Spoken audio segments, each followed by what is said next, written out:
Let me tell you, if you don't use your brain right from the start, you'll definitely find yourself completely baffled by the plot. Take that so-called access point, for example. I still haven't figured out what it's all about. As I watched the Golden Gate Bridge flashing by on the TV screen, I was utterly stunned, frozen in place, as if struck by lightning. My name is Xiaoho. I'm 25. This year, and I have an absolutely ordinary appearance. You'd never pick me out of a crowd. My biggest hobby is gaming. Honestly, I'm a textbook homebody. Sometimes I wonder if I've actually crossed over into another world.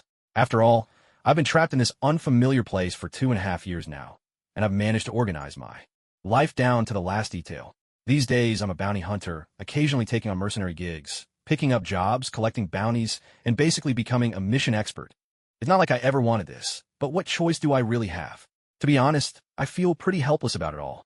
I always thought if I ever ended up in another universe, it'd be the Marvel world. But then Magneto suddenly appeared and threw me for a loop. Weren't the rights sold off?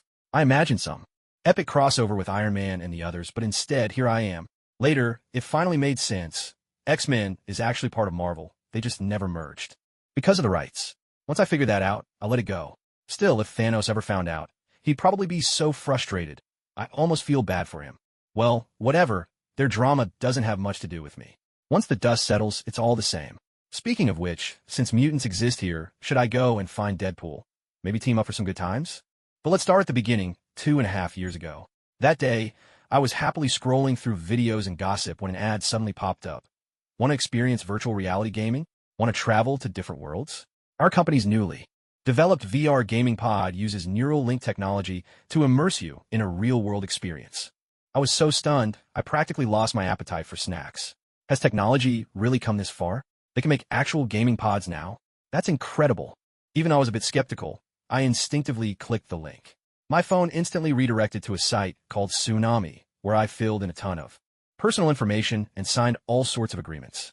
Then the page immediately said my application was approved. They even notified me that the game pod would be delivered the next day and told me to reserve 2 square meters for installation. It all felt so casual. How could an application get approved so easily? No one even checked my information. Was this some kind of scam? But since it didn't cost anything, I figured if it was real, I just struck gold. After my little rant, I went back to watching short videos. Seeing all those beautiful girls, I couldn't help but drool a little, thinking, so fair, so curvy, so many gorgeous women. And just like that, another day slipped by without me even noticing. Early the next morning, there was a knock at the door. Grumbling, I crawled out of bed to answer it, only to find 2 workers in uniforms standing outside, a large box at their feet.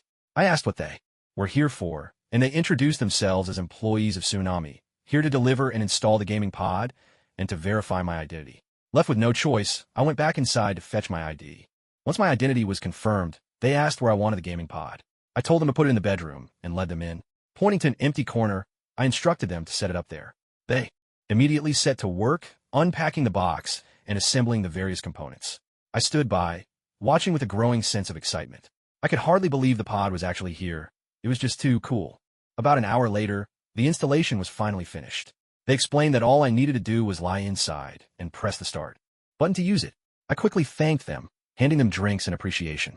After they finished, they asked me to sign the delivery receipt and a waiver. Once I'd signed, I asked if there was anything else, but they said no and prepared to leave. As they left, one of them absent-mindedly left his half-finished drink, cap off, on the cabinet next to the gaming pod, paying it no mind. As soon as they were out the door, I could hardly contain myself. I dashed to the pod, climbed in, and pressed the power switch. A screen slid down above my head as a synthesized voice chimed in my ears. Welcome to the Tsunami virtual reality gaming bot. Please select your world. Marvel Universe, Gundam Universe, Xianxia World, or Horror World. I hesitated. I wanted to visit all but the Horror World. But adults don't make choices. I wanted everything. So I picked Marvel Universe first. Even as I made my selection, I was already plotting. After I'd had my fill of Marvel, I'd hop over to Gundam, making sure to burst in with a triumphant Xiahou D launching. And last, I'd visit the Xianxia World, grab a flying sword with a safety rail, soar to the sky to chase the sun, and maybe find a fox spirit to see if she was even more beautiful than the goddess from those videos. Lost in these thoughts, I wondered why I hadn't entered the game yet. Just then, my vision blurred, and a notification chimed in my ear. World construction complete. Beginning link. Linking in progress. Please do not exit. Link established. Game start. The world went dark, as if I'd suddenly fallen asleep. At that moment, a tabby cat peeked its head through the bedroom door. Cautiously surveying the room, it crept inside, circled the gaming pod, then leaped onto the cabinet, fixing its gaze on me, lying inside the pod. Before long, though, its attention wandered to the drink bottle left on the cabinet nearby. The tabby cat silently reached out its little paw towards the drink bottle perched on the edge of the cabinet. Anyone who's ever kept a cat knows this scene well. Whenever there are bottles or jars on a table or cabinet, and especially if there's a mischievous cat nearby, it's almost impossible for them to resist giving things a little nudge. In moments like this, the fate of that bottle is all but sealed. Just like now, the drink bottle found itself in a place it was never meant to be. With a gentle push from the cat's paw, the bottle began to inch toward the edge of the cabinet. There was a dull thud as the bottle toppled over, sending its contents splashing out. Some of the liquid landed squarely on the cheap power strip that Xiaohou had bought. Slowly, the liquid seeped into the outlets, and then came a faint popping sound, followed by a wisp of white smoke curling upward. Suddenly, an alarm blared from the gaming pod. The system detected a power failure, initiating emergency protocols and automatically notifying the staff for repairs. After that, everything fell eerily silent. Inside the gaming pod, Xiaohou gave no response at all. Meanwhile, tiny sparks began to flicker across the power strip. As for the culprit, the tabby cat, it had already darted outside, pausing at the doorway, as if to watch the chaos unfold from a safe distance. Xiaohou felt a wave of darkness sweep over his vision, and in the next instant, he found himself standing in a narrow, run-down alley. His first reaction upon opening his eyes was confusion. Where am I? Then he remembered, just moments ago, he'd still been inside the gaming pod. Glancing down at his clothes, white t-shirt, sweatpants, canvas sneakers, the standard newbie outfit. But then, at the very edge of his sight, a familiar game interface frame appeared. Not bad. Feels a bit cyberpunk, just like a first-person game. He tapped his own head. Wait, isn't this exactly what I'm doing right now? Playing a game? Good grief, I was just overthinking it. Xiaohou began to survey his surroundings. It was just an ordinary alley, filthy and messy, the kind of place you'd never see back home. Sure enough, only in the seemingly glamorous America would you stumble on something like this. He tried to call up the game menu, waving and tapping randomly in the air, but nothing happened. Then he shouted, "Menu, come out. Where's my game menu? System? Anyone there?" Still nothing. He grumbled inwardly. How was he supposed to play a game with no interface at all? Just then, a message box suddenly popped up before his eyes. Name, Xiaohou D. Nuisance. Strength, 3, average person 5. Agility, 2, average person 5. Intelligence, 4, average person 5. Starting assets, 100 energy points. Current main quest, none. Current side quest, none. Xiaohou's face was instantly filled with exasperation. I can't even reach an average level. Let's not even talk about strength or agility, but why is my intelligence only a 4? A normal person's intelligence is 5. Are you saying I'm below average? Isn't that just calling me an idiot? And this name, are you serious? It was something I just made up on a whim. How did it become my official name? System, come out here. We need to have a serious talk. He raged helplessly for a while, but there was never any response. Left with no other option, Xiaohou could only grumble inwardly. No wonder they needed someone to test. This thing is basically unfinished, a defective version at best, and not intelligent at all. But what really baffles me is, why is my intelligence only a 4? Forget it, there's no point arguing with idiots, he mumbled to himself, trying to shift his focus. But to be honest, this environment feels surprisingly real. The textures, the temperature, even the smells are so vivid. As he spoke, he wandered around, poking and prodding at things here and there. But when he got close to a pile of something foul-smelling, the rank stench was so overpowering that he couldn't help but gag and retch. Even though he only vomited a bit of water, Xiaohou couldn't help but feel oddly delighted. I can actually throw up in a game? Does that mean I can also? As he spoke, he reached for the waistband of his shorts. After a few attempts, he was still wearing those white boxer briefs. Standing there with his head tilted back, he stared at the sky. TCH, I thought this game was a perfect simulation of reality, but turns out you can't even take your pants off. What am I supposed to do if I need to go to the bathroom? With that, he walked over to a corner and simply thought about peeing. Instantly, a stream of liquid appeared out of thin air from the front of his boxers, splashing on the wall and pooling into a puddle. Xiaohou could only express his feelings with a look of utter disbelief. So, is this some kind of superpower? Other people can punch cows across the air, but I can pee across space. If I can't take my pants off, can I at least damage them? If not, does that mean they're even tougher than Hulk's pants? At least it can stretch. I guess mine can just change shape at will? Or maybe They just morph whenever they need to. Circling around the area, he finally rummaged a chipped knife out of a pile of trash. Without a second thought, Xiao jabbed the blade at his shorts. A piercing cry escaped his lips as blood welled up where the knife struck his boxers. Ow, that hurts. This is way too real. Is it really 100% pain? What kind of twisted game is this? It hurts, it hurts, it hurts. He groaned and griped, calling out for the system panel in his mind. Surely, since it's a game, there must be a way to adjust the pain settings, right? That's how it always works in those novels. Surely this game can't be that cruel.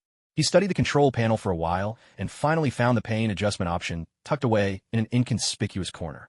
However, the lowest setting only went down to 30%. Thinking that every little bit helped, Xiaoho unhesitatingly dragged the pain slider to its minimum. Phew, much better. Now it just feels like getting a vaccine shot. Still, the fact that you can't set it to 0 or even 1 is really disappointing. What a lousy game. But now, with no main quests and no side quests, what am I supposed to do? Free exploration? Or is this a sandbox mode? While Xiaoho pondered his next move, he didn't spare a glance at the clothes and pants he'd taken off. Wearing nothing but a pair of boxer shorts and a knife tucked at his waist, he strode straight out of the alley, ready to explore the outside world. Beyond the alley lay a somewhat run-down street, with a few people scattered along the roadside. When the passers-by caught sight of Xiaoho, especially noticing the knife stuck in his leg, they instinctively gave him a wide berth. Clearly, none of them wanted any trouble. Xiaoho looked like someone who'd just been through some kind of ordeal, and it was best to keep away. Xiaoho himself found it strange. Why do the NPCs in this game all seem so peculiar? Usually, game NPCs just followed their pre-programmed routines, didn't they? But these people acted as if they truly possessed self-awareness. In the way they looked at him, there was pity mixed with wariness. Did he have something unusual about him? He had no idea how bizarre he appeared at the moment, nor did he notice the wound on his leg was still bleeding. Meanwhile, in the real world, Xiaoho's bedroom began to fill with thick, choking smoke. The tabby cat, coughing and frightened, darted out into the living room. Neighbors nearby noticed something was wrong and immediately called for help. Inside the room, flames sprang to life within the black smoke. Xiaoho still lay quietly in the gaming pod, utterly unaffected by the swirling smoke and rising heat outside. Asterisk in this novel, there is no separate constitution attribute. By default, increasing strength or agility will also enhance constitution accordingly. There is no setting where higher constitution means faster recovery. Strength mainly affects explosive power, agility influences reaction speed, and intelligence relates more to mental faculties and abilities, not IQ. This will not be repeated in the future. Details are subject to the author's settings. Asterisk. The flames quickly spread to the velvet curtains, sending clouds of black smoke curling along the ceiling. The wooden wardrobe cracked and popped, and suddenly, the display screen of the gaming pod shattered, scattering sparks and blue-purple arcs of electricity in all directions. The pod shell began to warp, releasing a pungent odor as its special materials burned. Surrounded by fire, the machine let out a harsh, drawn-out screech, like a creature crying out in pain. Inside the gaming pod, Xiaoho remained completely unresponsive as the flames slowly devoured his body, and the bitter scent of burning flesh began to fill the air. The entire room felt like a searing iron cauldron. Flames danced wildly through the cracks in the floor, and sparks twisted and rose in the stifling heat. Thanks to the firefighters' efforts, the blaze was eventually extinguished, but by then, Xiaoho had already been reduced to an unrecognizable pile of charred remains. Xiaoho, listen to me. Thank you. Because of you, all 4 seasons were filled with warmth. The scene shifts back to the game world, where Xiaoho is still wandering the city streets. He gazed at the graffiti and the rundown neighborhood around him, marveling at how incredibly realistic the environment felt. What surprised him even more was that he could actually read the English advertisements and street signs all around. Amazing. I used to only know how to say hello and thank you, but now just by playing this game, I can actually understand all this English. As he looked around, he noticed people nearby giving him odd, almost mocking looks, as if he were some sort of clown. Why is everyone looking at me like that? Did I do something wrong? He glanced down at himself, and finally realized he was wearing nothing but a pair of boxer shorts. Suddenly, everything made sense. Oh, so it's because I'm not wearing any clothes. But isn't that normal in games? What's so strange about it? Still, these NPCs are way too intelligent. They actually react to how I'm dressed. Muttering to himself, he hurried forward and stopped a passing black man, hoping to get some answers. In awkward Chinese, he said, "Hello. Excuse me, where is this place?" The man, startled by the sudden grip on his arm, looked completely baffled, especially since he couldn't understand a word Xiaoho was saying. His hand instinctively darted to his waistband as he warily replied in English. What are you saying? Let go of me. You can't understand me? And wait, did you just insult me? I can't believe I'm getting cursed at by an NPC while playing a game. Frustrated, Xiaoho started complaining and swung his fist, trying to fight back. Although the man hadn't fully understood Xiaoho's words, he caught the last insult and saw the incoming punch, immediately realizing that Xiaoho posed a threat. Without hesitation, the man drew a handgun from his waist and responded with swift efficiency, knocking Xiaoho to the ground before spitting on the pavement. Hey, yellow-skinned kid, I don't know what you're saying, but you picked the wrong person to mess with. With that, he turned and walked away. Watching him leave, Xiaoho suddenly noticed a red health bar appear above his head and couldn't help but complain. Would it have killed you to warn me earlier that this was a hostile NPC? So, this is what it feels like to get shot. Even with the pain dialed down to 30%, it still hurts like hell. No wonder. This is America, after all. Every day feels like you're living in a shootout. But if you die in the game, shouldn't you be able to respawn? Or do you just get kicked out entirely? Why am I still alive? Wasn't it supposed to end right away? Could the game have glitched? He silently called out for the game panel, and instantly, a message popped up before his eyes. Name, Xiaoho D. Current status, critically injured, on the verge of death, bleeding continuously. If it weren't for this panel, it would be exactly like real life. This feeling of being paralyzed, left to quietly wait for death. I guess I've really experienced true death this time. I have to admit, this game is remarkable. Though it's missing the whole life flashing before your eyes moment. That definitely deserves a bad review. Muttering to himself, Xiaoho's life finally came to an end. His body gradually dissolved into points of light, slowly fading away, the whole process tinged with a dreamlike beauty. But just as a joke, those star-like sparks began to gather together, and Xiaoho found himself standing once again in that same dilapidated alley. He slowly opened his eyes, taking in the familiar surroundings and glancing down at his clothes and trousers. So, this is where the respawn point is. And the game even refreshed me with another set of newbie gear? Wait a second, why is it morning now? It was clearly evening just now. I even saw the sunset. Xiaoho looked up at the sun, rising over the horizon. If he hadn't just experienced death, he might have had trouble telling reality from virtuality. Come to think of it, the NPCs in this game are seriously unfriendly. He was the one who cursed at me first, then shot me without warning. Didn't even give a rookie like me a chance. Just taking advantage of the fact that I had no gear, huh? Once I level up and get some equipment, I'm definitely going to show him who's boss. He'll learn that his true calling is picking cotton. With that, Xiaoho began to wander around, hoping to find something, anything, for self-defense. But no matter how hard he searched, there was nothing useful nearby, except for the set of starter gear he'd taken off earlier. Staring down at the clothes in his hands, Xiaoho was momentarily at a loss for words. So, after dying in this game, items don't respawn? Or maybe this isn't a single-player game. Maybe there are other players around? At the very least, couldn't you give me back that old, batter knife I had? After messing around for a while, Xiaoho finally accepted the reality. Nothing here refreshed after his death. Apart from some junk and debris, there was nothing useful to be found. Just another set of newbie equipment. Maybe I could die a few more times and sell the starter gear for some seed money? No, forget it. Dying hurts too much. Unless it's over in one blow, you'll be tortured for ages. Better to stay alive if I can help it. But there isn't even a beginner's quest or a tutorial. How am I supposed to play this?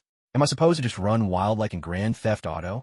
If there's no guidance, fine, but at the very least, shouldn't there be a village chief handing out starter missions? Where's Phil Coulson when you need him? He kept procrastinating for a while, and then a thought suddenly struck Xiaoho. After setting up the game pod this morning, he'd jumped straight into the game. He hadn't fed his cat at home yet. Instantly, he decided he'd better log off to feed the cat, grab something to eat himself, and take a moment to think about what to do next. Or maybe even contact the game pod company's customer service to ask how this game was supposed to be played. Determined to act, he called up the menu in his mind and started searching for the option to exit the game. But he looked left, nothing. Looked right, still nothing. All he could find was an entrance to the game store, a slot machine for lucky draws, his personal stats page, and an inventory. Yet, the exit option was nowhere to be found. Panic started to take hold. No way, right? There's really no exit option? What kind of setup is this? Hey, system, I want to log out. Command, execute. Log out. Customer service. Is there customer service? There's a problem with your game. Let me out. Now, Xiaoho was on the verge of a breakdown. He thought he was just playing an ordinary game, but now he found himself trapped inside. Is this some sort of real-life virtual prison? But in Sword Art Online, at least Kaiba Akihiko showed up to explain the conditions for logging out. This game just threw me in without a word of explanation. His curiosity for exploring the game evaporated. He slumped against the wall and sank into deep thought. Without realizing it, noon arrived. Sunlight filtered through the cracks overhead, bathing Xiaoho, curled up in the corner, with a pale, golden glow. Why can't I log out? I have to get home to feed my cat. What if my cat gets skinny from hunger? Wait, both the game and the pod are test versions. They must have monitoring features, right? If something goes wrong, surely the staff will come and get me out. That's it. Test equipment always monitors data in real time. Maybe it's just like in those novels. Time passes differently in the game than in the real world. If I'm stuck for too long, the game company will notice and handle it. I can't lose my head now. I need to distract myself. Someone will come to rescue me. Right, for now, I should just focus on experiencing and exploring the game. After some intense self-reassurance, Xiaoho pulled himself together and walked toward the mouth of the alley. But still, how do you even play this game? I chose the Marvel world, so I guess I'm in America now? But where in America exactly? I'm not sure exactly what timeline this is, but judging by the rundown neighborhood and the old-fashioned cars around, it must be set quite a while ago. Is this the movie universe or the comic universe? He muttered to himself as he walked back onto the street. The street was still quiet, with only a handful of people passing by, all of them hurrying along. The only difference was that no one was giving him odd looks anymore, but at the same time, no one tried to strike up a conversation either. So how exactly is this game supposed to work? There aren't any clues at all, and those people don't even have health bars above their heads. Does that only show up when they're hostile? Zaya, Ho complained, scratching his head in frustration. Forget it, I might as well take a walk and get to know my surroundings first. He said this to himself, picked a direction at random, and strode off. Even though I still don't get how to play this game, the scene modeling here is incredible. It really feels like I'm sightseeing, and I get to travel abroad without spending a dime. Humming a little tune, Zaya Ho glanced around, thoroughly acting like a tourist newly arrived in a strange city. He strolled along, curiously checking out everything he saw, as if the world around him was a whole new experience. He hadn't gone far when suddenly his stomach let out a loud, unmistakable growl. What? There's a hunger system too? And I can actually feel hungry. Most games just use a hunger meter. Is this how realistic virtual reality games are supposed to be? But I don't have any food on me. Oh, that's right. I remember seeing a system store earlier. I haven't checked it out yet. He opened the panel again and navigated to the store, and at once, his view was flooded with pictures of various items, so many that he couldn't even see the road ahead. He had to close the store for a moment and crouch down in a corner by the street. Then he opened the store interface again, and once more, images filled his entire field of vision. This time, he took a closer look and found. The selection was vast, everything from food and daily necessities to all kinds of guns and gadgets, things you'd only ever see in a game.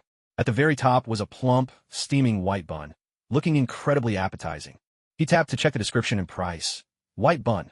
Just an ordinary white bun, good enough to fill your stomach. Price, 1 energy point. 1 energy point? Oh, that must be the game currency. Why make it so complicated? Wait, I remember starting out with 100 energy points. But how am I supposed to earn more of these energy points? Whatever, I'd better use them sparingly, just in case they're hard to come by later when I really need them. He hit the purchase button, but when he looked down, his hands were empty. Checking his assets, he saw he was down to 99 energy points. What's going on? Where's my bun? The money's gone, but there's nothing in return? What a ripoff. All of a sudden, he remembered something and immediately opened his game inventory. Sure enough, in the very first slot, a quiet icon of a steamed bun had appeared. So, items are delivered straight in a backpack? Well, that makes sense. After all, that's how it usually works with in-game purchases. Xiaoho silently selected the steamed bun, and instantly, a piping hot bun materialized in his hand. The warmth radiated into his palm, making the experience feel incredibly real. Not bad, very convincing. If it had been cold, it would have ruined the mood. He nodded to himself in approval. With a bun in his mouth, Xiaoho continued browsing through the game store. Even though he'd skimmed it before, reviewing it now still left him amazed at the lineup of goods. So, what exactly do they sell here? Aside from the cheap food, a plain little knife costs 50 energy? What is it, made of gold or something? A 1911 pistol for 300 energy? Why not just rob a bank at that point? Actually, scratch that. You're basically robbing me. He tore into the steamed bun with more vigor, venting all his frustrations with the store onto the food. Steamed bun's inner thoughts. Is this really my fault? But as he scrolled further down the list, Xiaoho's emotions grew even more intense.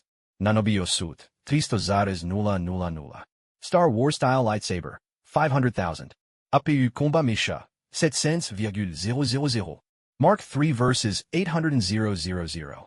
Ebony and White Ivory, 2 million. Original Gundam, 5 million. Sword of Victory Oath, 10 million. Black Hole Gun, 50 million. Superman Template, 100 million. Pango Axe, 99,999,999. If I could buy all of this, would I be unstoppable in the Marvel Universe? Xiaoho couldn't help but imagine, practically drooling at the thought. But as soon as he glanced at his balance, just 99 energy, reality came crashing back. Just then, a voice interrupted him from the side. "Excuse me, may I ask you something? I just saw a steamed bun appear in your hand out of nowhere. How did you do that? Could you show me again?" A young white man was staring at Xiaoho and the bun in his hand with wide-eyed curiosity. At the same time, a notification popped up in Xiaoho's field of vision. Side quest triggered. Perform the trick of producing a steamed bun out of thin air. Complete this quest to receive 50 energy points and a chance at a random draw. Do you accept? So it's true. Side quests are all triggered by NPCs. "Excuse me, can you hear me? Sir, I'm just really curious how you did that. If it's inconvenient, that's perfectly fine," the young man added, starting to turn away when Xiaoho didn't respond. "No, wait. I was just thinking," Xiaoho hurriedly called out, stopping him. How could he possibly let such an easy reward slip through his fingers? "You want to see me conjure a steamed bun? Just wait. I'll show you right now." As Xiaoho spoke, he accepted the task, purchased a steamed bun from the shop, and instantly produced it in his hand. The young man's eyes lit up with excitement the moment he saw the bun appear out of thin air. He jumped to his feet at once. "Hey, are you a magician? That's not any ordinary magic trick. Was that an incantation you just used? Can you teach me? I'm willing to pay for lessons." The instant Xiaoho revealed the bun, his task was marked as complete. But he quickly stumbled upon a problem. Although he could understand and read English, he couldn't speak it. Whenever he tried, only Chinese came out. These foreigners might not understand him at all. What a frustrating language system. Good for listening and reading, but not for speaking. Noticing Xiaoho's silence once again, the young white man seemed to realize that this Asian guy might not speak English, and perhaps was a bit odd as well. "If it's inconvenient, never mind. But could I buy that steamed bun from you? I want to take it home and study it. If you don't object, I'll take that as a yes. Here's your money." He rattled off the words in a single breath, snatched the bun from Xiaoho's hand with lightning speed, stuffed $20 into his palm, and dashed off before Xiaoho could respond. Xiaoho stared at the money in his hand, thinking silently. "Couldn't you at least wait for me to answer? I never even said I wanted to sell it. Come to think of it, is this guy like a newbie guide NPC, here just to hand out rewards? Does that mean I'll always have to wait for people to approach me to get new tasks? Or can I trigger them myself somehow? Never mind, let's claim the reward first. This so-called random draw sounds a bit sketchy." He glanced at the newly credited 50 energy points, and with the leftover 98 points from selling 2 buns, he now had a total of 148. It wasn't much, but at least it was something. Plus, he was $20 richer. Next time he was hungry, he wouldn't have to rely on the shop for food. Next, he opened the lottery interface and found its style completely different from a shop's. The screen displayed only 2 slot machine-like icons, one labeled Random Draw, the other Designated Draw. A random draw required 300 energy points per attempt and could yield any item from the shop. The Designated Draw cost 1,000 points, but let you pick a category, such as consumable items, skills or bloodlines, weapons and armor, vehicles, or special items. Seeing that he had just enough for one random draw, Xiaoho didn't hesitate for a second and tapped the button. And if you ask why he didn't hesitate, that's just his unwavering faith in the great Yin-Yang Master's luck, even against the odds. The images on the slot machine flickered by so quickly that it was impossible to make out what was being displayed. With a crisp ding, the screen froze instantly. There was none of that gradual slowing down or suspenseful build-up found in other games. It just stopped, clean and sharp. The abruptness caught Xiaoho completely off guard. When he finally saw what was on the screen, he was so excited he could barely speak. In the center of the display, a massive sword and a revolver were crossed together. The sword was composed of black, red, and silver hues, with an impressively broad blade. Where the hilt met the blade, the design was intricate and ingeniously crafted. 3 strikingly prominent pieces of red metal glowed brilliantly on the blade, which itself was wreathed in a faint, fiery aura. The revolver, on the other hand, boasted 2 barrels, its surface covered with a dense pattern of thorny vines. At the center of the gun, a blue rose stood out vividly, the entire weapon bathed in a soft, blue glow. This can't be real. Did I really just win both of these weapons? The Crimson Queen and the Azure Rose. Xiaoho was so astonished that he could hardly breathe. If bought separately in the shop, each of these weapons would cost over 400,000. Xiaoho could hardly believe he had just scored both in a single draw. When did I ever get this lucky? Why is it that I've never hit the jackpot in any other game? He muttered to himself, pinching his arm hard to make sure he wasn't dreaming. After claiming his prize, he found 2 new weapons had appeared in his inventory. Red Queen. The Red Queen is Nero's signature greatsword, featured in Devil May Cry 4 and Devil May Cry 5. Personally customized by Nero himself, this sword is inspired by the weaponry of the Order's Knights, but with unique optimizations in both structure and performance. It boasts the distinctive EX system, granting it immense power, so much so that only Nero can wield it with true skill. It's considered one of the most coveted weapons for a warrior. By activating a mechanism on the hilt, the Red Queen's energy infusion system can be unleashed, tapping into the sword's hidden potential and dramatically boosting the next attack strength. With its magical modifications, the internal furnace system now provides unlimited energy, though it requires a brief recharge after each use. The EX gauge has 3 levels, and the 3 red metal plates on the blade serve as indicators for its charge. Blue Rose. The Blue Rose is a ranged weapon designed by Nero himself. Based on the Smith & Wesson M500 revolver and specially modified, it appears in the Devil May Cry series. This handgun features 6 chambers, rather than the 5 found in the original model. It boasts an infinite ammo capability. Whenever all 6 rounds are fired, the player simply performs a reload action, and the bullets are instantly replenished. However, if you wish to use special ammunition, you must reload manually, and these special rounds are not unlimited. The gun has undergone further upgrades. It's now equipped with an improved aiming device, and each barrel carries a pair of recoil dampeners to reduce both kickback and muzzle rise. An extra barrel has also been added, allowing for dual-shot firing. The ejection direction of the chamber has been adjusted as well. Now, when fired left-handed, spent shells eject from the right side rather than the usual left. The weapon's body is fitted with a finely carved wooden grip, and on its left side is an intricate blue rose motif. This gun can be infused with special energy to enhance its power. The energy charge is divided into 3 levels, each distinguished by color: blue for level 1, purple for level 2, and red for level 3. Even without any special energy infusion, the gun still deals additional damage to creatures of darkness. After reading about both weapons, Xiaohou could barely contain his excitement. Now, all he needed was a trench coat, some white hair dye, and a pair of replica Devil's Hand gloves, and he could perfectly cosplay his favorite virtual character, Nero.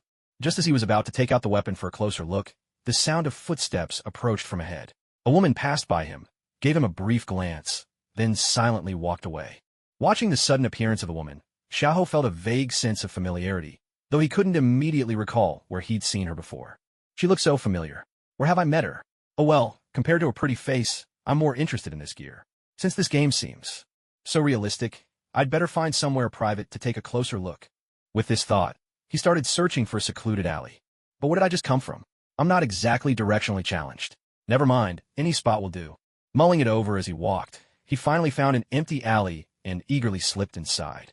Just as he was about to take out the Crimson Queen, a message suddenly popped up on his panel. Special item detected.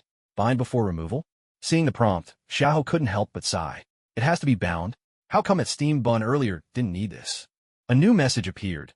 Consumable items are not included in the binding system. Only special or high-grade items require binding. To his surprise, the game panel actually responded to his question, making Xiaohou instantly thrilled. It actually replied to me. Could be connected to the internet now? Hurry up and let me log out. I want to leave this game. Hey, is anyone there? Don't pretend you can't hear me. Damn it. Is this a crash or did the network go down? Just send me back already. Staring at the unresponsive panel, Xiaohou was utterly speechless and could only sigh in resignation.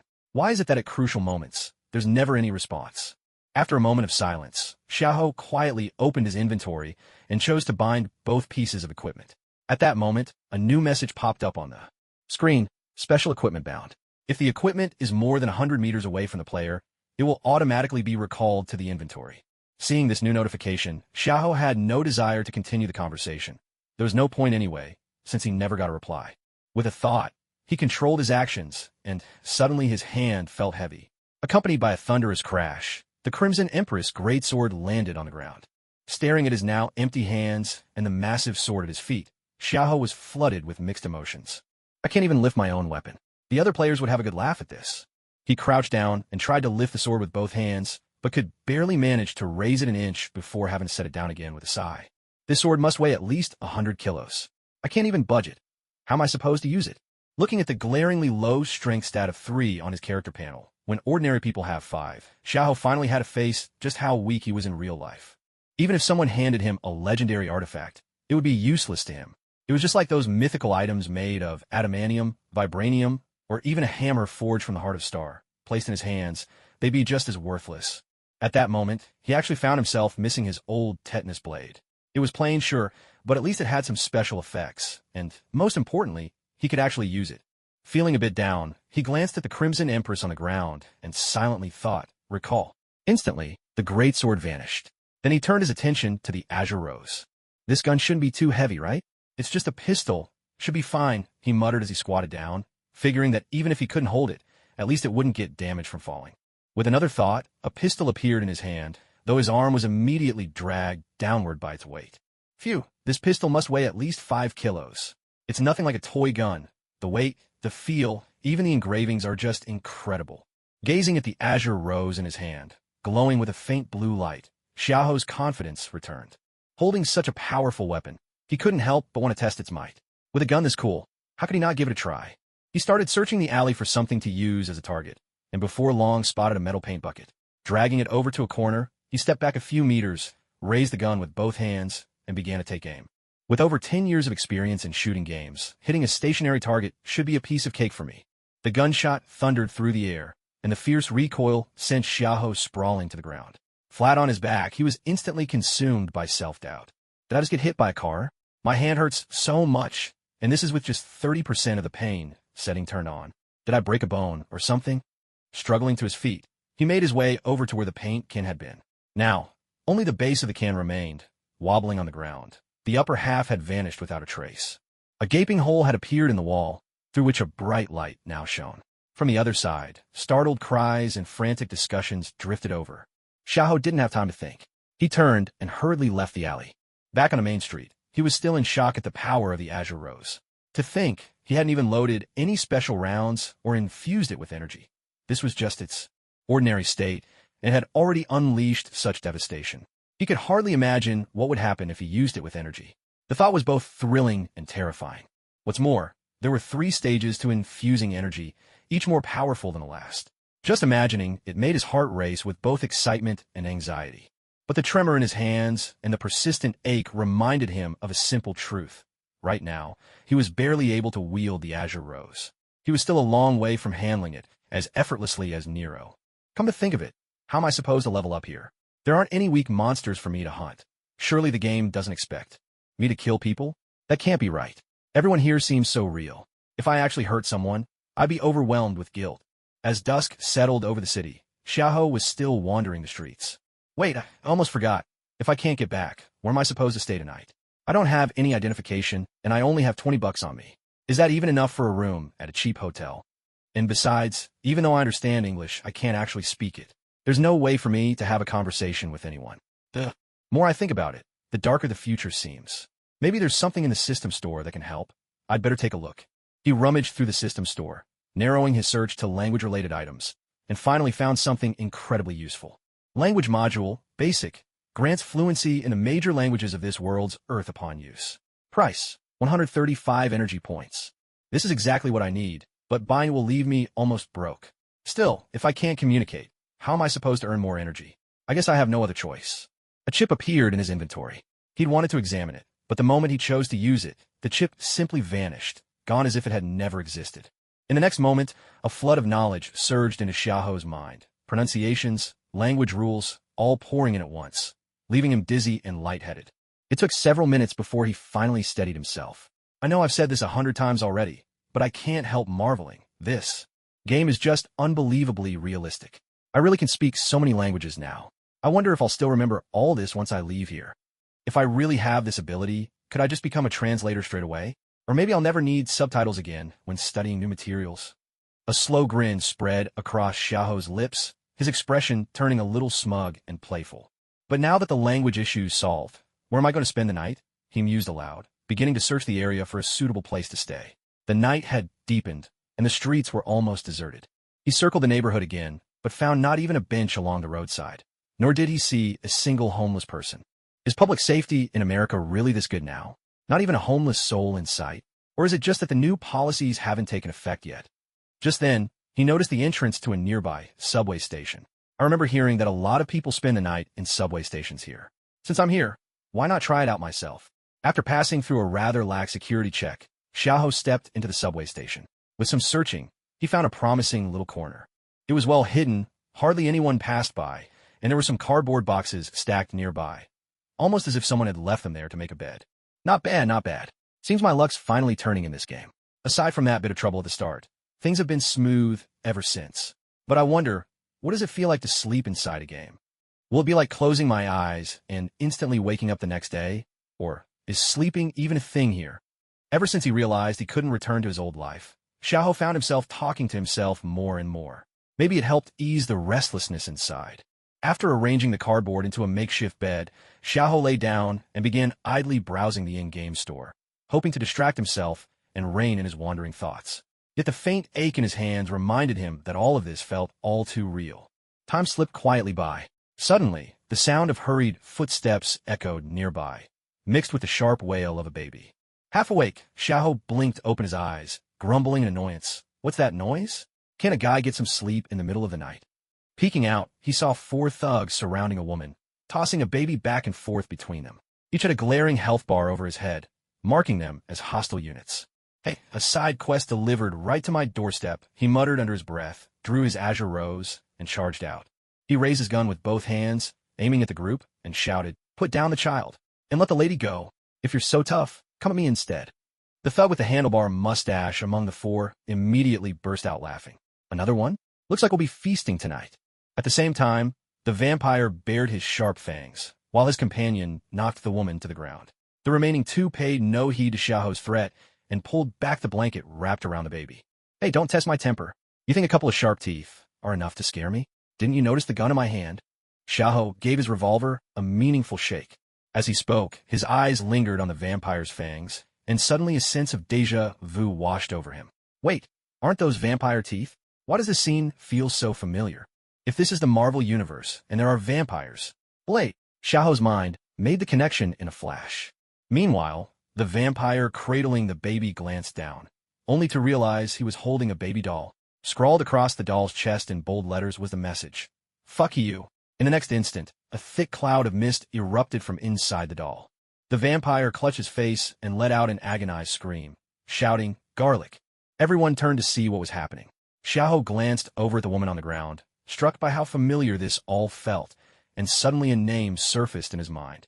Abigail, the woman who shoots a bow, just like Hawkeye. So it's you. Abigail remained sprawled on the floor, still feigning unconsciousness, but when she heard Xiaoho's words, her face twisted in confusion. Who is this guy? Who's Hawkeye? What on earth is going on? Before she could collect her thoughts, the 4 vampires rushed at them. A gunshot rang out, and the nearest blonde vampire burst into flames, disintegrating into ash in an instant. Abigail snapped back into action, landing a swift kick that sent the mustachioed vampire reeling. With a flick of her foot, she drew a silver knife from her boot, and with a precise strike, she finished him off. He too crumbled to dust, undone by the silver. The last 2 vampires, sensing things had gone awry, turned and ran. Abigail caught up to one, unleashing a flurry of punches and kicks before a hidden blade slid from her sleeve. With practiced efficiency, she took him out. As she prepared to chase the final vampire, another gunshot echoed. The vampire, who had nearly reached the elevator, instantly burst into ash, vanishing into thin air. Abigail turned to stare at Xiaoho, who was still sprawled on the ground. "Who are you? And how do you know me?" Xiaoho struggled for a moment before finally catching his breath. He looked up, meeting Abigail's gaze. "My name is Xiaoho. I'm a player. I've seen you before, in the movies. By the way, could I take a look at your laser bow? The one that looks just like a real bow." As he spoke, he was thinking to himself, since Blade is here, this must be the Marvel Universe. If I just say I'm a player, will she understand? These NPCs really are so rigid. A player? Movie? What on earth are you talking about? Don't mess with me. Abigail snapped, drawing her bow-shaped laser blade from behind her back and holding it warily to Xiaoho's neck. "Talk. How do you know me? And how do you know about this weapon? No tricks. I really am just a player. I'm not lying to you. I saw you in a movie. I even know you're especially skilled with a bow." Xiaoho stared at the blade at his throat, but remained calm inside. After all, if he died, he could just respawn. He wasn't afraid. Abigail, however, grew even more confused. "A player? What does that mean? Some kind of team name? And what movie? Why would there be a movie about me? When was my information leaked and even turned into a movie? She grabbed Xiaoho from the ground and shoved him against the wall, demanding in a harsh voice, "What else do you know?" Just then, Xiaoho received a side quest prompt. Side quest triggered. Abigail's doubt. Quest. Answer Abigail's questions about herself. Reward. 1,000 energy points, 1 special lottery chance. Xiaoho accepted the quest immediately and began to explain, "I know your name is Abigail Whistler. You're the daughter of Blade's mentor, Whistler. You lead a human vampire hunting team called the Night Stalkers, specializing in fighting vampires. You're especially skilled with a bow and new types of weapons. Your teammate is Hannibal King.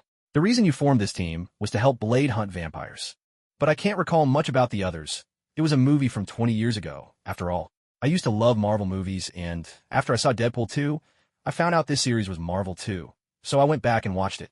But the plot wasn't all that remarkable, aside from the fact that you're as good with a bow as Hawkeye, and that weapon you just used can fire high-temperature energy arrows, plus the fact that your main enemy is the progenitor of the vampires. I can't remember much else. Oh, and Hannibal King. He's played by the same actor as Deadpool. Both characters are real talkative, so he left a strong impression. Also, if I remember right, after you killed a vampire in the subway, your father died." "What did you say?" Abigail suddenly grew agitated. "How did my father die? Tell me now." I think he died while helping Blade destroy some information. He was killed by a bomb." As soon as Xiaoho finished speaking, he immediately felt the intense killing intent and suffocating atmosphere radiating from Abigail. He dared not utter another word. "When did it happen?" "I'm not sure. The movie didn't say exactly, but it's most likely tonight. Because shortly after you appeared in the plot, he died, and it was at night, just like now." "No, I have to save him." Abigail grabbed Xiaoho and headed straight out of the subway station. At that moment, Xiaoho received a notification that his mission was complete.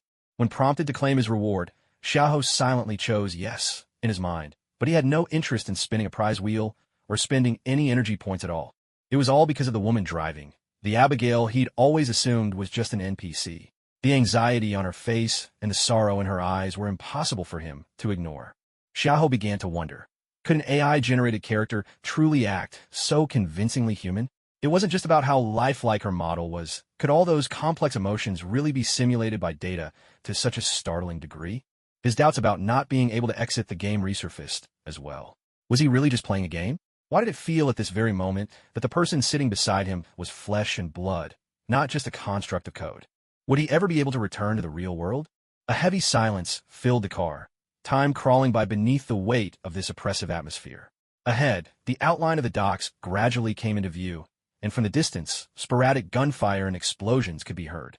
As they drew closer, still about a kilometer away, a thunderous explosion suddenly erupted. Flames shot skyward, and in an instant, the entire dockyard was engulfed in chaos and ruin. "Stop the car. We're too late," Xiaoho said quietly, and the vehicle slowly came to a halt by the roadside. Abigail simply stared off into the distance, tears silently streaming down her cheeks, not making a sound. Xiaoho watched as Blade, kneeling in the distance, was hauled to his feet. He also glanced at Abigail beside him, quietly weeping. His suspicion that this world might be more than just a game grew ever deeper. No matter how he looked at it, everything felt too real, far more moving than anything he'd experienced in his previous deaths. "Maybe we should leave now. Otherwise, they'll be here soon." Xiaoho tried to sound lighthearted as he spoke to Abigail. He wasn't even sure whether these words were appropriate right now. As an ordinary person, someone who'd grown up in a society as peaceful and protective of its citizens as China, he found what was happening before him utterly shocking. When he'd shot and killed 2 vampires earlier, the game's pop-up prompts and the sight of the vampires crumbling to ash had only impressed him with the technical sophistication of the game. It hadn't truly moved him. But what happened next made him begin to question himself. Had he made a mistake? Maybe he shouldn't have treated everyone here as NPCs, especially after revealing future plot points and letting Abigail witness her own father's death with her own eyes. Abigail didn't respond to Xiaoho's words. She simply started the car in silence, driving back toward the nearby city along the same route. At that moment, Xiaoho was completely at a loss for what to do. Comforting an NPC felt a bit ridiculous, but doing nothing left him feeling uneasy. Perhaps it was the deep influence of compulsory education and traditional culture, but he found himself beginning to feel sympathy for an NPC. But was this really just a game? Could a game be made this realistic? Was that even a good thing? No, this has to be a game. I still need to get back. My cat at home hasn't been fed yet. I have family, I have friends, and nothing in my life is lacking. So how could I have suddenly traveled to another world? Besides, what kind of transmigrator still has a game interface in front of their eyes, can respawn after dying, check personal stats, enter a game shop, and manage a full inventory system? Any way you look at it, this is still a game, just a more realistic one, with smarter NPCs. I'll just have to be more careful when I play from now on. That's right, that's the decision. From now on, I'm a lawful player. No more messing around like in GTA. As long as no one bothers me first, I won't interfere with anyone else. I'll just pretend I'm a tourist abroad. If someone really does provoke me and I can't stand it, I'll just switch to Azu mode and shout, I don't eat beef.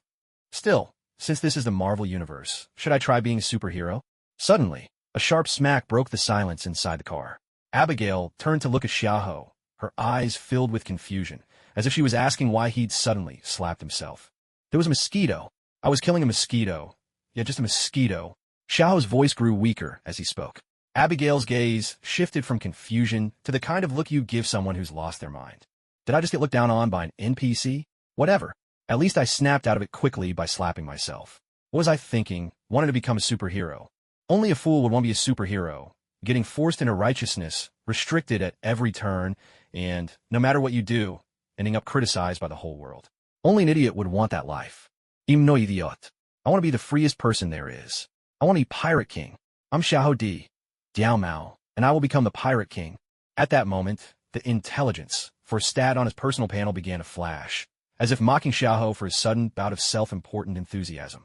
From the driver's seat, Abigail kept glancing at Xiaoho in the passenger seat out of the corner of her eye. The more she observed him, the more convinced she became. This man definitely had some issues. Maybe he just happened to know a few things, but he truly looked like a madman. Once Xiaoho figured things out, he stopped worrying about the problem of spoilers. He decided that from now on, whether or not to reveal plot points would be entirely up to him. As long as it didn't affect him, he'd do as he pleased. With that resolved, he opened his personal panel. To his surprise, his level had already gone up from 1 to 2, and there was a new line of information. He now had 5 free attribute points to distribute. This discovery made him even more certain that he was in a game world. If he could level up and assign attribute points, there was no way this was reality. If anyone dared claim otherwise, he would argue with them to the end. He guessed that the reason for his level up was probably defeating those 2 vampires earlier. Still, he found it odd that there wasn't an experience bar showing his progress, and he suspected there were plenty of bugs in this game.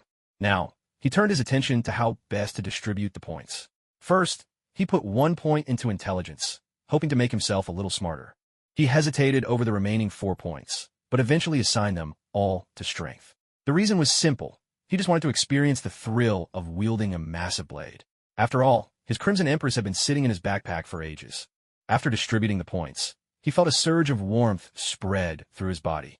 Instantly, he felt lighter and more energetic. Even the numbness in his hands from earlier vanished. He clenched his fists and realized he was much stronger than before.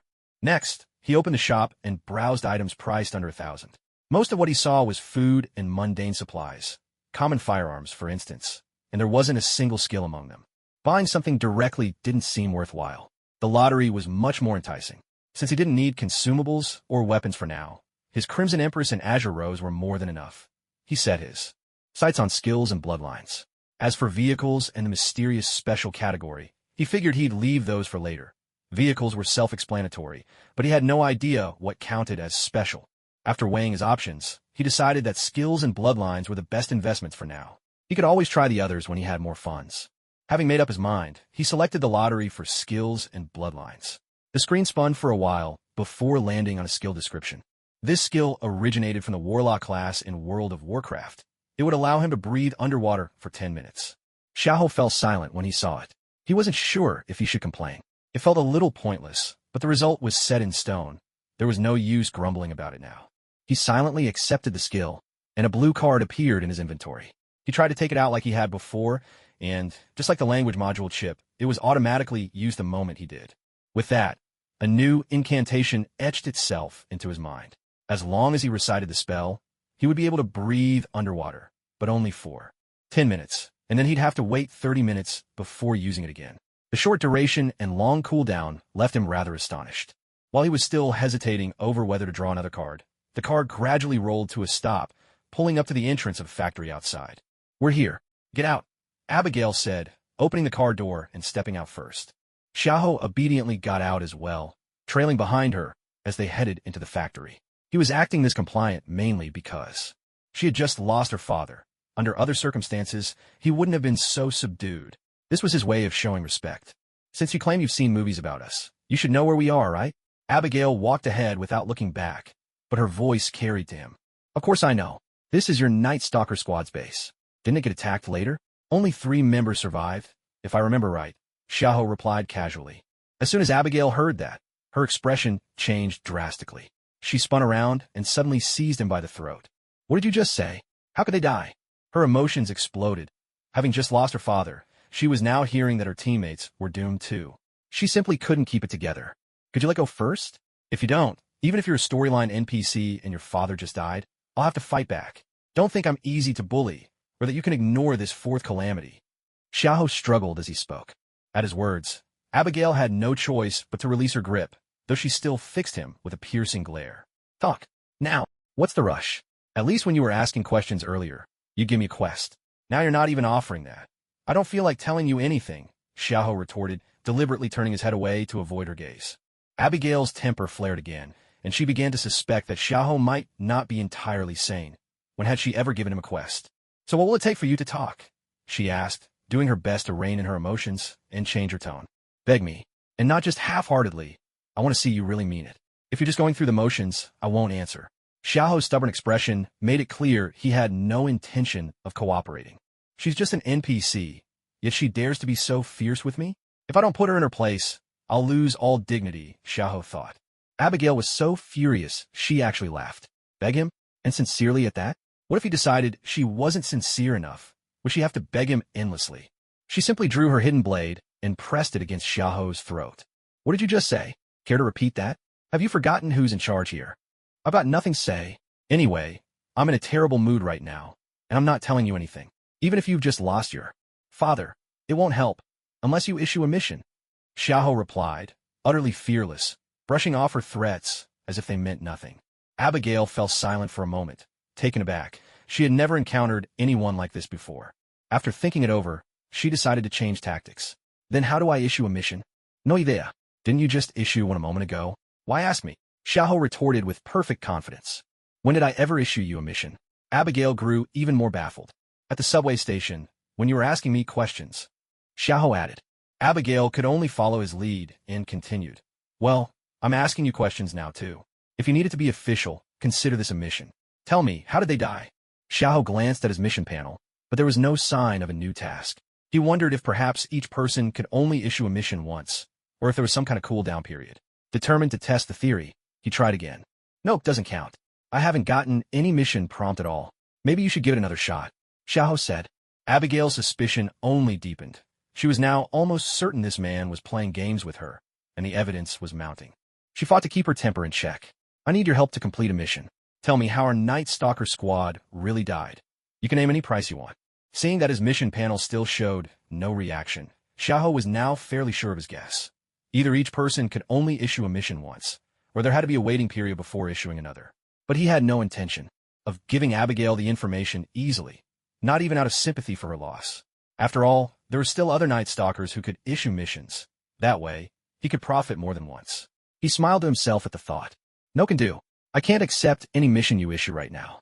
Let someone else try, Xiaoho said, gesturing toward the interior of the factory. Abigail felt her anger teetering on the edge of control. She was certain Xiaoho was deliberately toying with her, but her need to know the truth was stronger still. Fighting back her rage, she said through clenched teeth, "Come with me." With that, she turned and strode deeper into the factory. Though she didn't look back, the slight tremor in her shoulders betrayed her unease and anger. Xiaoho followed, taking in his surroundings as they went. He noticed a little girl standing on the platform, keeping a watchful eye on everything. To be honest, you folks are in a dangerous line of work, and you're bringing a little girl along. Aren't you worried about how this might affect her in the future? If I remember right, she saw her own mother die with her own eyes. Abigail paused for a moment. Without even turning her head, she replied coldly, "Shut up and keep moving." After making their way through a maze of winding corridors, they finally arrived at a warehouse. Climbing the stairs, they entered a large hall where 4 people were waiting, 3 men and 1 woman. The man who bore a striking resemblance to Deadpool spotted Abigail and immediately strode over to her. "I'm sorry, but I have some bad news. Your father has passed away, and Blade has been captured. Abigail responded without hesitation. Hannibal, I already know, but right now, we have far more pressing matters to deal with. She turned to Xiaoho and introduced him to the group. This is someone I just ran into outside. His name is Xiaoho. He claims to be a player, and he seems to know a lot about us. I need you to help me give him a quest. Ask him to tell us how the Night Stalker team was wiped out and when exactly it happened. The four listened in disbelief, but Hannibal was the first to recover and immediately asked, Hey man, you're saying you're a player? That makes us characters in a game, and you know the story? Can you tell us about it? Oh, and this is your quest. What sort of reward do you want? At that moment, a notification popped up in Xiaoho's quest interface. Side quest triggered. Hannibal King's inquiry. Quest objective. Answer Hannibal King's questions. Quest reward. 300 energy points, plus a random prize draw. Seeing the quest notification, Xiaoho thought to himself, As I suspected, you can get a quest from anyone, so long as you switch it up. He accepted the quest on the spot. Let me think about how best to answer your questions. For the first one, yes, you're right. I'm a player. Second, you're probably all game characters. Otherwise, how would I even be here in your world? It's just that you're a lot smarter than your average NPC. As for the third, I do know a bit about the story, mostly from the movie. All of you are almost exactly like your movie counterparts. Everything that's happened so far lines up with what I saw in the film. But, honestly, I can't recall all the details. When I watched the movie, I didn't pay much attention. The plot was pretty formulaic, so it didn't stick with me. As for the fourth question, I can't remember every detail. But, roughly speaking, what happens next is you and Abigail go to the FBI to rescue Blade and bring him back. After that, you start planning to wipe out the vampires, so you keep making trouble for them again and again. One time, when Abigail and Blade went out to investigate the blood bank, the progenitor of the vampires ambushed your team. In that battle, our friend, here with the dark skin, and this sturdy fellow both lost their lives. As he spoke, he gestured toward the man with darker skin and the chubby teammate. At once, both of their faces fell. The chubby one couldn't help but protest. I'm not fat, just a bit more muscular than most. Don't interrupt. Xiaoho cut him off curtly, then continued. And this lady with the blonde hair. She was killed right in front of her own daughter. That scene was truly brutal. As he recounted, he pointed at the blonde woman. Are you talking about me? The blonde woman picked up that they seemed to be discussing her. Xiaoho replied, That's right, you. By the way, I always wondered, how did you manage to do research when you're blind? I was really puzzled at the time. Hearing news of her own death, Sam Field had no mind to answer his question. Seeing her fall silent, Xiaoho pressed on with the story. And you, counterpart Deadpool. It was after I saw the trailer for Deadpool 3 that I want to look up Blade. You and your daughter got captured together. He nodded towards Sam Field again. As soon as Sam Field heard the word daughter, she immediately asked, What happened to my daughter after that? I was just getting to that. Later, Abigail and Blade returned, only to find you all dead. They channeled their grief into determination, pushing themselves to train harder, preparing for revenge. Because this blonde lady managed to get a video out at a critical moment, and with the help of a new ally, they used their newly developed Morningstar weapon to fight the vampires. Honestly, when I watched that movie, I thought a lot of things didn't make sense. Like, for example, why didn't this blonde lady move their base earlier when she knew there was danger? Sam Field looked genuinely perplexed. I have no idea either. Alright, let's move on. In the end, you rescued Deadpool and her daughter, wiped out all the vampires with Morningstar, and even the vampire progenitor seemed to show a flicker of conscience at the last moment. Blade walked away alone in the end. That's more or less what I remember. Having finished, Xiaoho seemed satisfied with the storytelling and immediately started searching for some water. The members of the Night Stalker team sat in thoughtful silence. Oh, and you don't need to pay me anymore. I've already received my reward. Now, where's your water? After talking so much, I'm parched. Xiaoho chimed in again, still looking around for something to drink. The slightly chunky teammate stood up and said, I'll get you some water. Just wait a moment. Thank you, big guy. Honestly, you're not fat at all. My name is Haggis, not Fatty. Haggis's voice called out from nearby. Among them, Hannibal was the quickest to recover. He asked, You said you've already received your reward? How did that happen? I don't recall us giving you anything. Of course, it's because the mission was completed, so I collected it directly. Unless you're planning to give me another one. Xiaoho replied, a teasing tone in his voice. Hannibal suddenly had nothing more to say. He thought to himself, these NPCs really do act just like real people. Their looks of confusion and doubt are so lifelike. It's almost uncanny. How fascinating. At that moment, Haggis returned carrying a few bottles of mineral water, handing one to each person. Xiaoho took a bottle and asked, Is there anything to eat? I remember we had lunch, but nothing since then. Haggis answered, We've still got some leftover pizza from dinner. Will that do? Xiahou downed the bottle of water in one go and said, no problem. As long as it's edible, I'm good. I'll go get it for you, Haggis said, turning to leave. Now, everyone snapped out of their daze from the recent revelations, exchanging glances as they tried to share their thoughts without words. Abigail was the first to speak. Never mind about us for now. You said you're a player in this game. What's your mission? Xiahou glanced at her, then looked in the direction where Haggis had gone to fetch the pizza, making it clear he had no intention of answering. Seeing this, Hannibal stepped forward, slinging an arm around Xiahou's shoulders. Hey friend, it's just hard for us to wrap our heads around this, you know? To us, this is anything but friendly. Can you imagine suddenly discovering you're just a character in a comic book or a movie? It's absurd, completely ridiculous. Hearing this self-deprecating note in Hannibal's voice, Xiahou became even more certain. This guy was definitely cut from the same cloth as that king of banter. Xiahou winked and grinned at Hannibal. All right. Since you're so entertaining, I'll tell you. I don't have a main quest. Actually, I just started playing this game, and I died once right off the bat. Then I saw Abigail and the vampire, and that's what reminded me of the plotline from Blade. Wait, did you just say you've already died once? This time, it was Abigail who spoke. Xiahou looked at her and replied, yeah, isn't that normal? Honestly, the black folks around here aren't friendly at all. I just asked someone for directions, and before I knew it, they started cursing me out and pulled a gun on me. That's how I died the first time, completely out of the blue. If I run into that guy again, I'll make sure he gets a taste of my azure rose. Of course, I'm not talking about you. Noticing the scowl deepening on the face of the black guy nearby, Xiahou hurriedly added that last sentence. You can come back to life after you die? And what is the azure rose? Hannibal asked, curiosity brimming in his eyes. Of course I can. How else would I clear the game with just one life? Look, check this out. In a flash, a handgun appeared in Xiao's hand. He struck a series of dramatic poses, brimming with pride. This is Nero's exclusive weapon. Super cool, and it has unlimited ammo. First, everyone was startled by the fact he could resurrect after dying. Then, when they saw him conjure a handgun out of thin air, their jaws nearly hit the floor. Samfield, I can't see any of this. At that moment, a sharp smack rang out, followed by a yelp of pain. Everyone whipped around to the source of the commotion. Little Hay was clutching his face, glaring furiously at Hannibal. Why did you hit me? I wanted to see if I was dreaming. Then why didn't you slap yourself? I'm scared of pain, Hannibal replied with a cheeky grin. Little Hay could barely restrain himself from leaping over and giving Hannibal a taste of his own medicine. But Hannibal quickly changed the subject. Hey bro, how did you do that? And this weapon, it's called Azure Rose, right? It really is beautiful. What does unlimited ammo mean? Does it fire forever without ever needing to reload? Xiahou immediately brightened up. You got a good eye. The name stands for miracles and hope. It also represents the love between Nero and Juliet. Yes, this pistol never needs to be reloaded. No matter how much you fire, it'll never run out. Hannibal pressed on. I get the miracles and hope part, but why does it symbolize the love between Nero and Juliet? Who are they? Seeing Hannibal so interested, Xiahou explained patiently. Nero is a descendant of demons, and Juliet is human. She's also a member of a demon-hunting order. Her mission is to destroy all demons.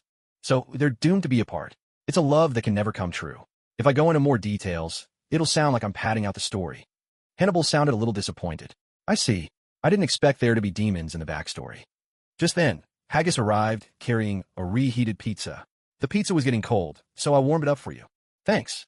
That's really thoughtful of you, Xiahou said, digging in and expressing his gratitude between bites. Abigail suddenly spoke up. So, when are you planning to go back? Xiahou thought she was asking him and replied with confusion. Go back? Go where? You said you're a player, right? From what I know, in most games, you can leave any time you want. Upon hearing this, even the pizza didn't taste as good to Xiahou anymore. His tone grew somber. If I told you I was trapped inside the game, would you believe me? Everyone exchanged glances once more. Surprise etched across their faces. The turn of events was so unexpected that it felt as if they had just discovered they were characters in a game or a movie. Abigail continued her questioning. So what are your plans for the future? Xiahou hesitated, uncertainty in his voice as he replied. I'm not sure. Maybe I'll just eat, sleep, and find ways to pass the time.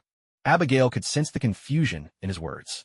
She reflected that, even if she herself was just a character in a film, she and her companions were still people with real presence and feelings. She guessed Xiahou might need some guidance, so she reached out her hand and invited him. Since you haven't figured things out yet, why not join us for now? When you've made up your mind, or if you find a way to go back, you're free to leave. Besides, since you're a gamer, wouldn't it be a shame to miss out on the thrill of battling monsters? Looking at the hand extended before him and hearing the warmth in her voice, Xiaoho felt a gentle wave of comfort. He was a little stunned. Was he really being cared for by an NPC? He paused for a moment, then reached out and took the hand that was just a bit smaller than his own. With sincerity, he said, "Thank you. I'll be glad to join you." The others welcomed him warmly as well, and a sense of camaraderie blossomed among the group. Just as Xiaoho accepted Abigail's invitation, a notification with an exclamation mark suddenly popped up in his field of vision. Struggling to his feet, he made his way over to where the paint can had been. Now, only the base of the can remained, wobbling on the ground. The upper half had vanished without a trace. A gaping hole had appeared in the wall, through which a bright light now shone. From the other side, startled cries and frantic discussions drifted over. Xiaoho didn't have time to think. He turned and hurriedly left the alley.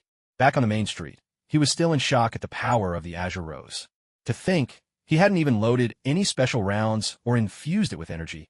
This was just its ordinary state, and it had already unleashed such devastation. He could hardly imagine what would happen if he used it with energy. The thought was both thrilling and terrifying. What's more, there were 3 stages to infusing energy, each more powerful than the last. Just imagining it made his heart race with both excitement and anxiety. But the tremor in his hands and the persistent ache reminded him of a simple truth. Right now, he was barely able to wield the Azure Rose. He was still a long way from handling it as effortlessly as Nero. Come to think of it, how am I supposed to level up here? There aren't any weak monsters for me to hunt. Surely the game doesn't expect me to kill people. That can't be right. Everyone here seems so real. If I actually hurt someone, I'd be overwhelmed with guilt. As dusk settled over the city, Xiaoho was still wandering the streets. Wait, I almost forgot. If I can't get back, where am I supposed to stay tonight? I don't have any identification, and I only have $20 on me. Is that even enough for a room at a cheap hotel? And besides, even though I understand English, I can't actually speak it. There's no way for me to have a conversation with anyone. The more I think about it, the darker the future seems. Maybe there's something in the system store that can help. I'd better take a look. He rummaged through the system store, narrowing his search to language-related items, and finally found something incredibly useful. Language Module, Basic, grants fluency in the major languages of this world's Earth upon use. Price, 135 energy points. This is exactly what I need, but buying will leave me almost broke. Still, if I can't communicate, how am I supposed to earn more energy? I guess I have no other choice. A chip appeared in his inventory.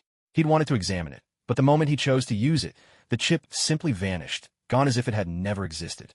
In the next moment, a flood of knowledge surged into Xiaoho's mind, pronunciations, language rules, all pouring in at once, leaving him dizzy and lightheaded.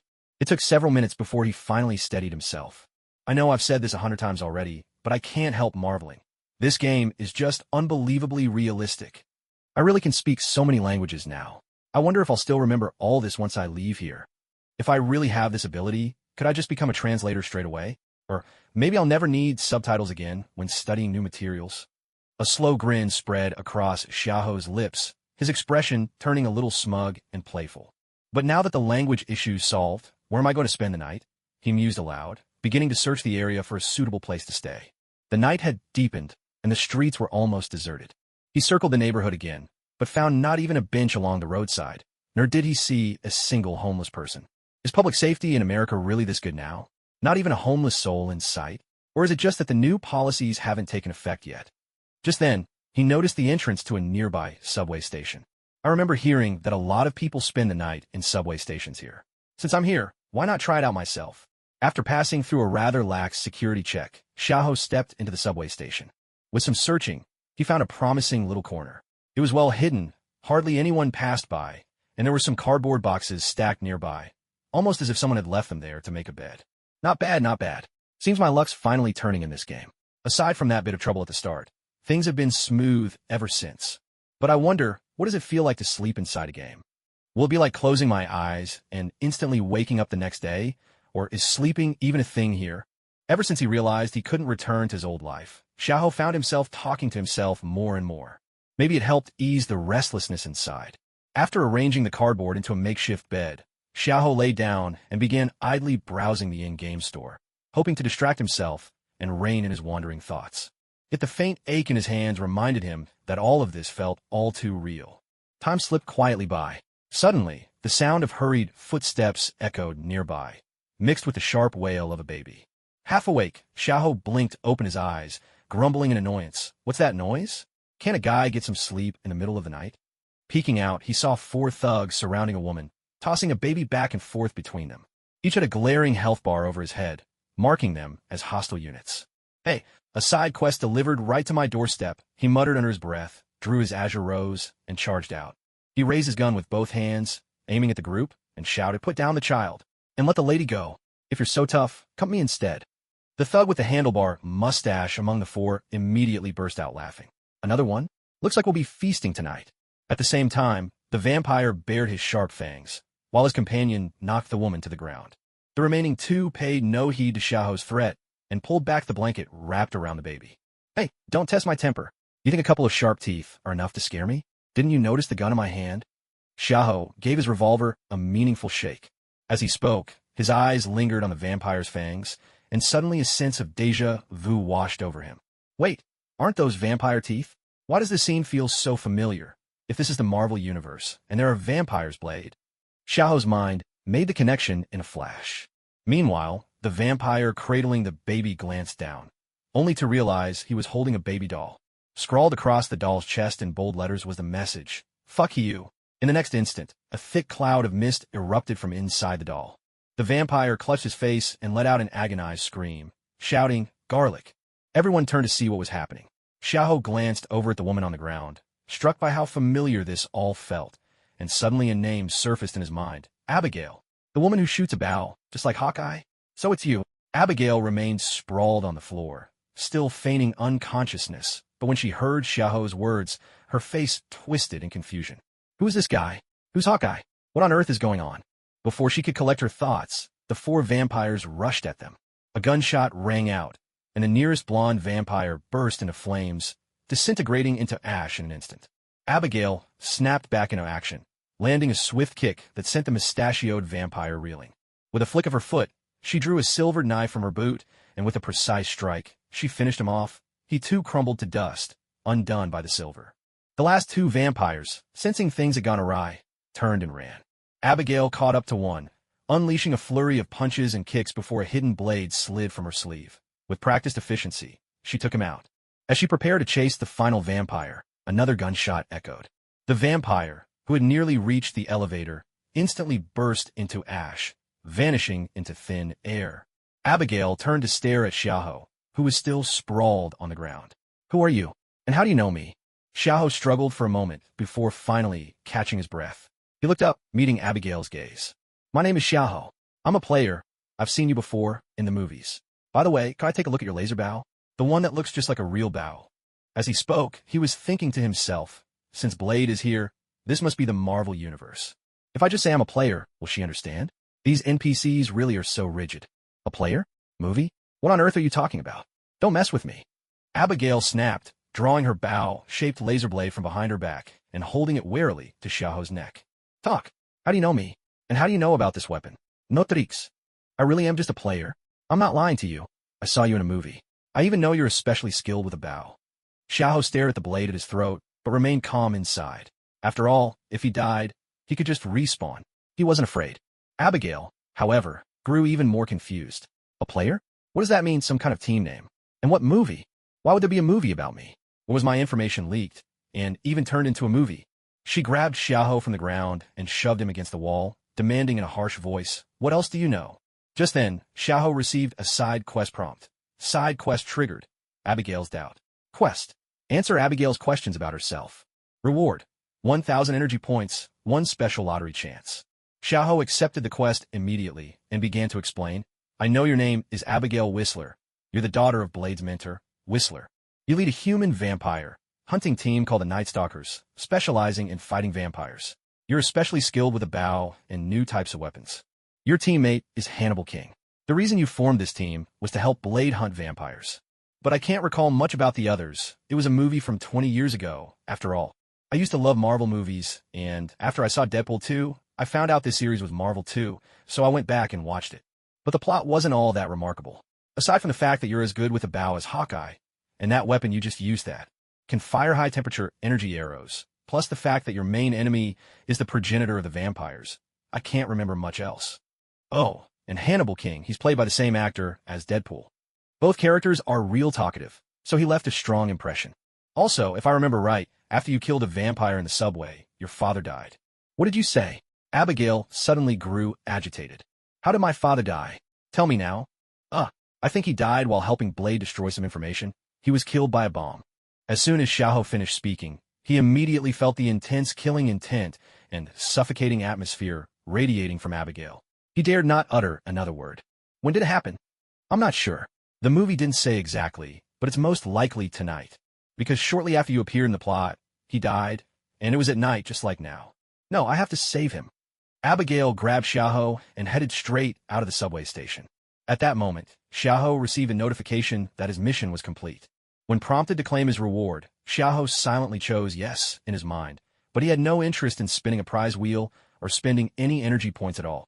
It was all because of the woman driving, the Abigail he'd always assumed was just an NPC. The anxiety on her face and the sorrow in her eyes were impossible for him to ignore. Xiaoho began to wonder, could an AI-generated character truly act so convincingly human? It wasn't just about how lifelike her model was. Could all those complex emotions really be simulated by data to such a startling degree? His doubts about not being able to exit the game resurfaced as well. Was he really just playing a game? Why did it feel at this very moment that the person sitting beside him was flesh and blood, not just a construct of code? Would he ever be able to return to the real world? A heavy silence filled the car, time crawling by beneath the weight of this oppressive atmosphere. Ahead, the outline of the docks gradually came into view, and from the distance, sporadic gunfire and explosions could be heard. As they drew closer, still about a kilometer away, a thunderous explosion suddenly erupted. Flames shot skyward, and in an instant, the entire dockyard was engulfed in chaos and ruin. Stop the car. We're too late, Xiaoho said quietly, and the vehicle slowly came to a halt by the roadside. Abigail simply stared off into the distance, tears silently streaming down her cheeks, not making a sound. Xiaoho watched as Blade, kneeling in the distance, was hauled to his feet. He also glanced at Abigail beside him, quietly weeping. His suspicion that this world might be more than just a game grew ever deeper. No matter how he looked at it, everything felt too real, far more moving than anything he'd experienced in his previous deaths. Maybe we should leave now. Otherwise, they'll be here soon. Xiaoho tried to sound lighthearted as he spoke to Abigail. He wasn't even sure whether these words were appropriate right now. As an ordinary person, someone who'd grown up in a society as peaceful and protective of its citizens as China, he found what was happening before him utterly shocking. When he'd shot and killed 2 vampires earlier, the game's pop-up prompts and the sight of the vampires crumbling to ash had only impressed him with the technical sophistication of the game. It hadn't truly moved him. But what happened next made him begin to question himself. Had he made a mistake? Maybe he shouldn't have treated everyone here as NPCs, especially after revealing future plot points and letting Abigail witness her own father's death with her own eyes. Abigail didn't respond to Xiaoho's words. She simply started the car in silence, driving back toward the nearby city along the same route. At that moment, Xiaoho was completely at a loss for what to do. Comforting an NPC felt a bit ridiculous, but doing nothing left him feeling uneasy. Perhaps it was the deep influence of compulsory education and traditional culture, but he found himself beginning to feel sympathy for an NPC. But was this really just a game? Could a game be made this realistic? Was that even a good thing? No, this has to be a game. I still need to get back. My cat at home hasn't been fed yet. I have family, I have friends, and nothing in my life is lacking. So how could I have suddenly traveled to another world? Besides, what kind of transmigrator still has a game interface in front of their eyes, can respawn after dying, check personal stats, enter a game shop, and manage a full inventory system? Any way you look at it, this is still a game, just a more realistic one, with smarter NPCs. I'll just have to be more careful when I play from now on. That's right, that's the decision. From now on, I'm a lawful player, no more messing around like in GTA. As long as no one bothers me first, I won't interfere with anyone else. I'll just pretend I'm a tourist abroad. If someone really does provoke me and I can't stand it, I'll just switch to Azu mode and shout, I don't eat beef. Still, since this is the Marvel Universe, should I try being a superhero? Suddenly, a sharp smack broke the silence inside the car. Abigail turned to look at Xiaoho, her eyes filled with confusion, as if she was asking why he'd suddenly slapped himself. There was a mosquito. I was killing a mosquito. Yeah, just a mosquito. Xiaoho's voice grew weaker as he spoke. Abigail's gaze shifted from confusion to the kind of look you give someone who's lost their mind. Did I just get looked down on by an NPC? Whatever. At least I snapped out of it quickly by slapping myself. What was I thinking? wanted to become a superhero. Only a fool would want to be a superhero, getting forced into righteousness, restricted at every turn, and no matter what you do, ending up criticized by the whole world. Only an idiot would want that life. I'm no idiot. I want to be the freest person there is. I want to be Pirate King. I'm Xiahou Di, Diao Mao, and I will become the Pirate King. At that moment, the intelligence for stat on his personal panel began to flash, as if mocking Xiahou for his sudden bout of self-important enthusiasm. From the driver's seat, Abigail kept glancing at Xiahou in the passenger seat out of the corner of her eye. The more she observed him, the more convinced she became. This man definitely had some issues. Maybe he just happened to know a few things, but he truly looked like a madman. Once Xiahou figured things out, he stopped worrying about the problem of spoilers. He decided that from now on, whether or not to reveal plot points would be entirely up to him. As long as it didn't affect him, he'd do as he pleased. With that resolved, he opened his personal panel. To his surprise, his level had already gone up from 1 to 2, and there was a new line of information. He now had 5 free attribute points to distribute. This discovery made him even more certain that he was in a game world. If he could level up and assign attribute points, there was no way this was reality. If anyone dared claim otherwise, he would argue with them to the end. He guessed that the reason for his level up was probably defeating those 2 vampires earlier. Still, he found it odd that there wasn't an experience bar showing his progress, and he suspected there were plenty of bugs in this game. Now, he turned his attention to how best to distribute the points. First, he put 1 point into intelligence, hoping to make himself a little smarter. He hesitated over the remaining 4 points, but eventually assigned them all to strength. The reason was simple. He just wanted to experience the thrill of wielding a massive blade. After all, his Crimson Empress had been sitting in his backpack for ages. After distributing the points, he felt a surge of warmth spread through his body. Instantly, he felt lighter and more energetic. Even the numbness in his hands from earlier vanished. He clenched his fists and realized he was much stronger than before. Next, he opened the shop and browsed items priced under 1,000. Most of what he saw was food and mundane supplies, common firearms, for instance, and there wasn't a single skill among them. Buying something directly didn't seem worthwhile. The lottery was much more enticing. Since he didn't need consumables or weapons for now, his Crimson Empress and Azure Rose were more than enough. He set his sights on skills and bloodlines. As for vehicles and the mysterious special category, he figured he'd leave those for later. Vehicles were self-explanatory, but he had no idea what counted as special. After weighing his options, he decided that skills and bloodlines were the best investments for now. He could always try the others when he had more funds. Having made up his mind, he selected the lottery for skills and bloodlines. The screen spun for a while before landing on a skill description. This skill originated from the Warlock class in World of Warcraft. It would allow him to breathe underwater for 10 minutes. Xiahou fell silent when he saw it. He wasn't sure if he should complain. It felt a little pointless, but the result was set in stone. There was no use grumbling about it now. He silently accepted the skill, and a blue card appeared in his inventory. He tried to take it out like he had before, and, just like the language module chip, it was automatically used the moment he did. With that, a new incantation etched itself into his mind. As long as he recited the spell, he would be able to breathe underwater, but only for 10 minutes. And then he'd have to wait 30 minutes before using it again. The short duration and long cooldown left him rather astonished. While he was still hesitating over whether to draw another card, the car gradually rolled to a stop, pulling up to the entrance of a factory outside. "We're here. Get out," Abigail said, opening the car door and stepping out first. Xiahou obediently got out as well, trailing behind her as they headed into the factory. He was acting this compliant mainly because she had just lost her father. Under other circumstances, he wouldn't have been so subdued. This was his way of showing respect. "Since you claim you've seen movies about us, you should know where we are, right?" Abigail walked ahead without looking back, but her voice carried to him. "Of course I know. This is your Night Stalker Squad's base. Didn't it get attacked later? Only 3 members survived, if I remember right," Xiahou replied casually. As soon as Abigail heard that, her expression changed drastically. She spun around and suddenly seized him by the throat. "What did you just say? How could they die?" Her emotions exploded. Having just lost her father, she was now hearing that her teammates were doomed too. She simply couldn't keep it together. "Could you let go first? If you don't, even if you're a storyline NPC and your father just died, I'll have to fight back. Don't think I'm easy to bully, or that you can ignore this 4th calamity." Xiahou struggled as he spoke. At his words, Abigail had no choice but to release her grip, though she still fixed him with a piercing glare. "Talk. Now. What's the rush? At least when you were asking questions earlier, you'd give me a quest. Now you're not even offering that. I don't feel like telling you anything," Xiahou retorted, deliberately turning his head away to avoid her gaze. Abigail's temper flared again, and she began to suspect that Xiaoho might not be entirely sane when had she ever given him a quest. "So what will it take for you to talk?" she asked, doing her best to rein in her emotions and change her tone. "Beg me, and not just half-heartedly. I want to see you really mean it. If you're just going through the motions, I won't answer." Xiaoho's stubborn expression made it clear he had no intention of cooperating.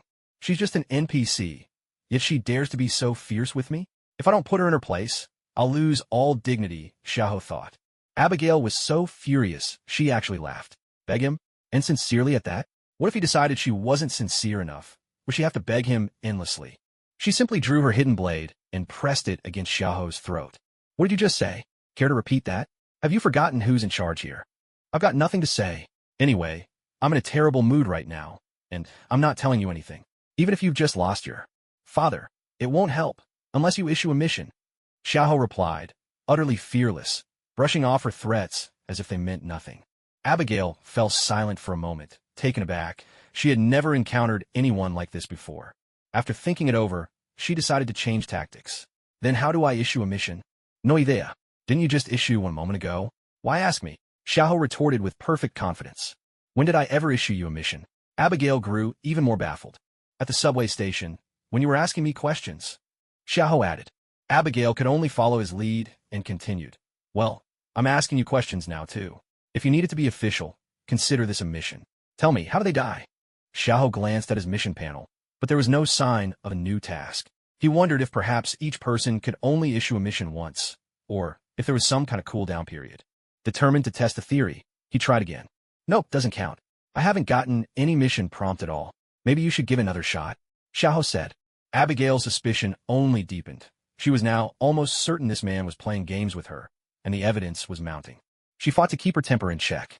"I need your help to complete a mission. Tell me how our Night Stalker squad really died. You can name any price you want." Seeing that his mission panel still showed no reaction, Xiaoho was now fairly sure of his guess. Either each person could only issue a mission once, or there had to be a waiting period before issuing another. But he had no intention of giving Abigail the information easily, not even out of sympathy for her loss. After all, there were still other Night Stalkers who could issue missions. That way, he could profit more than once. He smiled to himself at the thought. "No can do. I can't accept any mission you issue right now. Let someone else try," Xiaoho said, gesturing toward the interior of the factory. Abigail felt her anger teetering on the edge of control. She was certain Xiaoho was deliberately toying with her, but her need to know the truth was stronger still. Biting back her rage, she said through clenched teeth, "Come with me." With that, she turned and strode deeper into the factory.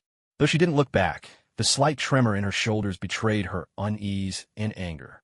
Xiaoho followed, taking in his surroundings as they went. He noticed a little girl standing on the platform, keeping a watchful eye on everything. "To be honest, you folks are in a dangerous line of work, and you're bringing a little girl along. Aren't you worried about how this might affect her in the future?" If I remember right, she saw her own mother die with her own eyes. Abigail paused for a moment. Without even turning her head, she replied coldly, "Shut up and keep moving."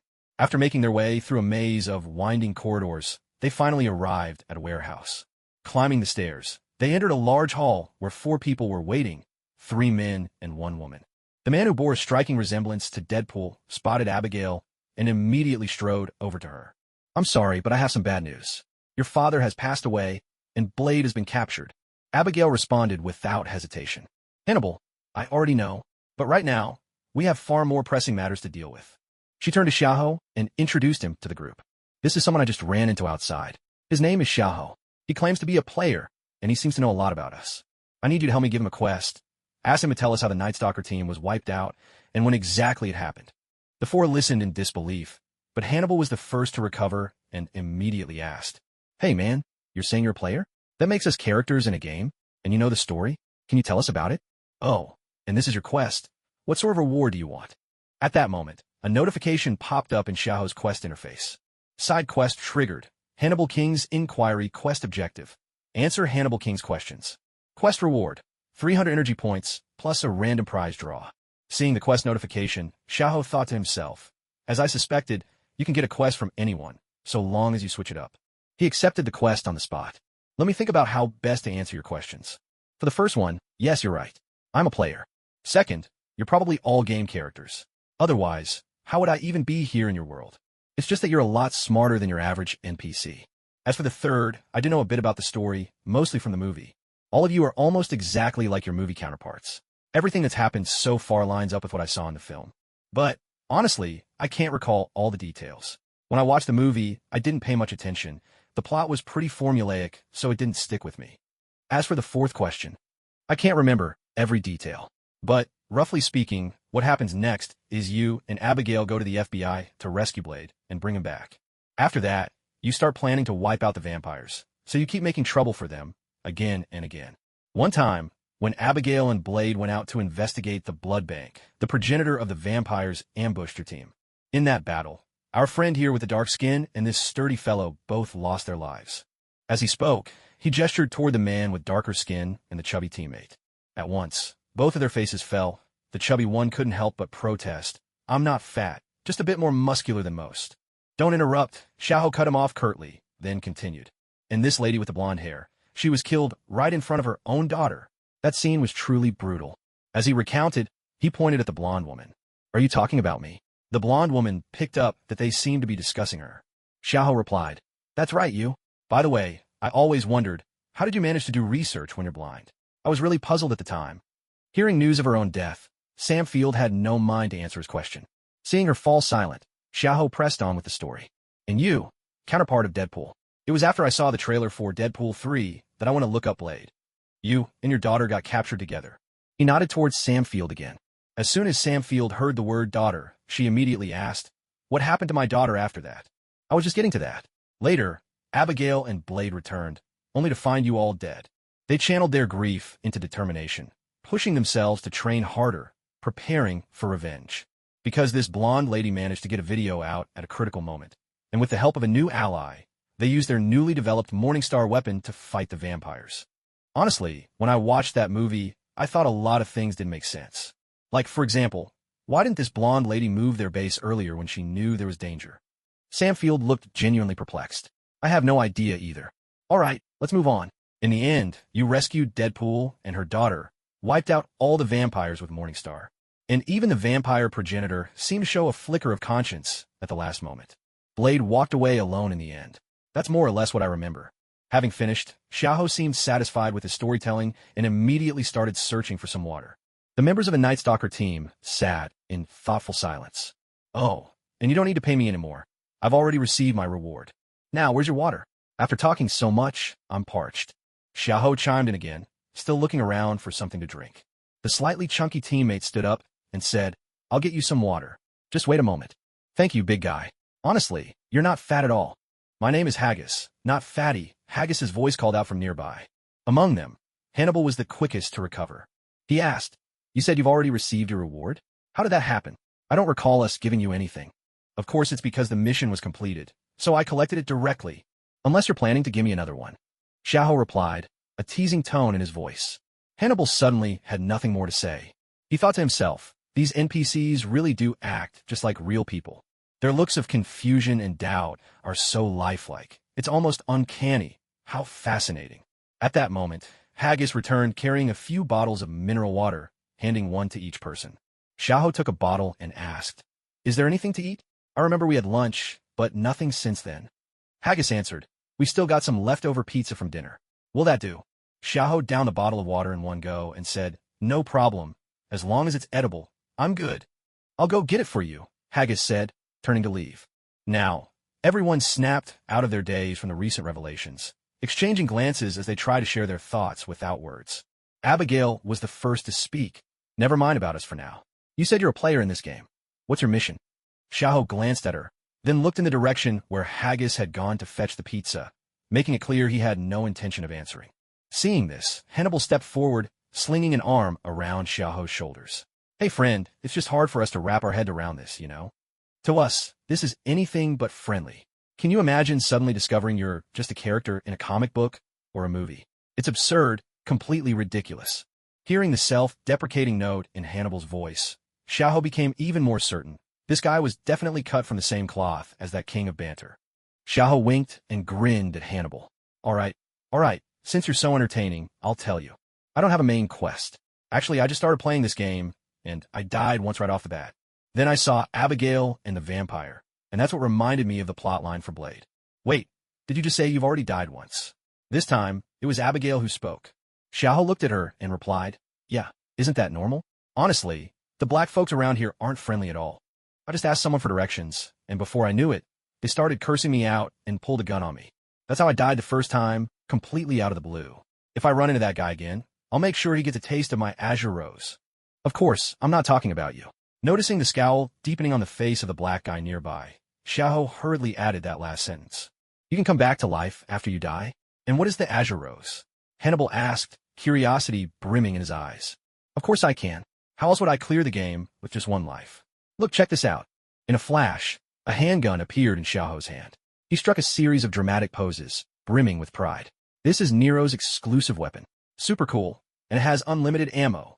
First, everyone was startled by the fact he could resurrect after dying.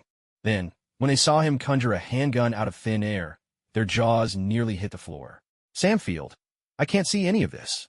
At that moment, a sharp smack rang out, followed by a yelp of pain. Everyone whipped around to the source of the commotion. Little Hay was clutching his face, glaring furiously at Hannibal. Why did you hit me? I wanted to see if I was dreaming. Then why didn't you slap yourself?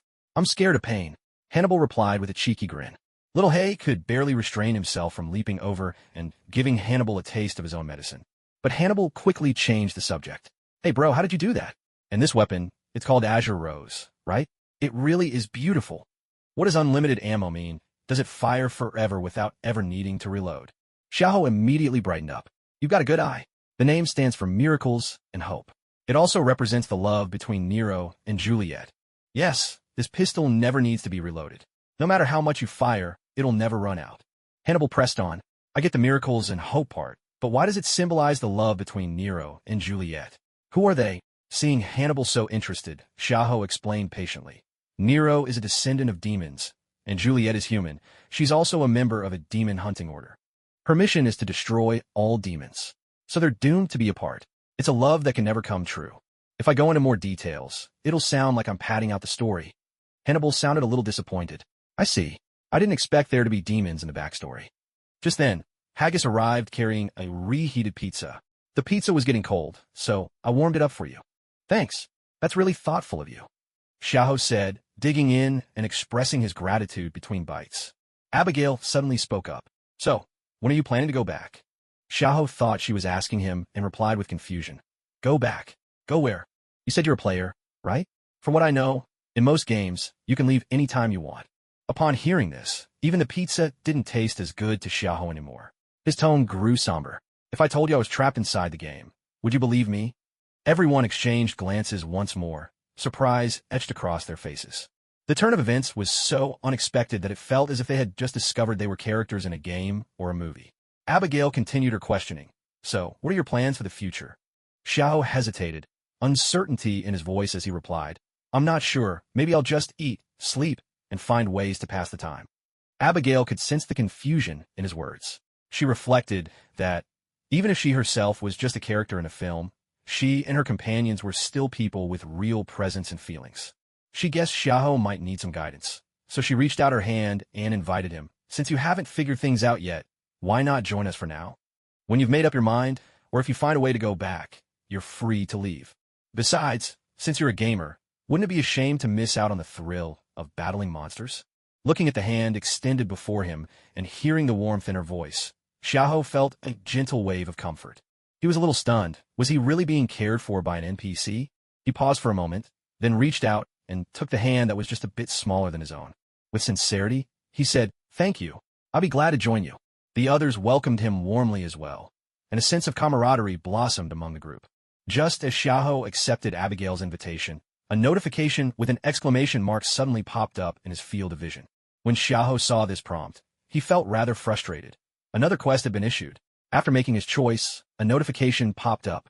Player has acquired a residence. Would you like to set this as your new respawn point? Without the slightest hesitation, Xiaoho chose yes. That way, if he ended up dying, he could come back to life right here. Honestly, that didn't sound so bad at all. Just moments ago, he'd been so moved by everyone's words, yet now reality yanked him back. This was, after all, just a game world. Thank goodness for that. Abigail watched as Xiaoho held her hand, not letting go for quite some time, lost in thought.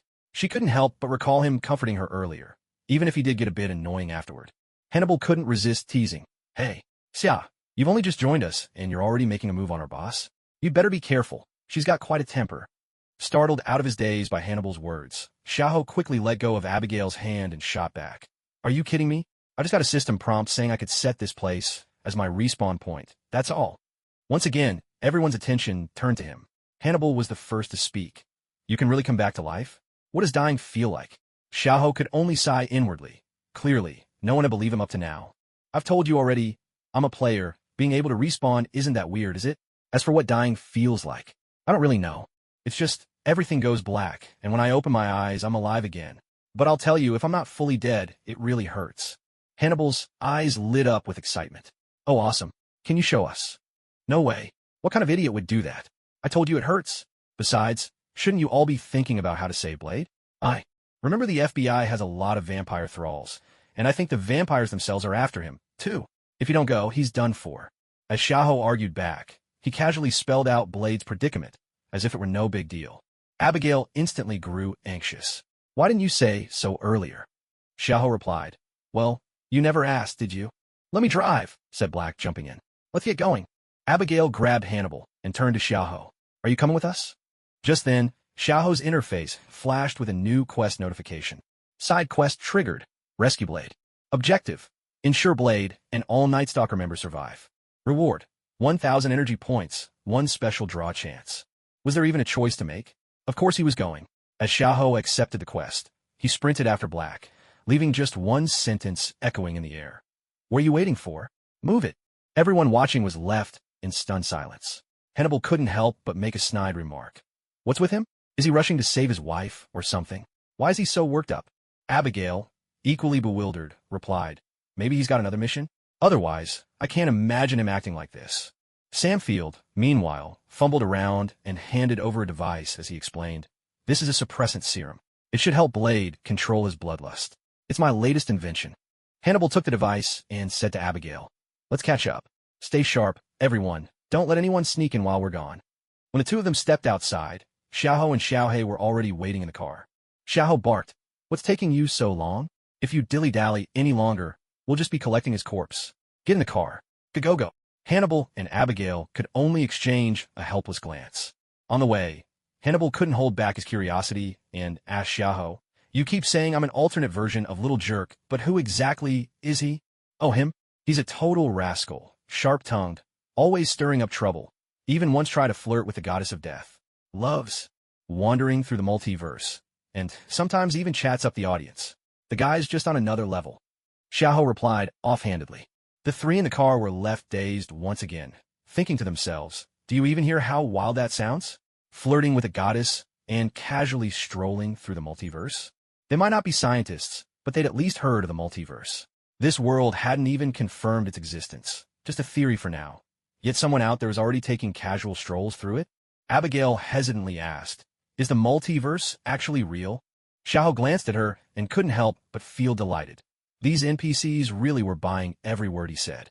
The thrill of playing a game or showing off to others was exhilarating. Of course it's real. Maybe I don't know about my own world, but in the Marvel universe, that's just how things are. There are movie universes, comic universes, fanfiction universes, thousands of them, with new settings added all the time. Who knows which version of the universe you guys are based on? Abigail and the others were even more confused, and a heavy silence fell inside the car. Watching the three of them stunned into silence, Xiahou allowed himself a small smile. He opened his game interface. He still had 1,300 energy points and 1 random draw left unused. With a fight coming up soon, he figured he might as well use them now to give himself a boost. He navigated to the lottery screen, chose the random draw, and hit start. The display spun in a dizzying blur, then stopped all at once.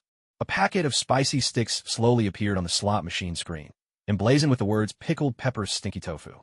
At this moment, Xiaohou's face was as dark as charcoal. In an instant, it was as if he'd been transported back to the days when On My OG had just been released. He remembered watching others easily draw SSR characters with a single pull, while he drifted further and further down the path of perpetual bad luck.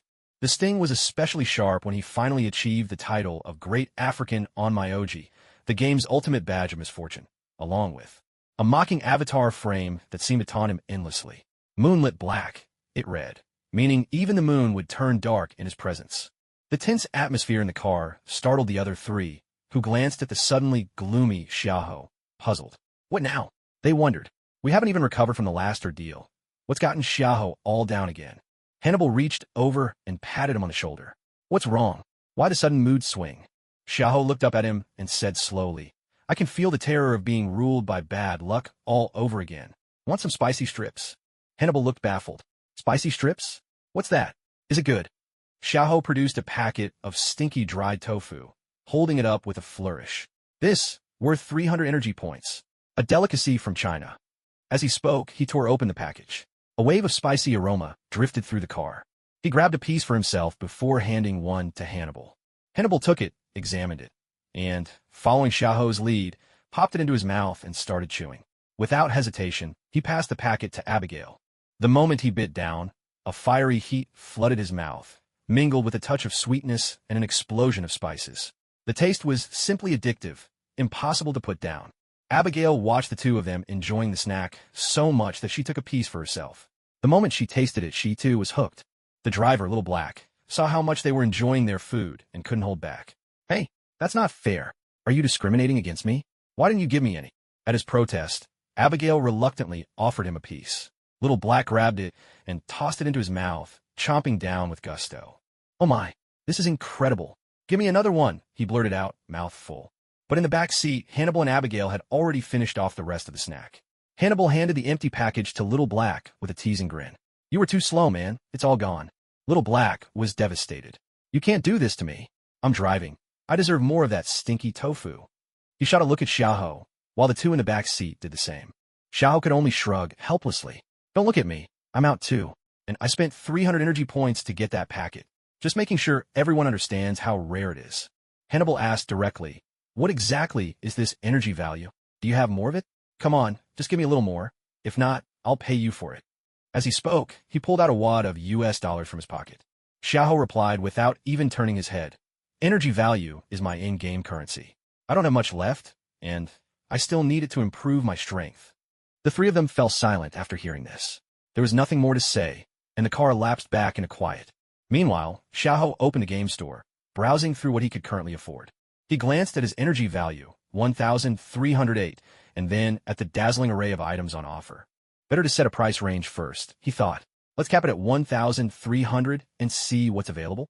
Most of the items vanished from the list in an instant. After some searching, Xiaoho discovered two items that seemed most useful to him at this stage.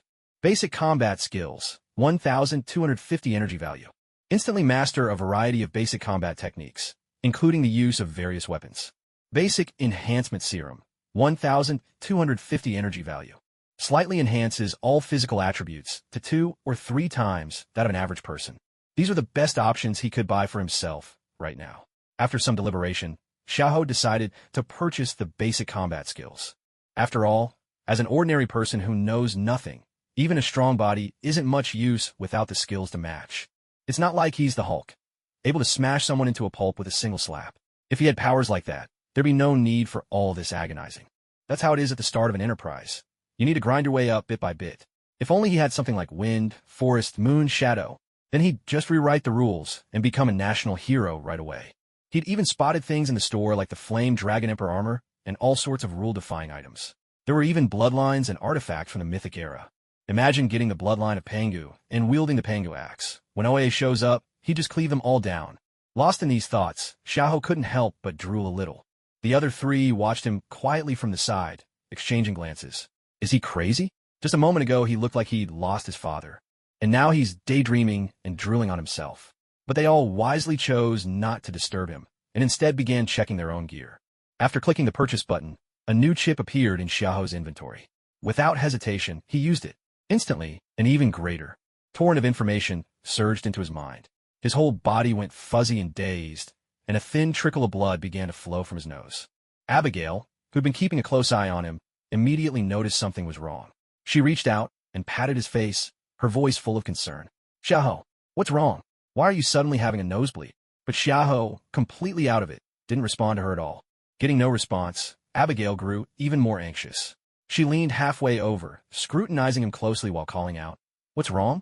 Are you feeling unwell? Can you hear me? Hannibal and Blackie also turned their heads at the same time, trying to see what was going on. Blackie went so far as to pull the car over to the side of the road, leaning in to help with the inspection. Almost a minute passed before Xiahou finally snapped out of the overwhelming flood of information.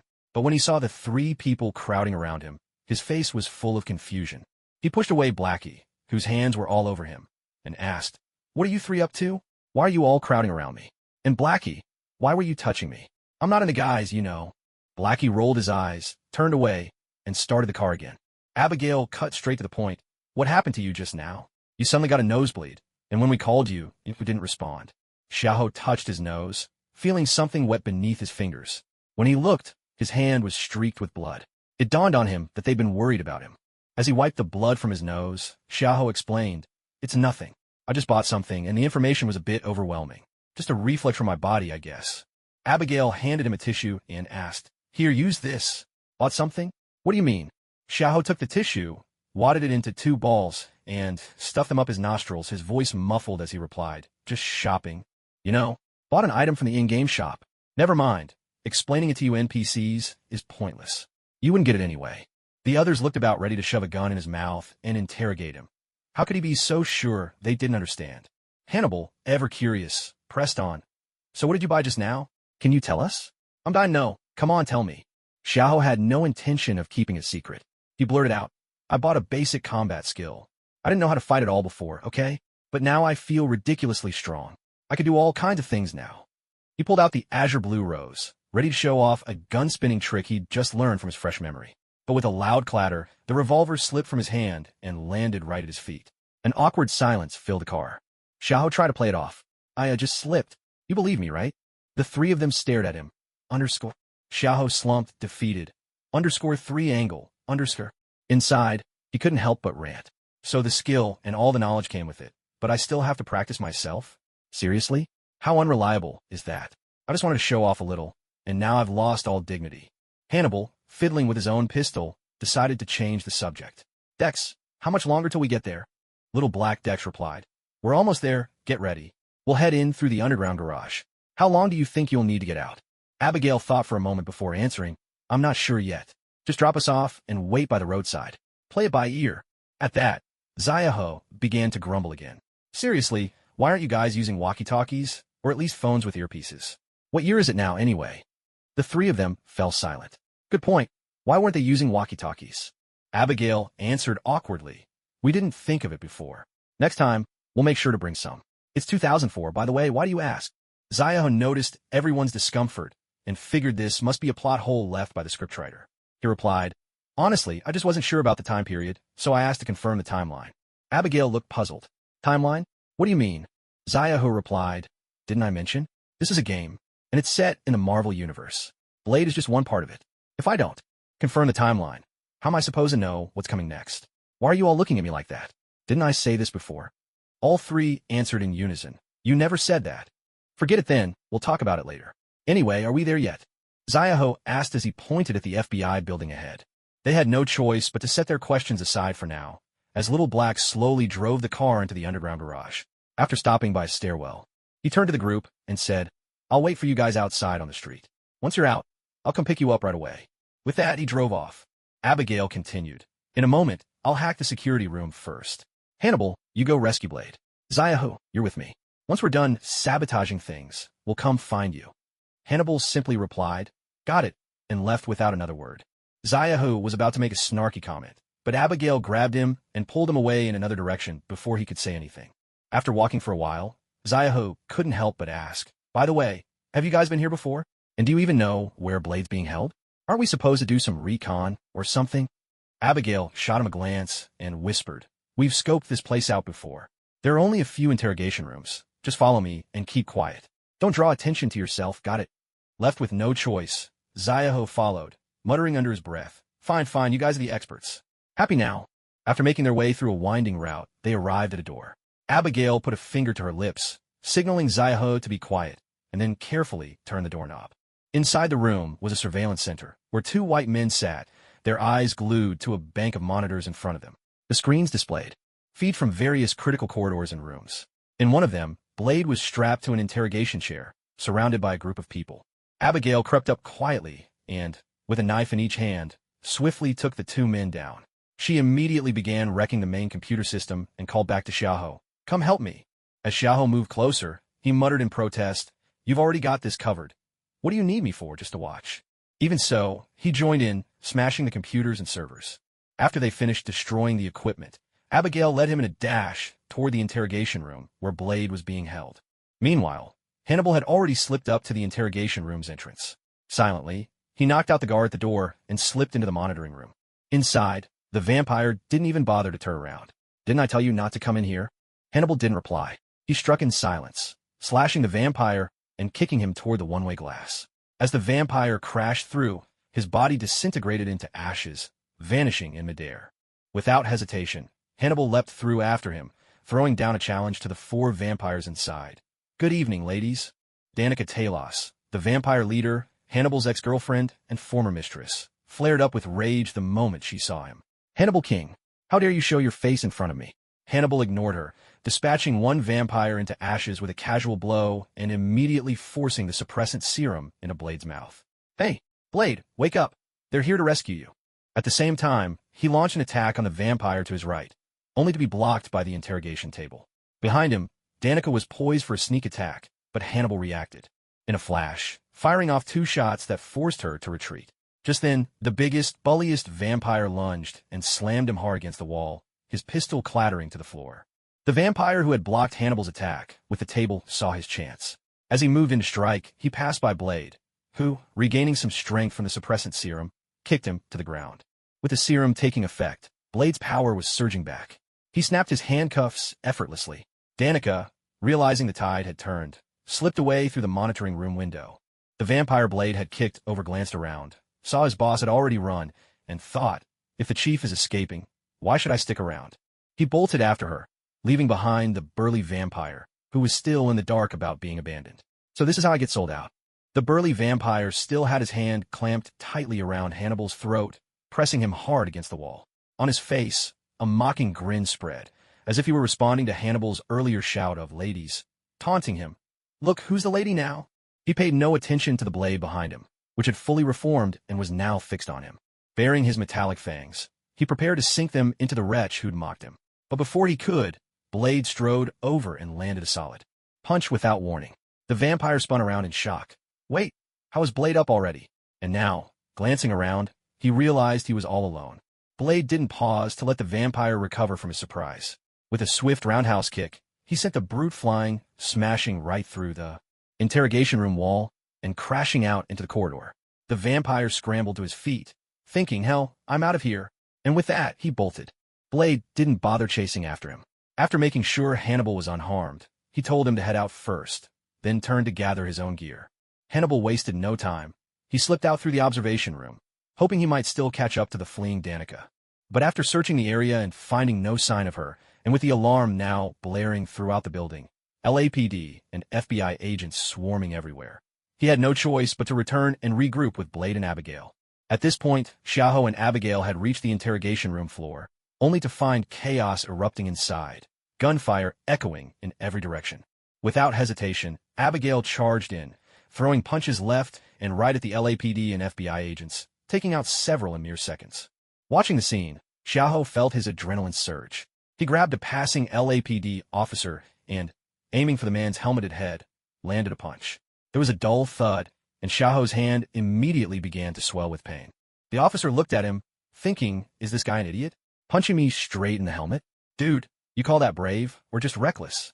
Seeing that his fist was useless, Xiaoho switched tactics and kicked the officer square in the chest, sending him flying.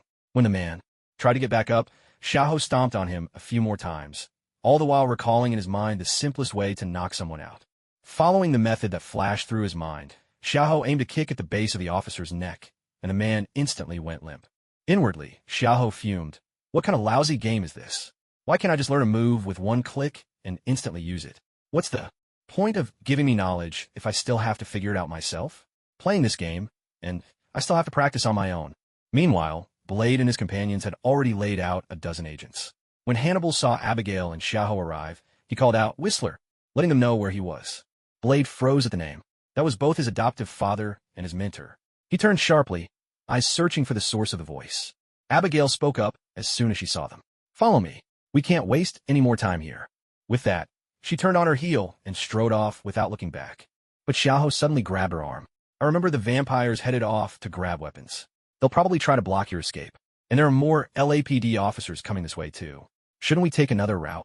Abigail replied firmly. There's only one way out. No other options. Move now. Xiaoho felt a chill run down his spine, but he had no choice but to follow. He drew the azure rose as he walked, and didn't forget to warn the others. You'd better get your weapons ready. I doubt they'll be holding back anymore. The others quickly armed themselves as well. Hannibal even tossed a handgun to Blade, but Blade's eyes were fixed on the revolver in Xiaoho's hand. Noticing Blade's gaze locked onto his revolver, Xiaoho discreetly shifted his hand behind his back, saying, Don't think just because you're staring, I'll hand this over. Not a chance. When they reached the corner of a T-shaped corridor, they saw the right side packed with LAPD officers, who raised their guns as soon as they spotted the group. Simultaneously, a swarm of vampires burst out from the left, guns blazing without a moment's hesitation. Forced to retreat, the group watched as the LAPD and the vampires opened fire on each other. Xiaoho glanced at both sides, noticing health bars appear over everyone's heads. So now we're officially enemies? Fine by me. He raised his gun toward the vampires and unleashed a rapid-fire American-style quick draw. 2 vampires hit by shots immediately, disintegrated into ash, their remains swirling away. Witnessing this, the LAPD officers fired their guns with renewed fervor. Seeing the power of the revolver, Blade wanted it even more, especially since his own gun was practically useless. Then he remembered his sword, which had been taken and still hadn't been returned. With a quick glance around, he leapt straight into the ventilation shaft and disappeared. Hannibal, watching Blade leave on his own, lost his composure and shouted, Hey, we came to rescue you, and you just bail on us? But there was no answer. Left with nothing else to do, Hannibal shot a rude gesture in Blade's direction and muttered under his breath, Son of a squid. Noticing that the vampires were already retreating, Xiaoho called out to the others, Head after the vampires. I'll cover you. Abigail called back, What about you? Xiaoho grinned, Don't worry about me. This gun's got unlimited ammo. I can hold them off myself. Besides, even if I die, I'll just respawn. I'm a player, after all. Xiaoho spoke as he leaned out and began firing at the LAPD. Every time he emptied 6 rounds, he flicked his wrist to snap out the cylinder before continuing to shoot. The bullets from the azure rose packed a punch that rivaled a Barrett sniper rifle, and the LAPD officers instantly ducked for cover, too afraid to stick their heads out. 3 of them weren't so lucky. Struck by the shots, half of their bodies disappeared in an instant. Hannibal grabbed Abigail and started to leave, heading for the end of the hallway. He shouted back to Xiaoho, Hurry over, we'll cover you. Hearing the call, Xiaoho began to retreat, firing as he went. But he was walking backward and didn't notice a submachine gun left on the floor. He tripped and fell hard, and the handguns Hannibal and the others carried simply couldn't compare to his weapon's firepower. Noticing the barrage had weakened, especially the terrifyingly powerful gun now silent, the LAPD seized the chance. They popped out and opened fire. Xiaoho, sprawled on the ground, was hit 5 or 6 times in quick succession. Abigail instinctively wanted to rush out and drag him to safety, but Hannibal caught her arm and held her back. Xiaoho glanced at the bullet holes riddling his body, wondering if he was about to die all over again. Seeing Abigail desperate to come for him, he called out, Go, get out of here, I'll come back. With that, he stayed on the ground, still firing at the LAPD, though his strength was fading fast. He could barely hold onto the gun. Tears flowed uncontrollably down Abigail's cheeks. Hannibal squeezed her hand and led her away, whispering, Don't waste his sacrifice, and maybe he really can come back.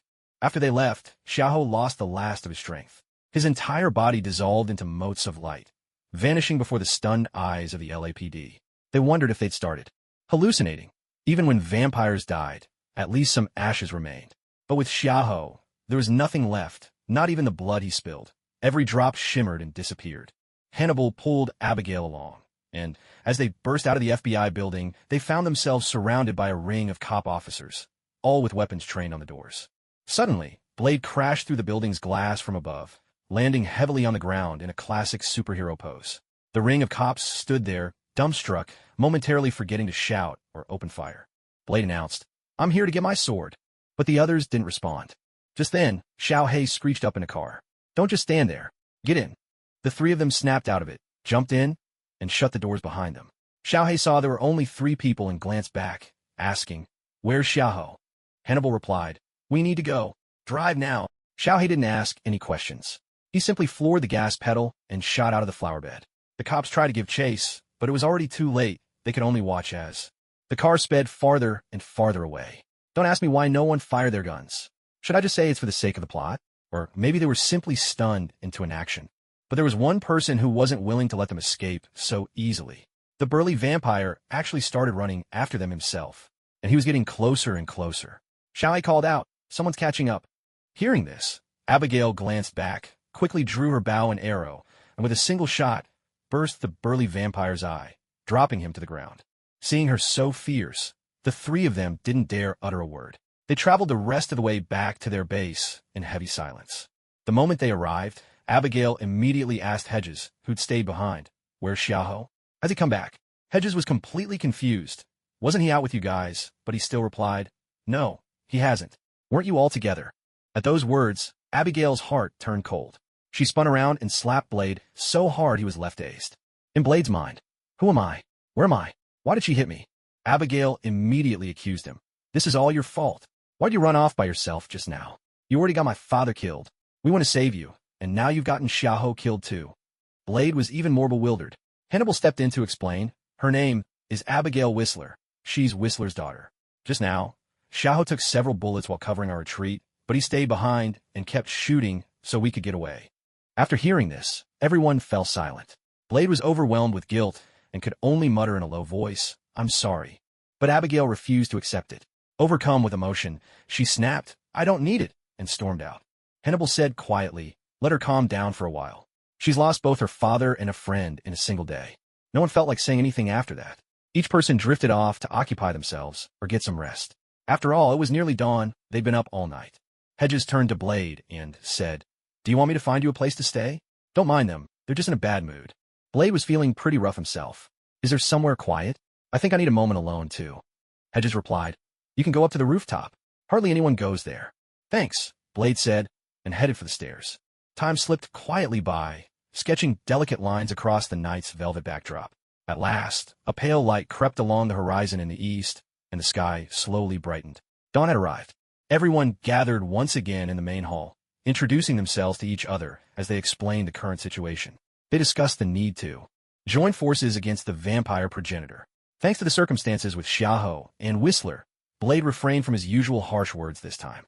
Just as they began to discuss their next steps, tiny points of light appeared in the center of the hall, gradually converging into the shape of a person. With a final dazzling flash, Xiaohe materialized before their eyes. The group stared in shock at this spectacle. When they realized it was Xiaohe who had appeared, Abigail rushed forward and threw her arms around him. As Xiaohe opened his eyes, he found himself suddenly being hugged by Abigail. He blurted out, "Hey, gorgeous, why are you hugging me? Don't. Tell me you've fallen for me." "But that's impossible, you know. I don't date NPCs. Besides, I prefer gentle girls. You're way too fierce for me." Abigail snapped back to her senses and immediately kicked him hard. She answered, "Don't flatter yourself. I don't like you. Not even a little. I just didn't expect you to actually come back to life. I got carried away for a second. That's all." Hannibal chimed in. "Xiaohe, how did you pull that off? That was awesome. If I had your kind of power, I could wipe out all the vampires by myself. Outlast every single one of them. Damn, that's seriously cool." Only Sam Field looked completely lost. She could hear Xiaohe's voice, but she couldn't see what was happening. So she asked, "So what's going on? Did Xiaohe really come back to life? How did he manage that?" Hannibal replied, "It's a real shame you can't see this." A bunch of lights came together, and then Xiaohe appeared, just like an angel from the Bible. I mean, I don't believe in any of that crap about God, but this was unbelievable. Can you imagine? Hearing this, Sam Field fell into deep thought. This was even more astonishing to her than learning yesterday that she was going to die, or that she was actually a character in a movie. Xiaohe had mentioned he could come back to life, but hearing about it and seeing it happen were two very different things. Xiaohe spoke up as well. "So what are you all doing here? Why is everyone gathered like this?" Abigail answered, "We're making plans, talking about how to deal with the vampires and their progenitor. Didn't you say you know the storyline? Any good advice for us?" Xiaohe replied, "I don't have any particularly clever ideas. Just kill them all, except for the vampire progenitor. I think his name was Drake, right?" Hannibal confirmed, "Yeah, that's him." Xiaohe continued, "If I remember right, he's not afraid of sunlight, and as long as there's even a drop of his blood left, he can come back to life. In the end, you only manage to kill him with a serum called Daystar, made from his own blood. Oh, and when you went to get his blood, that's when you blew your cover and your base got raided. Hannibal asked, so how do we find him in the first place? Xiahou replied, I think we caught one of his underlings and, well, tortured him to get the information. Honestly, the plot is pretty ridiculous. Just like how none of you thought to use walkie-talkies or anything to communicate. Everyone was left speechless again, especially Abigail and Heggies. One was the leader, the other the weapons expert, and yet neither had considered such an obvious problem. Abigail spoke up, all right, I get it. Since this was how we did it before, we'll just do it again. Only this time we have to be extra careful not to reveal the location of our base.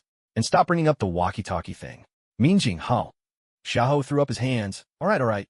I get it. I'll drop it, okay? But, hey, I personally suggest we relocate all non-combatants somewhere else. That way, even if we're exposed, they won't be in any danger. Abigail replied, I'll think about it. Blade, on the other hand, was still struggling to process everything. First, people he'd watched die had come back to life right before his eyes, and now all these secrets were being spilled. Was Xiahou some kind of prophet? How else could he know so much? And to top it off, he could resurrect. Even more outrageous than Blade himself, a half-vampire. As he saw that everyone had stopped questioning him and were starting to focus on their own thoughts, Xiahou quietly opened his personal panel. A notification for a completed quest was blinking at him. After claiming the reward for rescuing Blade, his energy value shot back up to 1,058, along with a new round of designated lottery draws. Xiahou suddenly felt that dying one more time wouldn't be so bad. After all, there was no punishment for it. But from the looks of it, every time he died, there was a delay before he could come back. It wasn't instant resurrection. Judging by the sunlight streaming through the window, it seemed he revived every morning. Meanwhile, time passed normally for everyone else. He'd have to be careful from now on, wouldn't want to get killed out of the blue and fail a mission for no good reason. And the rewards were all over the place, sometimes high, sometimes low. The first time, he'd only gotten 50 points of energy, but that seemed like the easiest task. Still, the last two rewards hadn't been much harder, just a bit of talking and they were done. Was it because he'd altered or revealed part of the plot? What hassle? But hey, who needs to overthink a game? Just charge ahead and don't look back. Lottery time, a new day, a new life. I feel like I'm back on top. He opened up the designated lottery page again, selecting both skills and bloodlines. No way could he get nothing good this time.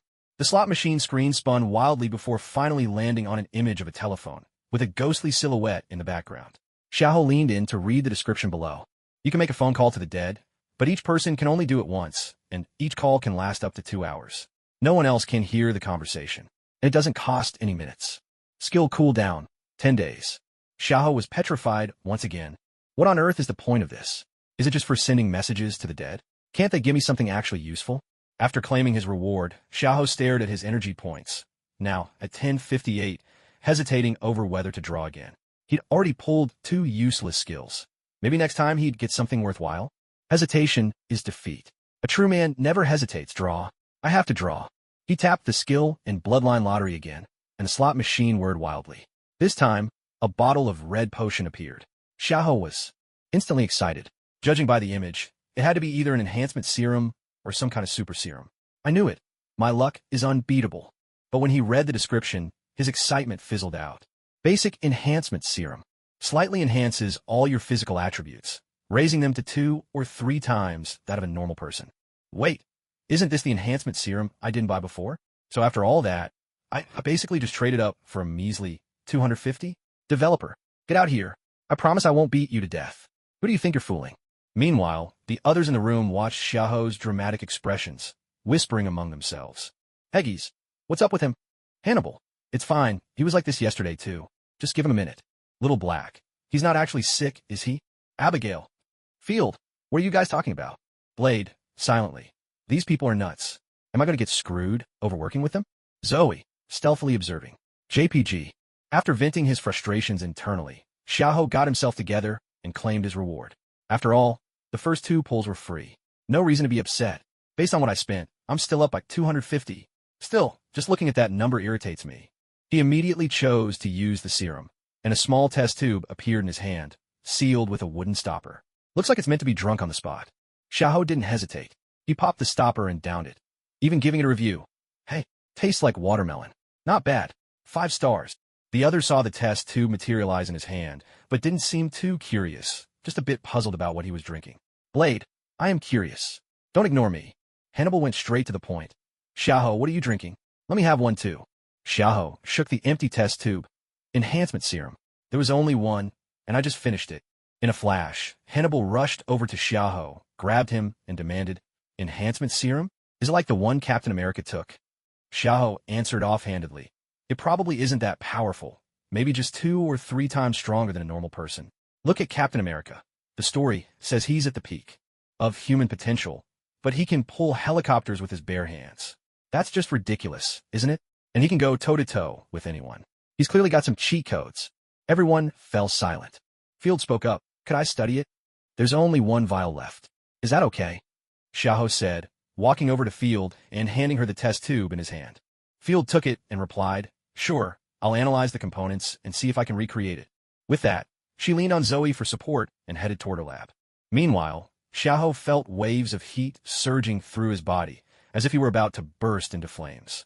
The others watched as wisps of steam started to rise from his skin, which was growing redder by the second, making him look like a freshly boiled lobster. Abigail looked at Xiaoho, concerned. Xiaoho, are you okay? You don't look so good. Xiaoho was feeling extremely uncomfortable and incredibly thirsty. He grabbed a bottle of water from the table and gulped it down. But even after finishing it, his thirst hadn't gone away. Is there any more water? I'm really thirsty right now. Abigail immediately handed him her own bottle. Here, drink this. I'll go grab you a few more. She dashed out to get more water. Xiaoho didn't hesitate. He took the bottle and started drinking. Before he'd even finished, Abigail had already returned, arms full with 5 or 6 more bottles, which she set down on the table in front of him. He kept drinking bottle after bottle. Only after finishing a third one did he start to feel some relief. The burning sensation in his body finally began to subside. I feel so much better now, and I'm filled with energy, Xiaoho exclaimed, glancing at his arms. They looked just as skinny as before, and he was still the same height, about 178 centimeters. He couldn't help but complain, so it's not the same as Captain America's serum. Why does he get to turn into a muscle-bound giant and even get taller? Everyone was speechless. Clearly, worrying about this idiot had been unnecessary. Xiaoho opened his personal panel to check his stats. Name, Xiaoho D. Diaomao. Strength, 18, average human, 5. Agility, 12, average human, 5. Intelligence, 15, average human, 5. Assets, 58 energy points. Skills, basic combat techniques. Equipped, Crimson Queen, Azure Rose. Inventory, none. Acquired skills. Underwater breathing. After casting the spell, you can breathe freely underwater for 10 minutes. Cool down, 30 minutes. Spirit phone. Allows you to call and speak with the deceased, but only once per person, and for a maximum of 2 hours. No one else can hear the conversation. No phone charges apply. Cool down, 10 days. Acquired bloodline. Basic enhancement serum. Note, each grade can only be used once. Current main quest. None. Current side quest. None. Looking at his brand new character panel, Xiaoho felt even more convinced that this was a game. But what do these stats mean? Are they really just giving me the bare minimum? Well then, let's see how far I can get with my underdog moves. As Xiaoho felt his body grow even stronger, the urge to test his abilities became irresistible. Eyeing Blade, who was striking a pose nearby, he called out, Blade, want to spar with me? I'd like to see just how much stronger I've become. Blade glanced at Xiaoho's eager expression. Coincidentally, he was curious about Xiaoho's new strength too. He nodded without hesitation. Sure, what do you want to fight? You two can go to the basketball court. It's spacious enough. Follow me, Abigail said, already leading the way toward the court. Blade and Xiao nodded and followed. The others, sensing a good show was about to begin, immediately got up and trailed along. Haggis whispered to Little Black, Dex, who do you think will win? Little Black replied, Hard to say, but my money's on Blade. Xiaoho just doesn't look reliable. Hannibal squeezed in. Want to bet on it? I'm putting $100 on Blade. Little Black and Chubby didn't even glance at him. They just kept following the group. Hannibal grumbled, Hey, really, you guys aren't betting? What if Xiaoho actually wins? All he got in response were 2 raised middle fingers. He didn't mind, though, slipping his arms around their shoulders and continuing, Come on, guys. You have to admit, Xiaoho's full of surprises. Blade might not have the edge here. They both replied at once. Then why don't you bet on Xiaoho instead of trying to talk us into it? We're not idiots. Little Black punctuated the point with a nudge of his elbow. Seeing he couldn't convince them, Hannibal gave up for now. When Blade and Xiaoho reached the basketball court, they each took a side, locking eyes in silent challenge. How do you want to do this? Weapons or no weapons? Blade asked, drawing the sword from his back with a flourish. Xiaoho's temper flared. What? Like you're the only one with a blade? With a thought, he pulled the Crimson Empress from his backpack. The moment the sword settled into his grip, Xiahou felt its weight drag down, forcing him to clutch it with both hands. Looks like my 18 points in strength still aren't enough to swing this sword one-handed, he thought, adjusting his grip and bracing himself for the fight. When the others saw the knife suddenly appear in Xiahou's hand, they were no longer surprised. After all, he always seemed to conjure things out of thin air, just like that revolver before. Yet, all eyes were still drawn to the Crimson Empress, captivated by its dazzling beauty, especially when they glanced at Xiahou's blade then. Back at their own weapons, a pang of self-doubt washed over them. Why had they even bothered to retrieve their own blades in the first place? Hannibal, unable to resist, stepped forward and began to gently run his fingers along the blade. Xiahou, this knife is incredible. Can I give it a try? Xiahou remembered how he had felt the first time he held the Crimson Empress. Without hesitation, he replied, "Of course. You're my best brother. Catch." As he spoke, he handed the knife over to Hannibal. Hannibal nearly lost his grip as he caught it, struggling to steady the blade, but managed to hold on. He examined it closely, marveling. It's absolutely beautiful. A bit on the heavy side, though. Does it have a name? Like your azure rose? Seeing Hannibal able to wield the blade, Xiahou felt a twinge of jealousy. Still, the praise filled him with delight. Who doesn't love showing off their prized possessions, especially among friends? Of course it has a name. It's the Crimson Empress, hailed as the finest weapon a warrior could hope for. Both it and Azure Rose are Nero's exclusive arms. She used them to slay countless formidable demons. But now they're mine. As Xiahou spoke, he pulled out Azure Rose as well, striking various poses with both weapons in hand. Watching their performance from the side, Blade was visibly annoyed. Those weapons, he wanted them too. He cut in, breaking their little showcase. Are we fighting or not? If not, I'm leaving. Hearing this, Xiahou quickly put away his gun and grabbed the knife, turning to Blade. Of course we're fighting. I might not be a match for you, but I still want to give it a shot. Seeing the two getting ready to duel, Hannibal hurried to join the others, his eyes alight with anticipation. Once Xiahou signaled his readiness, Blade wasted no time. He raised his own weapon and charged, bringing it down in a sweeping arc. Xiahou barely managed to bring his knife up in time to block, but the force behind the blow sent him staggering back 5 or 6 paces before he could stop himself. A sharp pain shot through his palms, and he couldn't help but grumble internally.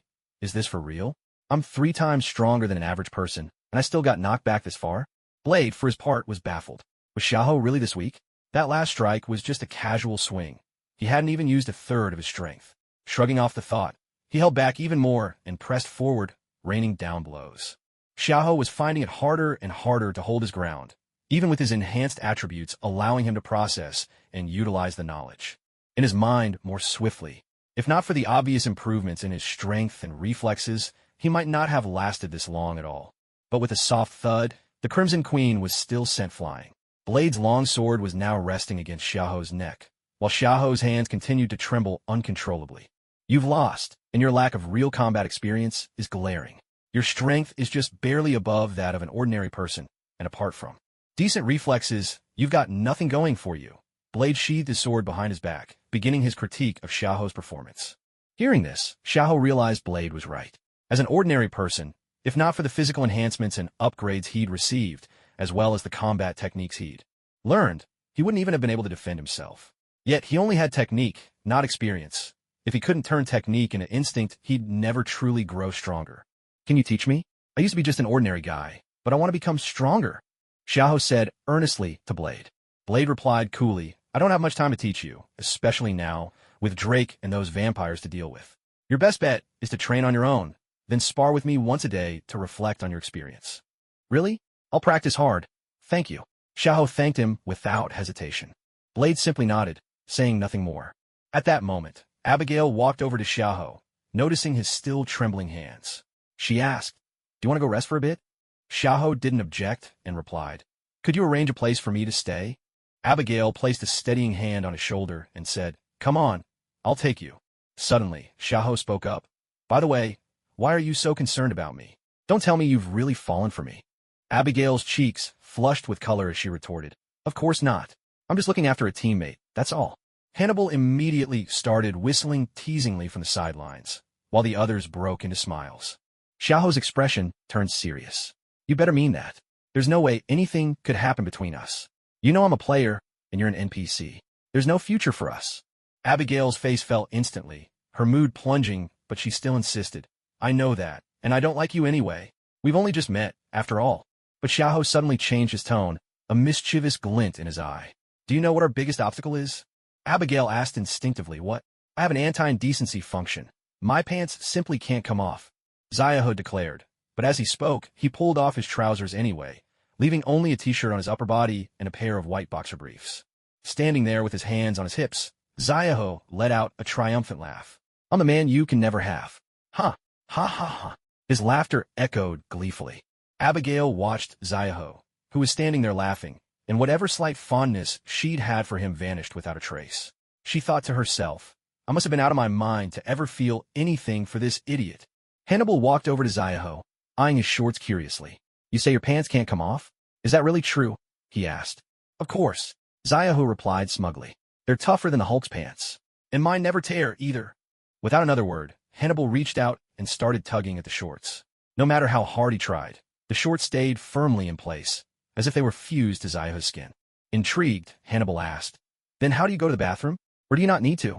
Do you even have, I obviously need to use the bathroom, and it's actually pretty amazing. Wanting to show you how. Xiaoho grinned, slinging an arm around Hannibal and getting ready to demonstrate. Of course I have the equipment. The game just has a built-in protection mechanism. That's all. The two of them chatted as they walked off the basketball court together, leaving the others silently watching them go. Blade looked at Abigail, hesitating. You guys. Abigail covered her face with her hand. It's just those two who are like that. But before she finished speaking, Little Black and Little Fat had already run after them, calling out, Wait for us. We want to see too. Slow down. Now only 3 people remained. Blade and Abigail grew even more silent. Field thought to himself, I can't see a thing from here. I wanted to watch too. Standing beside her mother, Zoe, the 4th person present, thought, so I don't get any lines at all. Huh. Oh, that remote peeing ability of yours is seriously impressive. Hey, tell me, have you ever slept with a woman? You know me. I'm always super curious about this stuff. Why would I tell you? If you don't, I won't be able to sleep tonight. Come on, just tell me. I'll even swap stories. I'll tell you about the time I did it with a vampire. How about that? I really don't want to know. Why don't you go ask Little Fat and the others? And wait, did you actually do it with a vampire? They're not like you. I'm way more curious about you. Come on, let's trade stories. As the murmur of conversation drifted into the hall, Hannibal and Xiaoho entered with 2 others. The 3 people already seated inside wore awkward, exasperated expressions, with Blade shooting Abigail a particularly scrutinizing look. Feeling cornered by Blade's gaze, Abigail couldn't take it anymore and blurted out loudly. Could you all please stop discussing this? And Xiaoho, didn't you want me to show you to your room? Xiaoho had no choice but to reply, All right, let's go. At the same time, he gave Hannibal a subtle wink, hinting that they'd pick up the conversation later. After leading Xiaoho to his room, Abigail couldn't hold back her curiosity any longer. Are you really not going to take your pants off completely? Of course not. In our country, games with adult content are forbidden. So that's absolutely out of the question. Xiaoho replied, meeting her gaze. All right then, take a rest. I'll go check on Blade and the others. Disappointed, Abigail left the room, closing the door softly behind her. Xiaoho flopped onto the bed and began to ponder. He knew, without a doubt, that Abigail was interested in him. But this was just a game. He had no desire to fall for a game NPC, especially since he still wanted to find a way out. These NPCs were so sophisticated that, even knowing it wasn't real, he didn't want to hurt her feelings. Besides, maybe her affection was just because her father had died recently, and he happened to be there for her, offering support. Perhaps it was best to set things straight early and gently put an end to any misunderstanding. Thinking back, this game was hardcore. During his clash with Blade, he'd been completely on the defensive. The techniques in his head always seemed to step behind when he tried to use them, almost as if they didn't belong to him at all. Now he finally understood why, in real life, soldiers and athletes train nonstop. True skill was forged through relentless practice. Even with the best physique, you couldn't win a championship without it. He couldn't help but grumble inwardly. Even in a game, he had to train himself? Why couldn't it be like those over-the-top web novels, where you get instant rewards for checking in and could conquer anything in heartbeat? He longed for that kind of overwhelming power, where even the passing ants would tremble before him. Well, he thought, at least he was learning new skills. If he got really good at them here, maybe he could use them in the real world too, which would be a huge win. First, though, a nap. After that, he'd hit the training grounds. As his eyes slowly closed, Xiaoho drifted off into sleep. In his dreams, he piloted the strike freedom high above New York, mowing down wave after wave of Chitauri, leaving chaos in his wake. He charged straight into the spatial rift, unleashing a barrage of missiles at the enemy warships, and just as he was about to destroy their mothership, he woke up suddenly, rubbing his aching head, and took a look around. An unfamiliar room. As his thoughts gradually settled, he realized this was his room within the Nightwalker's squad. He had hoped that after a good night's sleep, he'd wake up back home. Well, lousy game. He opened the door and stepped into the main hall. No one was around. After making a round of the place, he finally found them on the basketball court. Little Black and Chubby were playing basketball. Xiaoho walked over and asked, "Where's everyone else? Why are there only you two here?" Chubby replied, "Blade, Abigail, and Hannibal went out together to hunt down those humans who serve the vampires. They're gathering intel. Field is busy researching the virus and your serum." Little Black chimed in, "Have you rested enough? Want to join us for a game?" Xiaoho shook his head. "No, I'll pass. I want to get in some training. Are there any other places I can use?" Chubby pointed toward the stairs and answered, "Aside from here, there's only the rooftop and the open space outside. There's no one nearby, so you can practice wherever you like. If you want the rooftop, just take the stairs up." Xiao grinned in thanks. "Thanks, Chubby. You guys go ahead and play, I'll go train." Chubby grinned back. "No problem. By the way, do you need one of us to go with you? It's faster to improve if you have someone to spar with." As he spoke, he patted Little Black on the shoulder. Little Black's expression seemed to say, "Did you even ask me before volunteering me?" Waving his hand as he walked toward the stairs, Xiaoho replied, "No need for now. I want to practice the techniques in my head on my own first. I'll ask for your help another day." "All right then. Just be careful not to injure yourself." Got it. "Chubby, the way you're fussing, people might get the wrong idea about you." Xiaoho teased. Chubby's face flushed bright red, and he shouted, "I like women. I absolutely do not like men." Little Black quietly edged a little farther away from Chubby. That only made Chubby more exasperated. "Dex, what's that supposed to mean? We've known each other for so long. You suspect me too?" Little Black awkwardly rubbed his nose, quickly changing the subject. "No, let's just get back to the game."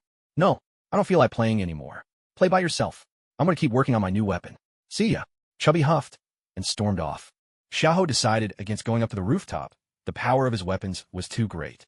If he accidentally damaged the building, it would be a real headache. Instead, he headed outside to appear by the sea, took out 2 weapons, and began to deliberate. What should I practice first? After thinking for a while, he put away the Crimson Empress. For now, he still couldn't wield it freely. It was a bit too much for him. He decided to start with his firearms instead. After that, he went to the side and gathered a pile of bottles and various small scraps, arranging them neatly along the dock's pier. Raising his revolver, he gave a half-hearted aim and emptied the cylinder in one go. Looking over at the targets he'd set up, he couldn't help but laugh at himself. All misses, not a single hit. Awkwardly scratching his head, he muttered under his breath, "That's not how it goes in the movies, is it? Aren't they supposed to just lift their hand and shoot, hitting whatever they want? Why am I so off? I mean, I should at least hit one, right?" He took a deep breath and began aiming carefully. With a bang, one bottle burst into pieces. Another shot, another bottle shattered. Shot after shot, each target was cleanly destroyed under the crisp crack of gunfire. Rubbing his chin, Xiaoho mused, turns out I can shoot pretty well after all. It just takes me too long to line up the sights. Clearly, I need a lot more practice." Time slipped away quietly, and before he noticed, dusk had fallen, cloaking the world in night. Blade and the others returned to base. From a distance, they could see Xiaoho still practicing with his gun. After an afternoon's drills, Xiaoho now found he could hit a fixed target with perfect accuracy, shot after shot. The boost in agility and mental acuity he gained had made a real difference. He found that when he focused on a target, his concentration sharpened to a razor's edge, and his accuracy soared.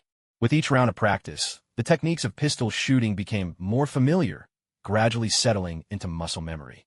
Movements and skills that once required conscious thought now flowed naturally, no longer clumsy like they had been that morning. Gone were the days when his mind said, "I get it," and his hands replied, "Wait, what?" Just then, he spotted Blade and the other 2 returning. Holstering his gun, he walked up to greet them. "You're back. Any luck out there?" "Yeah, we dug up some info on a guy named Dr. Vance today. We came back to gather more intel. Then we'll go see him tomorrow. Your shooting's looking pretty sharp. Want to come with us tomorrow?" Hannibal replied with a smile, extending the invitation to Xiaoho. Xiaoho was about to accept when a notification popped up on his panel. Side quest triggered. Capture Dr. Vance. Quest objective: accompany Hannibal and the others to capture Dr. Vance with 0 casualties. Quest reward: 300 energy points, 1 random draw.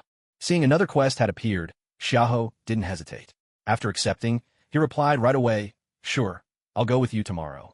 If I remember right, you guys ran into Drake there, didn't you? Maybe I'll get a chance to take him out too. At the mention of possibly running into Drake, all three of them immediately tensed.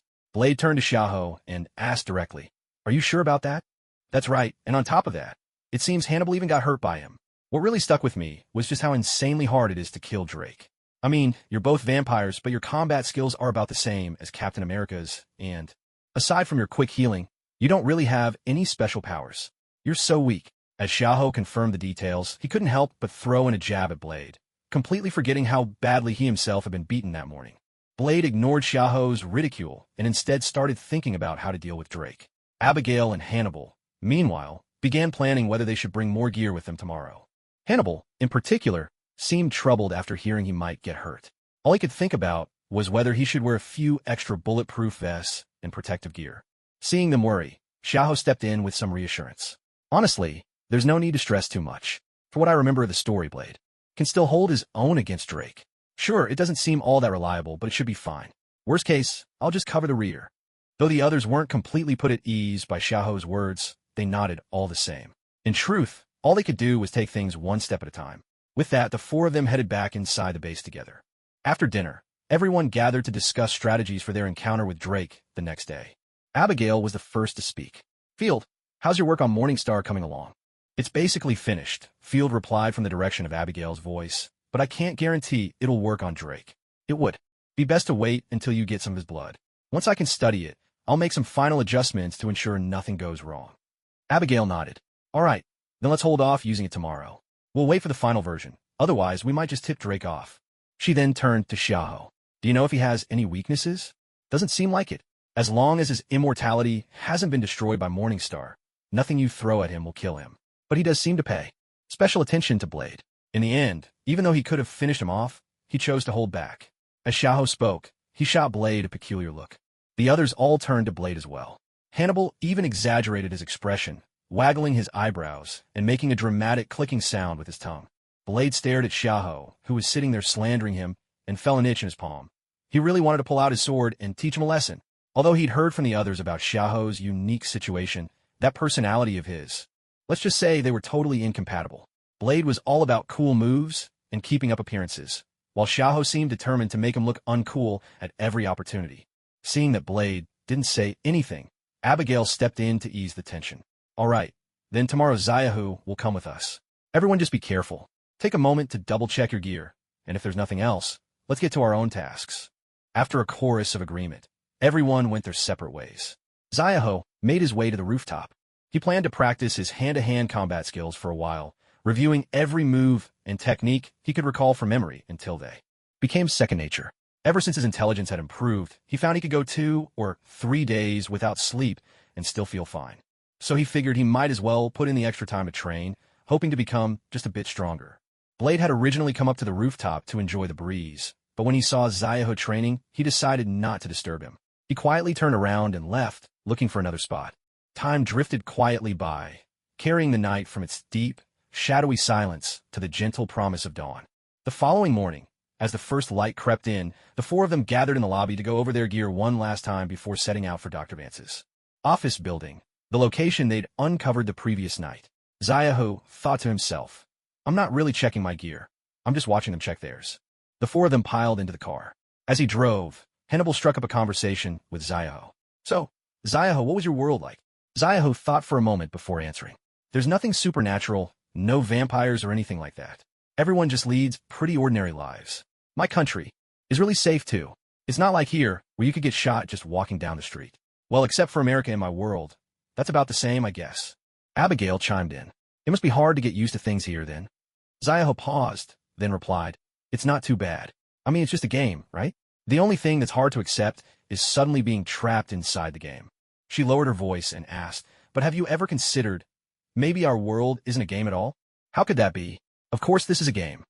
Xiaoho blurted out, his voice rising in agitation. "There's no way it's not a game."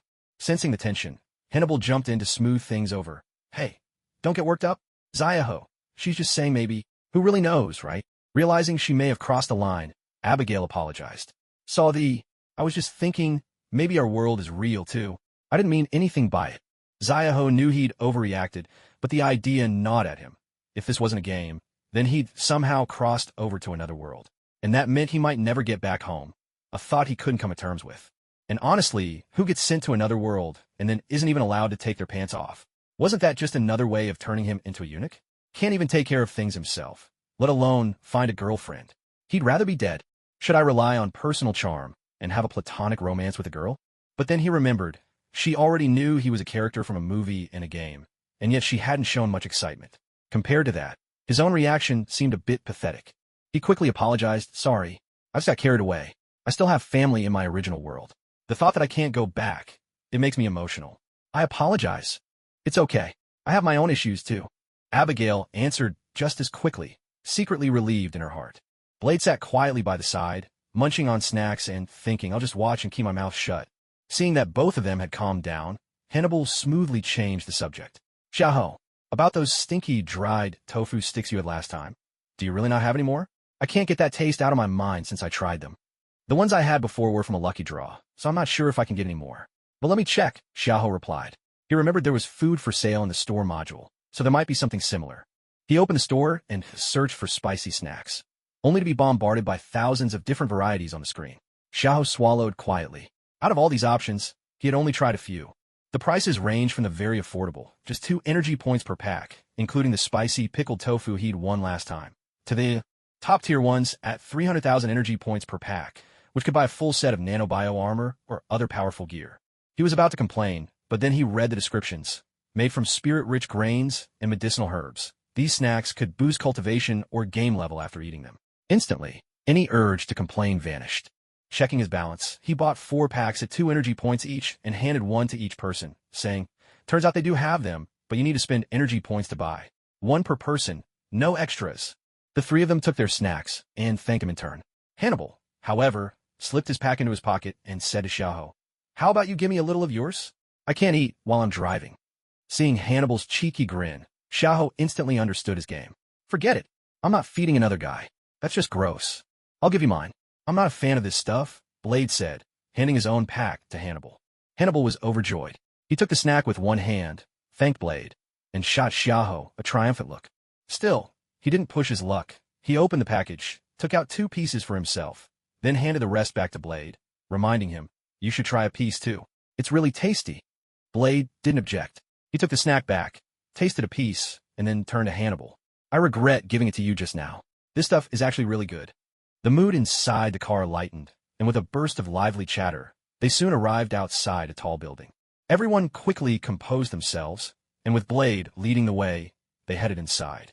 Hey, you can't go in there. They had barely passed through security when a guard rushed over to block their path. Without hesitation, Hannibal launched into a flurry of punches and kicks, flooring the guard in seconds. Xiaoho watched nearby, thoroughly entertained, and couldn't resist a jab.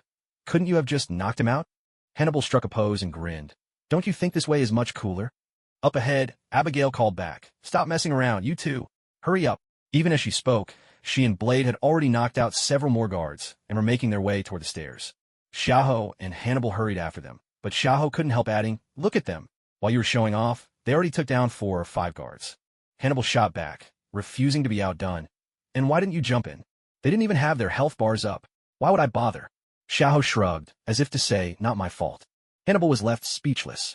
Just like that, they fought their way straight to the door of Vance's office. Blade wasted no time.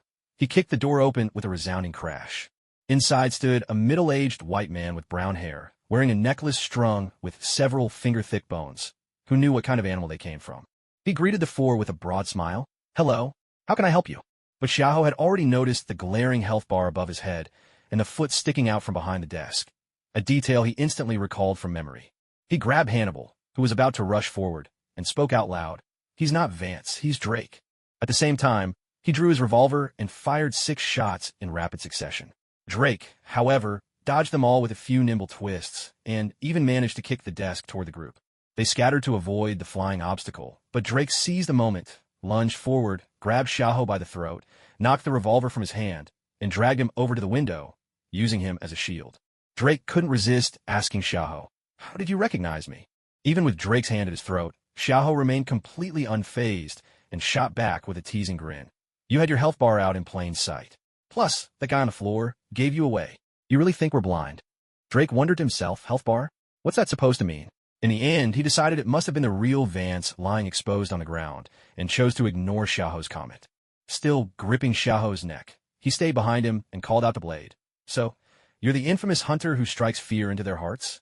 I must say, I'm quite interested in you. Upon hearing this, everyone except Blade himself, the other three all fixed their gaze on Blade. Xiaoho was the first to speak. See? I told you he has feelings for you. All four, including Drake, fell into silence. Abigail and Hannibal glanced back and forth between the two men, their eyes searching. Drake wondered to himself, is that really what I meant? Blade, on the other hand, thought grimly, maybe I should just take them both out to prove my innocence. No one noticed that Xiaoho's revolver, which had fallen to the floor, had vanished without a trace. Meanwhile, Xiaoho quietly aimed one hand at Drake's waist, giving the other three a subtle signal with his eyes, just as a gunshot suddenly rang out. The sapphire blue rose reappeared in Xiaoho's hand. Drake was struck by the bullet, smashed through the window, and was flung out into the night. Seeing Drake hurled outside, Blade didn't hesitate. He leapt out after him without another thought. Xiaoho massaged his neck where he stood, calling out with a smug grin, automatic retrieval. But you didn't see that coming. Abigail and Hannibal both gave him a hearty thumbs up. Xiaoho then strolled over to where Vance lay on the ground. He nudged him with his foot. When Vance's fingers twitched, Xiaoho looked up at the others and said, still breathing, but he's fading fast. Both of them hurried over, eyes fixed on Vance's motionless form. Hannibal lifted Vance's head, gave his face a few encouraging pats, and asked, where's their headquarters? Tell us, and we'll avenge you. Vance, barely clinging to life, pulled Hannibal closer.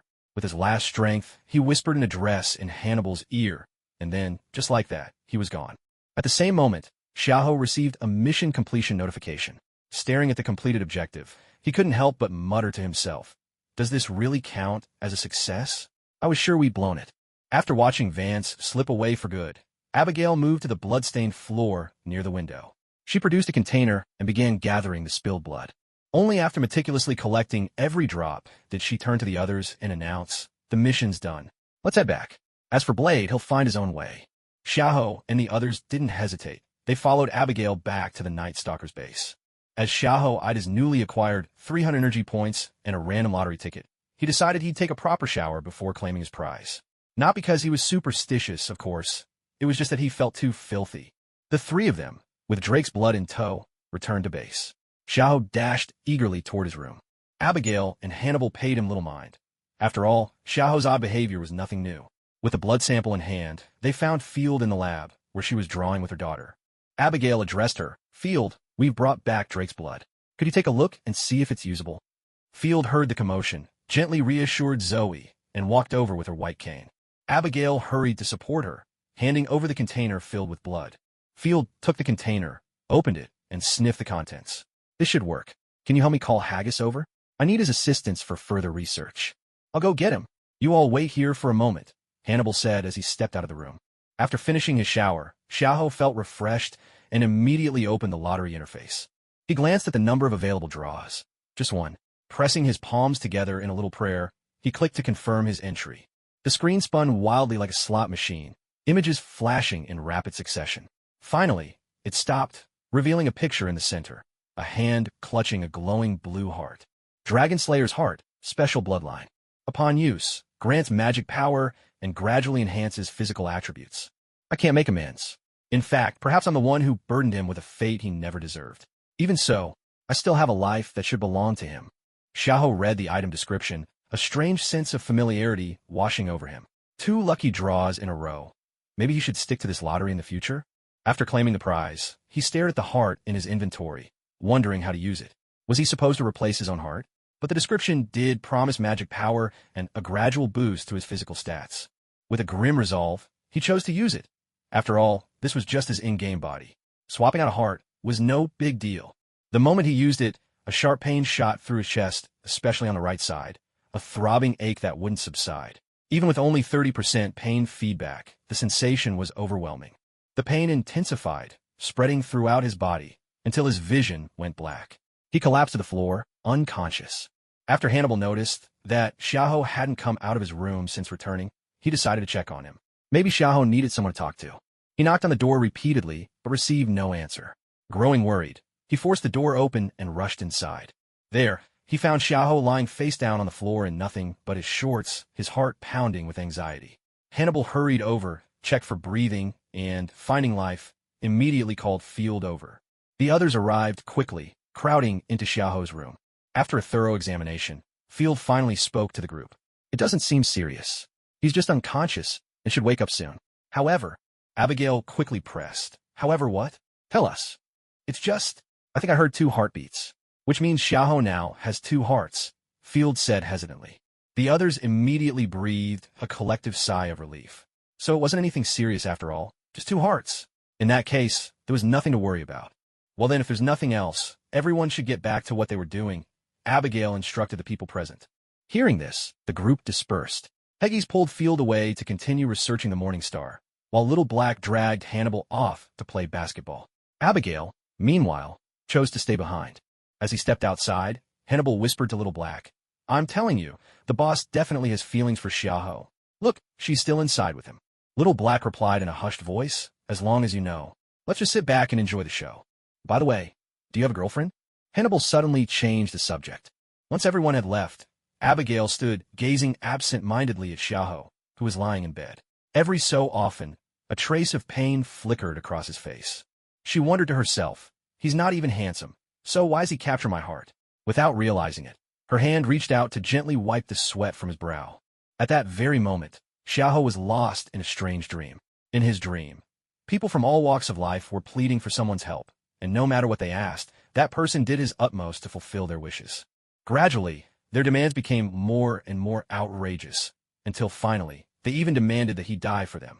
And, true to their expectations, he agreed. He granted their wish with his own death, dying alone in a desolate mountain. Watching this person in the dream, Xiaoho shouted with all his might, don't listen to them anymore. Live for yourself. They're not worth it. But no matter how loudly he yelled, there was no response. As the dream began to fade, a faint, ghostly figure appeared before him. That figure spoke slowly. Live for myself, you say? There was a hint of doubt in the voice. Then tell me, why should I live? My existence only brings tragedy to others, the figure continued. Xiaoho retorted without hesitation. Then change. Don't let yourself be shackled by other people's expectations. They only use lofty ideals to manipulate you for their own gain. Then live for me instead. I poured all my skills into you. Carry my heart and live on in my stead. Remember my name, Siegfried. With that, Siegfried faded away before Xiaoho's eyes. Siegfried. With a sudden shout, Xiaoho bolted upright in bed. Abigail, who had been keeping watch beside him, was startled. But when she saw the tears streaming down Xiaoho's face, she rushed forward and embraced him. What's wrong? Who is Siegfried? She asked softly, gently wiping away the tears from his cheeks. Xiaoho gazed at Abigail, who was hugging him tightly, while distinctly feeling the heartbeat in the right side of his chest, pounding even more powerfully than the one on the left. He was a man who lived only for others, so kind it was almost unbelievable. He entrusted his heart and his strength to me. As Xiaoho spoke, his hand rested over his right chest, where that heart now beat with renewed vigor. Abigail looked at Xiaoho's hand on his right chest, recalling what Field had said earlier about 2 hearts. She asked, is that why you fainted? Yes, and I even saw glimpses of his life in my dreams. He was a knight of noble character, Xiaoho replied, a wave of melancholy washing over him again. Perhaps that's why heroes are always revered. But he knew he wasn't cut out to play the hero. Maybe, in another way, he could let Siegfried live again through him, even if it was just in a game. Thinking of a game, his gaze drifted to Abigail, still holding him tight. Beautiful lady, I do appreciate your comfort, but how long do you plan on hugging me? Besides, I did say we weren't right for each other. Xiaoho teased lightly. At his words, Abigail felt another pang in her heart. This was the second time he had clearly turned her down. Trying to hide her feelings, she replied, I just felt sorry for you, seeing you cry so hard. What did you think I was doing? Without waiting for a response, she spun around and rushed out of the room. Watching Abigail leave, Xiaoho sat on the bed and let out a long, quiet sigh. He then turned his attention to checking his stats panel. Mana, 1,250, 10 times the overall value. Assets, 350 energy points. Bloodlines acquired, basic enhancement serum. Note, usable only once per tier. Dragon Slayer's Heart, special bloodline. Seeing his stats soar yet again, Xiaoho read the description, a slow and steady enhancement of his physical attributes. But the jump was enormous. If this was the gradual improvement, just how strong could he eventually become? And now, a new mana attribute had appeared, he suddenly remembered who Siegfried was.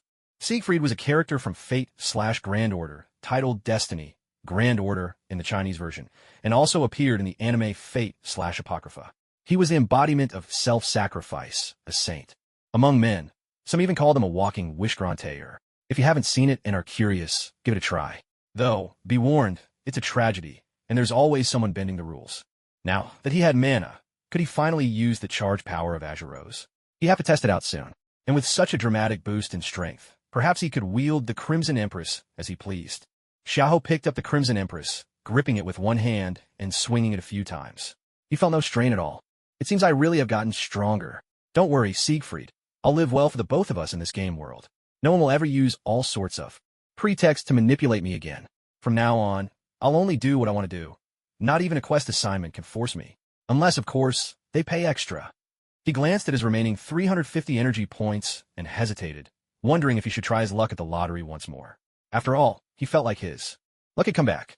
Deadbeat, don't kid yourself. This is just the system taking pity on how weak you are and giving you a cheat. Don't get cocky. But then he remembered what happened after he drew the Crimson Empress and the Azure Rose last time. No, I can't even think about it. That was a curse. In the end, Xiaohou decided to play it safe. Not because he was scared, of course, but having money just sitting there felt annoying. No way. I've got to buy something, even if it's useless. As he spoke, he glanced down at his beginner's gear, still on his body. He thought of the others, either decked out in professional combat gear or various uniforms. He wasn't keen on skin-tight outfits, but at the very least, he could get himself a trench coat. Who cared if it was practical? Looking cool was enough. Once the idea took hold, he jumped straight into the shop's search. But anything with special effects cost thousands of energy points. He could only afford something without any special perks. Since he already had 2 of Nero's exclusive items, he figured he might as well go for a matching set. So, Xiaohou bought Dante's son of the devil outfit. Don't ask why. Dante's look was just cooler, that's all. After changing into his new clothes, he felt like a completely different person, strikingly handsome and full of swagger. The outfit even came with a sword sheath on the back for his weapon, and a holster at his waist for his gun. With the Crimson Empress and Azure Rose strapped on, Xiaohou dashed to the bathroom mirror to admire his new look. In the reflection, he saw himself. Black hair, dark eyes, his features not exactly remarkable, but his gaze sparkled with confidence and energy. The red leather trench coat fell open to reveal the hilt of a massive sword. A fitted black shirt underneath showed off lean, defined muscles, not bulky but athletic. Black leather pants completed the look, a huge revolver tucked into the holster at his waist, paired with classic leather boots. The whole ensemble radiated rebellious, untamed flair. But when he saw his balance drop to just 30 after the spree, he couldn't help but wince. These clothes were expensive. Putting the whole set together cost him 320 energy points. Still, he figured he could always earn more later. After taking a good, long look at himself, Xiaohou decided it was time to go out and show off a bit. At the same time, he wanted to test out just how much power he now possessed. After all, in the Marvel Universe, super strength is almost a given. Anyone could be tossing around several tons, even hundreds of tons with ease. If he didn't test himself properly, he wouldn't have any clear benchmark to measure against. When he returned to the main hall, only Hannibal and Blade, who had just come back, were there. The two were deep in conversation, discussing what had happened when Blade had gone after Drake. Hannibal caught sight of Xiaohou's new look and couldn't help but let out an exclamation of amazement. In his mind, he wondered, did they swap someone in? Just a change of clothes, and Xiaohou's whole aura seemed transformed. He was somehow more magnetic, exuding a unique, captivating presence that hadn't been there before. Blade, a natural when it came to showing off and striking a pose, silently considered that maybe next time he should try on something red himself. Whoa, Xiaohou, where did you get that outfit? You look amazing. Weren't you struggling to hold the Scarlet Queen's weapon before? Now you're just wearing it on your back like it's nothing. Seriously, this is stylish. As hell. That's it. I need to get myself a set like this. No way I'm missing out on that kind of attention. Hannibal circled around Xiaohou, eyeing every detail, already plotting to get a custom outfit of his own. Hearing these compliments and seeing the envy in their eyes, Xiaohou suddenly felt the 300 energy points he'd spent were worth every bit. There really is nothing quite like the thrill of showing off. Keep it up, and the satisfaction just keeps coming. He couldn't resist bragging a little. Right? Looks great, doesn't it? I think so too. Plus, I've just powered up again. By the way, do you guys have any sort of strength testing equipment around here? I want to see exactly how strong I am now. Hannibal, surprised and a little envious, replied, What? You've gotten stronger again? Has it even been 3 days since we met? And this is your second power-up. You're a real monster, aren't you? Or is this just how all you players operate? Blade, standing off to the side, simply gazed at Xiaoho in wonder, though he kept his thoughts to himself.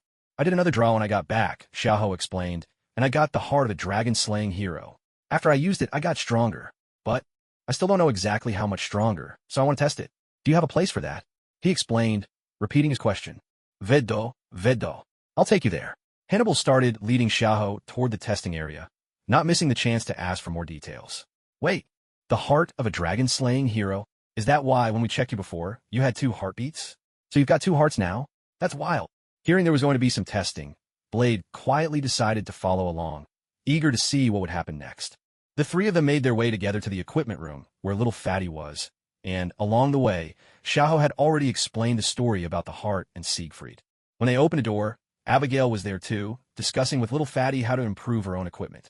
As soon as she saw the 3 enter, especially Xiaoho, with his dramatically transformed appearance, Abigail and little Fatty immediately asked about everyone's background, prompting Xiaoho to go over the story all over again. After hearing what had transpired, little Fatty, full of amazement, led the group into a separate testing area, where several pieces of testing equipment were set up. Little Fatty stopped in front of a device that resembled a punching bag and said to Xiaoho, "This one can measure your punching speed and strength. Why don't you give it a try?" Xiaoho stepped forward, took a deep breath, and threw a punch. The bag responded with a thunderous bang.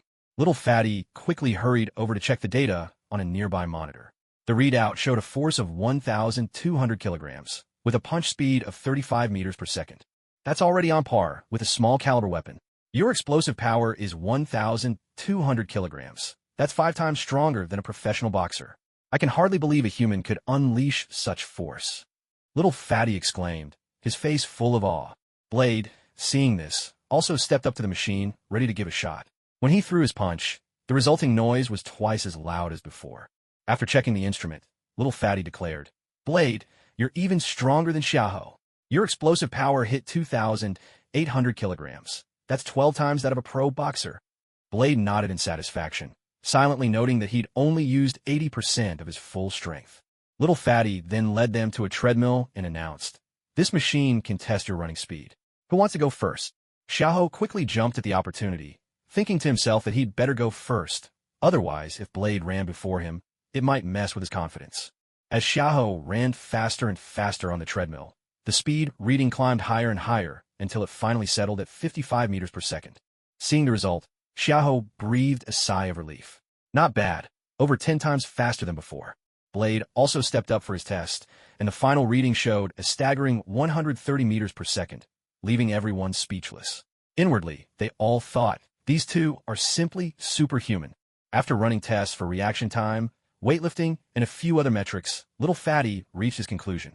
Blade's physical abilities were 25 to 30 times those of a normal person, while Xiaoho's were 9 to 10 times higher. With this, Xiaoho felt more confident, and his understanding of his own stats grew clearer. "I'd like to test the power of my Azure Rose and Crimson Queen. Do you have any suitable equipment for that?" Xiaoho asked little Fatty.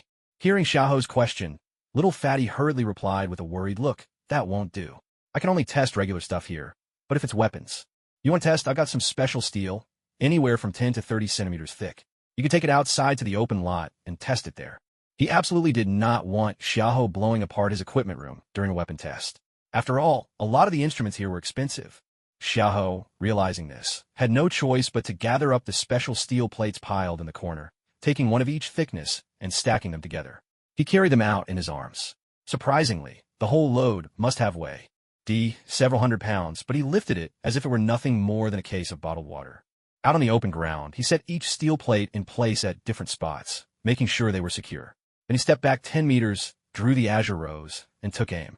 He lined up his sights on the first steel plate, 10 centimeters thick, and fired a shot. Afterward, he walked over to check the results. The steel plate now sported a massive dent, though it hadn't been pierced. The force was already comparable to that of a large-caliber sniper rifle. Returning to where he had stood, Xiaoho slowly infused the revolver with his newly acquired magical energy. As the gun began to emit a faint blue glow, he took aim again at the 10-centimeter steel plate and pulled the trigger. Although the gunshot sounded the same as before, the bullet that flew out gleamed with a blue light, tracing a glowing arc through the air. With a deafening boom, the steel plate was shot clean through. A gaping hole over 10 centimeters wide had been blown out at the center, and even the ground behind it now sported a deep, dark crater. The others could only stare, dumbfounded, at the gun in Xiaoho's hand. Inside, they were all screaming. Are you kidding me? You call it a handgun? What kind of handgun has firepower like that? It's practically an autocannon. Even Blade couldn't hold back any longer. The first time he'd laid eyes on that revolver, he'd already wanted it for himself. Now his desire had only grown stronger. But what to do? Suppressing the urge to simply snatch it, Blade asked outright, "How did you do that? Is it your ability, or is it the gun?" Xiaoho was just as surprised. He'd known he could charge the weapon with magic, but he hadn't expected such a drastic boost in power. "It's a bit of both, I suppose," he replied. "This gun was designed specifically to fight demons, so it can be powered up with magic. Besides regular shots, it has 3 levels of enhanced firepower, each with different effects. What you just saw was the lowest setting, but it really burns through magic. With my total magic reserve, I can only fire 6 shots before I'm tapped out." As he spoke, Xiaoho glanced at his magic meter. Only 1,050 points left. Everyone nodded in understanding after hearing this. A magic weapon designed to fight demons? With that kind of power, it made sense. They could accept it. Xiaoho once again raised the azure rose, aiming it at the 30-centimeter thick steel plate. He wanted to test if his magic was enough to unleash the weapon's second-level power.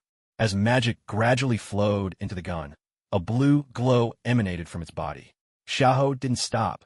The magic continued pouring in, and soon the weapon began to tremble uncontrollably. The light enveloping it deepened, transforming into a swirling violet haze. Without further hesitation, Xiaoho took aim and fired. The bullet traced a violet arc through the air, and upon striking the steel, it erupted into a blaze of purple flames. The fire didn't fade quickly. It persisted until the entire steel plate was reduced to nothingness, only then dissolving into sparkling motes and vanishing from sight. Witnessing this display, everyone was still somewhat surprised, though not as dramatically as before. Otherwise, they'd have looked like caricatures from a sensational news headline. Nevertheless, the sheer destructive power left them in awe, and Blade's desire for the weapon only grew stronger. He looked at Xiaoho with genuine longing. "Would you sell me this gun? Or name any other terms. If I have it, just say the word." Xiaoho chuckled inwardly. "Thinking jealous, aren't you? You want it, don't you? Too bad, it's already bound to me." Outwardly, however, he wore a troubled expression as he replied, "This weapon is bound to me. Even if someone else took it, they couldn't use it. It would automatically return to my hand. And besides, you don't have any magic, do you? Without magic, you can't activate its special attacks." Blade accepted his explanation on the surface, though inwardly he wondered if Xiaoho was just bluffing. Maybe next time, I could sell him out and loot his gear? But remembering that Xiaoho could come back to life, he dismissed the thought. Besides, betraying a teammate wasn't really in his nature. With only 50 points of magic left, Xiaoho put away the azure rose. Then he drew the Crimson Empress, twisting the mechanism on the hilt. The blade began to tremble, glowing with a faint red light. After about 3 seconds, a segment of red metal along the blade lit up. Without hesitation, Xiaoho dashed toward a distant steel plate and unleashed a sweeping slash. The 20-centimeter thick steel split cleanly in two, as if sliced by a hot knife through butter. The cut edges continued to melt, and drops of molten red iron slid down the steel surface. When Xiaoho attempted to charge the blade for a second-level attack, the tremors grew even more violent. He couldn't keep hold of the hilt. The Crimson Empress fell to the ground, and the intense heat from the blade partially melted the surface it touched. Staring at the fallen Crimson Empress, Xiaoho realized that, for now, using its EX second stage was out of the question. The others stepped forward, asking if Xiaoho was all right. Seeing him shake his head to reassure them, they left it at that and said no more. Blade stepped forward and reached out, ready to pick up the Crimson Empress lying on the ground. But the moment his hand closed around the hilt, a searing heat shot through his palm. He instantly let go, glancing down to find his skin already burned, though it was slowly healing. "Why is it so hot?" Blade asked. Xiaoho, hearing this, came over and gripped the hilt as well. But he only felt a gentle warmth. Looking at Blade in confusion, he said, "It's not hot at all, just a little warm." Hannibal, who had been holding back his curiosity for some time, also reached out to touch the Crimson Empress. He remembered having handled it before without any trouble. His hand landed directly on the hilt. Again, there was no sensation of burning. He turned to Blade with a teasing grin. "Nothing happened to me. Looks like she doesn't like you. Maybe she prefers someone a bit more dashing." He patted both himself and Xiaoho as he spoke. Little Fatty and Abigail, unable to contain their curiosity, stepped forward and touched the Crimson Empress too. Still, nothing happened. They both turned to Blade, their eyes silently asking, "Are you just putting on an act for us, little brother?" Blade was left bewildered by their looks. What's that supposed to mean? He tried again, reaching for the hilt. Instantly, a wisp of blue smoke curled into the air. When he pulled his hand back, the burn was even worse this time. Blade ignored his injured hand, more frustrated than anything else. Why was he the only one who couldn't touch it? Xiahou looked at Blade's hand thoughtfully for a moment before hazarding a guess. Could it be because Blade is a half-vampire? This weapon was made to fight demons, and vampires are dark creatures too, so maybe that's why it won't let you touch it. Everyone considered this and nodded. It made sense. They all turned to Blade with sympathetic expressions. Inside, Blade grumbled, "What are you all staring at? So what if I'm a half-vampire? Jealous, are you? Bunch of weaklings. And as for that lousy sword, I don't even want to touch it." Abigail quickly changed the subject. "Shall we go eat? It's about time for dinner." She nodded toward the setting sun, signaling the end of their workday. "What are we waiting for? Let's go." Hannibal jumped at the suggestion, grabbing Xiahou and leading the way to the base building. He wasted no time regaling his new buddy with tales of Blade's misadventures that day. Blade and the others followed, listening to Hannibal's storytelling as they headed for the building together. After dinner, back in his room, Xiahou checked his restored mana, back up to a full 100. He did the math, 50 points recovered in 1 hour, so it would take a full day to recharge completely. He wondered if higher stats in the future would speed things up. For now, he'd have to use it sparingly, otherwise, just a few bullets would drain all his mana. So, now that there's nothing urgent, what should I do? Xiahou rubbed his chin, pondering what he could busy himself with. The time here is 2004. I don't think touchscreen smartphones exist yet, right? Even Hannibal and the others are using Nokia phones. I can even scroll through videos of pretty girls. Forget it. I'll just sleep. Muttering to himself, Xiahou flopped onto the bed. But the moment he lay down, he shot right back up. Damn, I forgot I was still carrying my swords. After stowing both weapons safely into his backpack, he settled onto the bed once more. Ah, that's better. Honestly, lazing around is the most comfortable thing in the world. As the famous philosopher Descartes once said, lying flat is the best way to live. Couldn't agree more. With that, he closed his eyes. Within seconds, his gentle breathing filled the room, unmistakably slipping into sleep mode. Couch potato, I really despise you people who can just fall asleep like that. Don't you know I have terrible insomnia? Only 4 or 5 hours of sleep a night. And yet here you are, out like a light. I strongly disapprove. Once asleep, Xiahou found himself back in a dreamscape. Siegfried was standing on a stretch of grass, gazing at him calmly, as though he had been waiting there for a long time. You're here. I'm here. Then let's begin. Wait. Begin what? And shouldn't you be saying something like, you shouldn't have come? We're starting your training. I told you I would teach you everything I know. Xiahou was surprised. He thought he'd already received Siegfried's powers. Turns out, there was more to come. He asked, so I'm dreaming right now? Siegfried answered with his usual calm, yes. Then what's the point of teaching me here? Who remembers things from their dreams? And even if I did, how would I use it in real life? You'll remember. Once you learn, your body will respond instinctively. Siegfried replied, steady as ever. Xiahou was speechless. That's pretty mystical, but fine, let's start.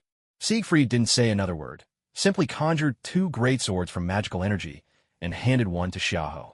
Taking the sword, Xiahou readied himself in a fighting stance. Then their training began. Siegfried started to correct Xiahou's every mistake, from how he gripped the sword to the very techniques of channeling his strength. The first light of dawn gently pulled back the curtain of night. A pastel wash of pink tinged the horizon, and dew trembled on the tips of leaves, greeting a world that was waking with quiet grace. Xiahou rubbed his bleary eyes, taking a moment to gather himself. As his mind cleared, memories from the dream returned. Every technique he'd learned felt natural, like he could use them without a second thought. The Crimson Queen appeared in his hand as he began to try out the techniques he had learned in his dream. After some experimentation, Xiahou confirmed what Siegfried had told him. He really had mastered it. Though he hadn't learned much yet, with a few more tries, he was certain he could become a swordsmanship master like Siegfried. After all, Siegfried was a saber-class heroic spirit. Just then, a knock sounded at the door, followed by little Fatty's voice from outside. Xiahou, are you awake? Field has already finished making the Morning Star. Everyone's in the main hall. We're just waiting on you. Xiahou quickly replied, I'm up. I'll be there right away. Just give me a second. He got up and went straight to the door. Seeing little Fatty waiting outside, he grinned and said, all right, let's go. Little Fatty glanced at the sleep still clinging to the corner of Xiahou's eyes and asked, aren't you going to wash up first? You've still got sleep in your eyes. Xiahou waved it off carelessly. No big deal. Don't sweat the small stuff. I can wash up later. It's not like we're going out right now anyway. Little Fatty didn't say anything more, though he mentally slapped a sloppy label on Xiaoho. At the same time, he couldn't help but wonder, how could Abigail be interested in a guy like this? Maybe women really do notice this kind of thing more. Should I try myself? When they reached the main hall, the members of the Night Stalker squad and Blade were already seated in their usual places. At the center of the table sat two objects that looked like oversized bullets. Xiaoho eyed the bullets on the table and spoke up. You're all up pretty early, huh? So these are the morning stars? They seem pretty ordinary to me. Field shot back, clearly annoyed. What do you know? The virus inside can spread through the air. One of these is enough to wipe out every vampire in an entire building. And I combined it with Drake's genes. As long as it hits him, it's guaranteed to kill him. We've already tested it with his blood. It absolutely works. It's even designed to detonate inside his body. Xiaoho glanced at Blade, then turned back to Field with another question. Will it work on Blade too? Field hesitated before answering. I'm not sure. There wasn't enough time, so I didn't get to test it with Blade's blood or genes. Blade suddenly spoke up. It's all right. Even if it does work, it doesn't matter. If we could take out Drake and the others, I'll be the last vampire left. I should be wiped out too. Then there'll be no more vampires in the world. Everyone fell silent for a moment, their eyes turning to Blade, each of them feeling a newfound respect for his resolve. Xiaoho, though he didn't want to ruin the mood, just couldn't resist letting his inner wisecracker out. So, did it never cross your mind to just run away after using it? Or is it that all you so-called heroes only ever think about sacrificing yourselves to move those who survive? Just like Tony Shitstark, he had plenty of people who could have snapped their fingers instead of him. But he insisted on doing it himself, and then he died, leaving Pepper and his daughter and Spider-Man behind. Sure, it moved a lot of people and saved the world, but after that, there was no more Iron Man. Hannibal suddenly interrupted. Wait, Tony Shitstark? You mean Tony Stark, right? Wasn't he supposed to be a playboy? How did he end up as Iron Man? Xiaoho rolled his eyes and replied irritably. Does that even matter? And besides, that's all in the future. Right now, it's only 2004. He doesn't become Iron Man until after he's kidnapped in 2008. And the whole snap thing is still about 20 years away. Can we please focus on Blade? Hannibal smiled awkwardly, but still spoke up in Blade's defense. I think Blade is right, even if it's unfair to him. If it were up to me, I'd probably do the same thing. Someone has to make the hard choice, don't they? Hearing this, Blade's impression of Hannibal improved instantly. Despite his sharp tongue, this guy was surprisingly in tune with his own ways of thinking. The look he gave Hannibal softened considerably. Xiaoho, however, looked even more exasperated, immediately retorting, this isn't about whether it can be done or not. It's about whether it's necessary. When there's a better way, you don't have to play the lone hero. Isn't that why you Night Stalkers got together in the first place? To wipe out vampires? And now that I've joined you, when it comes time to use the Daystar, I can keep Drake busy while Blade makes his escape. Once Daystar's effect spreads, we can come back and clean up the battlefield. Why does it always have to be about self-sacrifice? Seeing that the atmosphere was getting increasingly tense, Field hurriedly interjected. Xiaoho, hold on. I only said I wasn't sure if Daystar would affect Blade. I never said it would definitely harm him.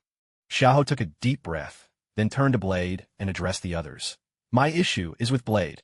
What he said just now, it's an insult and a kind of pity toward all of you.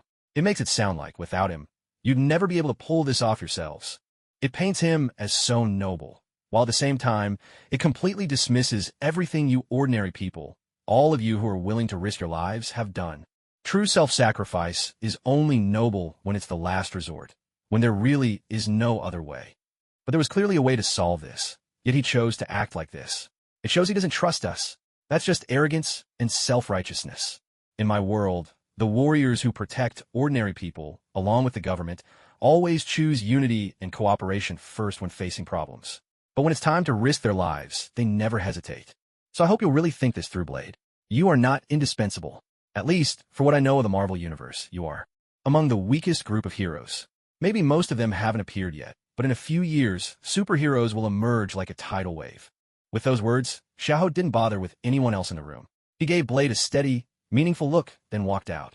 After Xiaoho left, the others sat in silence, lost in thought over what he'd just said. Hannibal turned to Blade and said, Xiaoho is right. Maybe we're just ordinary people, but our goals are the same. Also, I think you should trust us more. Don't you agree? Whether you admit it or not, we're teammates now. Hearing Hannibal say this, Blade began to wonder if he really was in the wrong. He'd always fought alone, and he'd been betrayed many times, especially the betrayal by his own mother. After that, trusting others had become nearly impossible for him. Maybe he really was wrong this time. As Blade fell into deep thought, the others quietly left, giving him space to sort out his feelings. After leaving, Xiaoho went up to the rooftop terrace. He gazed at the distant, churning sea, and his mood rose and fell with the waves. He thought to himself, it's just like in the real world. Movies and reality both teach most ordinary people to idolize personal heroism. Meanwhile, the wealthy and powerful are tangled in their dirty dealings. Before entering this game, he'd seen so many news stories and videos about America launching tariff wars, shifting their own losses onto other countries whenever they had internal problems. They keep flaunting their own sense of justice. How laughable. And Blade's attitude just now had really rubbed him the wrong way. I'm just a gamer here and haven't even started causing trouble, but he already had to put on a show of tragic heroism in front of me. Lost in his thoughts and still staring at the sea, Xiaoho was startled when someone tapped his shoulder. He turned to see Abigail standing behind him, holding 2 bottles of beer. She handed one to Xiaoho, opened her own, took a sip, and asked, "What's wrong? Why are you so angry all of a sudden?" Xiaoho also opened his drink and took a sip. It really didn't taste good at all. Nothing like the rich aroma of baijiu back home. He replied, "I just can't stand his attitude. You're all facing even greater threats than he is, yet he acts like he's the only one who matters." Hearing this, Abigail smiled and said, "That's hardly something to get upset about, is it? You're overreacting a bit." Xiaoho thought for a moment, then placed his hand over the right side of his chest. "Maybe it's because I've been affected by that dream I had before." Abigail fixed her gaze on Xiaoho and asked, "Was it about the owner of that heart? I remember you said his name was Siegfried, right? Would you tell me a story?" Under Abigail's watchful eyes, Xiaoho turned his head aside in silence, but began recounting Siegfried's tale from fate. After telling the story for a while, Xiaoho took a sip of water and turned to Abigail. "So, what do you think? Aren't all these so-called heroes just a bunch of fools? Even after death, becoming heroic spirits, they don't return for themselves, but only to die again for someone else's wish." Abigail felt a pang of sadness after hearing the story, but still answered Xiaoho's question. "But maybe that's exactly why people sing their praises, don't you think? Just like you. You feel sorrow for what he went through, don't you?" "No, I just don't understand him, and I would never become like him. Even in this game, at most I can promise not to hurt others unless I have to." Xiaoho quickly clarified his thoughts. He added, "Even if I were to be a hero, I'd never be one shackled by someone else's will. I'd be a hero simply because I enjoy it, nothing more." Abigail gazed out at the sea, her voice soft and gentle. "That sounds pretty good too." The two of them sat in silence for a while, staring at the waves, lost in thought. Then Abigail gave Xiaoho a gentle tap. "It's time to go. Maybe after we take care of the vampires, we can gather everyone and try a bit of sea fishing together." Xiaoho thought that sounded like a great idea. Just then, a notification for a side quest popped up on his task panel. Side quest triggered. Eliminate the vampire clan of New Orleans. Objective: wipe out all the vampires in New Orleans, including Dracula, the progenitor. Rewards: 2,000 energy points, 3 random draws, 1 targeted draw. Looking at the newly appeared side quest, Xiaoho accepted it and turned to Abigail. "Let's go. This time we'll wipe them all out, and then I'll show you what it means to be a true master angler." With that, the two of them headed off to gather the others in the base and called everyone to the main hall. Once everyone had arrived, Blade was the first to speak. "I apologize for what I said earlier. I didn't mean to look down on any of you. I just felt that this is my responsibility. If you can't accept that, I'll go deal with them myself." But before he could finish, Abigail rushed forward and landed a solid punch, completely cutting him off mid-sentence. "What did you just say? Stop being so self-righteous, Blade. Aren't we all here to fight the vampires? Even without you, we'd still go. How can you say that and still face my father?" Abigail shouted at Blade, her voice trembling with emotion. The others glared at Blade in anger as well, but he only stood there in silence, saying nothing more. Unlike the rest, Xiaoho simply spoke up. "Maybe you just don't want anyone else to get hurt, but you also need to respect their choices. This isn't just your burden to bear. There's no need for you to play the solitary, tragic hero." As Xiaoho recalled telling Abigail Siegfried's story, he was struck once more by the difference in meaning from his own homeland. Perhaps he didn't fully agree with all their views, but wasn't this just as meaningful? After all, in the face of tragedy, people always hope a hero will step forward and bring them light. Xiaoho walked up to Blade, stretched out his right hand, clenched it into a fist, and held it out just in front of him. "You may be strong, but we won't be the ones slowing you down. This time, we're a team. You're not alone anymore. Let's face the coming battle together. Trust us to have your back. Then we'll wipe them out, come back, sit down with a beer, and talk about what comes next." With that, he fixed Blade with a serious look, waiting for his response. Looking at the fist before him, Blade felt a rare stirring in his heart. Slowly, he raised his own right hand and placed it on top. Abigail, seeing this, quietly added her hand to the stack. Hannibal followed, then Little Black, Little Fatty, Zoe, and finally Field, supported by her. As the leader of the Night Stalkers, Abigail spoke out. Night Stalkers, move out. Wipe them all out. She raised their stacked hands high in the air. The others shouted in unison, wipe them out. Together, they brought their hands down with force, their hearts now united for a single purpose. After that, they made their way to Little Fatty's armory to gather the equipment they each needed. Field spoke up. By the way, I almost forgot to mention, I've found the vampire's lair. After some digging, it turns out to be a pharmaceutical company, but the address is different from the one we got earlier. Xiaohou responded, that's probably just a decoy. If I remember right, it's supposed to be a blood bank. I believe the address we found before is their real hideout. We can deal with the pharmaceutical company later. And I suggest that while we're launching our attack, Field and Fatty should move somewhere else, just in case the vampires try to hit us back at our base. No one voiced any objections after hearing this, making it clear they agreed with Xiaohou's assessment. After gathering enough special silver bullets and all kinds of targeted gear, Abigail handed a morning star to Xiaohou. She said, you're the strongest among us, except for Blade. If I miss, I want you to land the final blow. Xiaohou accepted the weapon and replied, you can count on me. When the time comes, I'll do everything I can to hold off Drake. Blade, once you see us use the morning star, pull back a bit, all right? Blade didn't answer. He simply gave a barely noticeable nod. Xiaohou, Abigail, Hannibal, and Blade all piled into one car, while the others got into another. The two vehicles pulled out of their base and headed off together. At an intersection, the driver, Little Black, called out to Xiaohou and the others, good luck. Stay safe. Abigail called back, you guys be careful too. Wait for us at the other safe house, and keep in touch. The two cars then split up, each heading in a different direction, gradually putting distance between them. The setting sun softened, turning into a gentle, fiery red lantern hanging at the edge where the city met the sky. Inside the car, Hannibal turned to Blade and asked, have you ever thought about what you'll do once all the vampires are gone? Blade thought for a moment before answering, I haven't really considered it. Maybe I'll become a priest. Hannibal burst out laughing. No way, a priest? Are you planning to teach the kids in your congregation how to slay vampires? From the back seat, Xiaohou stuck his thumb between the front seats, giving Hannibal a hearty thumbs up for his spot-on jab. Catching Xiaohou's approval, Hannibal quickly shifted his attention. What about you, Xiaohou? Any plans for the future? Hearing Hannibal's question, Xiaohou began to reflect on what he might do next. To be honest, he had never really given this question much thought. For one thing, this was a game, but there wasn't even a main storyline. It was just a sandbox game, and it seemed like there wasn't much for him to do anyway, right? Come to think of it, it had been days already. Why was there still no reaction at all? Had no one noticed the oddity of him being stuck here? After thinking it over for quite a while, Xiaohou spoke up uncertainly. Maybe I'd travel around for a bit, wait for all sorts of superheroes to show up, get to know them, and then if I ever get the chance, maybe go on a trip across the universe or something like that. But Hannibal, upon hearing this answer, wasn't satisfied. He was mainly thinking of helping Abigail out. So he pressed on. So you never thought about, say, finding a girlfriend or something? Xiaohou immediately shook his head. Absolutely not. No way. What would be the point? I'd rather just wander around and enjoy my freedom. No one to boss me around. Once again, Abigail's expression darkened.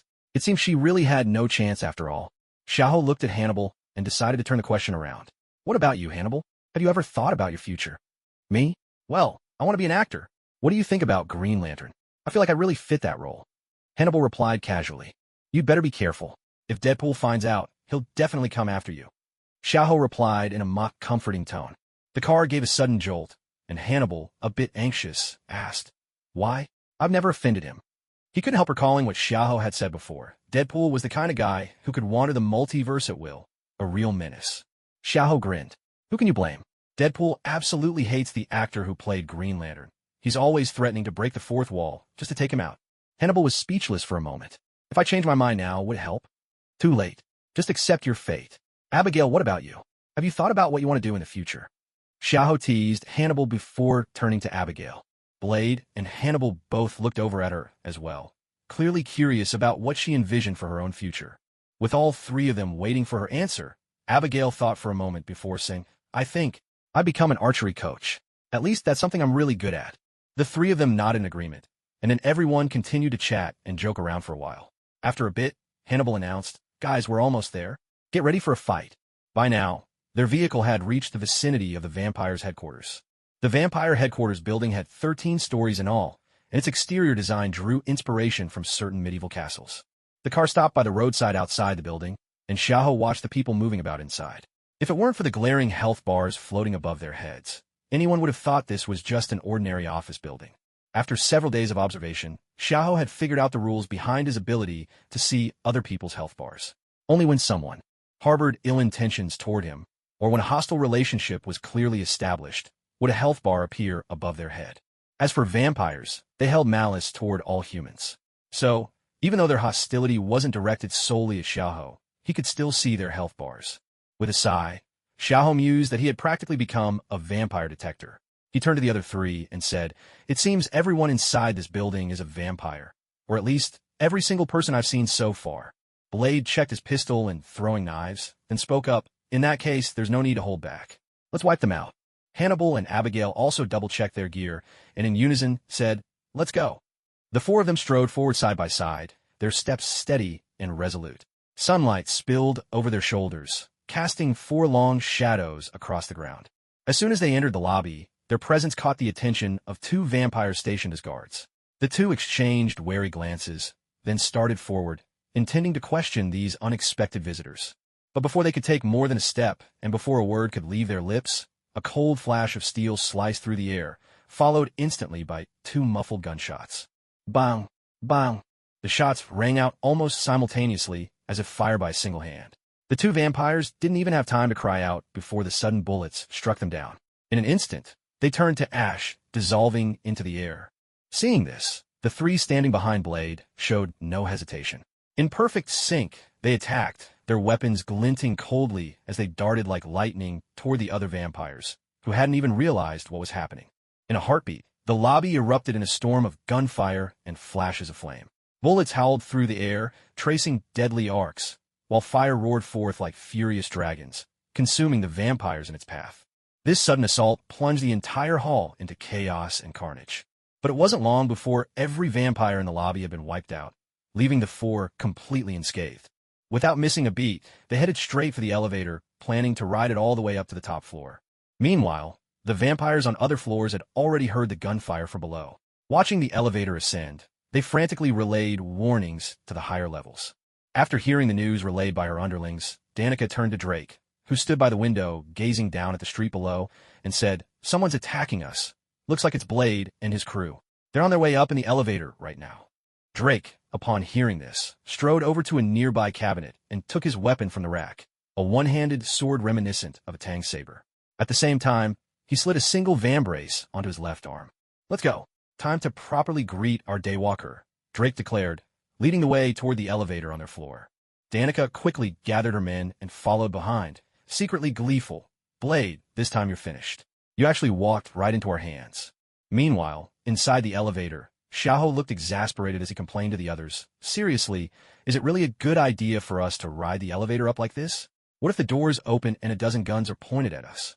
Blade said nothing, but his expression made it clear he couldn't care less. Hannibal and Abigail simply pointed at Blade's back, silently indicating, "He's the one who brought us here. Ask him." "Fine, you guys are something else. Whatever, it's not like I care.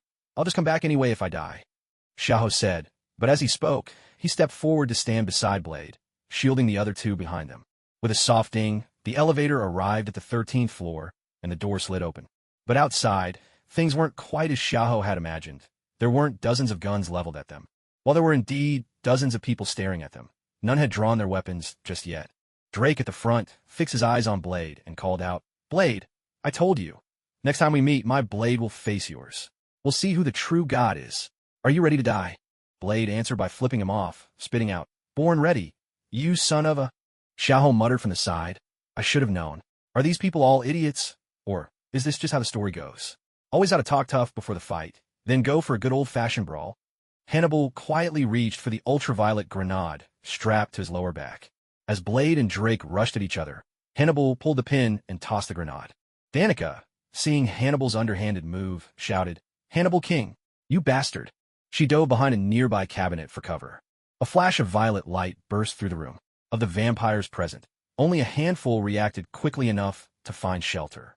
The rest were caught in the open, their bodies igniting from within, reduced in moments to nothing but heaps of ash. Blade and Drake paid no heed to those around them. Both were vampires unafraid of sunlight, locked in a fierce duel, blades flashing as they clashed. Yet Blade deliberately maneuvered Drake, steering their battle toward another part of the building. Xiahou watched as the two combatants drew farther and farther away. He turned to Hannibal and said, "Well done. Let's finish off these ordinary vampires first, then go help Blade." Just then, an arrow whistled past his eyes and struck down a vampire who was about to ambush him. Abigail's voice rang out, "Stay focused, Xiahou." Xiahou and Hannibal wasted no more words. Each launched into action, attacking any vampire that dared show itself. But as the fighting broke out, vampires from other floors began streaming steadily toward the 13th floor, drawn by the sounds of battle. After taking down another vampire, Xiahou called out to his companions, "I'll block the stairwell. Leave the rest of you two." They replied simply, "Go," and immediately resumed dodging the hail of bullets from the vampires, firing back whenever they saw an opening. The 13th floor was being torn apart, wrecked by the chaos of their fierce fight. Xiahou reached the stairwell and faced the swarming vampires charging upward. He emptied magazine after magazine into the crowd.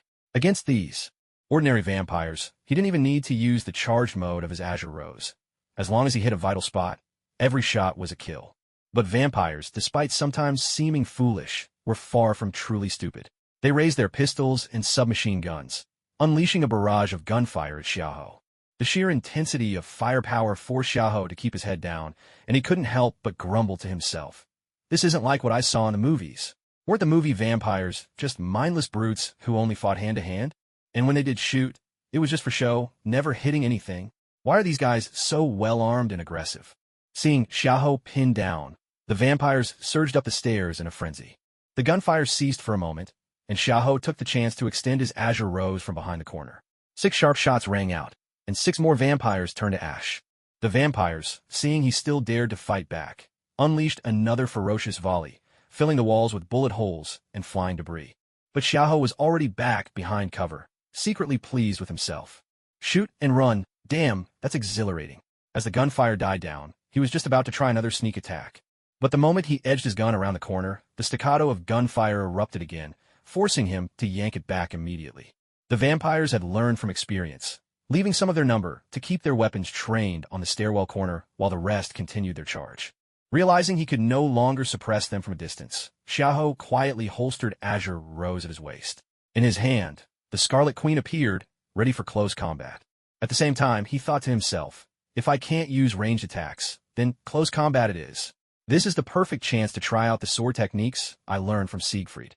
Gripping his greatsword, he positioned himself at the corner of the stairwell, quietly waiting for the vampires to appear. Time ticked by, second after second, and with it his heartbeat steadily quickened. At last, faint footsteps echoed from around the bend. He immediately focused all his attention, carefully listening to the direction and rhythm of the sounds, silently estimating the enemy's positions. Just as he was at his most focused, the first vampire suddenly lunged around the corner, moving with terrifying speed, like a bolt of lightning. Yet, Xiahou was ready. The instant the vampire appeared, his own reaction was just as swift. In a flash, his massive sword was at the creature's neck. The blade was razor-sharp, slicing cleanly through the first vampire's neck without resistance, sending sparks flying. Without losing momentum, the sword swept forward, merciless as a reaper's scythe, claiming the lives of the next 2 vampires who followed close behind. In the blink of an eye, 3 vampires had turned to ash. Without hesitation, Xiahou surged forward. Though his greatsword was beginning to feel heavy, he pivoted deftly, bringing the blade upward in a sharp, unexpected attack. This move caught the remaining vampires completely off guard. One after another, they fell to this sudden strike, the greatsword cleaving through their bodies and turning them to ash, drifting away on the air. Xiahou couldn't help but reflect on this particular advantage. Vampires, when slain by weapons that counter them, ignite and crumble to ash immediately. There's no gruesome mess, no blood splattering everywhere to make one sick. By now, the guns in the vampires' hands were useless. Their own allies blocked any possible line of fire. Even when the occasional bullet was squeezed off, Xiahou easily used the nearby vampires as shields, effortlessly deflecting the shots. As the number of slain vampires grew, Xiahou realized why, in the Marvel Universe, people seem to love hand-to-hand combat so much. Sometimes firearms and similar weapons just aren't that effective. Especially up close, every punch and swing of a melee weapon lands with real impact, delivering far greater results. In less than a minute, he had already cut down more than 100 vampires. If he'd been using the Azure Rose, there's no way he could have been this efficient. At the very least, its rate of fire would have limited him. The vampires kept surging forward in waves, but with the enhancements to his body, Xiaoho was more than up to the task. He might not be able to fight all day like Captain America, but going strong for several more hours wouldn't be a problem at all. On the other side, Hannibal and Abigail had also been separated by the swarm of vampires. Although Xiaoho had blocked the vampires at the staircase, the elevator was still bringing up a steady stream of new enemies. At that moment, Hannibal regretted not bringing a few grenades to blow up the elevator entirely. The weapons he carried were all designed for fighting vampires. None had the explosive power he needed. Abigail was locked in close combat as well, wielding a hidden blade in one hand and an ultraviolet energy blade in the other, fending off vampires left and right. The pressure kept mounting, and she could feel her strength starting to wane. Meanwhile, Danica stood at a distance, directing her underlings to keep swarming forward while taunting Hannibal. "Hannibal King, weren't you supposed to be so tough? I'm right here. Why don't you come over and kill me?" Hannibal, hearing this, managed to spare a hand long enough to flip her off. He shot back, "Danica, you miserable. When I'm done with your minions, I'm coming right for you. Then I'll rip out every last one of your teeth and stuff a UV grenade in your mouth. Let's see if you enjoy that kind of thrill." With that, he pulled out a glass sphere and smashed it on the ground. Instantly, the vampires around him started coughing violently, spitting out wisps of flame. Cracks began to appear at the corners of their mouths. The sphere Hannibal had thrown was filled with powdered silver. While it couldn't kill the vampires outright, it did severely limit their abilities. Seeing this, Danica quickly covered her mouth and nose, retreating a few steps before sneering again. "Is this all you know how to do? Petty tricks like these?" Hannibal retorted, "These aren't petty tricks, they're tactics. Besides, aren't you the one relying on superior numbers?" He then produced 2 more glass spheres, hurling them into the densest clusters of vampires, and tossed one near Abigail to relieve some of the pressure on her. At the same time, he started moving towards Xiaoho, intending to free him as well. There were simply too many vampires. Sometimes it was best to go straight for the leader. Meanwhile, Blade and Drake were engaged in a fierce duel in front of a massive floor-to-ceiling window, their blades clashing with all the intensity of old rivals. Yet, unlike the chaos elsewhere, their battle felt almost like a reunion of long-lost friends, fighting, but with a strange sense of mutual respect. As Drake swung his sword with lethal force, he called out to Blade, "Why do you insist on protecting humans? Why fight against your own kind? You're a vampire too. They're nothing but food." Blade parried the blow and shot back. "I'm also human. Humans raised me, and they are not just food. It's you who prey on them to satisfy your own selfish desires. Just like you, acting like you're some kind of god." After saying this, he resumed his fierce assault on Drake, this time wielding a specially forged silver alloy longsword. Slash after slash, he carved wounds into Drake's body, but in the blink of an eye, each cut sealed up, leaving Drake as unscathed as before. "You can't kill me. I am immortal. There's still time. Join me now." Drake resisted, still trying to win Blade over to his side. Blade, however, scoffed at the offer and kept up his relentless onslaught. Inside, though, he was growing anxious. Where were Xiaoho and the others? Why hadn't they brought Morningstar over yet? Drake's immortality was just too much. There was simply no way to finish him off. Meanwhile, after helping Abigail ease some of the pressure, Hannibal made his way to the stairwell. As he listened to the cacophony of combat and anguished cries echoing from within, he breathed a quiet sigh of relief. Even though Xiaoho could resurrect after death, they still couldn't afford to lose his fighting strength right now. Peeking into the stairwell, Hannibal saw Xiaoho swinging the Crimson Empress in a wild frenzy. His movements, once awkward when sparring with Blade, now flowed with a strange, mesmerizing grace. Every slash seemed effortless. Every transition between cuts, thrusts, and sweeps was seamless. The vampires facing him looked like ordinary people who had wandered onto a battlefield out of Dynasty Warriors. Xiaoho, in his unstoppable mode, cut them down in an instant. As they died and turned to ash, the scene took on a hauntingly beautiful quality. "Xiaoho, miss me? I'm here to help." Hannibal pulled out a UV grenade, and as he spoke, tossed it into the central shaft of the staircase. The grenade burst midair, flooding the space with searing light. Every vampire it touched went up in flames and disintegrated to dust. Hearing Hannibal's voice and seeing the beam of light sweep through, Xiaoho watched as a vampire before him burst into flames. He turned to look up at Hannibal and called out, "What are you doing here? Are the vampires upstairs taken care of? Give me a minute. I can wipe them all out." But inside, he was screaming, Don't steal my XP. In just this short battle, Xiaohou had already slain over 300 vampires. His long stagnant level had skyrocketed to 12, a jump of 10 full levels. Hannibal, seeing Xiaohou about to charge into another wave of incoming vampires, quickly called out, "Hey, hold on. Now's not the time to waste energy on these grunts.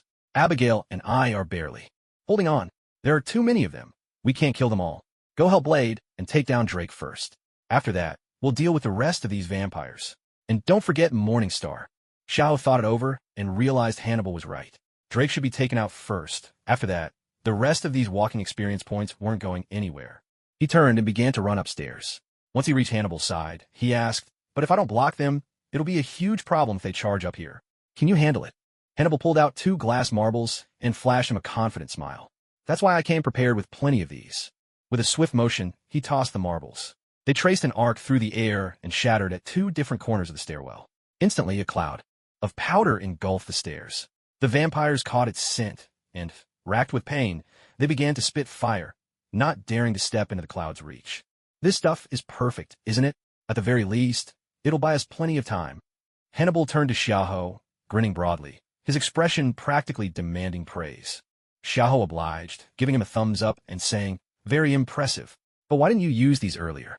"Well," Hannibal replied as he tugged Xiaohou along toward the site of their recent battle, "I only brought a few, so I got to save them for the crucial moments.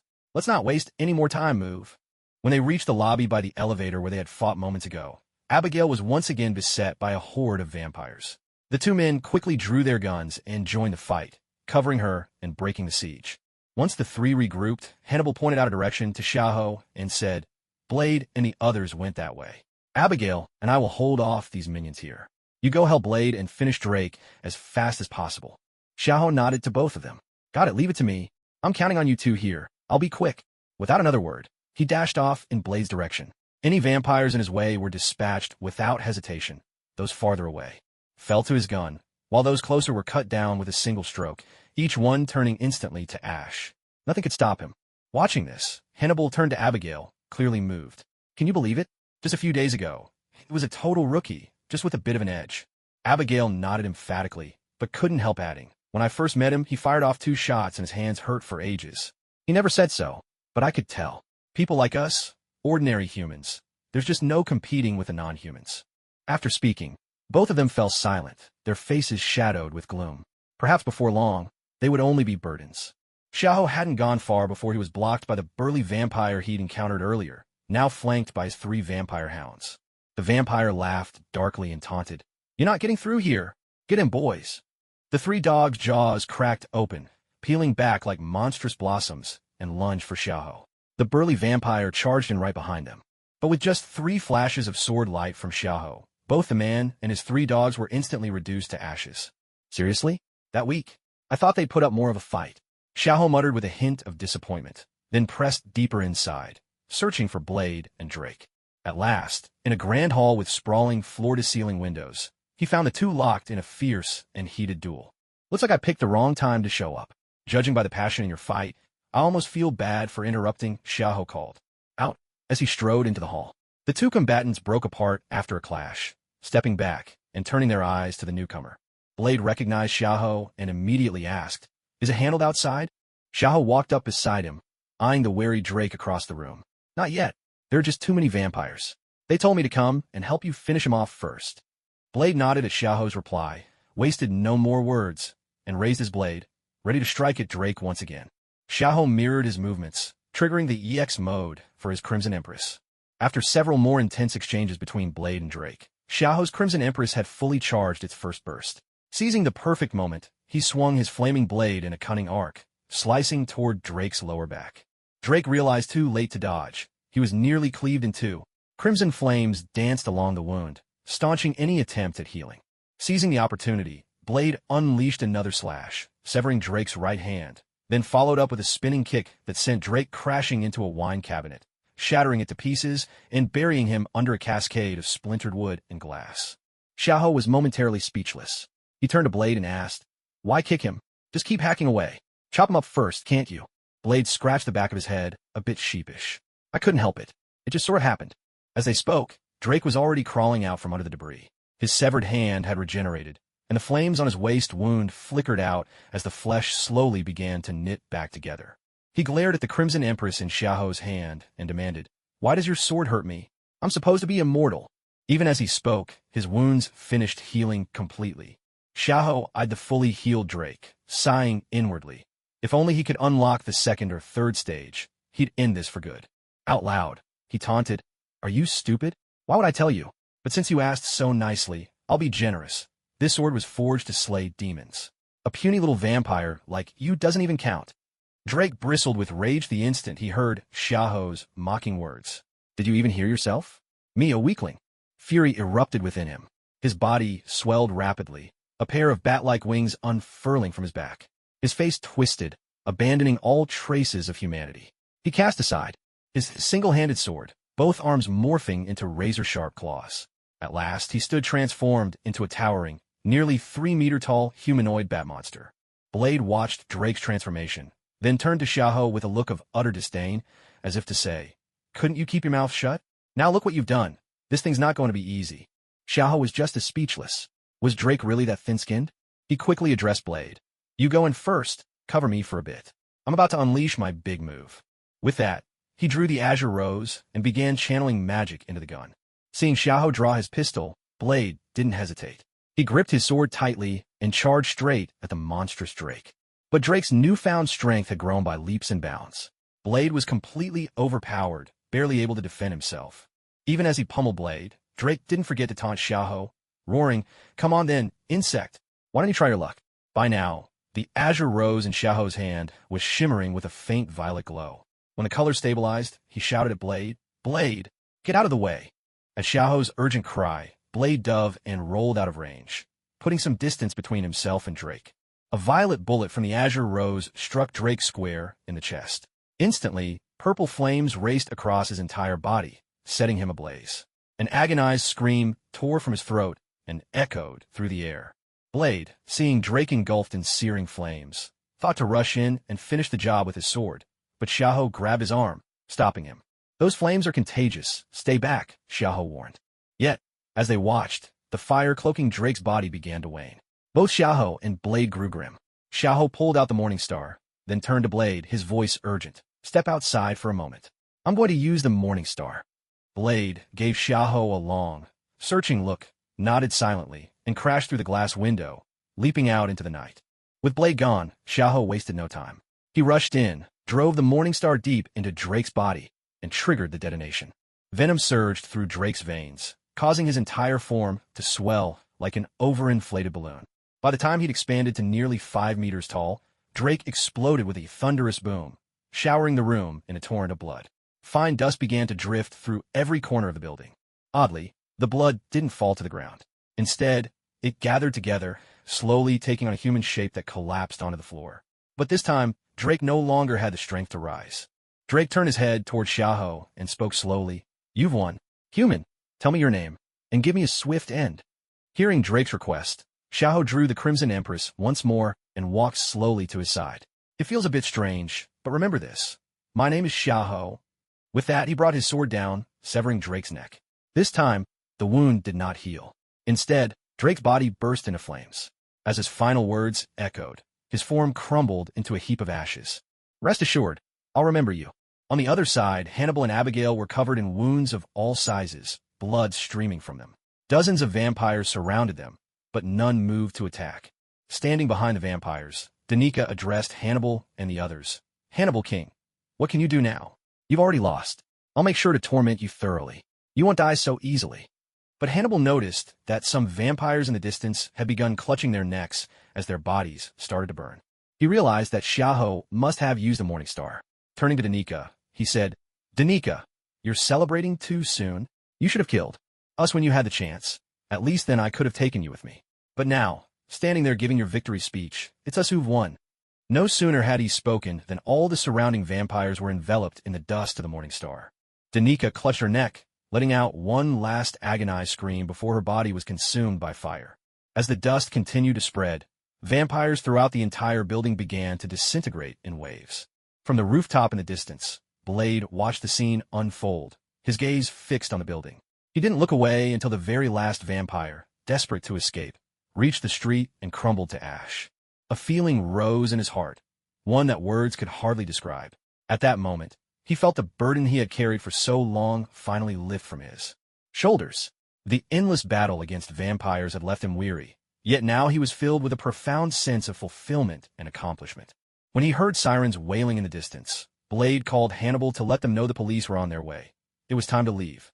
The four regrouped and made their way to the safe house where Fatty and the others were anxiously waiting.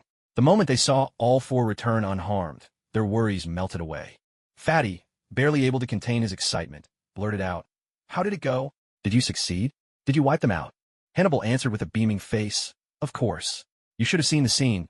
Let me tell you, those vampires were just like bugs sprayed with insecticide. Wherever we sprayed, they dropped dead, and I must have taken down at least 100 vampires myself. See these wounds on me? They're badges of honor." Hearing him brag like that, everyone else couldn't help but break into knowing smiles. Their greatest wish, to wipe out the vampires, had basically been fulfilled, and listening to tales of the battle only made them all the more satisfied. Blade looked at the group, elated and full of excitement, and felt a warmth that reminded him of home. At least for now, they were one family. After sending Hannibal and Abigail off for treatment, the others went their separate ways to rest, planning to deal with the aftermath the next day. Once Xiahou returned to his room, he began to take stock of his gains from the battle. Seeing his sharply increased level, he hadn't expected that the vampires destroyed by Morningstar would also count toward his score. After collecting his quest rewards, his personal stats panel changed once again. Name, Xiahou Di Jiaomao. Available free attribute points, 120. Mana, 1250. Assets, 2030 energy points. Random draw chances, 3. Special draw chances, 1. Staring at his shiny new level 26 and the additional 120 free attribute points, he realized that after assigning them, he'd be at least 3 times stronger. Not to mention the 2,000 energy points and 4 draws. He'd scored big this round. Morningstar alone had wiped out at least 1 or 2,000 vampires. Otherwise, there's no way he could have leveled up 14 times.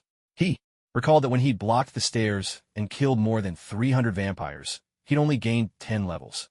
Leveling up just gets harder and harder. He began planning how to use his rewards. After thinking it through, he first raised both his agility and intelligence to 50 points each. Then, he dumped the remaining 97 points all into strength, bringing it up to 145. Don't ask why he put so much into strength. If you do, he'll just say he wants to break all obstacles with sheer power. With his strength surging, he felt he could easily take down a bull with a single punch. And it wasn't just a feeling. He actually could. Now his strength was close to 8 tons. While still a far cry from Spider-Man's 25 tons, he was stronger than most other superheroes. Looking at his 4 draws, Xiahou hesitated, debating whether to use them now. He then walked into the bathroom to take a shower. When he was ready, he silently prayed to every deity he could think of, then opened up the random draw screen. As the slot machine animation came to a stop, an image of a red scarf appeared. He checked the description. An ordinary scarf. Maybe it'll make you more charming? What the heck is this? Don't mess with me. Xiahou cursed as he stared at the utterly useless scarf, then clicked to spin the lottery again. The slot machine whirred and spun wildly, and when it finally stopped, a dried salted fish appeared on the screen. Its hollow eyes seemed to silently protest the unfairness of fate. Description: skin equipment. When equipped, your sword will take on the appearance of a salted fish. Looking at this new piece of equipment, which seemed, at least, somewhat useful, Xiahou couldn't decide whether to be happy or disappointed. Still, it was better than nothing. With the final spin of the random lottery, the screen dramatically revealed a gigantic bamboo steamer. Inside, a massive siu my dumpling fits snugly, filling every corner, piping hot and steaming, as if announcing its arrival fresh from the kitchen. Description: cosmic giant shumai. Stuffed with various cuts from entire pig, leg meat, tenderloin, pork belly, and more, wrapped in a thin skin and steamed to perfection for a rich and layered taste. In the animation, it is celebrated for its fusion of umami, symbolizing the pinnacle of Chinese dim sum. Reading the description, Xiahou muttered to himself, "Wait, what's this? Little Master Chef? Gruyere cuisine? Actually, this sounds pretty good. Could come in handy for a celebration feast." Once the random draws were done, Xiahou switched to the designated lottery. He wasn't lacking in skills or gear at the moment, so he wanted to try his luck with vehicles and special items, just to see what he might get. As the image settled once more, a metallic bamboo copter appeared on the screen, with a suction cup-like device underneath. At the sight, a childhood cartoon instantly popped into Xiahou's mind. He remembered how, as a kid, He dreamed of owning a bamboo copter, soaring freely across the sky. It looked like that childhood wish was finally coming true. He quickly checked the item description to confirm if it was really what he thought. Bamboo copter. Just wear it on your head and control it with your mind. Maximum flight speed, 80 kilometers per hour. Continuous flight time, 8 hours. Maximum range, 640 kilometers. Maximum load, 50 kilograms. After reading the description, Xiaoho realized there was good news and bad news. The good news? This was exactly the bamboo copter he dreamed of. The bad news? The max load was only 50 kilograms. So what's the point of this thing? No adult weighs less than 50 kilos. And you give me the nerfed version? Xiaoho's frustration boiled over. With his height of 180 centimeters and a weight of 70 kilos, there was no way he could use it. Eyeing his remaining 2,000 energy credits, Xiaoho hesitated over whether to keep drawing. Forget it, I'll try again next time. Today's luck is just not it. Better save up. What a trash lottery system. We've been fighting for so long today. Let's get some good sleep first and talk later. With that, he threw himself onto the bed and gradually drifted off to sleep. In his dreams, Siegfried appeared once more. It wasn't until the afternoon of the next day that everyone slowly made their way to the hall of the new base. Now wide awake, Xiaoho wandered in, running his fingers through his disheveled hair. Inside the hall, the group was deep in discussion about what to do with the blood bank they had discovered earlier. Even Hannibal and Abigail, still wrapped head to toe in bandages, joined the conversation. When they saw Xiaoho walk in, everyone greeted him warmly. Hannibal, pointing to the empty seat by his side, called out, "Xiaoho, you finally woke up? Come sit here. We're just talking about how to deal with that vampire blood bank." As Xiaoho made his way over, Abigail spoke up. "Most of the vampires and their leaders have already been wiped out. Once we take care of their blood bank, there won't be any vampires left in New Orleans. As for those ordinary folks who worshipped the vampires, without them around, they won't cause much trouble." Listening to Abigail's explanation, and glancing at both her and Hannibal swaddled in bandages, Xiaoho sat down and said, "Since there's only one blood bank left, Blade and I will take care of it. The rest of you should get some proper rest, all right? Isn't that right, Mr. Style?" Blade looked puzzled at the nickname, realizing Xiaoho was talking to him. "Are you talking to me?" Xiaoho nodded with a teasing grin.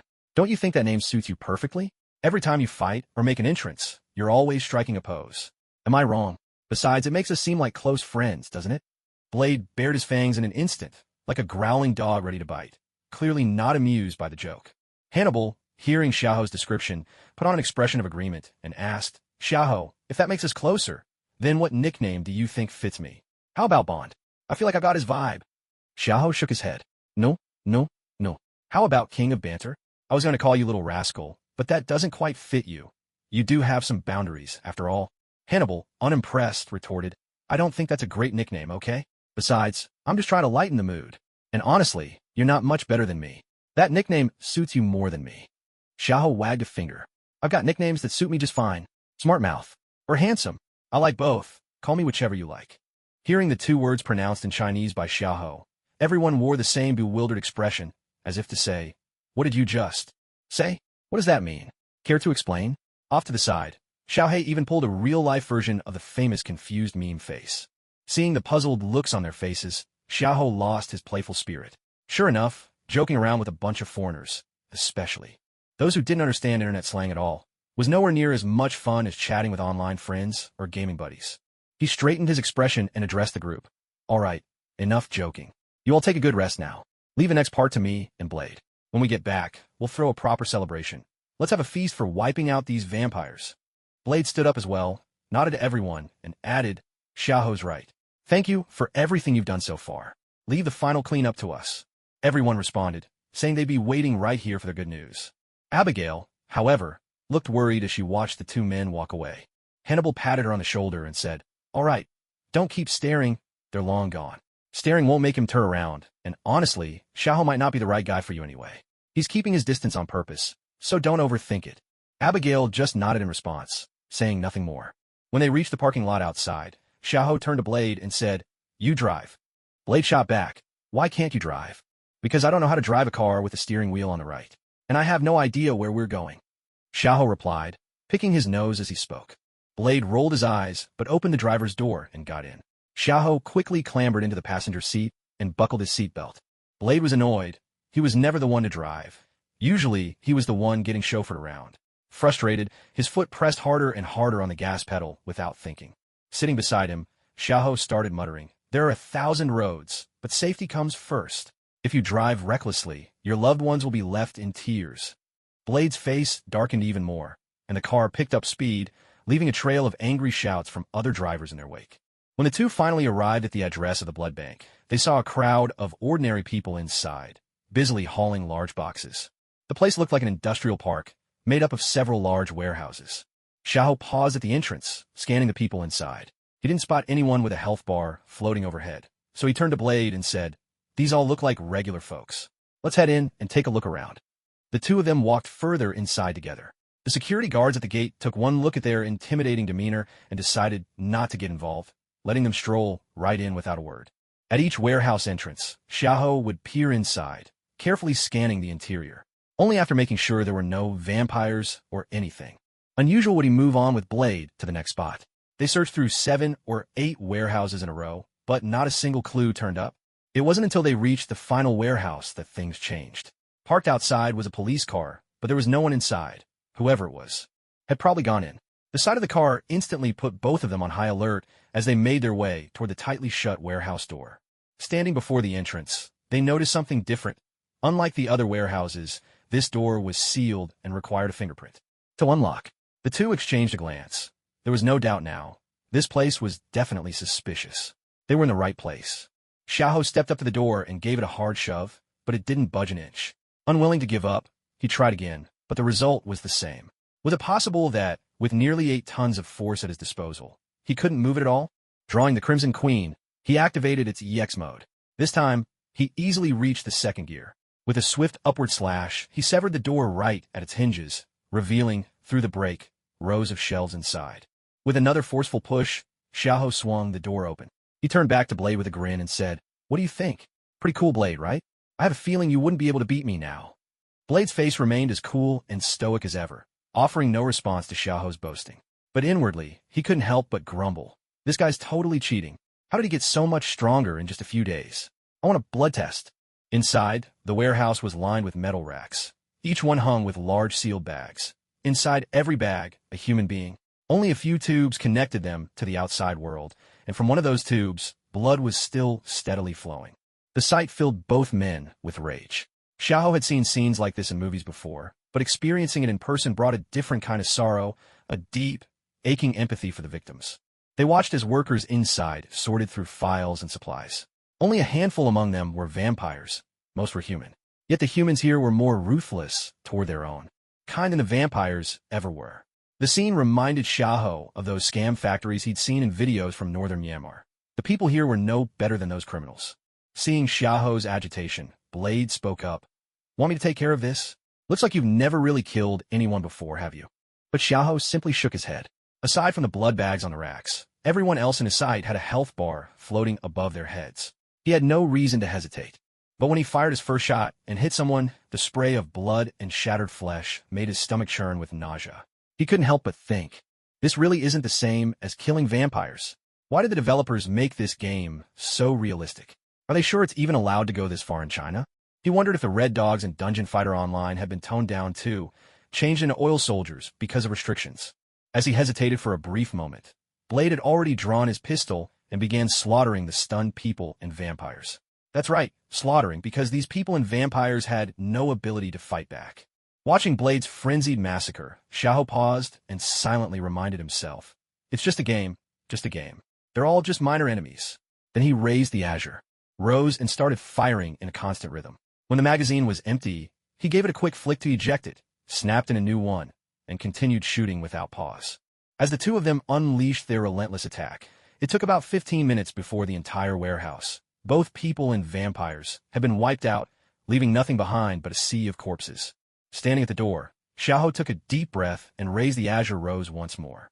But this time, a glow began to gather around the gun's body. The color deepened, until a streak of violet light shot out, weaving through the rows of shelves and piercing all the way to the back wall before it finally exploded, setting the wall ablaze. The rows of shelves it passed through also ignited with purple flames, which quickly spread and consumed them. The entire warehouse was soon engulfed in a sea of violet fire, until it was reduced to ashes. Only then did the two turn to leave. Blade glanced at the silent Xiaohou and tried to comfort him. They stopped being human long ago. What you did was right, and you helped set them free. Xiao only nodded, but he felt no joy at all. He couldn't help but think, this is supposed to be a game. I just cleared a major level. So why don't I feel any happiness or pride? The two of them drove back to the safe house in silence. On the way, Blade didn't disturb Xiaoho, letting him have some quiet time to himself. Maybe that was the best support he could offer right now. Back at the safe house, Xiaoho finally managed to pull himself together. He greeted the waiting group with a bright, cheerful smile.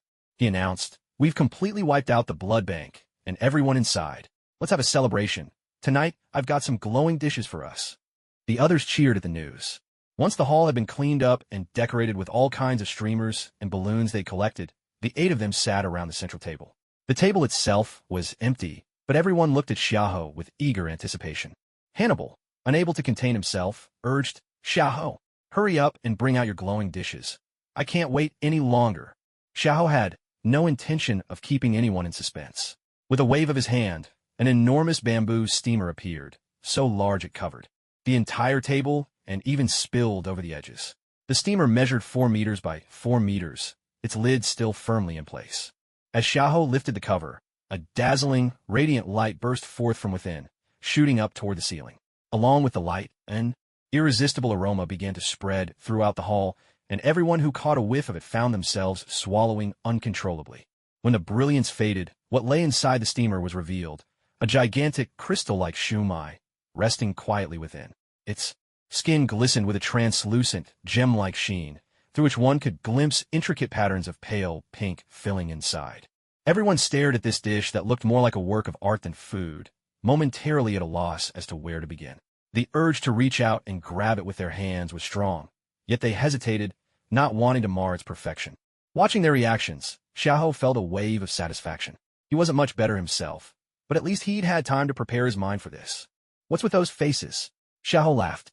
"Let me tell you, this was made by the legendary special grade chef, Little Master. There's nothing like it in this world. To eat it, just cut a piece of the crystal skin, wrap it around the filling inside, and enjoy it as is." As he spoke, Xiaoho produced a small knife, sliced off a neat square of the shimmering wrapper, wrapped a bit of the filling, and popped it into his mouth, letting out a deeply satisfied sigh. Seeing this, the others couldn't wait any longer. They dove in, each cutting off a piece and stuffing it into their mouths. Instantly, the hall filled with sounds of utter delight and pleasure. Anyone passing by outside would surely have wondered if some kind of decadent party was going on within, as Xiaoho watched everyone devour the dish before them. He couldn't help but offer a reminder. "Don't just eat from the same spot. This shumai contains an entire pig. Every part tastes different." The crowd took his advice to heart. No longer content to sit, they stood up and started sampling from every corner, their exclamations of amazement filling the room. "Oh, it's true. Every bite brings a new sensation. I swear, I can even see a pig dancing in my mind. Yes, I can see it too, and it's winking at me. Oh my goodness, this is unbelievable. I may be blind, but even in my mind's eye, I see the most incredible scenes. This is simply extraordinary. Mom, try this piece. It tastes even better over here." "Thank you, sweetheart. So, this is Chinese cuisine? It's too delicious. What have I even been eating all these years? I can never go back to burgers and pizza again. I love Chinese food. I want to move to China.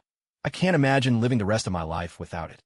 Listening to the chorus of admiration and praise for his homeland, Xiaoho felt an overwhelming sense of pride. Even though this wasn't happening in the real world, it didn't change the fact that this feast came from his own country. He thought to himself, even in a game, "I'm spreading the word about my homeland." As everyone kept eating, the enormous shumai was, to his amazement, finished off by the 8 of them. Seeing everyone now lounging in their chairs with stuffed bellies, Xiaoho couldn't help but feel a genuine happiness well up inside him. After a short break, Xiaohei and Xiaopang brought over a few crates of beer, and the group, drinks in hand, started talking about their plans for the future. When most had shared their thoughts, Xiaoho finally spoke up. "I'm planning to leave tomorrow." Everyone turned to look at him, and Abigail, more anxious than the rest, blurted out, "Why so soon? Can't you stay a few more days with us? Didn't we agree to go sea fishing together next time?" Xiaoho glanced at her and explained to everyone, "I don't know when I'll be back. I want to see more of this world. If I have a chance, I'll come back to find you. As for sea fishing, let's save it for our next get-together. When we reunite, we can go fishing and talk about whether we've fulfilled our dreams." Hearing this, the group could only wish him well, agreeing that next time they would make sure to spend a few good days together. After a bit more drinking, nearly everyone was tipsy, Field had already taken his daughter back to their room to rest. Only 6 remained, still drinking and laughing. Xiao He and Xiao Peng clung to each other, giggling like fools. Meanwhile, Blade and Hannibal were locked in a drinking contest, though it was clear Hannibal was nearly at his limit. Abigail moved to sit beside Xiaoho and, in a quiet voice, asked, "Are you leaving so soon because you're trying to avoid me?" Xiaoho nearly spat out his drink, quickly protesting, "No way. Come on, sister. Why would I leave just to avoid you? I really just want to get out and see things. Sure, there aren't any superheroes around in this era, but I've never been to America before.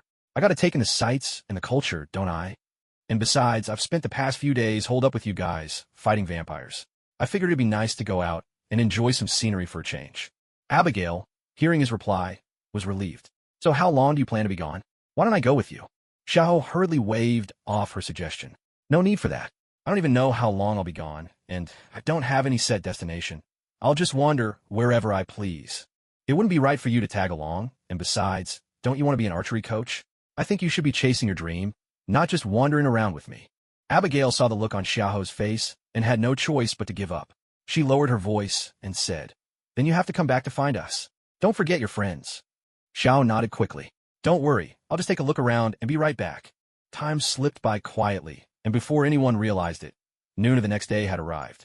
By then, Xiaoho was all packed up and ready to leave. He stood at the door of the safe house, beside a Kawasaki ZX-10R, a gift from Hannibal. At that moment, Abigail handed him a Nokia phone and said, "You don't seem to have a phone yet, do you? Take this one. Everyone's numbers are already saved in it, so you can contact us at any time." Chubby also stepped forward and handed him a wallet. "Xiaoho, I put some cash in here, and there's a bank card with $100,000 on it. If you run out, just call me, and I'll send more." Xiaoho accepted everything, smiling as he said goodbye to the group. "Got it, thank you all. I'll be back to see you guys soon, so don't act like it's the last time we'll ever meet." Blade approached silently, gave him a hug, and said, "If you run into trouble, remember to call me for help." Xiaoho nodded. "Don't worry, as long as I'm not causing trouble for others, that's good enough."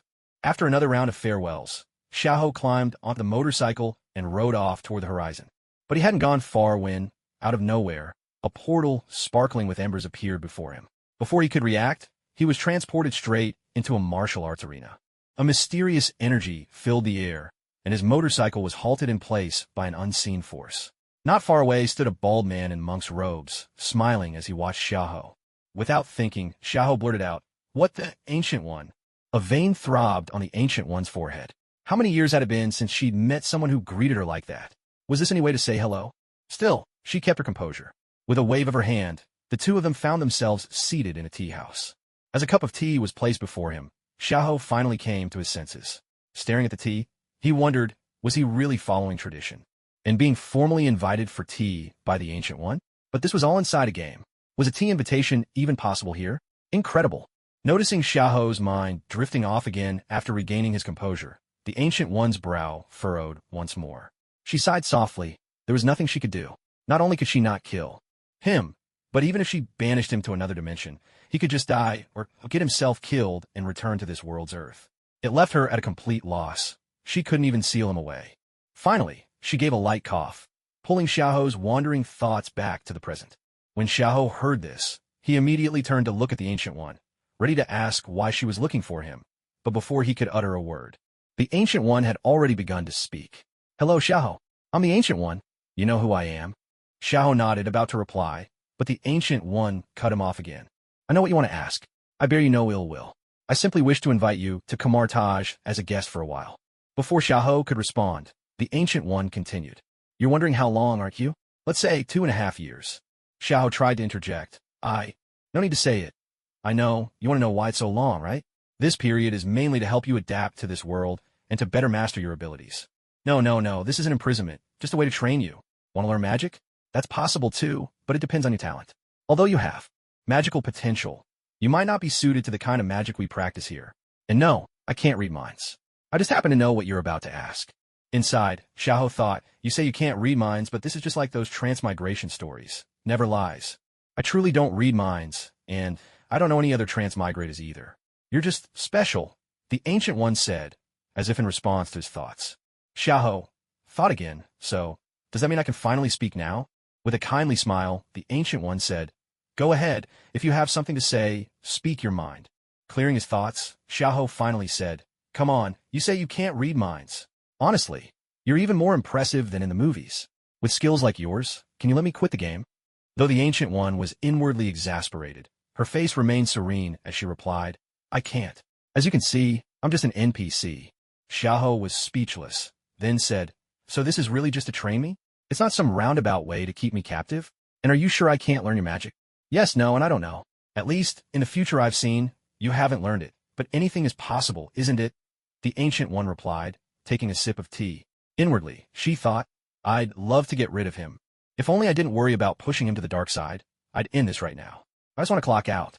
After hearing this triple whammy answer, Xiaoho had nothing left to say. He then asked, "So what exactly can I train in here? If I can't even learn magic, what's the point?" The Ancient One replied coolly, "It's common knowledge. Our sorcerers at Camartage are all close combat specialists. So you know what that means." She even winked at Xiaoho as she finished. Xiaoho couldn't help it. Internally, he complained, "You're a centuries-old woman, and you're trying to act cute with me?" As soon as he thought it, he realized, "Oh no, I forgot she can read minds." Gui's expression remained calm, as usual. She simply took another sip of tea before asking once again, "Do you have any other questions?" Xiaoho blurted out instinctively, "Then do you know Gabriel?" Gui was truly reaching the end of her patience. With a wave of her hand, Xiaoho suddenly found himself back in the training ground, and at the same time, Gui's voice echoed in his ears. "The rest, Kaiselius will tell you. From now on, he is responsible for your training while you're here." Kaiselius, who had clearly been waiting for some time in the training ground, stepped up to Xiaoho just then and said, "My name is Kaiselius, first disciple of the Sorcerer Supreme. Let me show you to your room." At this moment, Kaiselius was nothing like the way he would be later, after being tempted by Dormammu. There were no heavy dark circles around his eyes, and he looked to be only about 30 years old, without that brooding, tormented air he would later display in Doctor Strange. Xiaoho looked at him and couldn't help but say, "Do you know how famous your name is? 8 million warriors know you. And let me tell you, siding with Dormammu leads nowhere. The Kaiselius I know, famous as the Fourth Apostle, was legendary with his twin blades. Maybe you should forget magic and focus on swordplay instead. You'd be unstoppable." Kaiselius stared at Xiaoho, thoroughly confused, and finally replied, "I have no idea what you're talking about. Why would I ever join Dormammu? But the twin blades sound interesting. Are they really that impressive?" Xiaoho gave him a big thumbs up. "Absolutely. Unstoppable. Just don't get fooled by any little girls, or you'll end up in the sewers." Kaiselius replied with perfect seriousness, "Don't worry. I'm not interested in children." Xiaoho pressed on, "By the way, do you eat human flesh? I don't mean anything by it. I'm just curious." Kaiselius' face darkened, and his voice grew louder. "I do not eat human flesh." The force of his reply drew the attention of several passing sorcerers, who glanced over, clearly wondering what the newcomer was talking about with the senior disciple. Xiaoho knew his question was out of line, but looking at that face, so identical to Hannibal Lecter and Mads Mikkelsen's to boot, he just couldn't help himself. This wasn't the old Hannibal King, after all. After showing Xiaoho to his room, Kaiselius told him to join the others for training at the grounds the next morning, then left without another word. Watching him walk away, Xiaoho called out loudly, "Hey, what about my little note? Aren't we supposed to follow procedure?" Kaiselius paid him no mind at all. What little note? Did Xiaoho expect him to conjure one out of thin air? With Cassius gone, Xiaoho began searching around the small room, which was about 6 or 7 square meters. Aside from a bed, a desk, and a chair, there was only an empty bookshelf, completely bare, not a single book to be found. Xiaoho started to grumble. "This isn't fair. Why did Strange get Wi-Fi when he came, but I don't? Ancient One, you're playing favorites." Suddenly, the voice of the Ancient One sounded in his ear. "I'm not treating you differently. It's just that at this moment in time, Wi-Fi isn't in use. Even if I gave it to you, you wouldn't be able to use it." Xiaoho was startled, then snapped, "You peeping maniac! Are you eavesdropping on everything?" The Ancient One's voice came again. "It's not that I want to eavesdrop. It's just a natural response when you keep muttering my name. So next time you want to curse me, don't say my name, even thinking it won't work." Xiaoho felt utterly exasperated. Living like this was truly unbearable. Once he was sure the Ancient One's voice wouldn't return, he pulled out the phone Abigail had given him, planning to call and vent his frustrations. But as soon as he checked, there was no signal at all. He was speechless. He could put up with no Wi-Fi, since there was no hardware here anyway, but now, no signal either? That was really too much. Xiaoho cursed again. "Ancient One, come out here. What's with the no signal? If you don't give me an explanation today, I'll go to war with you." This time, Xiaoho's shout echoed through most of Camartage. The listening sorcerers were secretly astonished. Who was this lunatic? Who dared to call out the Sorcerer Supreme by name and act so brazenly? If he survived, they definitely wanted to get to know him. The Ancient One's voice replied once more. This is the Himalayas. If you have the skills, go install a cell tower yourself. Also, I'm going into seclusion now. Don't bother me unless it's urgent. Actually, don't bother me at all. With those words, no matter how much Xiahou shouted, the Ancient One did not reappear. Meanwhile, among the sorcerers of Kamartaj, word began to spread about this fierce newcomer named Xiahou. Rumors swirled, suggesting he had a secret relationship with the Ancient One, either her son or her lover. Yet, anyone who spread such gossip quietly vanished from Kamartaj, and no one dared discuss the topic any further. Realizing he'd get no reply, Xiahou resigned himself to sleep, hoping to continue his conversations with Siegfried in his dreams. A resounding bell suddenly rang out, jolting Xiahou awake from his slumber. The sky outside was only just beginning to lighten, and he burrowed deeper into his blanket, grumbling about who in their right mind would get up so early. Yet after lying there for a while, he remembered that Uncle Ba had told him to go to the training ground in the morning. Reluctantly, he crawled out from his warm bed. As soon as he got up, he felt as if his body had grown a bit stronger again, though he hadn't done anything to cause it. With no other choice, he opened his personal stats panel to have a look. When he saw his strength had risen to 160, his agility to 63, and his intelligence to 60, he instantly sobered up. He had somehow gained more than 30 attribute points out of nowhere. Then, reading the description behind the Dragon Slayer's heart gradually enhances physical attributes, he immediately understood why his stats had increased. But was this really gradual? What would rapid growth even look like? He didn't dwell on it any further. Following the same path he'd taken yesterday, he made his way straight to the training ground. By now, the training ground was packed with mages, over 40 in total. Standing at the very front was Caecilius, facing the gathered crowd of mages. When he noticed Xiahou arrive, he waved him over, signaling for him to stand by his side. Caecilius then introduced him to the group. This is Xiahou. He'll be studying with us here at Kamartaj for the next 2.5 years. He was personally brought here by the Sorcerer Supreme herself. Everyone, please get to know him. The mages nodded at Xiahou, and then quiet murmurings broke out among them. Caecilius clapped his hands, having Xiahou stand next to Karl Mordo below, and announced, "We'll now begin the morning sparring session." Xiahou, who had just arrived at Mordo's side, was promptly pulled by him to the edge of the training ground, clearing the central space. Two mages then stepped into the middle, exchanged respectful bows, conjured their magical weapons, and commenced their duel. As their weapons clashed, sparks flew in all directions. Watching from the sidelines, Xiahou couldn't help but marvel. He thought to himself, just as I suspected, in the Marvel Universe, aside from the Ancient One and Strange, everyone else is basically a melee mage. Besides, Strange usually slacked off, rarely casting any large-scale spells. The Ancient One only showed off a couple of times before meeting her end, probably because the special effects budget was too high. Clearly, there was a reason for that. Meanwhile, in her meditation room, the Ancient One suddenly sneezed for no apparent reason. After checking inwardly with her eyes closed, she sighed again. If only I could toss him off the planet. Maybe it's time to bring Strange over here a bit earlier. Standing next to Xiahou was Mordo, the serious-looking black man.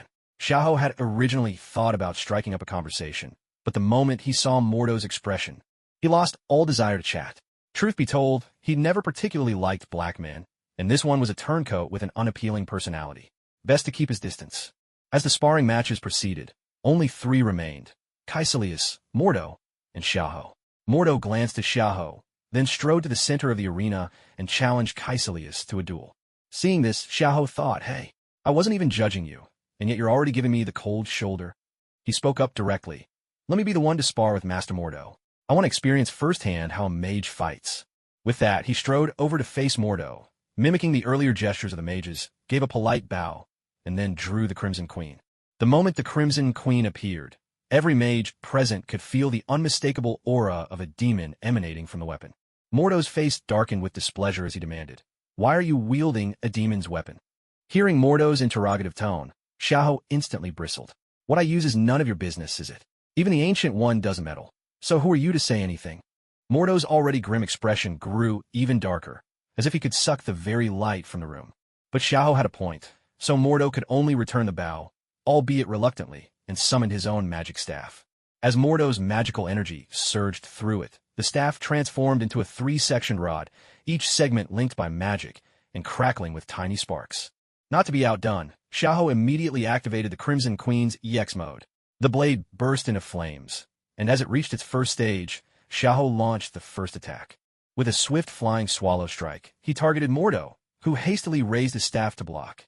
Where the weapons met, flames and magical sparks erupted in all directions.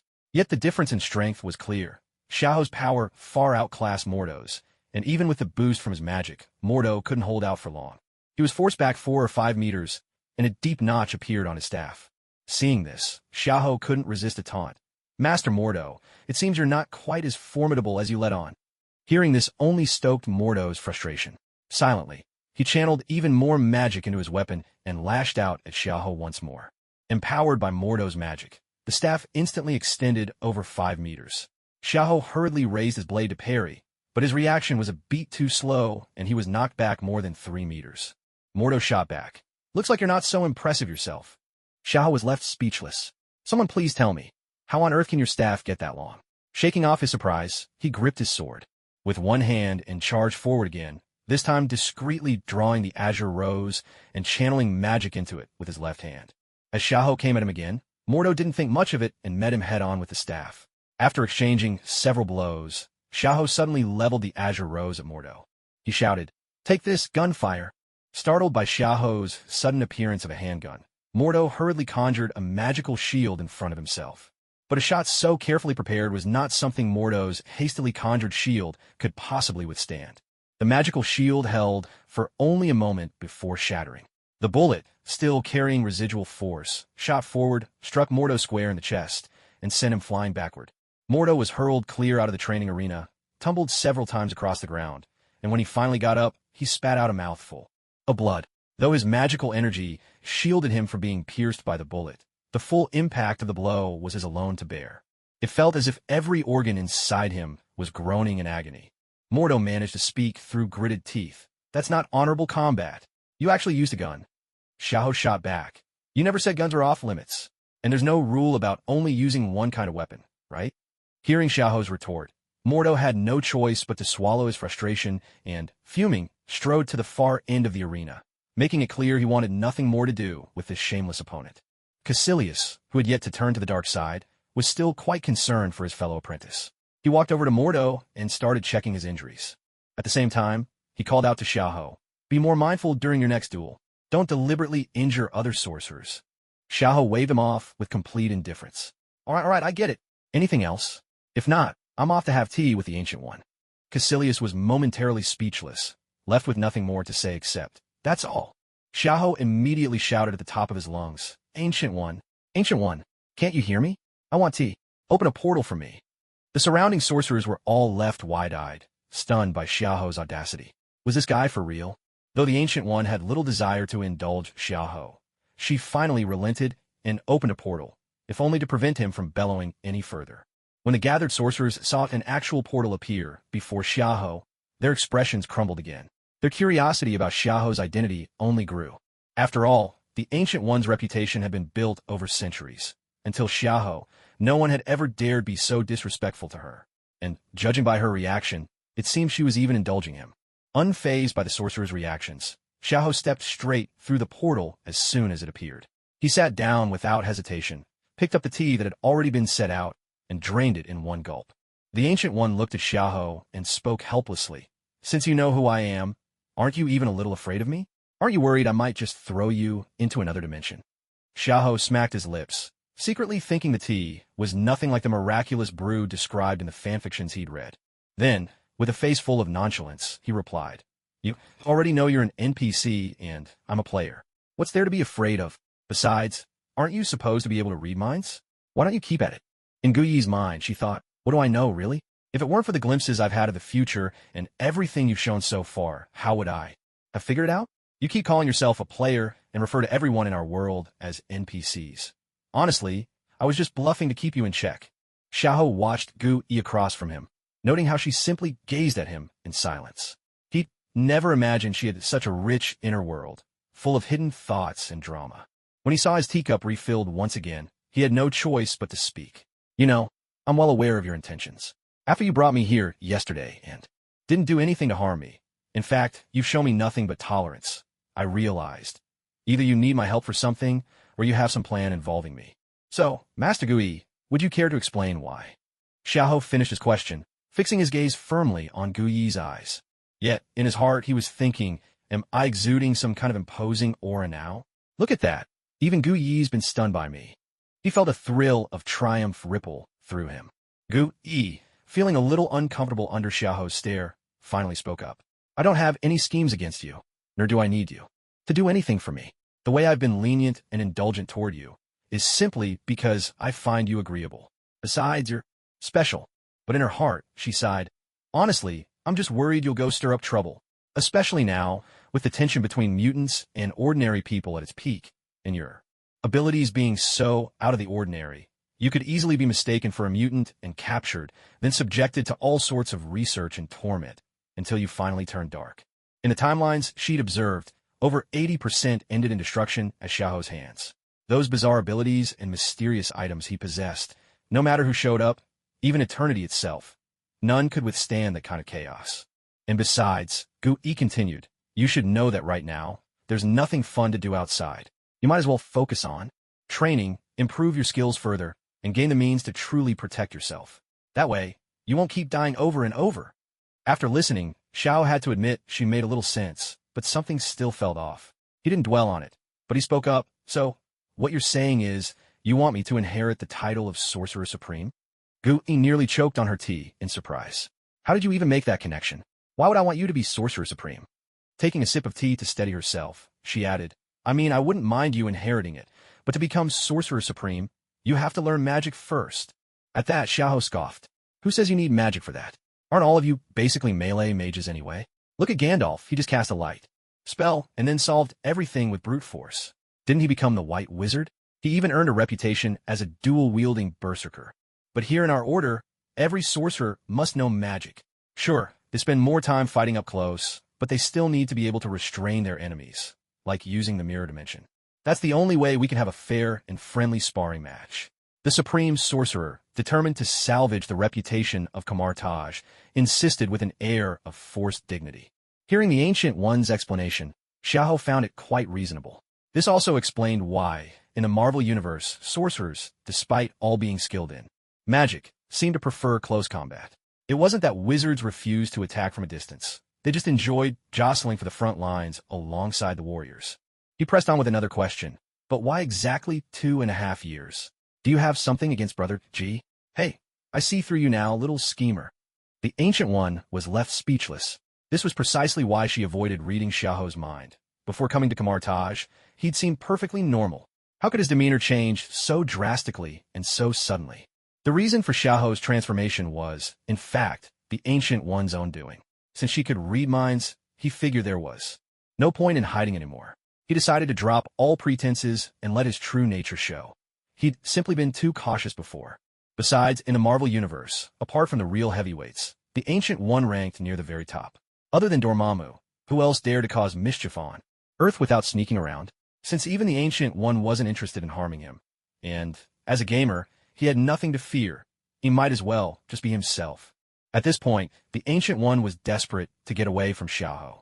She had the distinct feeling that if she stayed any longer, she might accidentally lose control and kill him on the spot. That's not important.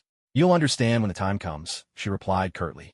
Hearing this, Xiaohou muttered under his breath. See, this is why Riddlers should just leave Gotham.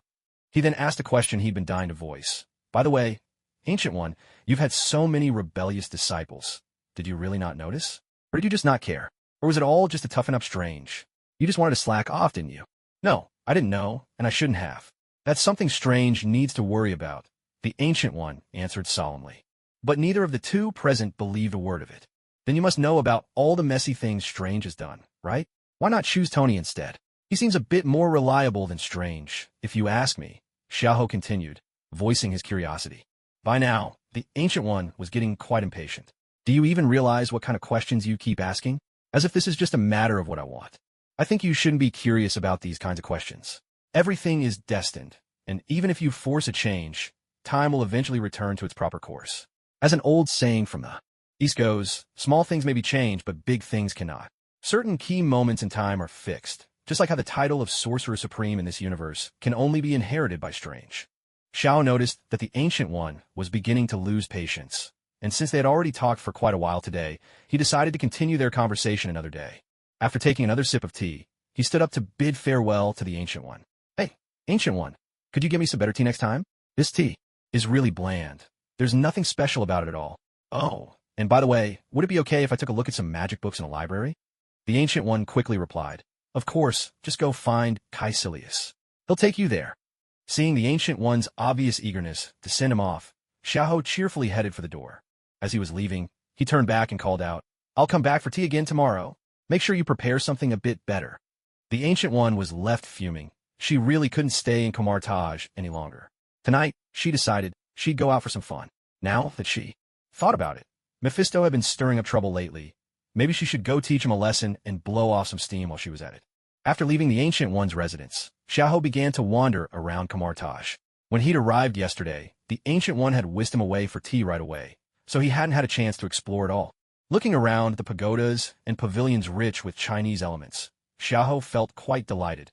It was as if he'd been transported back to China. What's more, among the passing sorcerers, there were many Chinese faces.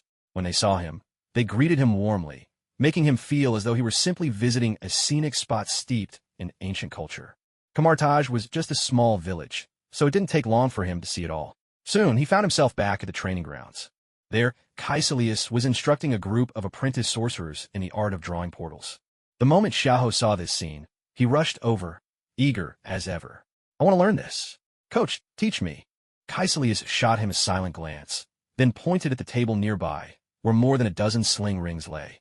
"If you want to learn, just take one for yourself and stand in the middle with the others. And please, address me as master, not coach." Ecstatic, Xiao grabbed a ring and slipped it onto his finger at once, replying, "Sure thing, Uncle Ba." Caecilius could only respond with an exasperated sigh. "I'm not called Uncle Ba." "Got it, Uncle Ba. So how do you use this thing?" Standing in the midst of the other apprentices, Xiao began imitating their movements, trying to draw a portal. But no matter what he did, nothing happened. Caecilius didn't bother correcting how Xiao addressed him and went straight into the lesson. To open a portal, you need to rely on the magical artifact, the arcane ring, and use a circular motion to guide the energy.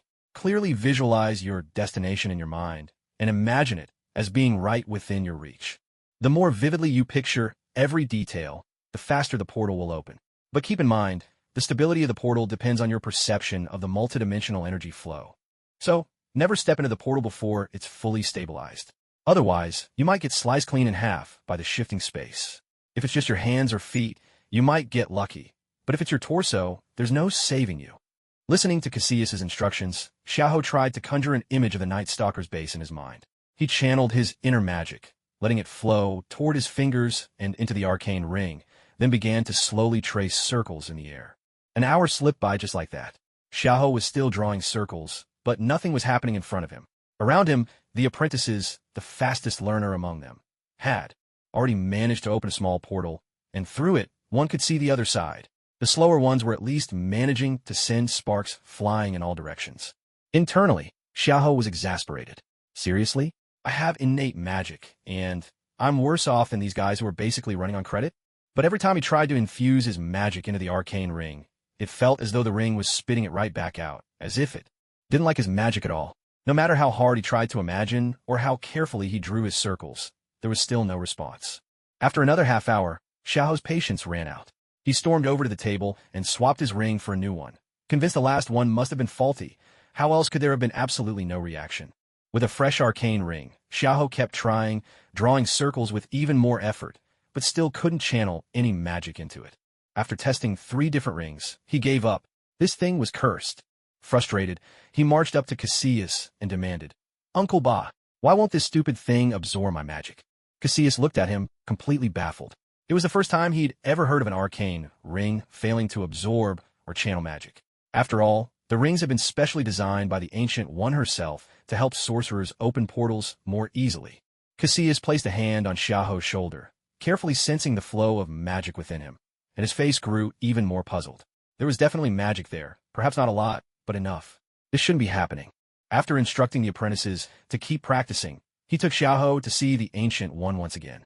When the two of them arrived together, the Ancient One was equally surprised. After all, she didn't spend all her time using the time stone to peer into the future. After preparing tea for the two of them, She spoke up. Xiaoho, weren't you headed to the library? Why have you come to see me with Kaisilius? Xiaoho started rambling on in explanation, and soon Gu Yi understood the reason for their visit. She explained, it's not a problem with the mystic ring. The truth is, sorcerers rely on absorbing all kinds of energies to cultivate their magic. But the human body is far too fragile. Directly absorbing such energies would cause it to break down. That's why, ever since the very first Sorcerer Supreme, Agamotto, there have been few sorcerers of great accomplishment. The first Sorcerer Supreme united the source of light magic, Ashtar, with the source of order magic, Hoggoth, to create the trinity known as the Vishani. By borrowing their magical power for our cultivation, the sorcerers of Kamar-Taj have been able to wield magic more easily. As for you, your own body can generate magical power, but you lack a certain status. Your magic cannot bridge the space of this world. That means much of Kamar-Taj's magic is beyond your reach unless you fully grasp the underlying principles yourself. But as far as I know, that may be a bit difficult for you. After hearing this, Xiaoho and Kaisilius understood the reason. To put it simply, the sorcerers here are all fast-tracked like instant meals, just heat and serve. No need to understand the deeper meaning right away. You can fill in the knowledge later. But Xiaoho has to buy a ticket before he can board the train. Suddenly, Xiaoho realized that in her last sentence, Gu Yi seemed to be looking down on him. Gu Yi, that's right, I am looking down on you. But before Xiaoho could launch into a tirade, Gu Yi anticipated him and spoke first, dismissing them directly. Now that you know the reason, you can go. Xiaoho, you have your own path. Don't get too hung up on this. Kaisilius still held deep respect for Gu Yi. Hearing her dismissal, he bowed to her, then promptly dragged Xiaoho out. As he was being hauled away, Xiaoho protested. Wait, Unsoba, I'm not done with that bald head yet. What does she mean? It's a bit difficult for me. Hearing Xiaoho's protests, Kaisilius quickened his pace, worried that Gu Yi might get annoyed and, on a whim, finish Xiaoho off, splattering blood everywhere. Meanwhile, Xiaoho kept cursing Gu Yi, completely oblivious to Kaisilius' good intentions. Once they reached a secluded spot, Kaisilius turned to Xiaoho with a stern look and said, I don't care what your relationship with the master is, but you should at least show her the respect she deserves. When Xiaoho heard Kaisilius' words and saw the seriousness on his face, he realized that perhaps he had gone a bit too far. Still, the thought of how the Ancient One had read his mind the moment they met left him fuming. He just wanted to give her a hard time and vent his frustration. Besides, asking a gamer like him to genuinely respect an NPC, well, that was a tall order. At best, he could treat them as equals, and that was only as long as their health bar hadn't shown up yet.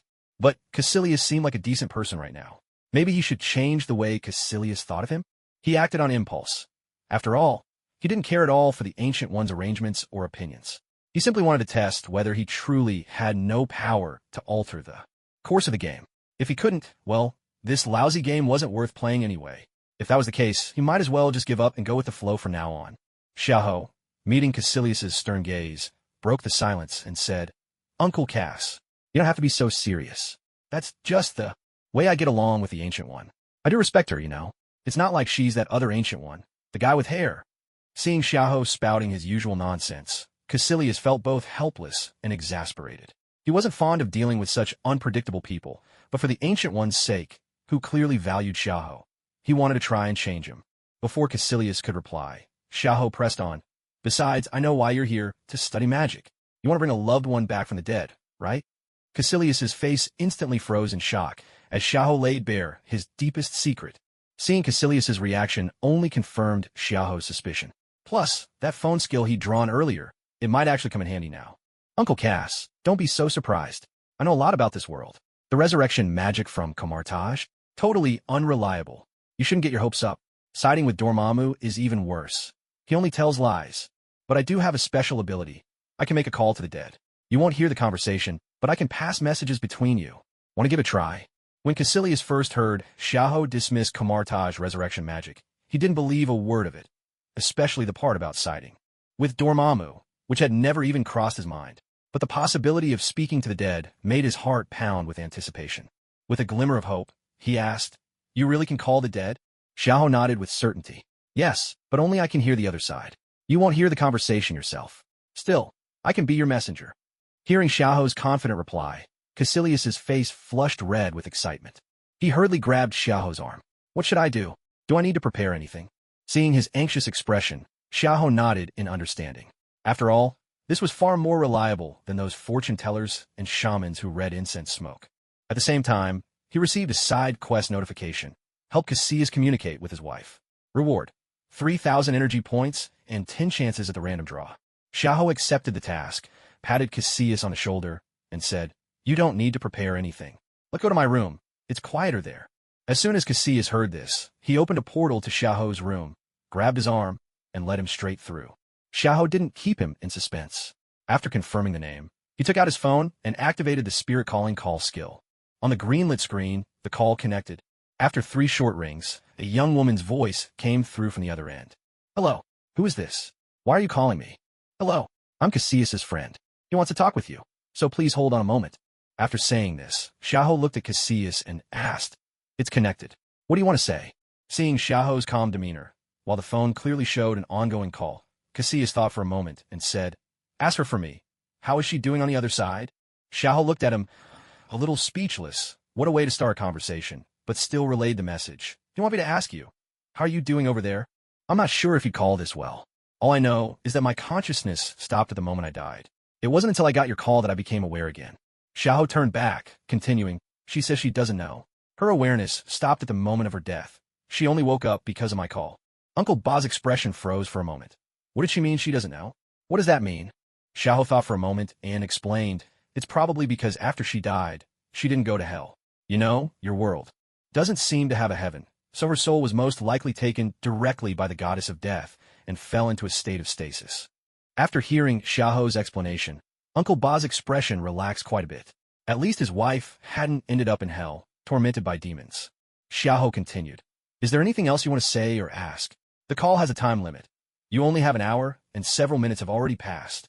Upon hearing this, Uncle Ba immediately began speaking through Xiahou, telling his wife how heartbroken he'd been since she died, and about his journey to Kamartaj to learn magic, pouring out everything he'd wanted to say. Time slipped away, and soon only a few minutes remained in the call. Xiahou listened quietly to the woman's voice on the other end. "Your name is Xiahou, isn't it? Thank you for relaying our conversation for so long. The time must be almost up, right? I can feel my consciousness growing hazy again. Please pass on a message to Casillas for me. He doesn't need to worry about us anymore, and he shouldn't think about bringing us back to life. He's already done more than enough. Tell him to live his life well. If possible, let him find someone to be with and spend the rest of his days together. And is he guarding Earth now? Please tell him I'm proud of him, and urge him to keep protecting the planet. And finally, tell him I love him, and that he must take good care of himself." Xiahou relayed every word to Ba Shu in real time. By now, Ba Shu was weeping openly, clutching his robe so tightly it was wrinkled into a ball. The call ended the moment his wife finished her last sentence. Staring at the call-ended screen, Xiahou saw the notification that his task was complete. He turned to Ba Shu and said, "That's it. Don't be sad. Want me to join you for a drink?" Ba Shu, still looking at the now silent phone, wiped away his tears, stood up, and gave Xiahou a deep bow. "Thank you, Xiahou. Thank you for letting me speak with my wife one more time. If you ever need my help, just ask. Whatever it is, I'll do it for you." Hearing this, Xiahou couldn't help but joke. "How about we start a rebellion together? Knock the Ancient One off the Sorcerer Supreme's throne and run Kamartaj ourselves." Ba Shu's eyes widened in shock. "Are you serious?" Xiahou patted him on the shoulder. "Of course not. Only a fool would want to be Sorcerer Supreme. Come on, if you want to thank me, treat me to a drink. I want real Mao Tai, and we don't stop until we drop." At that, Ba Shu opened a portal. Through it was Xiangjiang, the Chinese corner of the Marvel world. He turned to Xiahou and said, "Let's go. We're drinking till we drop." Xiaohu's eyes lit up. He could finally leave Kamartaj and have some fun. Without hesitation, he stepped through the portal. They found a hotel, ordered a table full of dishes and several bottles of Mao Tai, and began to chat.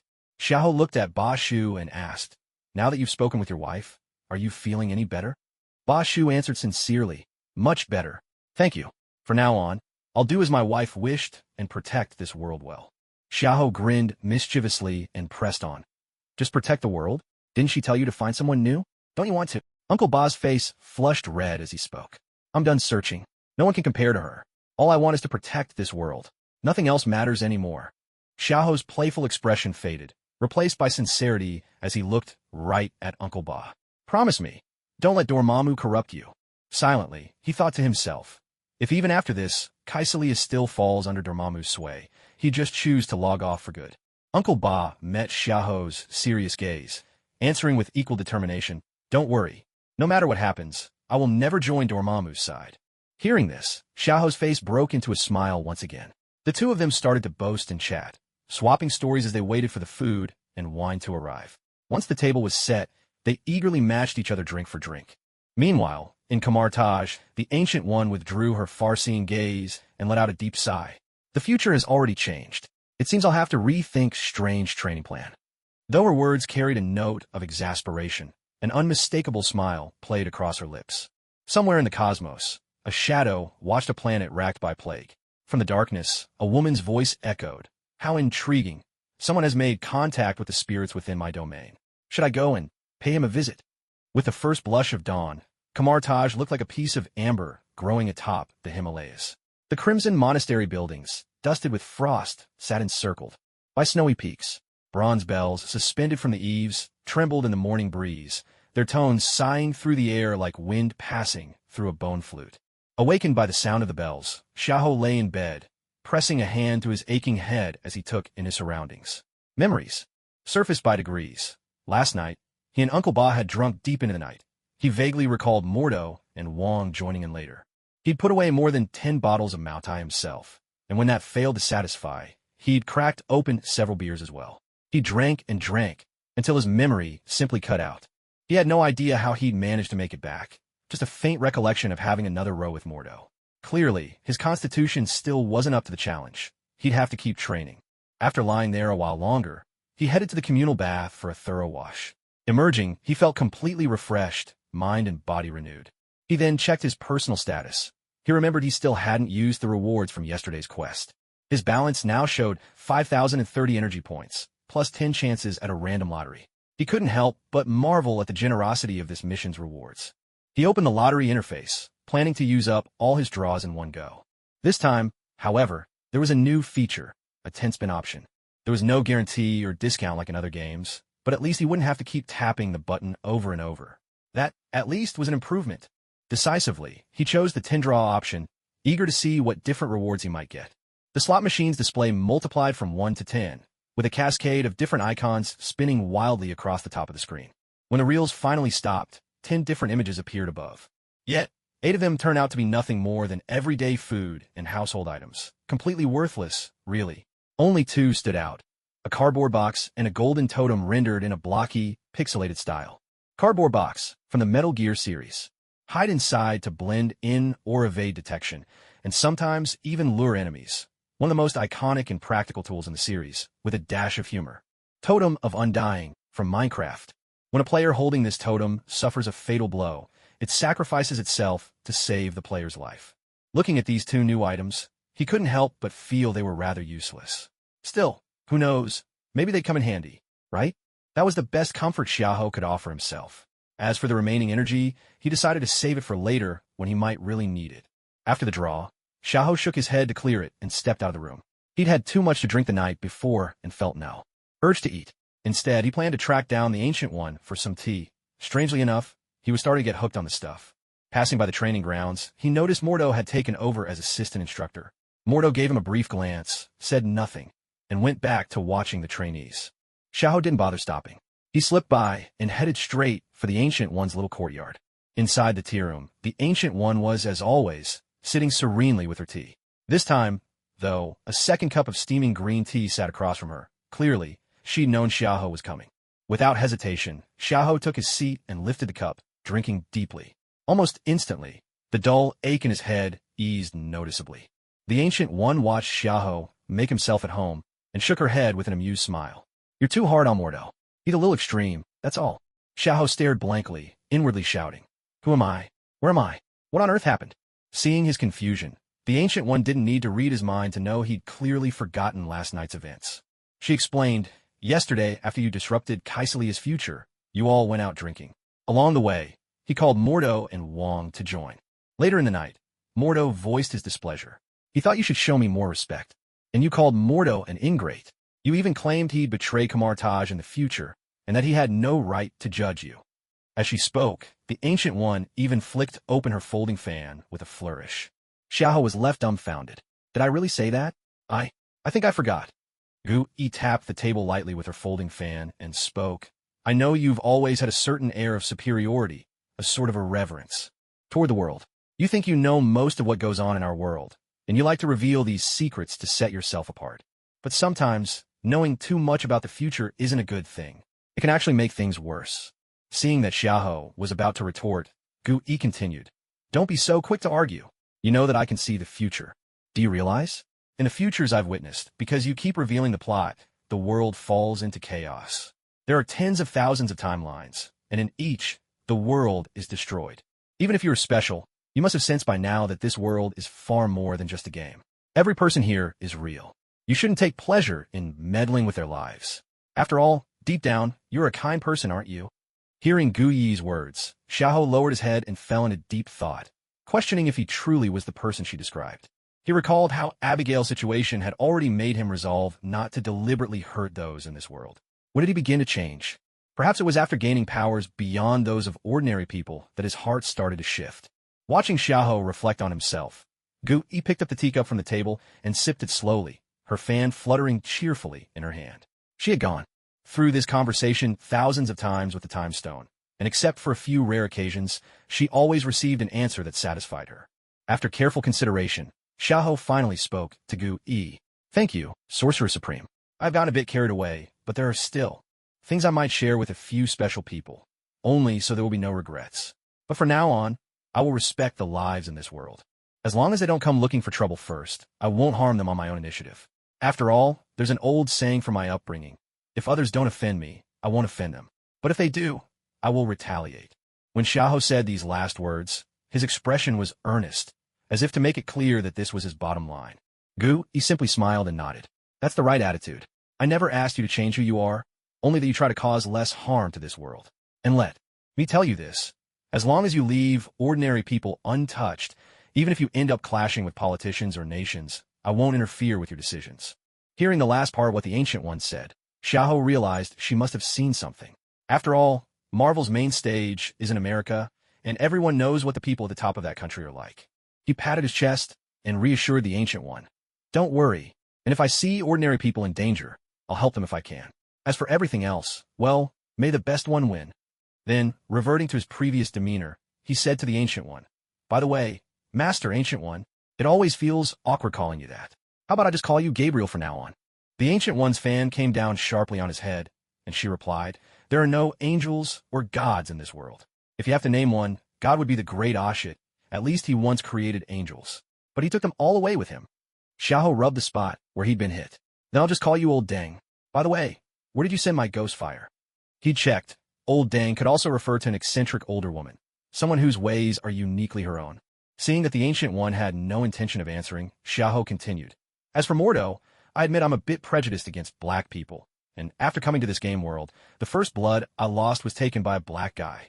At this, he gritted his teeth, suddenly remembering he'd forgotten to get revenge on that person. You know what Mordo did afterward? Mads could at least blame Dormammu's influence, but Mordo? He's the definition of a traitor. Still, since you've said something, as long as he doesn't mess with me, I'll leave him alone. Is that good enough? Hearing Xiaohou's reply, the Ancient One smiled. That's the best outcome. If you're done, go have some fun. As long as you don't blow up Kamartaj, you're free to wander anywhere you like. Xiaohou replied, Why would I blow this place up? And honestly, do you really have no ulterior motives about me? I keep feeling like you're plotting something. He made a grumbling sound, half in jest. But this time, the Ancient One didn't answer him. Instead, a portal opened up right beneath his feet, dropping him through without warning. Old Deng, once again, you have no sense of honor. What the? With Xiaohou's outraged shouts echoing, he landed right in front of Mads. Mads looked at him, utterly speechless, as Xiaohou fell out of nowhere before him. From Xiaohou's curses, Mads immediately knew. He must have angered the Sorcerer Supreme again. Xiaohou, why do you keep getting on our teacher's bad side? And you really should show her some respect. Xiaohou heard Bash's question and replied with an unhappy expression. How can you blame me for this?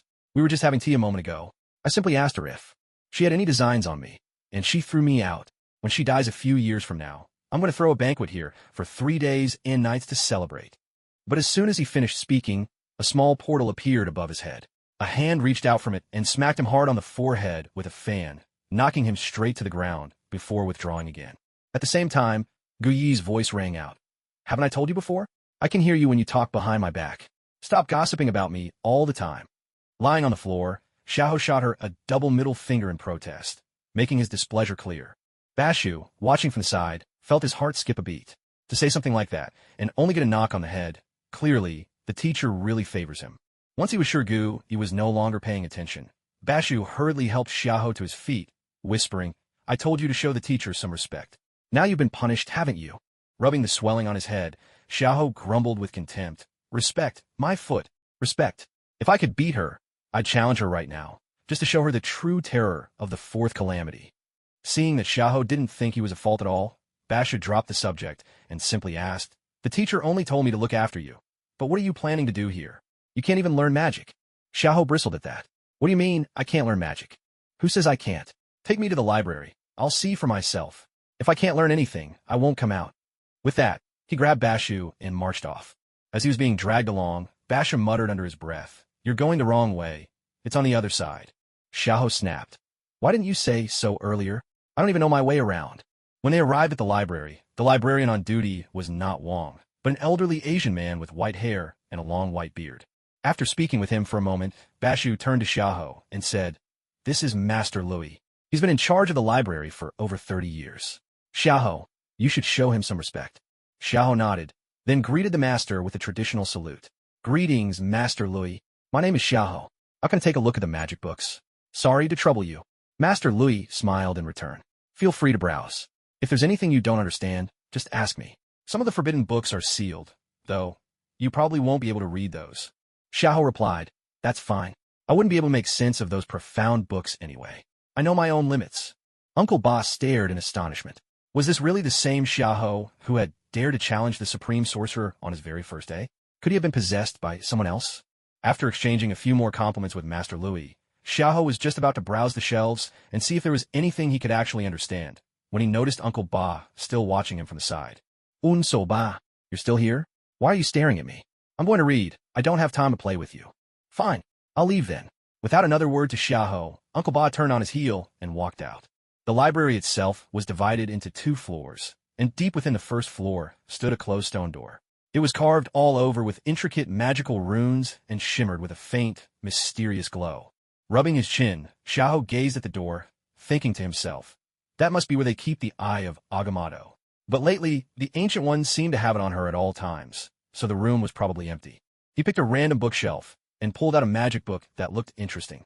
The title read, "Astral Projection Handbook." As he flipped through it, he found it was entirely about experiences of astral projection, dividing the self into layers: the physical body, the etheric body, the astral body, also called the starlight body on the mainland, the mental body, and the spiritual body.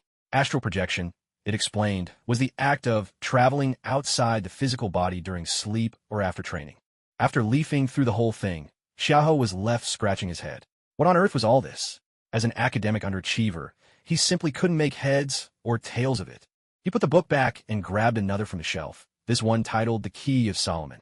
He'd heard of the book before, but never read it, and now he eagerly flipped it open.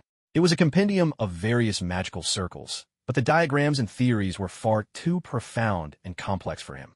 Xiahou thought to himself, "I'm just not cut out for such deep research," and stuffed it back onto the shelf.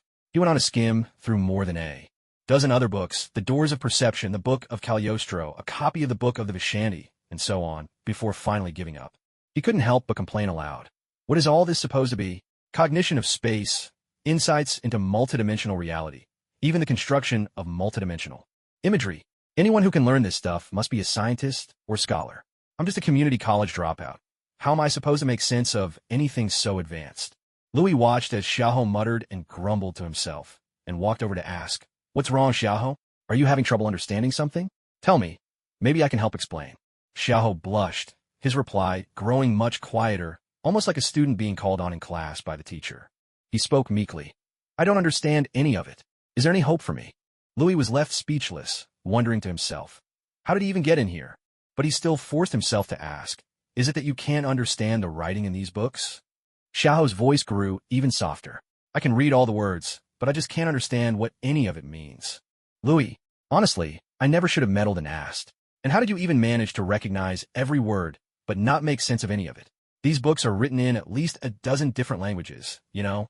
If Xiahou knew what Louis was thinking, he'd probably answer with pride, "I'm just that talented." Louis didn't know how to respond to Xiaoho anymore. He could only sigh, shake his head, and walk back to his own seat. Watching Louis walk away, Xiaoho screamed inwardly, "Wait, you're just going to leave me hanging like this?" He glanced again at the piles of books around him, unwilling to give up. He picked up more than 10 books and skimmed through them.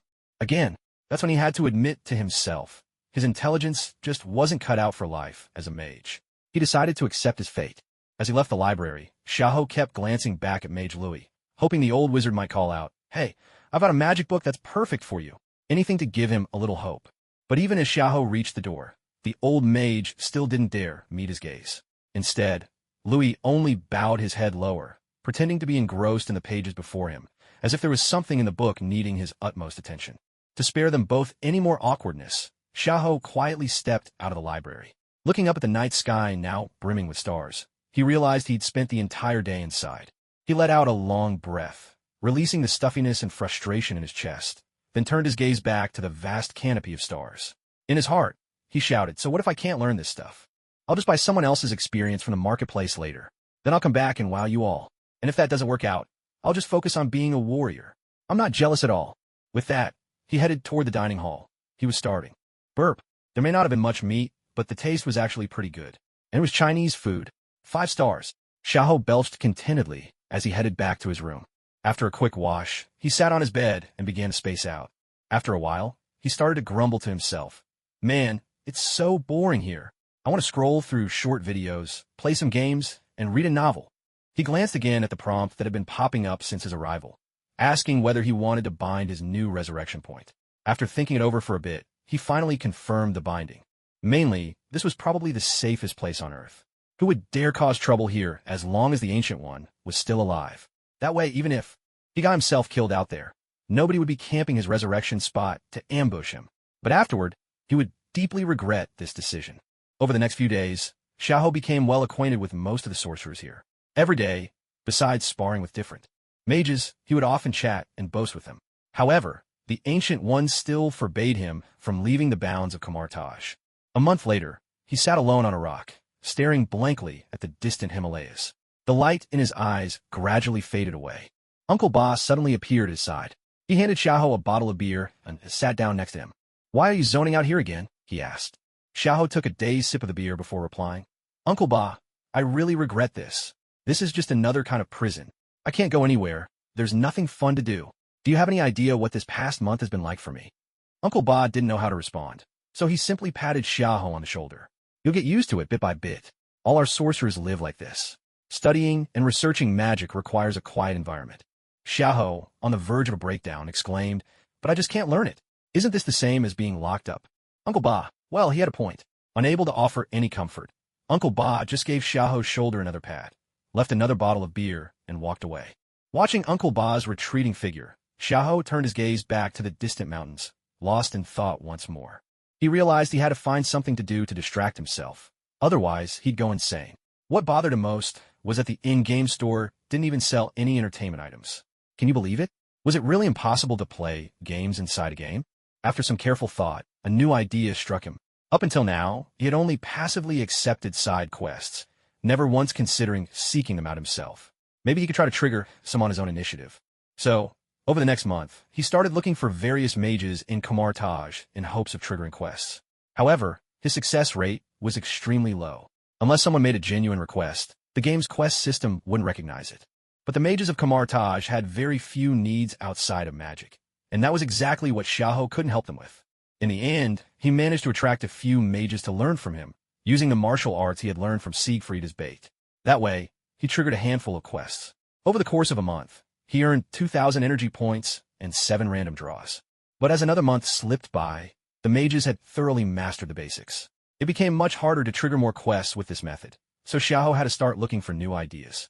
It wasn't as if he hadn't tried approaching the Ancient One, but every time, she sent him away. Eventually, she grew so weary of his pestering that she went off to live in New York, leaving behind a Xiaoho who looked like he'd lost all hope for the world.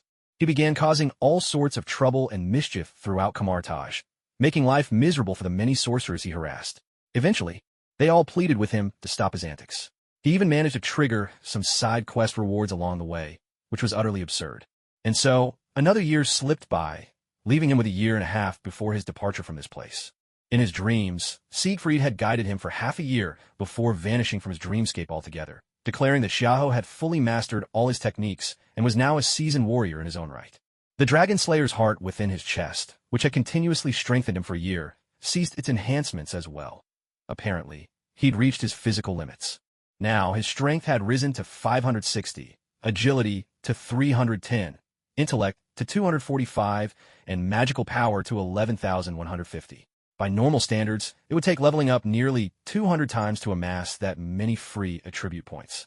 Unless the Camartage sorcerers resorted to dirty tricks, like trapping him in a mirror dimension, none could hope to best him, especially since he now learned Siegfried's skill, Fallen Demon, though he could only force it by channeling his magic, so its power was much diminished. Still, he could now imbue his weapons with magic to unleash sword energy, allowing him to launch ranged attacks without needing the Azure Rose anymore. Once, during a duel with Uncle Ba, the outmatched sorcerer trapped him in the mirror dimension. After half an hour of boredom, Xiahou simply chose to end his own life. Uncle Ba, secretly observing, was so shocked he nearly begged forgiveness with his own death, but was stopped by the Ancient One. He won't die. He'll be back, good as new the very next day. There's no need to be so alarmed, the Ancient One told the gathered sorcerers.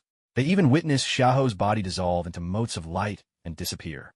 But when Xiahou reappeared the next day, completely unharmed, the sorcerers of Camartage became both more awed and more exasperated by him than ever before. They marveled at such a miraculous ability, but after all the trouble he'd caused them over the past year, they were even less fond of him. Xiahou soon realized he could use this method to quickly breeze through these wasted days. Each day, after collecting the sorcerer's side quests, he would simply end his own life. Seeing that he was now dying once a day, the sorcerers stopped giving him quests altogether. But could Xiahou let go at that? Not a chance. He began tormenting the sorcerers again, disrupting their studies, wreaking havoc in their quarters, leaving them with no choice but to beg him for mercy once more. And so, 2.5 years passed by slowly, and at last, the day of Xiahou's departure was drawing near. At this moment, he was in his room, reviewing everything he had gained over the past 2.5 years. His level and attributes hadn't changed, but he had accumulated 300,000 energy points, 45 chances at the random lottery, and 10 chances at the designated lottery. The reason the number of draws was so low was that, for repeated tasks, only energy points were awarded after a certain point. He had been saving up for a full 2.5 years. Before leaving tomorrow, he planned to use it all up. First, he spent 1,500 energy points to round up his random lottery chances to 50, then did 5 rounds of 10 draws each. The items he obtained were as follows. Remy's Aid restores 30% HP/MP, 10-second cooldown, can remove all abnormal statuses. Quantity 1. Heavenly Healing Potion, restores 80% HP quantity 1. Portal Gun, fires 2 colors of portals, blue and orange. Entering either portal will instantly teleport you out of the other, ignoring spatial distance. The 2 portals must be different colors, and only 1 portal of each color can exist at a time. Revival Token, can revive anyone who has been dead for less than 30 minutes. Quantity 1. Round Table Knights Conference Table Fragment, a fragment of the table used by the Knights of the Round Table for meetings. Perhaps it has other uses? Divine Blessing Potion. For 30 minutes after consumption, you will revive on the spot upon death. Quantity 1. Heavenly Healing Potion, restores 80% HP quantity 3. Magical Quantum Bomb, allows you to condense a highly destructive magical nuke using mana. The explosion's power and range depend on how much mana is used, with a minimum of 300 mana and no upper limit. Extended Yellow Floral Shirt. Wearing it increases your luck by 1 point. Looking at the array of new items he'd drawn, Xiahou felt no excitement at all, except for the magical quantum bomb. He was planning to test one in Camartage before leaving tomorrow, just to express his dissatisfaction. Being stuck in a game for 2.5 years, especially after he started using death as a fast-forward button. If he hadn't lost his mind by now, it was a testament to his strong mentality. After finishing the random draws, he decided to hold off on the designated lotteries for now. After all the loot he'd just gotten, he had a feeling he'd only get scammed if he kept going. Better to take it slow. If any dear readers are wondering why I set things up this way, I can only say that I mainly didn't want to write too much plot here. Otherwise, the story would move too slowly, and this also gives a direct way to strengthen the protagonist. If the only focus is on the protagonist's gradual improvement, I honestly wouldn't know what else to write to fill in the content. The timeline in Marvel movies spans decades, and simply skipping large periods wouldn't feel right. It's better to directly and reasonably enhance and flesh out the protagonist like this. Besides, the characters in the Marvel universe are just too overpowered. If I don't strengthen the protagonist, he could only ever be a background character. I hope everyone understands. In future chapters, I might reasonably weave in some TV show storylines, like from Agents of S.H.I.E.L.D., but it won't be over the top or break the flow of the story. After stowing everything he had drawn into his backpack, Zayaho lay down on his bed, preparing to sleep. This was the first time in over a year that he had truly slept. In the past, he had passed each day by ending his own life. It wasn't until noon the next day, when blinding sunlight shone on his face, that Zayaho slowly opened his eyes. A wave of clarity washed over his mind. He suddenly realized that using death as a substitute for sleep would take a toll on his psyche. The longer it went on, the more numb his emotions would become, until, eventually, he would lose all feeling. But after dying so many times, he had also shed his fear of death. He no longer dreaded it, and his tolerance for pain had grown. With his pain sensitivity dialed down to 30%, he was able to ignore most physical discomfort. After freshening up, Zayahu once again made his way to the Ancient One's tea room. This time, she wasn't avoiding him. Just as when they first met, she had set out 2 cups of tea and quietly waited for him to take a seat. "Old man, you finally decided to come back. Do you have any idea what I've been through these past 2.5 years?" Zayahu demanded, pointing at the Ancient One, his face full of indignation. The Ancient One gestured for Zayahu to sit and pointed to the tea, inviting him to drink first. Seeing this, Zayahu had no choice but to sit down. He picked up his cup and took a sip. Instantly, a cool sensation spread throughout his body, following the path of the tea, and the tense nerves in his mind gradually relaxed. After finishing the entire cup, Zayahu felt his spirits had returned to how they were when he first entered the game, and the experiences of the past 2.5 years now seemed like scenes from a movie, no longer weighing heavily on him. Looking at his empty teacup, he spoke up, "Old man, so you really did have this kind of fine tea. Why didn't you let me have any before? Do you look down on me, or something?" Gu-E took out her fan, twirling it in her hand as she replied, "This kind of tea isn't meant to be drunk in large quantities. Only at certain special moments does it truly reveal its greatest effects. Wouldn't you agree?" Xiahou, however, disagreed and retorted, "No way. And shouldn't you explain to me why you've kept me locked up for so long? Also, if you don't hand over at least 10 or 20 pounds of this tea, I'm going to blow up your Kamartage today."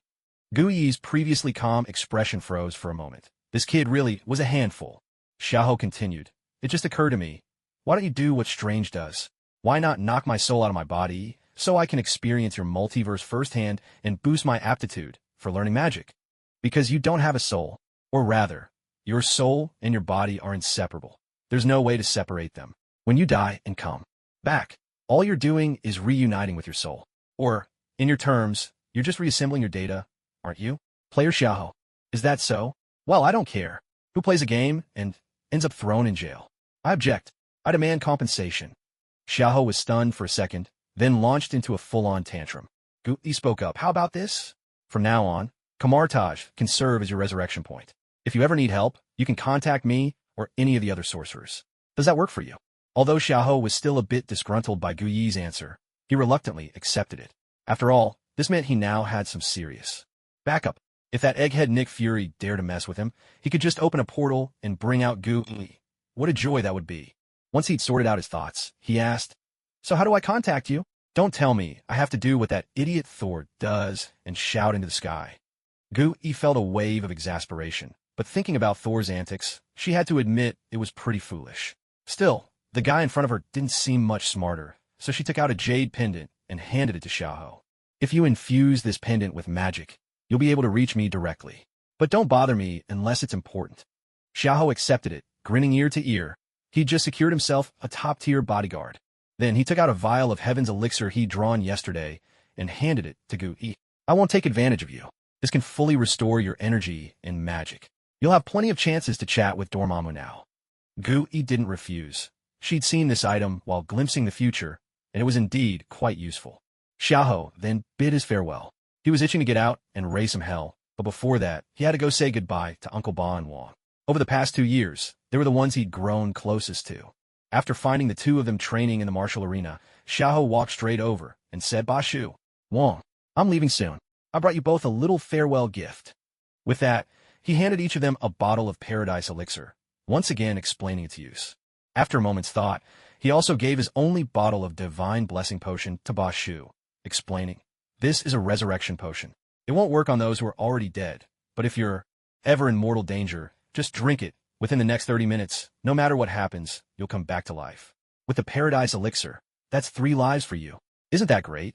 Wang was initially delighted, but the moment he saw Caecilius receive another miraculous potion, his excitement waned a little. It's always the people you know the longest who get the extra perks. But Ba Shu truly deserved Xiaoho's generosity. Ever since he'd resolved his inner conflicts, he'd changed completely, always answering the mages' questions patiently and taking on much of the teaching himself. Now, in Camartage, apart from the Ancient One, he was the most respected figure. Ba Shu looked conflicted as he asked, "Isn't this too precious? Maybe you should take it back." Xiaoho refused at once. "Don't worry, there will be more in the future, and I don't really need it. You know as well as I do, I always come back to life, so it's not much use to me anyway." Hearing this, Ba Shu accepted the gift, offering a sincere thank you. Wang quickly followed suit. The other mages training nearby, meanwhile, watched with undisguised envy, especially Mordo, whose eyes betrayed a flicker of jealousy. After exchanging a few more words, Xiaoho prepared to leave, though he still had one last treasure to leave for the Ancient One. He poured all 10,000 units of mana within him into activating his newly acquired skill, Quantum Bomb. With a snap of his fingers, a massive bomb materialized and plunged into the center of the arena. The surrounding mages gasped in shock. Was Xiaoho planning to blow Camartage sky-high as a parting gift? In an instant, the space around them shattered. Everyone was pulled into the mirror dimension, and the bomb was whisked far, far away. A mushroom cloud rose, and a shock wave barreled toward the assembled mages, but as it neared, it dissolved into nothing more than a gentle breeze. "So, Xiaoho, was that your idea of fireworks to mark your departure?" The Ancient One's figure slowly appeared at the center of the arena. Seeing the staggering power of the spell, the mages furtively wiped sweat from their brows, casting grateful glances at the Sorcerer Supreme, while secretly cursing Xiaoho for being a madman. Xiaoho whistled and exclaimed, "What power! That would be more than enough to level New York." The Ancient One let out a sigh, deciding to just let him vent for a moment. Then, she opened a portal and placed Xiaoho's Kawasaki motorcycle, the one he'd had before, right beside the shimmering gateway. She spoke up, "Let's go. And don't stir up any more trouble. Also, remember, not to reveal too much about the future to people. The consequences could be immense." Xiaoho dashed over to his beloved motorcycle, his hands running fondly over it as he inspected every detail. It was just as it had been before. He had no idea where the Ancient One had kept it all this time. He hopped on, fired up the engine, and, after making sure everything was in order, he turned back to the Ancient One. "Old-timer, I'm off. I'll come and chat with you if I'm bored. Goodbye." With that, he shot straight into the portal, leaving a group of bewildered sorcerers behind and the Ancient One shaking her head in resignation. Mordo, for his part, looked even less pleased. Once through the portal, Xiaoho found himself at a crossroads that seemed at once familiar and strange. He took a moment to look around before realizing, wasn't this the spot where the Ancient One had first whisked him away? Immediately, he pulled out his phone to check the signal. Full bars. Eagerly, he dialed Hannibal's number. After a few rings, the call connected. Hannibal's familiar voice came through. "Hello, is that you, Xiaoho?" Xiaoho responded at once. "Yes, it's me. I'm finally back. Where you guys?" Once he was sure it was Xiaoho, Hannibal replied cheerfully, "We're in England right now. There have been werewolves and vampires popping up here. We came over to deal with them. Honestly, we thought we'd finally get to retire." Xiaoho was puzzled by this, but still asked, "Need me to come help? I just got released. I was hoping to catch up with you all in person." "No need. We got it covered, even though these ones are a bit odd. Still, nothing we can't handle." "Wait, you just got out? What happened?" "We couldn't reach you for ages. We thought you'd already gone home. Abigail was really upset for a long time." Xiaoho explained, "Don't get me started. Right after I split up with you guys, that old Ancient One, the Sorcerer Supreme, nabbed me and locked me up in Camartage. Until now, if I go into details, I might cry. It was all ascetic training, day in and day out, not a hint of entertainment. I completely lost the joy of gaming." "The Sorcerer Supreme? A magician? Why'd she lock you up? Did you offend her?" "No, she just said it was for my own good, that I'd be safest there. Never explained a thing. That's why I can't stand these cryptic types." Wait, the Sorcerer Supreme is a woman? So where are you now?" "I was near the old base, dealing with this old woman who's been alive for centuries." "Out!" Before Xiaoho could finish, a fan appeared out of nowhere and smacked him on the head. He immediately grew angry and shouted, "Ancient One, you old hag, eavesdropping on me again. We're so far from Kamartaj. Why do you even care?" "Of course I care. The entire Earth is under my watch. And haven't I told you not to call me by name? I can sense it when you do." Xiao shot a middle finger up at the empty air, then grumbled into his phone, "Ugh, she hit me again. I swear, her menopause is just running late." On the other end, Hannibal wore a look that screamed, "Are you stupid? You called her a centuries-old woman. No wonder she put you in your place." Still, that ancient one sounded awfully formidable. Hearing no reply, Xiao called out, "Hey, you still there? Don't tell me you hung up." Hannibal quickly snapped out of his thoughts and said, "No, I'm here. I was just stunned by all that racket on your end. This ancient one you mentioned, the Sorcerer Supreme, are they really that powerful?" Xiao answered, "She's not bad. Probably among the strongest on Earth right now. Up there with Odin, but honestly, I think she might be a little stronger than him." At that moment, the Ancient One, who was secretly listening, allowed herself a smile. "The strongest on Earth? And Odin? Do you mean the Norse god I've heard of?" "Yeah, that's the one." "What? Why? He's the king of gods. Do you actually know him?" Xiao rolled his eyes and replied, "I guess I know him, but I doubt he knows me. By the way, are you with the others?" "Yeah, we're all together. Want to talk to them?" "Nah, let's save that for when we meet in person. By the way, you sure you don't need any help? I'm super strong now, you know." Xiao sounded a bit worried. "No need. We got it covered. So what about you? Still planning to travel?" "Yeah, since everything's fine on your end, I'll get back to my trip. Let's leave it at that for now. Talk next time. Goodbye." "All right then. Take care. Goodbye." After finishing the call with Xiao, Hannibal turned to the rest of the Night Stalkers gathered around and said, "You all heard that. Xiao's still in this world.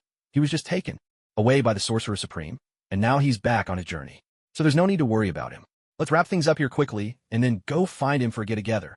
The others felt reinvigorated and set back to work with renewed energy, save for Abigail, who couldn't hide a hint of sadness on her face.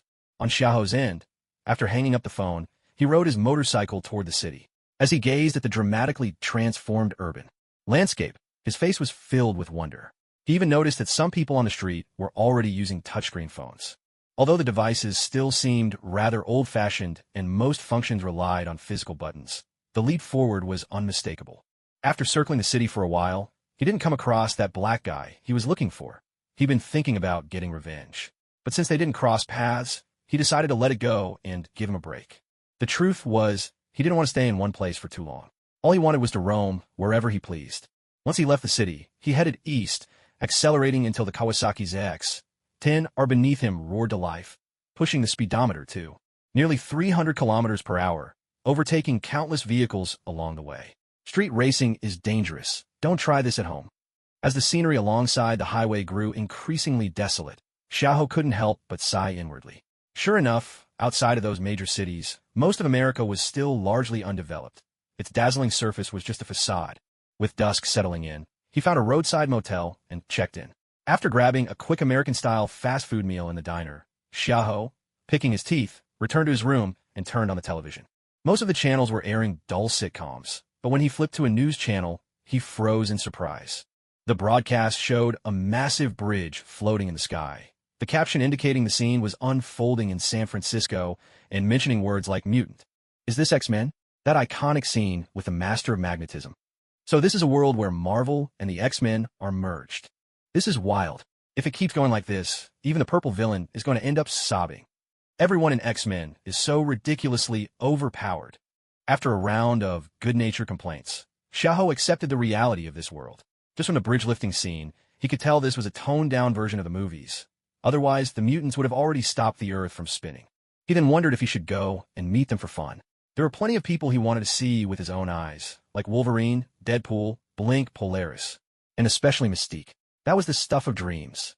But if he remembered the storyline correctly, she'd been turned into a regular human by now, so maybe not. After mulling it over for a while, Xiao decided to just go with the flow. Who knew what kind of trouble he might run into if he showed up now? He'd only just shaken off the Ancient One, and he really didn't want to invite any more complications for the time being. Besides, after this whole incident, it seemed the mutants were on temporary good terms with the U.S. government. There'd be other chances to check things out later. He surfed through a few more channels, but nothing caught his interest.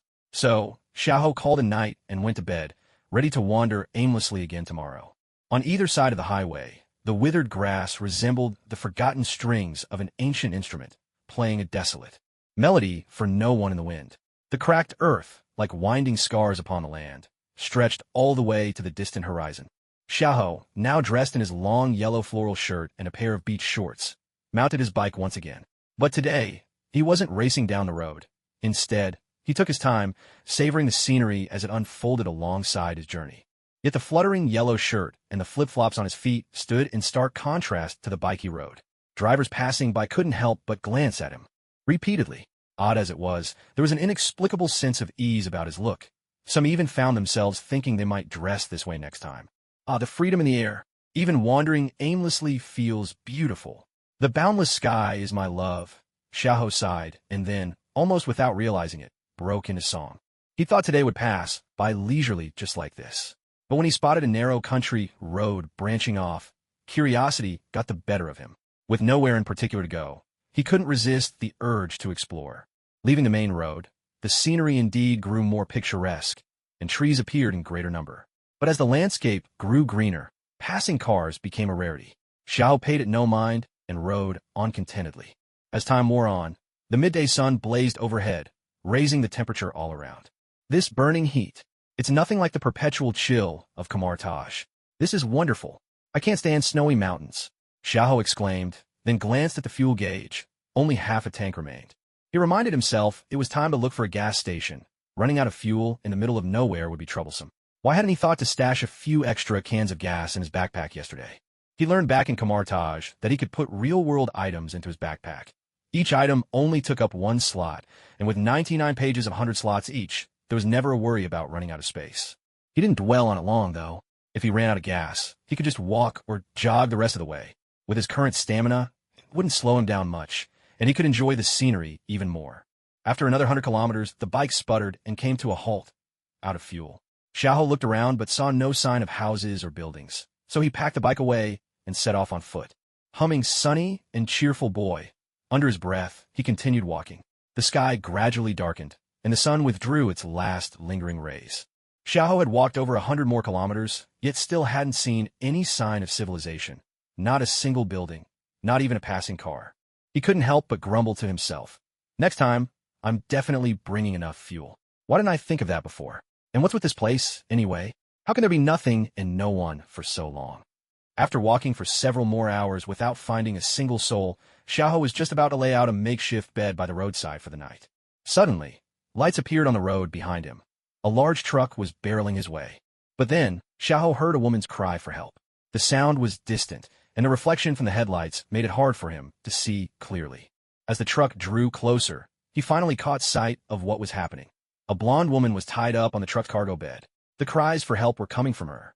She spotted Xiaoho by the roadside, and her pleas grew even more desperate. "Oh God, help me. Please, save me." The driver clearly saw Xiaoho as well, and, without hesitation, turned the truck straight toward him, clearly intent on silencing any witnesses. Above his head, a red health bar flashed into view. Watching the roaring truck and the health bar above the driver's head, Xiaoho muttered to himself, so this really is the land of the free. What a wild ride. Am I about to be silenced for good? Just as the truck was about to plow into him, Xiaoho dodged to the side, reached out to grab the truck's front rail, and swung himself nimbly to the passenger side door. He waved at the driver with a friendly grin. "Hey there, mind giving me a lift? My car's out of gas." The driver, startled by Xiaoho's sudden appearance outside his window, fumbled for a shotgun and fired a blast at him. Xiaoho's body swayed lightly, dodging the hail of pellets with ease. He grumbled, "Fine, if you don't want to help, just say so. No need to get so worked up. Honestly, I wasn't even planning to do anything to you. I promised that old man I wouldn't touch ordinary folks. But since you struck first, don't blame me for what happens next." The driver tried to fire another shot, but as soon as Xiaoho finished speaking, a distinctive-looking revolver appeared in his hand, leveled at the driver. The driver's heart sank. He knew he was finished.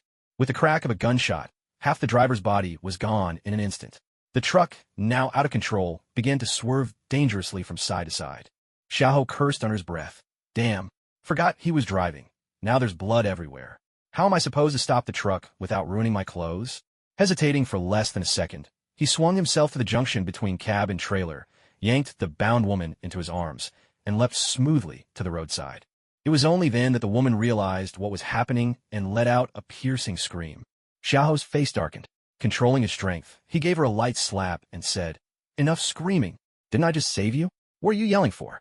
In the distance, the runaway truck tipped over onto the roadside and gradually came to a halt, with only one of its wheels still spinning. It was as if the slap from Xiaoho had snapped the woman back to her senses. She immediately stopped screaming and began to thank Xiaoho repeatedly. "Oh God, thank you. Thank you for saving me." Xiaoho responded dryly. "I'm the one who saved you. What does God have to do with it? And what did you do to get on his bad side anyway?" The blonde woman quickly explained what had happened and pleaded with Xiaoho to help her find her companions. A notification about a side quest popped up for Xiaoho. Accompany Alyssa to find her companions. The reward was 100 energy points and 1 random draw. Xiaoho looked at the meager reward and felt reluctant. Right now, he just wanted to wander around and avoid any more trouble. He was about to refuse. Alyssa noticed his hesitation and quickly added, "Please, I can pay you. How about $10,000? All you have to do is help me find my friends." Hearing this, Xiaoho hesitated for a moment, but eventually agreed. Although the quest reward was small, hadn't she just promised him money? That way, even if he spent all the cash Fatty had given him earlier, he'd still have an income. He said, "All right, but if you try to back out, I could be much scarier than that driver." Relieved by his agreement, Alyssa promised earnestly, "Don't worry, I'll definitely keep my word. Just give me your bank account, and I'll transfer the money as soon as we're back in the city." As he handed her the bank card Fatty had given him earlier, Xiaoho asked, "By the way, where exactly are we supposed to look for your companions? Do you remember their phone numbers? Can't you just call and have them pick you up?" Alyssa used some of the blood on her clothes to write down the number, then turned to Xiaoho and said, "I remember the number, but I don't have a phone. Do you?" Xiaoho pulled out his own phone and handed it to her, urging, "Hurry up and call. I still want to find a place to sleep." Alyssa quickly dialed her boyfriend's number. After a brief conversation, she handed the phone back to Xiaoho. The two of them waited by the roadside for over an hour. Eventually, a yellow car approached and stopped in front of them. Alyssa's boyfriend jumped out and embraced her, with another woman by his side. The three of them hugged and talked for a while. Then, the man approached Xiaoho to express his gratitude. When the group finally reunited, Xiaoho received a notification that the quest was complete. But he turned his attention to their car and said, "No, need to thank me. Just remember to transfer the money. Can you spare me some gas? And can you tell me the way to the nearest town? Do you have a map?" The man immediately agreed, and after handing a map to Xiaoho, he asked, "We can share some of our gasoline with you. Where's your vehicle?" Without hesitation, Xiaoho took his motorcycle out of his backpack and placed it by the roadside. The three men stared at him in astonishment, but didn't dare to ask any questions. They simply opened their own vehicle's fuel tanks and siphoned out some gasoline to fill up his tank. Xiaoho swung himself onto the bike and said to them, "Well then, I'll be heading off first. You can handle the rest yourselves. Bye." With that, he set off toward the nearest city marked on the map, his figure gradually fading into the distance and out of the trio's sight. Staring after Xiaoho as he disappeared, the three began to discuss the details of what had just happened. It wasn't until dawn that several police cars finally arrived, slowly pulling up to the scene. After a thorough investigation, the officers began to take statements from the three men. After riding for over 100 kilometers, Xiaoho finally caught sight of a small town on the horizon. He quickly accelerated and sped toward it. It was a modest town, home to just over 1,000 permanent residents. There was only a single inn in the whole place, and when Xiaoho entered, the innkeeper was already dozing off on the sofa. Left with no other choice, Xiaoho pressed the service bell on the counter repeatedly. The urgent ringing woke the innkeeper, who, upon seeing Xiaoho waiting at the counter, hurried over to greet him. "Hello, sir. Are you looking for a room?" "Of course. Why else would I be here? By the way, do you serve food here?" "I'm a bit hungry," Xiaoho replied with a sigh, clearly exasperated. Looking apologetic, the innkeeper said, "Let me get you checked in first. It's $20 a night. As for food, I'm afraid you'll have to use the vending machine. Sorry about that. We're a bit remote here, so there's number 24-hour convenience store or fast food." Xiao had no choice but to agree.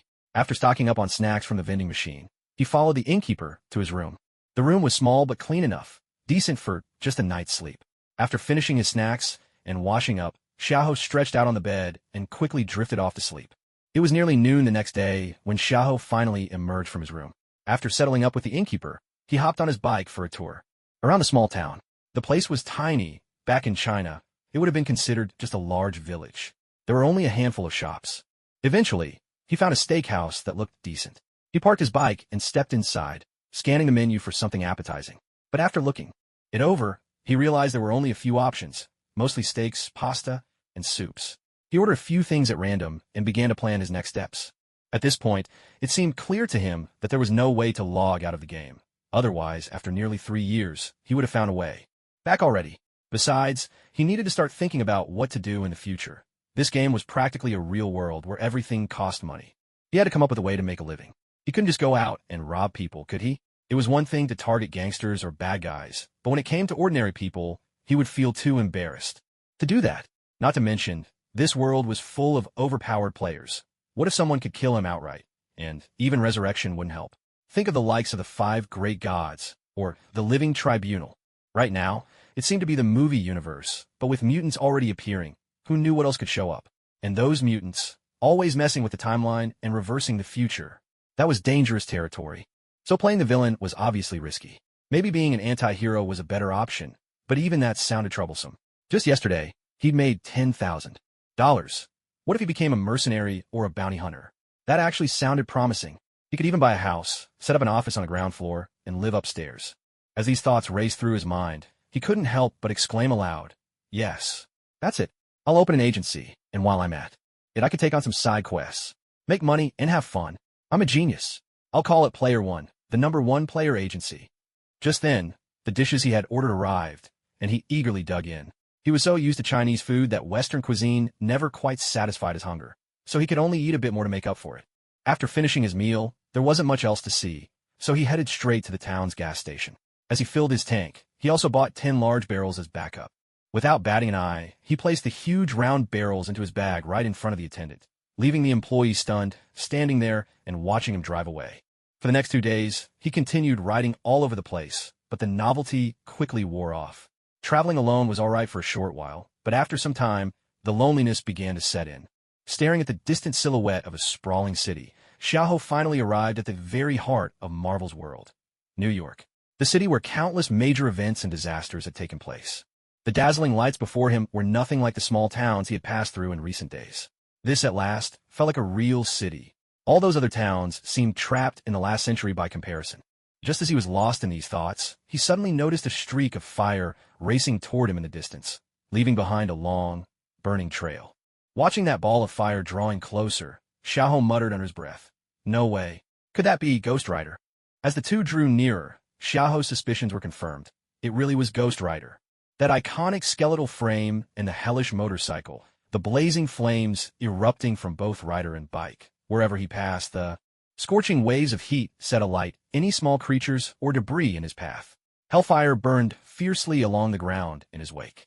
As he rode past Xiaoho, the rider turned his head, carefully sizing him up as if trying to determine whether this man carried any sins upon his soul. Yet, when it came to Xiaoho, all he sensed was emptiness, a vast hollow void. Without another glance, he sped onward, paying Xiaoho no further mind. Xiaoho, however, quickly turned his bike around and gave chase. Who could blame him? Who would have thought he'd run into the Ghost Rider here? The first time he'd seen the movie, it was the Ghost Rider's motorcycle that had truly captivated him. The plot might have been mediocre, but the style, now that was something else. Excitedly, Xiaoho muttered to himself, "Looks like this might be his first transformation. It'd be a real shame not to ask for an autograph, and maybe pick up some experience points while I'm at it." But the Ghost Rider was unbelievably fast, and didn't have to worry about fuel. Xiaoho had already stopped for gas twice. If not for the trail of scorched flames on the ground, he would have lost him long ago. After another pit stop, Xiaoho grumbled, "Should I draw a better vehicle? Having to stop for gas every few miles really makes me look lame." As the sun finally rose, Xiaoho caught up with him in a cemetery, just as Johnny was collapsing onto the ground and beginning to transform back into a human. From the church within the graveyard, an elderly white man with a head of silver hair emerged, making his way over to Johnny to help him up.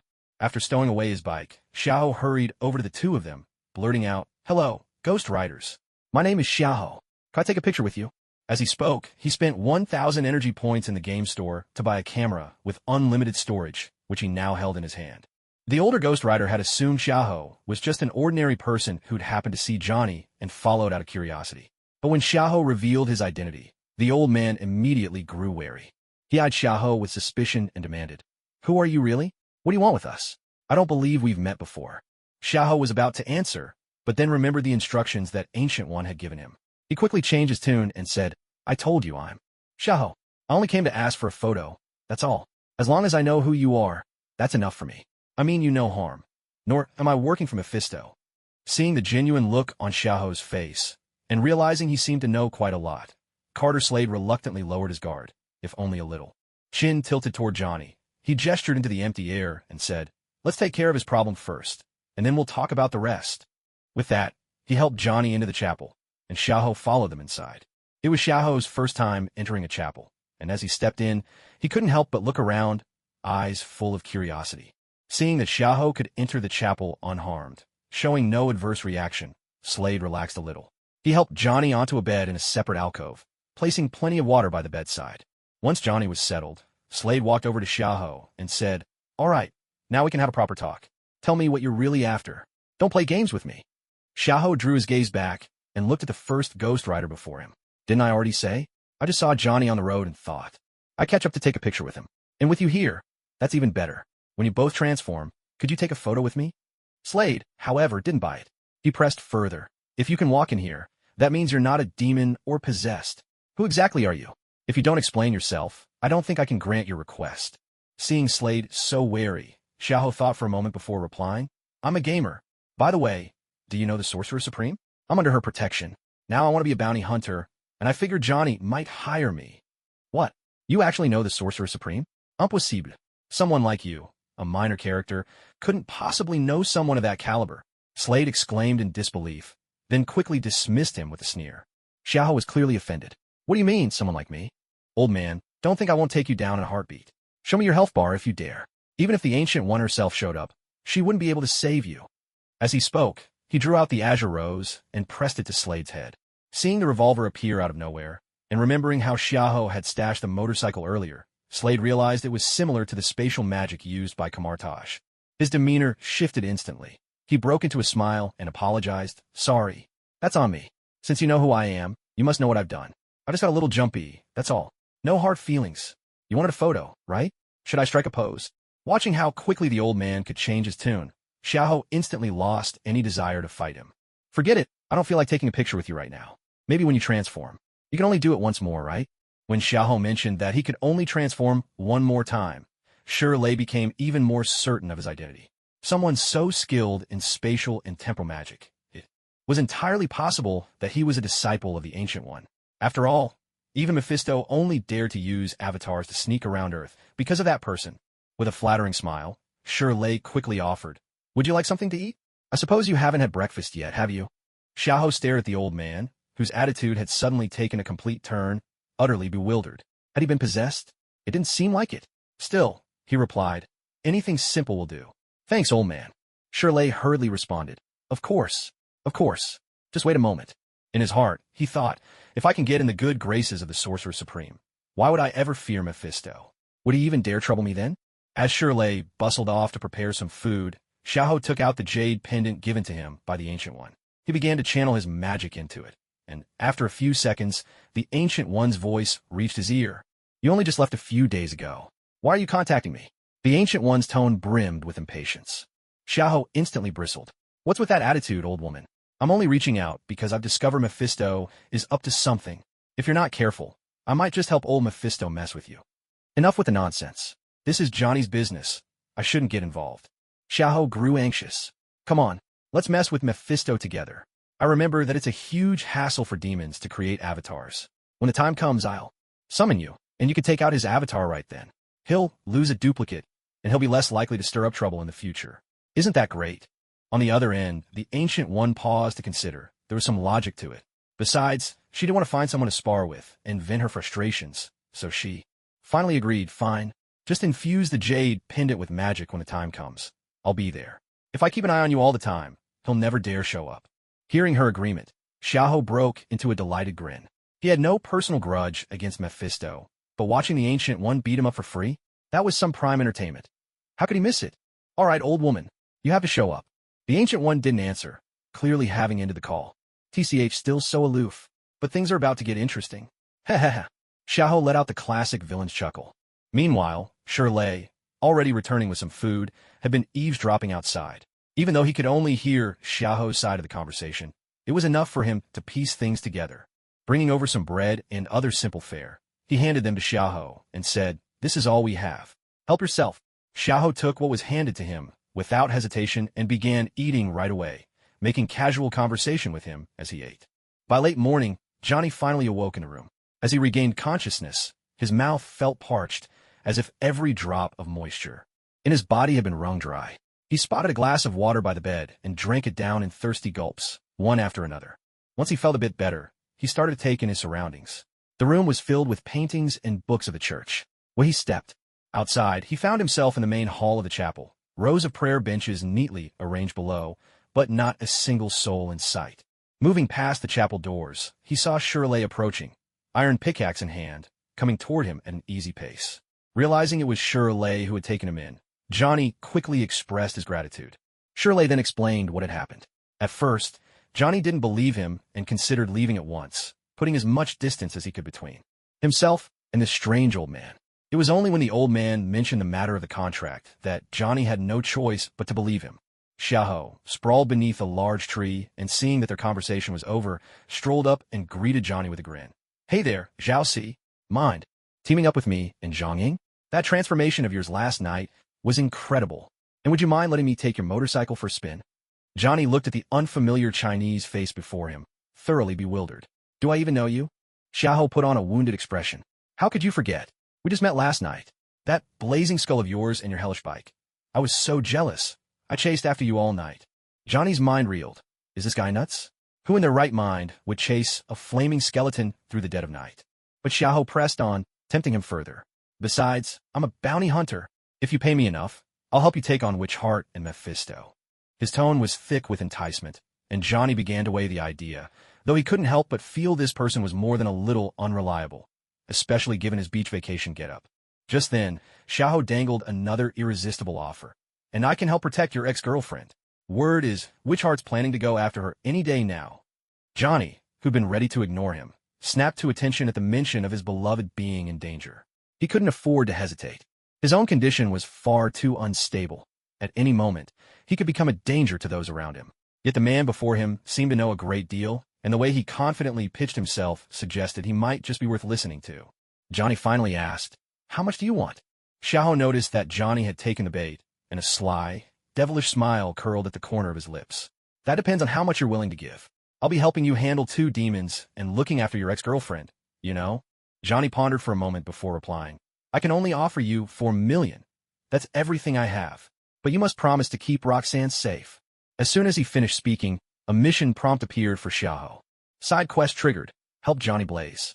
Mission objective: protect Roxanne Simpson and assist Johnny Blaze in defeating or killing Blackheart and Mephisto's avatar. Mission rewards: 10,000 energy points, 20 random draw chances.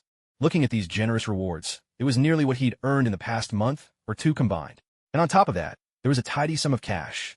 Wasn't this enough for a down payment on a house? After accepting the mission, Xiaoho reassured Johnny. "All right, I'll take the job. Don't worry, I'll handle everything. No need for a deposit this time. I trust you. Just make sure you transfer the money to me once it's done." Johnny nodded and then asked, "So, what's your plan?" Xiaoho had no intention of changing the storyline. Why not just wait for Blackheart and old Mephisto to come knocking? Still, he figured he should give his new employer a bit of confidence. So he added, "There's no need for an elaborate plan.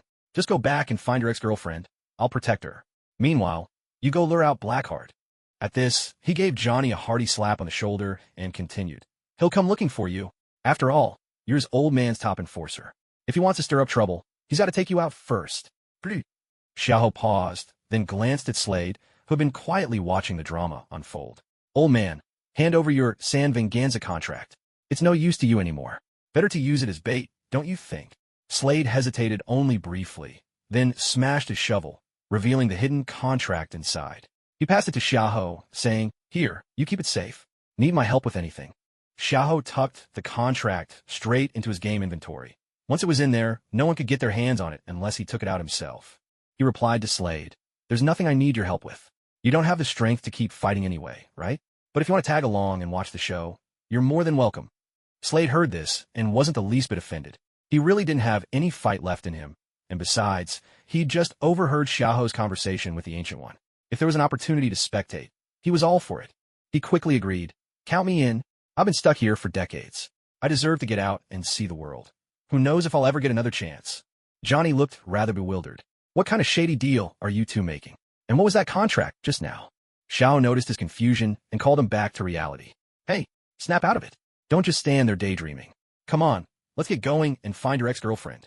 But as the 3 of them prepared to set off, they hit a snag. Shirley only had one horse. During the day, when he couldn't transform, there was no way he could keep up with the other two. Xiaoho caught Shirley staring at him expectantly, clearly hoping he'd solve the problem. He immediately put his foot down. Why are you looking at me? Don't even think about hitching a ride with me. I don't let men sit behind me, especially not an old man. Johnny, you take him. Johnny's face said it all. What do you mean by that? Just because you don't want to doesn't mean I do? He was inwardly protesting 1,000 times over, but not wanting to waste time. He reluctantly let Shirley climb on behind him. The three of them sped off toward the city. Along the way, Shirley, sitting on the back of Johnny's motorcycle, figured he might ask. Well, he used the time to pass on some of his hard-earned experience and warn him about a few important points regarding transformation. Xiaoho, meanwhile, was deep in thought. Should he just take out the witch heart demon now, or follow the original storyline and wait until he had absorbed all the souls before dealing with him? The problem was, he wasn't sure if he could actually beat him in his current state. The movie gave so little away about their true abilities that he had no real benchmark to measure their strengths against each other. He could just charge in recklessly, but if he lost and got killed, there'd be a delay before he could come back, and missing a key plot point would be a disaster. Better to play it safe for now and observe before making a move. It took them a full 4 hours to reach the city. Johnny never had to refuel even once, while Xiaoho had to stop and top up 3 times.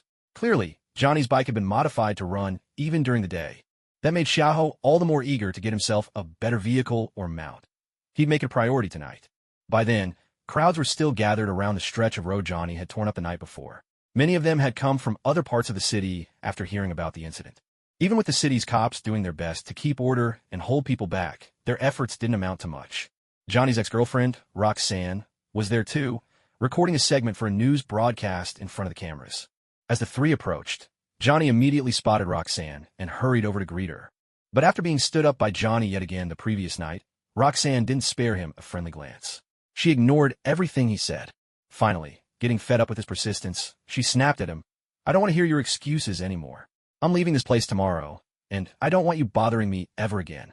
Johnny looked stricken, turning to Xiaoho with pleading eyes, silently begging him to step in and explain on his behalf. After catching Johnny's signal, Xiaoho stepped in front of Roxanne and said, Hey, gorgeous. You did the right thing. He's a total jerk. I'm on your side. Just let him fend for himself. Johnny looked at Xiaoho with an expression that screamed, Are you serious right now? He wanted to protest, but before he could, Roxanne had already climbed in a nearby news van and instructed the cameraman to drive away. Slay patted Johnny on the shoulder and said, Come on, let it go. She's already gone, and honestly, it's probably a good thing she's keeping her distance from you right now. Besides, Xiaoho went after her. Don't worry. Johnny glanced around and realized Xiaoho had truly vanished. He was still hoping for a chance to complain about Xiaoho kicking him while he was down. Inside Roxanne's news van, she stared speechlessly at Xiaoho, who had somehow ended up beside her. She asked, Who are you? And what did you get in here? As it turned out, Xiaoho had quietly stashed away his own vehicle earlier, and, when Roxanne boarded, slipped into the van from the other side. He introduced himself with a cheerful smile. Roxana. I am Xiaoho. Johnny hired me to protect you. He paid $4 million for it. Can you believe it? TSK. Sure, he can be a jerk, but he really does care about you. And for the record, he hasn't messed around with any other women. Roxanne gasped in shock, raising her voice. What? $4 million? Why would he spend that much just to have you protect me? What kind of trouble has he gotten into? Is someone after me? Xiaoho pointed toward the cameraman up front, who was clearly eavesdropping. We should probably talk about this in private. You wouldn't want to get our nosy friend up there mixed up in anything dangerous, would you? At that, Roxanne fell silent. Suppressing her curiosity, she turned to the cameraman and said, Just take us back to the hotel, please. And you can call it a day. The cameraman hesitated, worry in his voice. Are you sure you don't want him to stay with you? We still haven't confirmed who he is.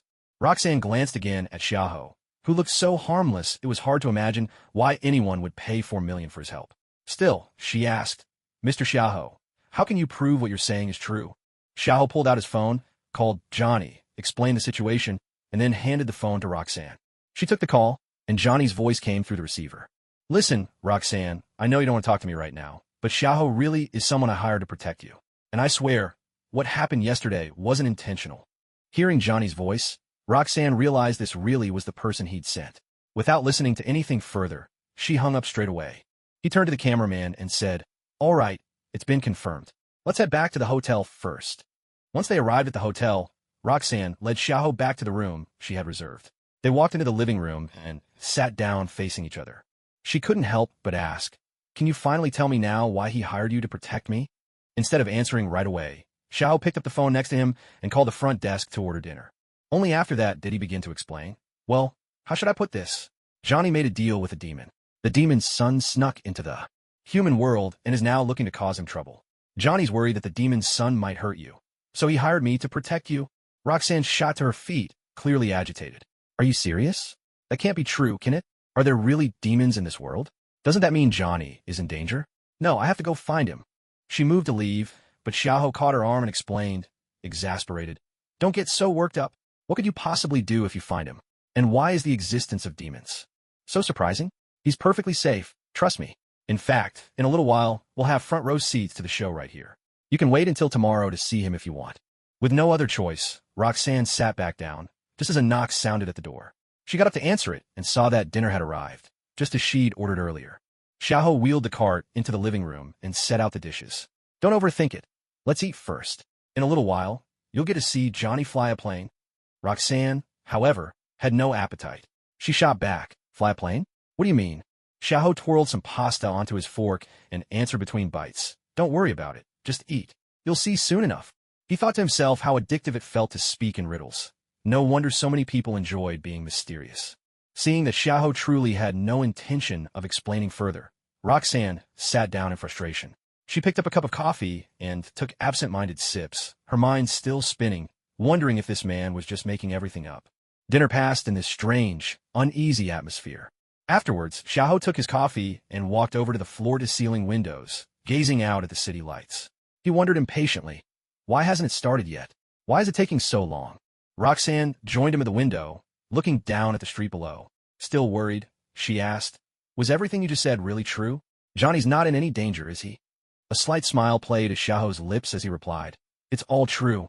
And no, he won't be in danger. By the way, do you like skeletons? The kind that are on fire? Roxanne looked at him puzzled. Skeletons? What are you talking about? Xiaoho pointed down at the street, where a sudden streak of fire appeared, and said, isn't that it? The Johnny you're so worried about is out there cosplaying as a flaming skeleton, hunting down demons. Roxanne looked in the direction Xiaoho was pointing.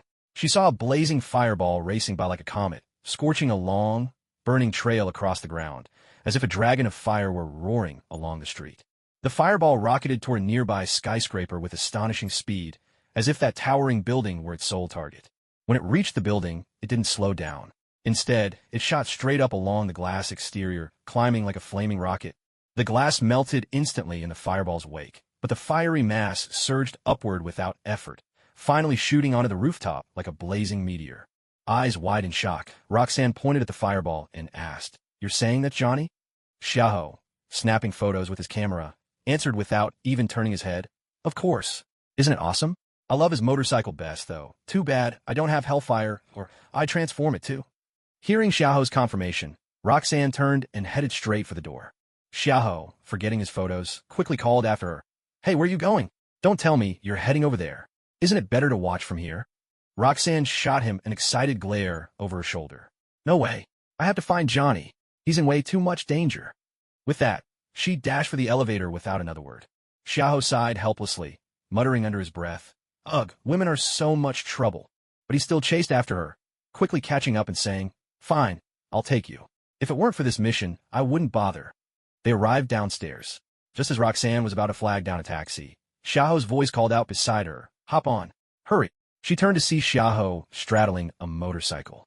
Though she was curious where he got it, she climbed on behind him anyway. Once Roxanne was settled, Xiaoho reminded her, hold on tight. But don't grab me. I don't want a skeleton chasing after me. Roxanne, who had been about to reach for him, pulled her hands back and gripped the seat beneath her, bracing herself as best she could. Seeing she was ready, Xiaoho sped off in a burst, nearly throwing Roxanne off. She clung on even tighter, silently cursing Xiaoho. This guy was trouble. Fortunately, the distance wasn't far. In just a moment, they arrived at the foot of the skyscraper, where Johnny was now locked in combat with Kazuma. Feng Mo moved like a phantom, merging his body completely into the surrounding wind elements. His form grew translucent and insubstantial, as if he had become one with the air itself, making his presence nearly impossible to detect. Johnny's eyes widened in disbelief as he watched Feng Mo gradually fade before him. He swung his chains through the air, desperately trying to snare any trace of Feng Mo, but every attack was in vain. Johnny's chains cracked through the space where Feng Mo should have been, but they simply sliced through thin air, meeting no resistance whatsoever. Feng Mo was like an illusion, utterly immune to any physical assault. He began to taunt Johnny, his voice mocking. "Is that all you've got, Ghost Rider? You really think you can hurt me with this? Plapa to die." Roxanne, witnessing the scene unfold, quickly grabbed hold of Xiaoho's arm and pleaded, "You must have a way, right? Please help him. I'm begging you." Xiaoho thought to himself, does he really need my help for this? Admittedly, Feng Mo is a tough opponent, but Ghost Rider is practically a glitch in the Marvel Universe. Still, he drew his Azure Rose and began charging it with power, curious to see if he could take down such a demon himself. Taking a deep breath, Xiaoho poured his magic into the Azure Rose without reservation. 3,000 units of magical energy surged through the weapon like a raging flood, roaring within the barrel as the Azure Rose began to glow with a dazzling red light. As the magic gathered, a faint crimson aura shimmered around the gun, flickering and spreading like living flames until the entire weapon was enveloped in its fiery glow. At last, with Xiaoho pushing the Azure Rose to its limits, the weapon reached the third stage of its charge. With a tremendous surge, the gun shuddered and released a thunderous blast as a crimson beam of light shot forth from the barrel like a bolt of lightning. The red beam streaked through the void like a blazing meteor, brimming with unstoppable power as it hurtled straight toward Feng Mo, suspended in midair. Seeing this, Feng Mo's expression changed dramatically. He could feel the terrifying force radiating from that crimson light, a power strong enough to utterly destroy him. But it was already too late to escape. In an instant, the crimson beam struck him squarely. In that moment, Feng Mo's body twisted and contorted as if gripped by some invisible giant hand, warping from the inside out. His bones gave sharp, brittle cracks, muscles tearing apart with brutal force, and blood sprayed in every direction. A cry of terror burst from Feng Mo's lips. No, it was a scream filled with pure despair and fear, as if it carried the final echo of his life itself. At the same time, the space around him seemed to be gripped by an overwhelming force, twisting and distorting violently. The distortion intensified, eventually forming a massive vortex that tightly enveloped the wind demon within it. As the space continued to contract, the wind demon's body was crushed smaller and smaller, until it condensed into a single point. Then, in a dazzling burst of light, vanished completely.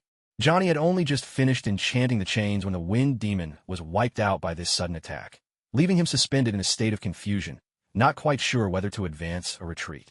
The people around Xiaoho, along with the COD officers who had gathered, all turned their gaze toward him. The CODs silently drew their pistols and aimed at him, while the chief stepped forward and said, "I don't know what you just did, sir, but please put down your weapon." Roxanne was equally shocked. Was this seemingly harmless man really so formidable? No wonder Johnny had spent so much money. Now it all made sense. Hearing the COD's warning, Xiaoho twirled his gun with a flourish, then brought the barrel to his lips and blew across it before asking, "Are you talking to me?" The chief replied, "Yes, sir. Please put down your gun and don't make any sudden moves." Xiaoho clicked his tongue twice. Where was all this concern when he was just shooting the demon a moment ago? Still, he slung the blue rose back into his pack, shrugging as he said, all right, it's put away. So now what?" But before the chief could respond, a heavy thud shook the scene, accompanied by a shockwave that made everyone stagger. It turned out Johnny had ridden his motorcycle straight off the upper floor, crashing down with such force that the ground around him was left shattered and cracked. Seeing the skeletal figure descend, the CODs quickly turned their guns on him, issuing a barrage of shouted warnings. Xiaoho could only roll his eyes at the sight. Should he call them brave, or is it just that there are so few superpowered folks these days? They actually dared to threaten the Ghost Rider with their little handguns. Then again, come to think of it, most of the incidents involving mutants seem to revolve around the military and their kind, rarely spilling over into the lives of ordinary people. He let it go with a sigh. Only when Tony's Iron Man appears will the villains begin to affect the general public more widely. Meanwhile, Johnny, having spotted his ex-girlfriend, ignored all their warnings and strode directly toward Roxanne. The CODs, seeing their orders disregarded, activated their special tactics, unleashing a hail of bullets that battered Johnny like a relentless storm. Roxanne shrieked in terror, crying out, "No, don't shoot. Please don't shoot." For no apparent reason, Johnny had just been riddled with bullets, and now he was feeling a bit irritated, ready to strike back at them. Roxanne, seeing that Johnny was unharmed and about to retaliate against the COD officers, quickly shook her head at him and shouted, "Don't. Johnny actually paused, pulling back the chain he was about to throw, but the cods kept firing without stopping. This reignited Johnny's temper, just as he had tried to cool down. With a sweep of his hand toward their direction, a wall of fire sprang up from nowhere, and the searing heat instantly forced the COD officers to retreat. Johnny knew this wasn't the right moment to talk things out, so he turned, jumped onto his motorcycle, crashed through a few police cars blocking the way, and roared off, leaving a burning trail etched into the pavement. Xiaoho gave Roxanne a light tap and spoke up to remind her, "We should get going too, or there'll be trouble soon. I really don't want to get tangled up with your local cops." Roxanne hurriedly climbed into the car, and with a twist of the throttle, Xiaoho shot through the path Johnny had cleared. By the time the cods tried to intercept them, they were already far down the road. Several officers who were about to jump into their cars and give chase were stopped by their chief. He said, "That's enough. No need to pursue. Let's secure the scene first. I'll make the report upstairs." With that, he pulled out his phone and spent a while talking to someone on the other end.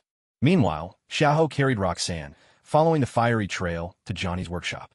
Johnny had already returned to his normal self and was deep in conversation with Slade. When he saw the two walk in, he went straight over and wrapped his arms around his ex-girlfriend. Without warning, the two fell into a passionate kiss, leaving Xiaoho and Slade feeling like they'd just been force-fed a stomachful of syrupy romance. Xiaoho clapped his hands, breaking the moment. All right. Enough of that. You two look like a pair of sea lions gnawing on each other. There's business to attend to." Interrupted, the two separated in embarrassment. With a hint of lingering anger, Johnny asked, "What business?" His thoughts were clear. "If you don't give me a satisfactory explanation, I'll show you just how powerful the eye of judgment can be." Xiaoho glanced toward an empty corner and said, "For example, the gentleman from the cult of the Witch Heart who's been following us. Aren't you ready to show yourself?" The Witch Heart demon's figure slowly emerged, turning his gaze on Xiaoho and asking, "How did you detect me? Even these two ghost riders didn't sense my presence." Xiaoho didn't answer that. Instead, he posed another question.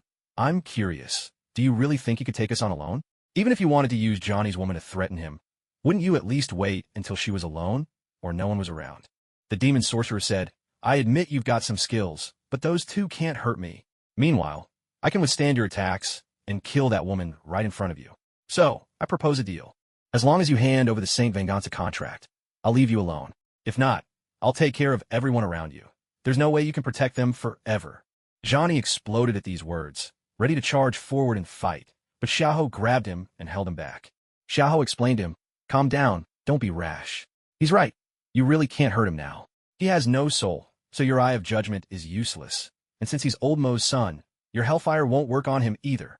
The demon sorcerer chimed in, "Exactly. So what's your answer?"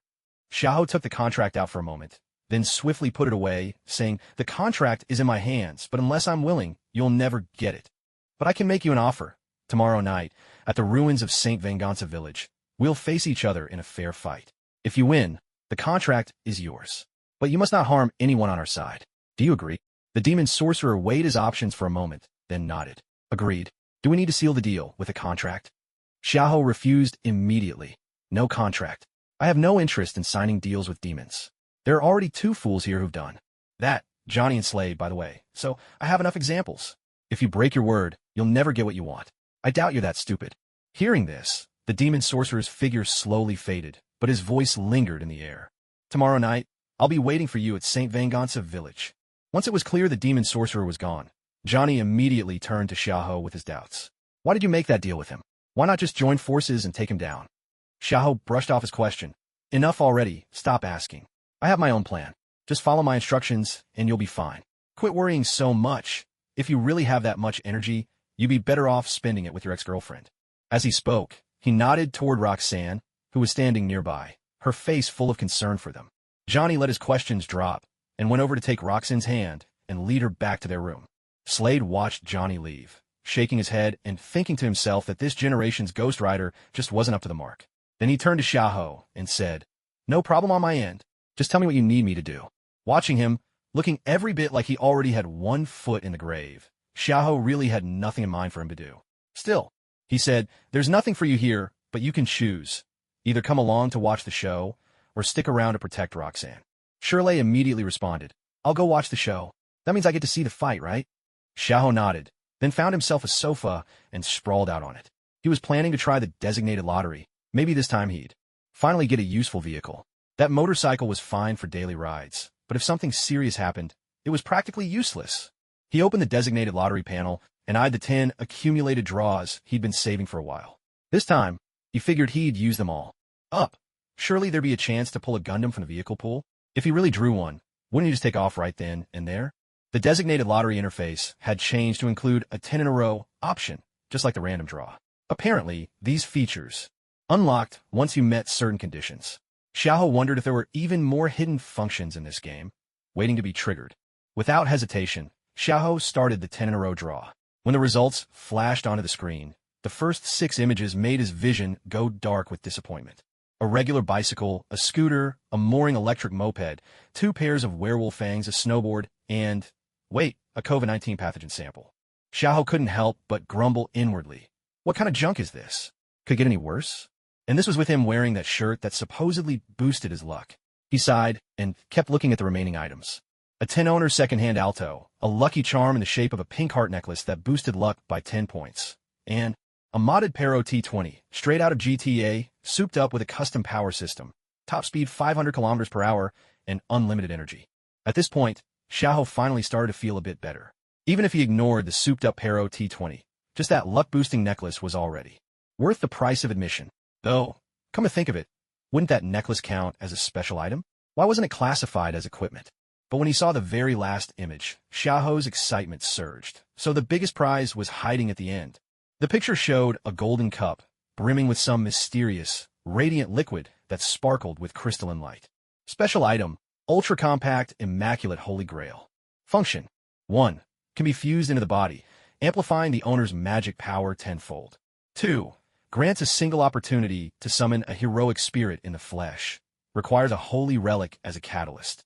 Note: due to its small capacity, it cannot serve as the vessel for a holy grail war, cannot grant wishes, and cannot be used to reach the root. After finishing the final item's description, Xiaoho leapt off the sofa and landed on the floor. This was a legendary golden tier artifact. Even though it lacked any official certification, didn't it still come with 2 outstanding abilities? Not to mention, the tenfold increase in magical power was nothing to sneeze at. The later the game, the stronger the effect. But what truly mattered was the second ability, the chance to have a heroic spirit of his very own. Xiaoho had been captivated by fate ever since his first encounter with it, especially the unforgettable King of Knights with her Hogue. Who wouldn't want to be a king's chef? A devoted fan of the king, even though later games and anime had introduced more heroic spirits. But for him, his king would always be the one true legend. He then recalled having previously drawn the conference table fragment, just a 1 in 13 chance, but still, that was much better odds than some notorious game companies offered. On top of that, he just scored a necklace that boosted his luck by 10 points. At that thought, Xiaoho hurriedly claimed all the items into his inventory. He immediately took out the necklace, put it around his neck, and gave it a confident tap. Next, he pulled out the Holy Grail. He held it carefully, unsure how to use it. He hesitated, bringing it close to his chest, taking care not to spill any of the liquid inside. As soon as the Grail touched his body, it seemed to become insubstantial and slowly merged into him. Shirley had been secretly watching Xiaoho for a while now, confused about what he was up to. It wasn't until Xiaoho produced a golden cup that Shirley's eyes widened. He thought to himself, so rich. Then he watched as Xiaoho merged the cup into his body. When the Holy Grail was fully absorbed, Xiaoho suddenly felt the magic within him start to boil and swell, expanding rapidly until it reached 10 times its original power, and only then did it stop. He glanced at his stats. His magic had now soared past 100,000. His body didn't feel any stronger, but now he could use his skills freely, except for that unrestricted quantum bomb. Still, all he had gotten was a massive boost in magic. How was he supposed to summon a heroic spirit? Wasn't there supposed to be some kind of manual or instructions? He checked all his items and his personal status panel again, but found nothing that explained how to summon a heroic spirit. Xiaoho began muttering to himself.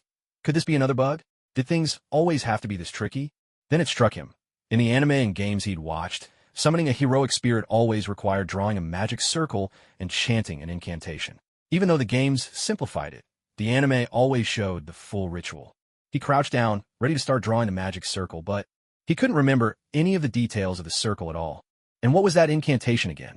All he could recall was something about overflowing, but the rest completely escaped him. In his heart, Xiaoho was roaring in frustration. Why is this happening? Wasn't it supposed to be that with higher intelligence, my memory would also improve? How come? I've got over 200 intelligence points now, yet I don't feel my memory getting any better. In fact, as time goes by, So many memories are becoming even hazier. But then, a new idea popped into his mind. He still had the in-game store. Surely, there must be something for this problem in there, right? He quickly opened the game store and began searching for anything related to Fata.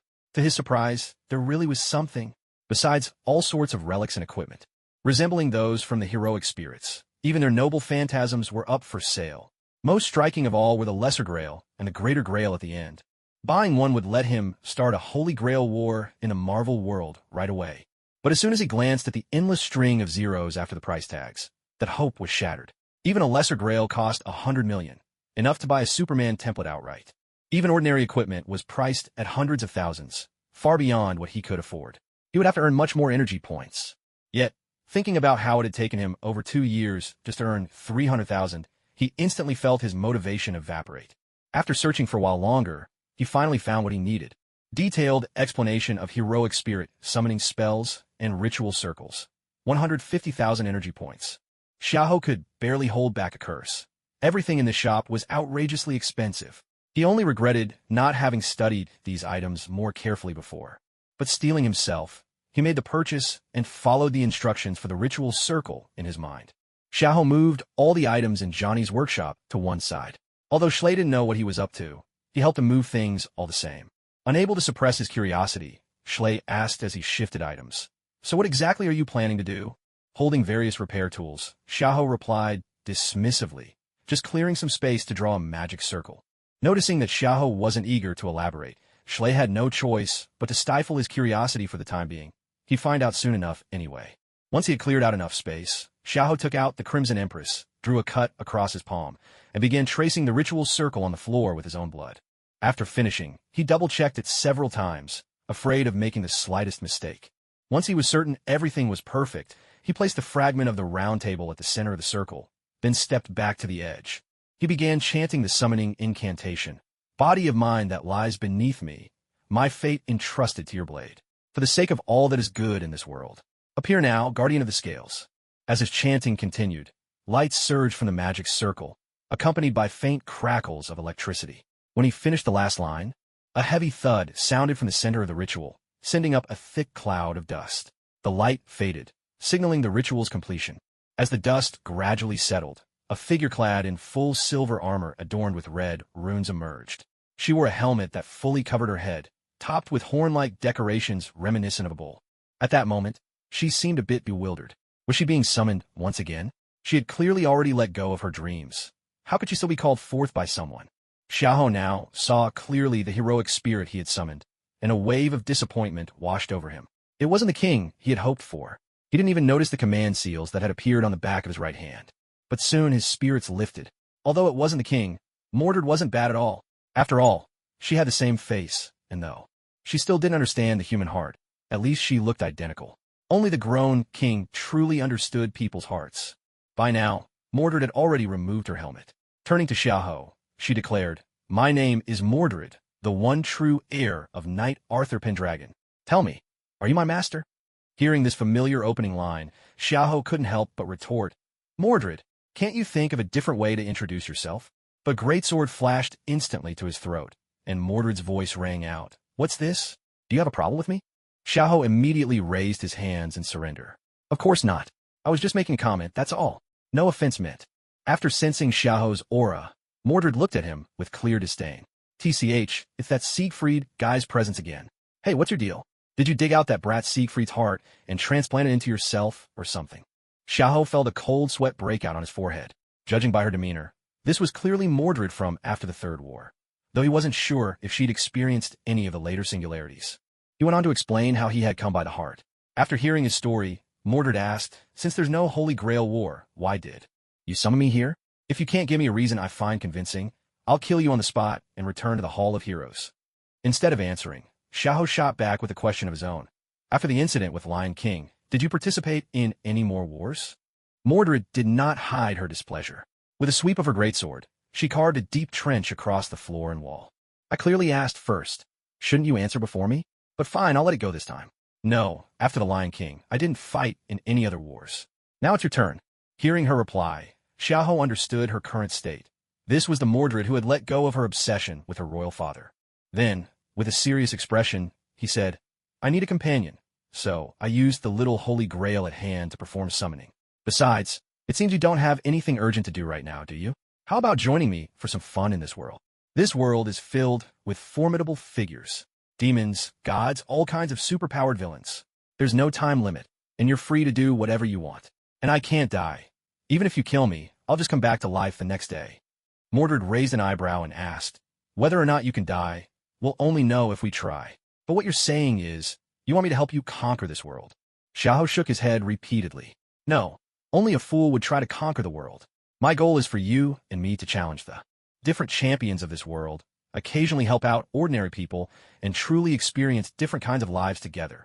As Xiahou spoke, he thought to himself, I'm not tricking a child here. I'm just an ordinary guy, and she's someone who's always been chasing after others. Isn't this the perfect chance to experience a different kind of life? After listening to Xiahou's explanation, Mordred pondered. Different lives, huh? And with gods and all these other strong foes around, it looks like I won't be lonely anymore. Fine then, I'll recognize you for now, Master, but if things turn out differently from what you promised, I'll still chop you to pieces. I swear on my father's name. Mordred replied, her tone full of pride. At this, Xiahou hurriedly offered his right hand and said, No worries. And you don't have to call me Master, just call me Xiahou. This isn't the Naceverse anymore, so no need to get hung up on all that. Mordred looked at the hand extended toward her, then released her armor and reached out to grasp it in return. Meanwhile, Shirley stared at the pair in utter disbelief, silently thinking. So King Arthur's son has turned into a daughter, and is even more powerful. Is this world really okay? Mordred then began to survey her surroundings. Noticing that the relic used to summon her was still just a fragment of the round table, she walked over, picked it up, and traced her fingers along its patterns. In her heart, she mused, it's the same way as before. The same relic has called me once again. I'm still the knight who betrayed everything. Seeing Mordred pick up that shard, her mood grew somber. Xiahou paused for a moment, and then understood the reason. Even if she wasn't the ideal king, Mordred was still quite something, certainly better than any of those rough blokes. He walked over to Mordred's side and said, You were only deceived, that's all. Those things are behind you now. Treat this as a brand new life. Live for yourself this time. Xiao Mo picked up the fragment and turned around, saying, I don't need your comfort. Besides, shouldn't you be telling me what I'm supposed to do next? Xiahou scratched his head and replied, Tomorrow, I got a fight scheduled with a demon, and at the same time, I'm teaming up with the mages of this world to take down an avatar of a Hell Lord. As for you, want to come along and watch the show? Xiao Mo scoffed, clearly unimpressed. You're actually working with those scheming mages? No way, I'm just going to watch from the sidelines. Leave tomorrow's demon to me. As she spoke, she clenched her fist with excitement. When it came to a good fight, this was exactly her kind of fun. Xiahou didn't argue. He agreed right away. All right, it's all yours. I'll be in charge of spectating and taking pictures. But for now, let's get some rest. Just then, Shirley walked over and said, Let me show you to your rooms. Johnny already gave me a tour, so I know which ones are empty. Lady Mordred, would you like your own room? Or... Before he could finish, Xiao Mo grabbed him by the collar and lifted him off the ground, showing no regard for age or seniority. Who are you calling, lady? Old man. Need me to send you on your way? Xiao hurriedly pulled Xiao Mo's hand away and said, All right, Xiao Mo, don't get worked up over an old man who's on his last legs. Time to get some sleep. I haven't had a proper rest in 2 days. After setting Shirley down, Xiao Mo couldn't resist getting in the last word. Old man, I'll let you off this time. But remember, don't call me lady again. Shirley nodded repeatedly, though in his heart he grumbled about how none of these youngsters had any manners. If only he were still able to fight, he'd teach them a lesson or two. Once he had assigned the rooms, Shirley took his leave. Xiao Mo had originally planned to share a room with Xiahou, but after Xiahou's firm refusal, they ended up in separate rooms. Lying on his bed, Xiahou began to sort through his spoils of the day. Soon, he noticed that his status screen had changed. There was now an additional status panel. Name, Mordred. Her attributes now matched those of the protagonist. Class, Saber, Heroic Spirits, True Form. Height, 154 centimeters. Weight, 42 kilograms. Strength, 1,280. Agility, 700. Intelligence, 650. Mana, 26,300. Noble Phantasms, Hidden Helm of Treachery, Secret of Pedigree, Radiant King's Sword Clarent, which upon full release becomes Rebellion Against My Glorious Father, the King, Clarent Blood Arthur, with detailed descriptions and abilities noted. Her life was now bound to the player. If the player died, she would vanish as well. To summon her again, the player would need to use a command seal. The player possessed 3 command seals, which could be used to force the heroic spirit to act. Once a command seal was spent, it would be restored at midnight each day. As dawn was just breaking the next day, Xiao Mo kicked open Xiaoho's door with a bang. She grabbed the still groggy Xiaoho and shook him vigorously. "Wake up, Xiaoho. It's already a new day. Let's go fight some demons." Xiaoho, completely bewildered, thought, "Who am I? Where am I? What just happened?" Seeing that Xiaoho was still half asleep, Xiao Mo grew instantly dissatisfied. "As my master, how can you be this lazy first thing in the morning?" With that, she hurled him straight toward the wall, leaving a dent in the plaster. That shock snapped Xiaoho wide awake. He turned to Xiao Mo, grumbling, "Hey, isn't there a better way to wake someone up? And besides, isn't it still pretty early? What's gotten into you?" Xiao Mo paid him no mind, retorting with a sneer, "It's because you're up too late. You can't waste time like this. If it were the old days, you—" She suddenly stopped. A thought struck her. This wasn't the world she once knew. Catching her change in demeanor, Xiaoho realized she still hadn't adjusted, so he quickly changed the subject. "All right, since we're both up, how about grabbing some breakfast? If I remember right, you really like soda, don't you? You seem to know a lot about me, don't you?" Xiao Montak at Xiaohu puzzled. She'd been curious about this since yesterday, though it had slipped her mind. Xiaoho straightened his clothes and replied, "Of course. And since we're comrades now, I'll tell you everything about myself, too. But let's eat first and talk as we go." Xiao Mo nodded. This sounded good enough. The two of them left together and found a fast food place, ordering a pile of burgers, fries, and sodas, chatting as they ate. By the time they returned to Johnny's workshop, Xiao Mo had learned all about Xiaoho's story. Johnny and his two companions rose to greet them as they entered, and Xiaoho took the chance to introduce Xiao Mo. "This is Mordred. She's my companion now. Are you all ready? If so, let's get going." The three nodded quickly, but as Xiaoho noticed Roxanne preparing to follow, he hurriedly spoke up. "Roxanne, it's better if you stay here. You'll be safer that way." Johnny agreed, but Roxanne was clearly displeased, especially seeing Mordred join them on the mission. Pointing at Xiao Mo, she demanded, "Then why does she get to go?" Xiao Mo glanced at the ordinary human Roxanne with disdain. "She's just an ordinary woman. Don't bother with her." Roxanne grew even angrier. What did that mean? Was this woman, who looked every bit the delinquent girl, looking down on her? Especially since Mo's height was so misleading. Little Mo, standing just 154 centimeters tall, was a full 2 heads shorter than everyone else in the group. Seeing that Roxanne was about to keep arguing, Mo turned to Xiaoho and asked, "Xiaoho, can I just take her out?" As she spoke, she summoned her treasured greatsword, and a wave of killing intent surged toward Roxanne. Roxanne's eyes instantly cleared. "I'm sorry, I was out of line just now." Both Xiaoho and Johnny hurried to smooth things over. Johnny stepped in front of Roxanne, offering an apologetic smile. Xiao tugged at Mo and said, "All right, Mo, she's our mission target. We're supposed to protect her. Forget about her. Come on, I've got something cool to show you." Mo, hearing her master speak, suppressed her irritation and asked, "What's this cool thing?" Xiaoho led her outside, replying, "You'll know when you see it. I promise you'll love it." As the two of them walked out, Johnny quickly reassured Roxanne that they'd return after dealing with the witch heart demon, then managed to slip away. When he and Shirley stepped outside, Xiaoho and Mo were already waiting for them, seated in a bright red supercar. The two of them headed for Johnny's motorcycle, but just then, Xiaoho called out, "Johnny, want to have a race? Let's see who gets to San Vengasa village first." Johnny grinned with confidence, especially after noticing Mo was in the driver's seat. "What's the wager? Loser helps the winner with anything, no questions asked. How about that? Deal. I'm in." At Xiaoho's signal, both the motorcycle and the sports car shot out like arrows from a bow, racing out of the city at breakneck speed. None of them noticed that someone had already set eyes on them through surveillance devices. Once outside the city, both vehicles began to push their limits, quickly blasting past 300 kilometers per hour and still accelerating. Mo's expression had completely changed. She was loving the rush of speeding along, and the thrill of racing only fueled her excitement. When the speedometer hit 400, Johnny's acceleration began to falter. His bike had been modified with Hellfire, but in the daylight, he couldn't enchant it further. Mo, on the other hand, kept pressing the pedal, shouting out, "Is that all you got? Come on, faster." Watching Mo's unbridled joy, Xiaoho couldn't help but think to himself, despite her appearance, she really is just a kid at heart. Just the smallest thing can make her so happy. At the same time, he didn't forget to offer some praise. "That's it. Xiaomo, you're amazing. Keep losing them." Hearing the compliment from Xiaoho, Xiaomo couldn't help but boast, "Don't worry. There's no way they'll ever catch up to us." Xiaoho continued with the praise. "Exactly. Xiaomo's driving skills are second to none. And this car, isn't it something?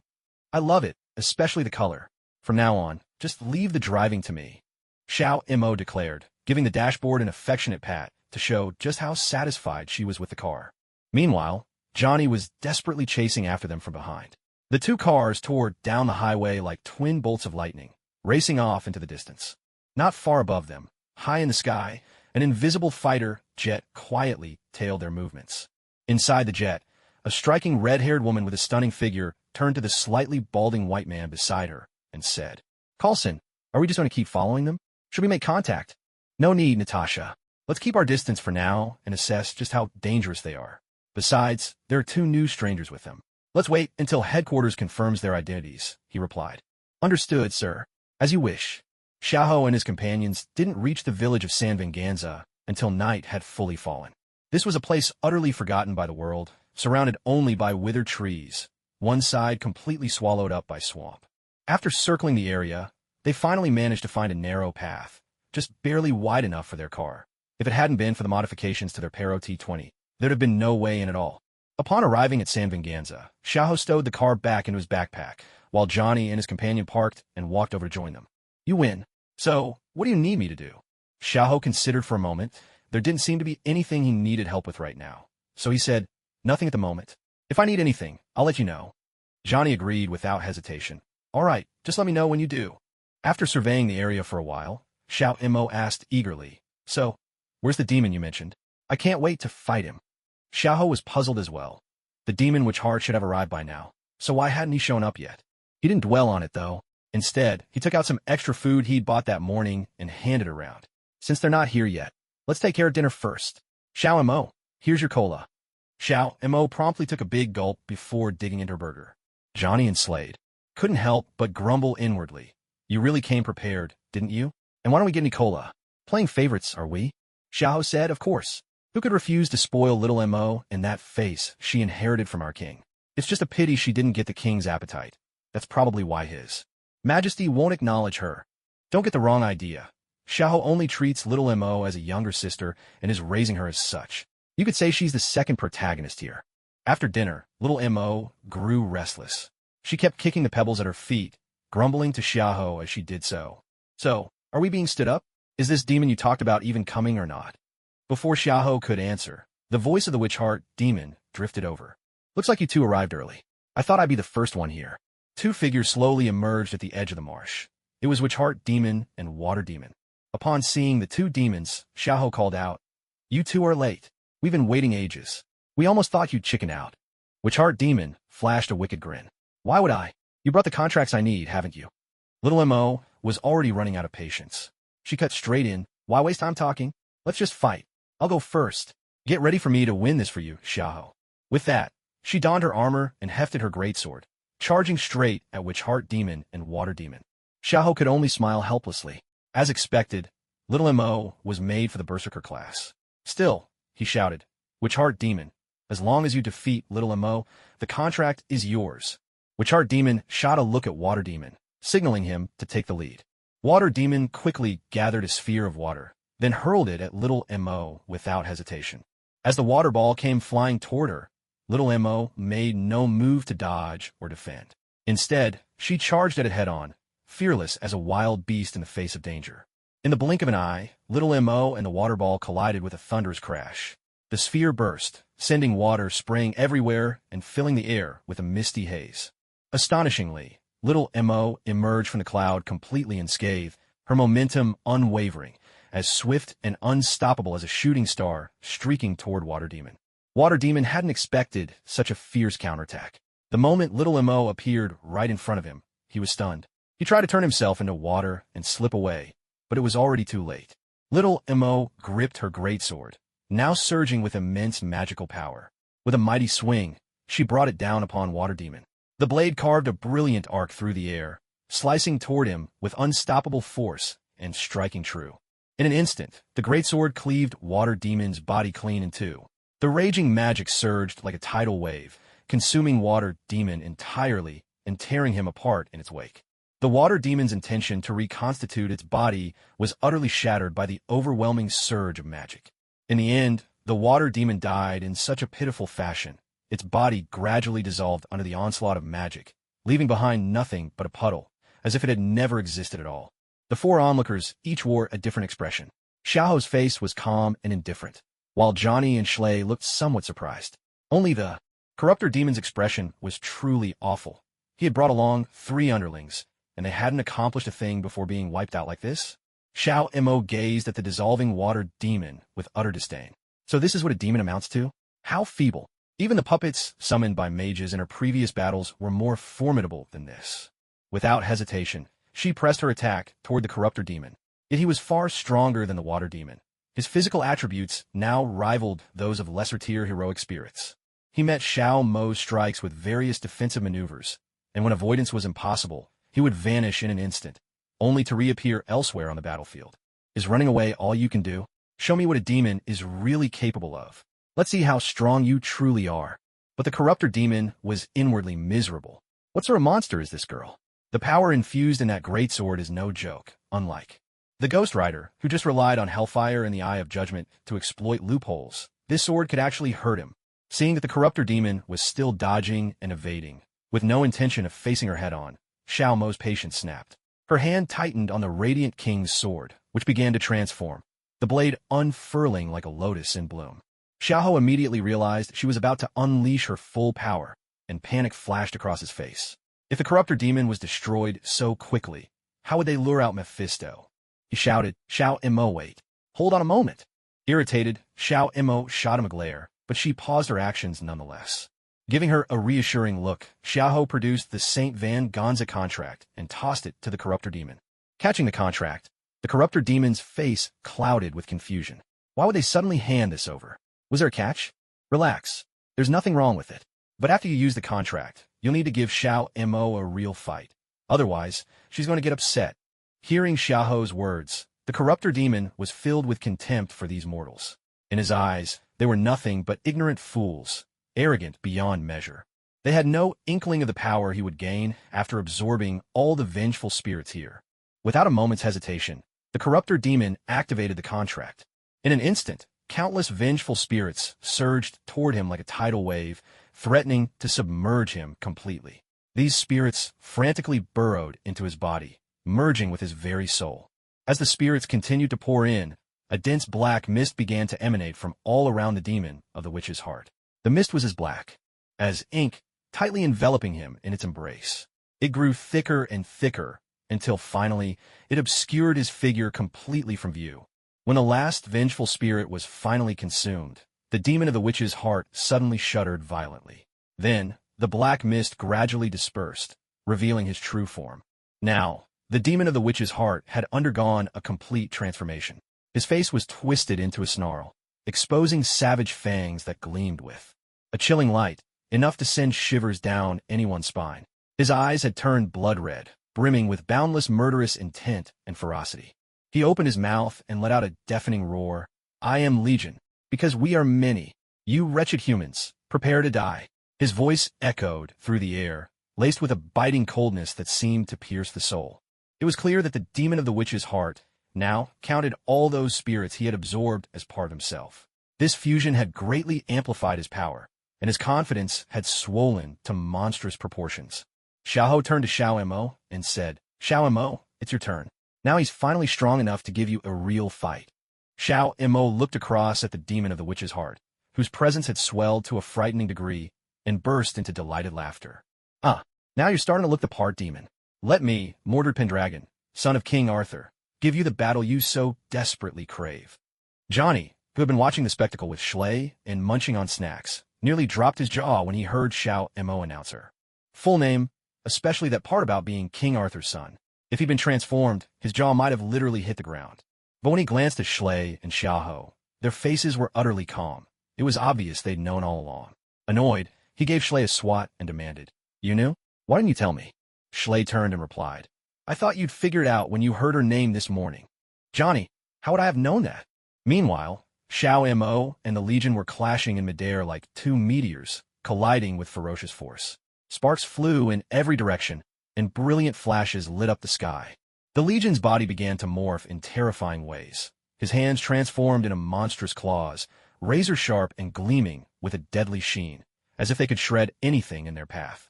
Xiao Mo saw this, and, instead of fear, felt her fighting spirit soar.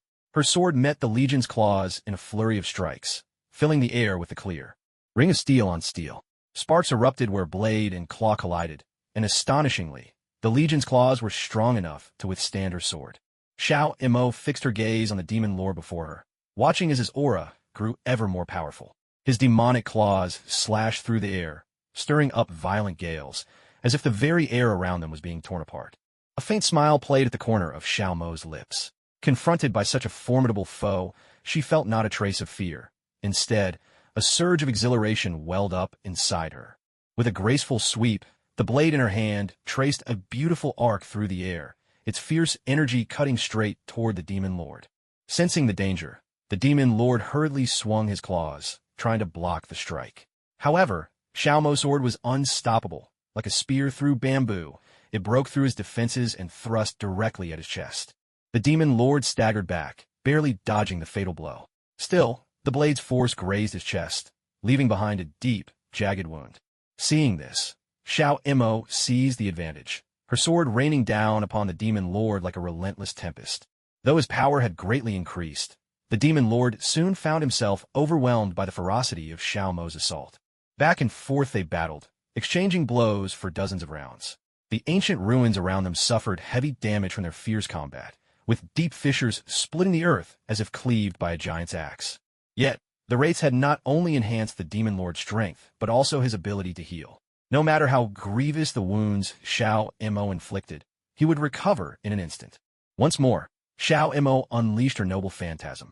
A surge of crimson energy shot skyward along her outstretched blade, and her voice echoed through the battlefield. If your regeneration is so powerful, then take this.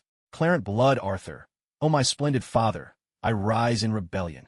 With a sweeping motion, she brought both hands down, sending red energy tearing through everything before her. The blast surged forward, spanning several kilometers. As the beam faded, it left behind an enormous gash in the ground, widening as it stretched for 5 or 6 kilometers. The demon lord had vanished without a trace.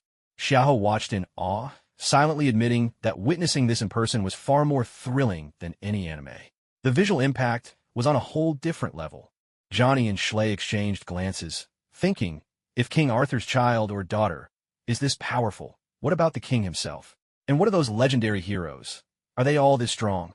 Far off in the distance, Black Widow and Filson peered through their binoculars, their expressions even more exaggerated. Was this truly Earth? Xiao Mo's display of power far surpassed anyone they had ever encountered. Even among mutants, only the most elite could hope to achieve such feats. The director's previous orders to contain them. Just thinking about it now, it was clear how impossible that would be. The witch heart demon, who had been trapped in the pit, surfaced once more. Yet now, his presence was faint, his energy almost extinguished. Half of his body was gone, and unlike before, he no longer recovered instantly. A faint red magical force pulsed at his wounds, stubbornly preventing them from closing. When Xiao Mo saw that the witch heart demon was still alive, she raised her sword, ready to finish him off. But Xiao stopped her. Hold your hand, Xiao Mo. Let Johnny handle this. He shot her a meaningful look, signaling her to stick to the plan. Xiao Mo sheathed her weapon. She had never cared much for finishing off defeated foes. Following up was just a matter of habit. This suited her just fine. Johnny, now transformed into a skeleton, seized the witch heart demon as he tried to escape. The witch heart demon sneered. So, you're letting Johnny be my executioner? His powers are useless against me. How foolish. Johnny hesitated for a moment. That was true. He'd been told before that his abilities wouldn't work on the witch heart demon. But Xiaoho retorted with a mocking smile. That was before. But didn't you just create your own weakness? Witch heart demon. Or should I call you Lord of 1,000 Demons? Now you finally possess a soul. The realization dawned on Johnny. He turned to the witch heart demon and said, Look into my eyes. The eye of judgment flared to life. Instantly, every wicked deed committed by the vengeful spirits within the witch heart demon was visited back upon him, their corruption weighing down his soul. With a roar of helpless rage, the witch heart demon howled, No! The fire of judgment consumed his soul entirely, leaving behind nothing but an empty husk. As the witch heart demon's life ended, Mephisto, sensing that Johnny had fulfilled his duty, appeared on the scene in a flash. He addressed Johnny, It's done. You've upheld your end of the bargain. Now, I must reclaim the power I lent you. But before he could act, Xiaoho interjected, Come off it, Mephisto. Let's not play these little games. I know you're just looking to toy with Johnny a while longer. Mephisto turned to Xiaoho's words, sizing him up. And who might you be? I don't believe we've met.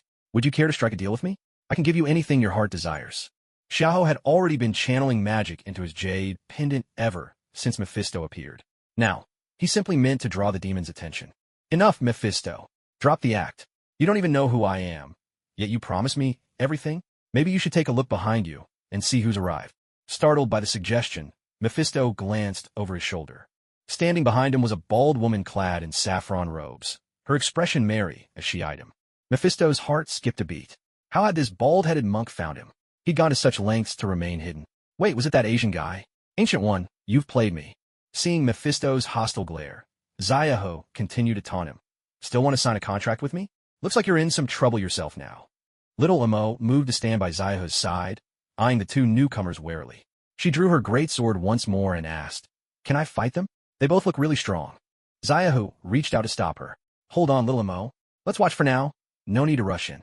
Besides, these two aren't easy opponents. We should wait until we're a bit stronger." Seeing Little Mo's lingering reluctance, Xiaoho pulled out a bottle of soda and handed it to her. Sometimes, we don't need to jump into battle ourselves. Sitting back and watching the show could be just as enjoyable. After putting away her weapon, Little Mo took the soda, twisted it open, and downed half the bottle in one go. Only then did she say, "All right, I'll listen to you this time. But next time we run into enemies, you'll have to let me handle them."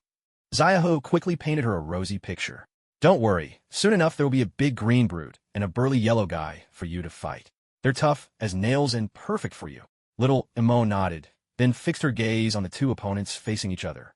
Inside, Mephisto was feeling anything but confident. Even his true form might not be able to defeat the Ancient One, let alone just a projection of himself. "Ancient One, I can leave or go back to hell. Can we just pretend this never happened?" The Ancient One toyed with her folding fan, replying, "What do you think? Since you're here, you might as well stay." Mephisto grumbled in frustration. "Is there really no room for negotiation? I promise I won't cause any trouble on Earth for the next 10 years. But even as he spoke, the space around them began to fracture and twist. Xiaoho hurriedly led everyone to stand behind the Ancient One. Little Mo glanced to the warping space around them and asked Xiaoho, "Is this a reality marble?" Xiaoho thought for a moment before answering, "Something like that, though it's a bit different from the ones in your world. This should count as a separate dimension, or maybe a mirror world. The sorcerers of Kamartaj often use this place to fight their enemies. It can trap opponents without causing any harm to the real world." Little Mo nodded thoughtfully, already plotting how she might break out of this space. The Ancient One's hands moved gracefully through the air, as if performing a butterfly's dance. With each motion, the space around her shifted subtly, as though she bent it to her will. Her movements grew faster and faster, and the distortion intensified until it surged into a wave of overwhelming force, crashing straight toward Mephisto. Faced with this extraordinary power, Mephisto was not about to surrender without a fight. He chanted under his breath, uttering a string of demonic words. These words seemed to possess a mysterious power, causing roaring flames and searing magma to surge around his body. The fire and magma spread rapidly, wrapping him tightly and forming an impenetrable barrier. Yet, the Ancient One's assault did not relent.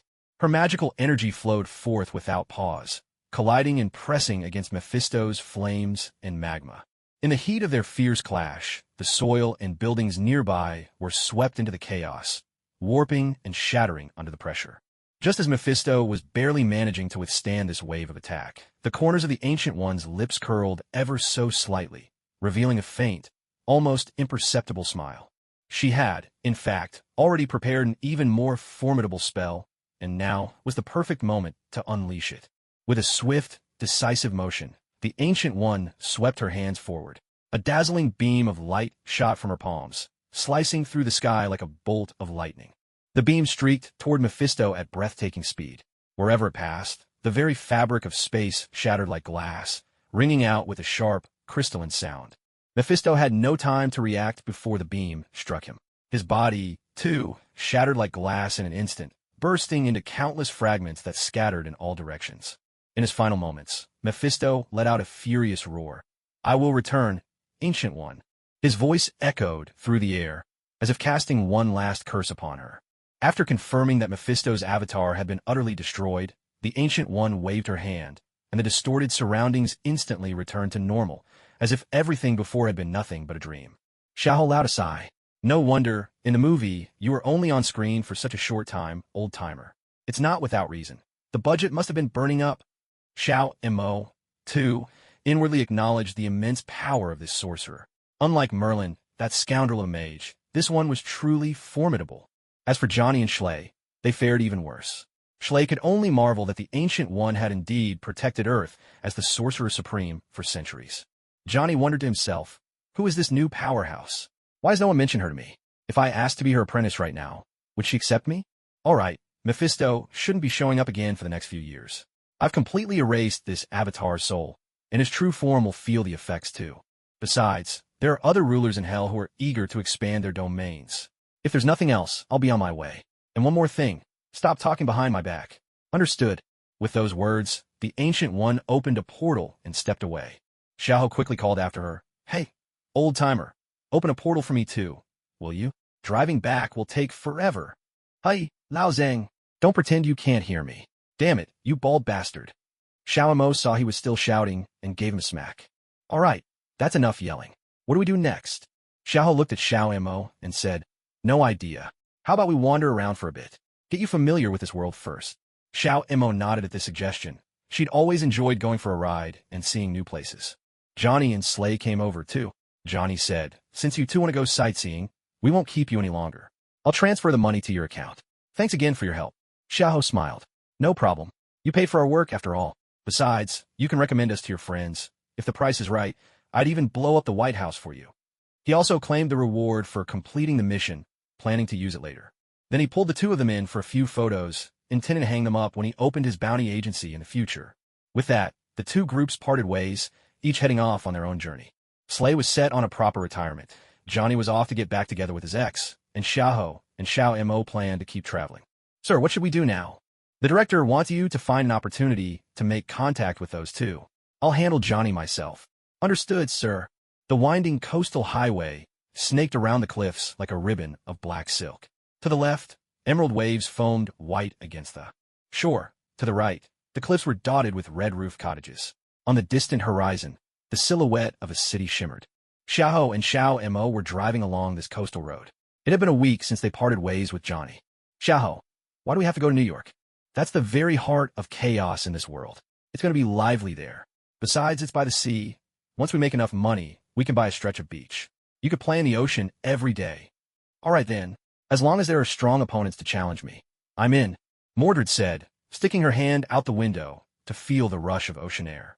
Xiao, sitting in the passenger's seat, watched her, thinking to himself how, now that Xiao Mo had let go of her old obsessions, the childlike side of her personality was finally coming out.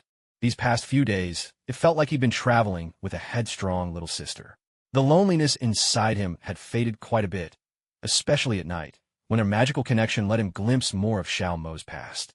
He now saw her completely as his own sister, wanting nothing more than to help her find a life of her own. Come to think of it, maybe he should send her to school. Judging by her mental age and appearance, she'd fit right in at a high school. Something to consider. Suddenly, Xiao Mo glanced back at him. "I get the feeling you're thinking about something you shouldn't." Xiao quickly denied it. "No, that's just your imagination." After arriving at a service area, they went into the restaurant together, ready to settle the matter of lunch. Watching Xiao Mo happily devour fast food, Xiao couldn't help but comment, "Xiao Mo, don't you find this stuff greasy at all? I get nauseous just looking at burgers and fries now." As he spoke, he absent-mindedly swirled a French fry in the ketchup. "Not at all. I think it tastes great. Besides, high-calorie food is perfect to make up for the energy spent in intense battles." Xiao Mo replied, and while talking, she reached across and took a piece of fried chicken from Xiao's tray. "To be fair, you really aren't picky about food at all." "Of course not. One shouldn't waste any food. My father always said that." "Then eat a bit more. Maybe the reason your father denied you back then was because you didn't have a king-sized appetite," Xiao said, pushing his burger toward her. But Xiao Mo suddenly stopped eating and stared intently at Xiao. "How did you know? Is that really the reason?" Xiao suddenly realized he might have said something wrong and quickly tried to cover it up. "No, don't take it seriously. That was just my own guess, nothing more. I was only joking. Next time, please don't joke about things like that. Otherwise, I'll have to kill you." Xiao nodded fervently. "Understood. I won't do it again." But in his heart, he thought, You inherited everything from Artoria, except her appetite and that silly hair strand. Xiao Mo cheered up again, continued to polish off her food, while Xiaoho occasionally handed her napkins or drinks. At a nearby table, Natasha, dressed casually and hiding behind oversized sunglasses, watched the two of them closely.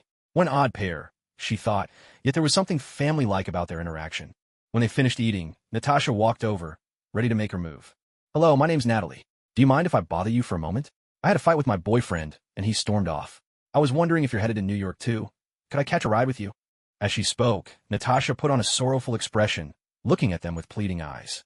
Xiaoho stared at the woman and her name, and a familiar image flashed through his mind. Natasha Romanoff, or rather, Black Widow. Seeing Xiaoho lost in thought rather than responding, Xiao Mo was about to refuse on their behalf. But Xiaoho suddenly spoke up. "Enough, drop the act. I know who you are, Natasha. Or should I call you Black Widow? Did that bald egg send you?" Natasha's expression froze for a split second, but she quickly composed herself and asked with a look of confusion, "What are you talking about? My name is Natalie. I don't know any Natasha or Egghead. Who are they supposed to be?" Xiaoho replied with disdain. "Drop the act, Natasha Romanoff. You're the Black Widow trained in the Red Room. I'm guessing S.H.I.E.L.D. has recruited you by now, right?" Seeing that Xiaoho really seemed to know who she was, Natasha began to wonder how he'd found out. Could there be a traitor inside S.H.I.E.L.D.? But there were so few people who actually knew about her. Deciding to probe for more information, she said, "All right, Mr. Xiaoho, it seems you know quite a lot about me. Care to elaborate? Also, you and your companion appeared out of nowhere, with no identification or history. Could you officially introduce yourselves?" Natasha's words suddenly snapped Xiaoho back to reality. She was right. He and Xiao Mo didn't have any legal identities in this world. Up until now, they'd been moving around and staying in hotels, which was manageable. But if he wanted to buy a house or open a bounty agency, he'd need proper identification, and without it, that would be impossible. He then glanced at the female agent before him, realizing she could be useful. If he played his cards right, maybe he could recruit her, make her his right-hand woman, just like Tony's Pepper Potts. That idea held a lot of promise. After all, Natasha was skilled in just about everything, not to mention all those doctoral degrees. If he could bring her onto his team, she could help him filter tasks and manage the agency, leaving him free to handle the actual jobs. Now he just had to figure out how to recruit her. Of course, the Red Room, and her sister. "Natasha, you're not carrying any recording devices or communicating with anyone else right now, are you? If you are, please turn them all off. What I'm about to say is for your ears only." Natasha feigned ignorance. "What are you talking about? I don't have anything like that. Just say what you want to say." Xiaoho didn't need to guess. Egghead was probably eavesdropping on him right now. But he wasn't about to let that bald guy in on his plans. "Really? Even if it concerns Yelena and some other secrets, you're okay with others hearing about those?" After hearing that, Natasha immediately began patting herself down and produced 3 or 4 bugging devices. Once she turned them all off, she said, "All right, talk. What do you know? And what do you want?" Xiao Mo sat quietly to the side, behaving herself. Xiaoho cleared his throat and began, "I need you to help us get 2 sets of identification papers. Then, I want you to work for me. I can tell you S.H.I.E.L.D's secrets, help you rescue Yelena, and destroy the Red Room. How does that sound?" Natasha replied, "Not interested. I could do all that on my own." Xiaoho continued, "Really? I don't see it that way. And do you honestly believe S.H.I.E.L.D. is exactly what they claim to be, an organization dedicated to world peace? Have you ever heard of Hydra?" Natasha's expression changed dramatically, and she asked in disbelief, "Are you saying there's something wrong with S.H.I.E.L.D.? That Hydra is inside." "That's right. You thought joining S.H.I.E.L.D. would wipe your slate clean, but the truth is, most of the people there are Hydra agents. The rest are just working for America's interests, not for the world as a whole. They parade around as guardians of the world, but in reality, they're draining the world's resources to strengthen Hydra in America. Don't you find that ridiculous?" Natasha stared intently at Xiaoho and asked, "How can I be sure what you're saying is true? We've only just met. You can verify it yourself if you want, but honestly, I wouldn't recommend doing it right away. To tell you the truth, I really don't like your director. He's always preaching about justice, claiming everything is for the greater good or for the world's protection. But all the while, he manipulates and morally coerces others. Yet his only real concern is what benefits America. And there's something else you might not know. He's been sheltering a group of aliens on Earth, the kind that can shape-shift into anyone. They're one of the most notorious races in the entire universe. They were nearly wiped out in a war, so they started posing as victims. That won them the sympathy of Nick Fury and that block-faced captain. And just like that, an entire dangerous species was integrated into Earth. By this point, Natasha was starting to question everything she believed. Mutants, skeletons, demons. Those were already wild enough. But now, aliens and Hydra operatives too? Xiahou paid her no mind. He'd promised the Ancient One, yes, but if he was about to recruit someone as an ally, that person deserved to know more. What was the harm in that? Do you know how Fury climbed to the top so quickly? The Skrulls played a huge part. I don't like American politicians, but I like those green-skinned aliens even less. There's only a handful of people in S.H.I.E.L.D. I actually respect. You, for one, you genuinely want to atone. Hawkeye's not bad either. At least as a friend, he's decent. And then there's Coulson. He's the classic good guy. The rest? Not interested. Especially Fury. He's the textbook hypocrite and politician. Always talking about saving the world, but most of the threats are his doing. The Ancient One has been guarding Earth for centuries without causing such chaos. That Hydra branch you're in, there's no point staying there. Why not come work with me instead? Although Natasha still harbored doubts, a flicker of hesitation appeared in her heart. The things Xiahou had revealed, if they were true, made her truly unwilling to stay in that place any longer. Noticing Natasha's wavering expression, Xiahou decided to press his advantage. And your sister, Yelena, she's still suffering in the Red Room. I can help you rescue her and reunite you both. She's been longing for you all this time. Besides, don't you want to bring down the Red Room? They're still churning out people like you even now. Just then, Xiao and Mo interjected. Xiahou, you sound like a devil right now. Just like those two we ran into before. Except you're much more persuasive than they were. Xiahou, children shouldn't make me angry. The moment Natasha heard that her sister had always missed her, her heart tipped completely in Xiahou's favor. If you can help me save my sister and destroy the Red Room, I'm willing to follow you. But I absolutely refuse to do anything evil. I'd rather die. Side mission triggered. Rescue and destroy. Mission objective. Rescue Natasha's sister, Yelena, and destroy the Red Room headquarters. Mission rewards. 30,000 energy points. 10 specified lottery draws. After accepting the mission, Xiahou turned to Natasha and said, Don't worry. Im nobidain. The only reason I found you is because you practically walked right into my hands. Natasha. So this is my fault? Xiahou said to her. Now that you've officially joined us, let's have some proper introductions. My name is Xiahou. I'm a gamer, and your future boss. Xiao and Mo stepped forward as well.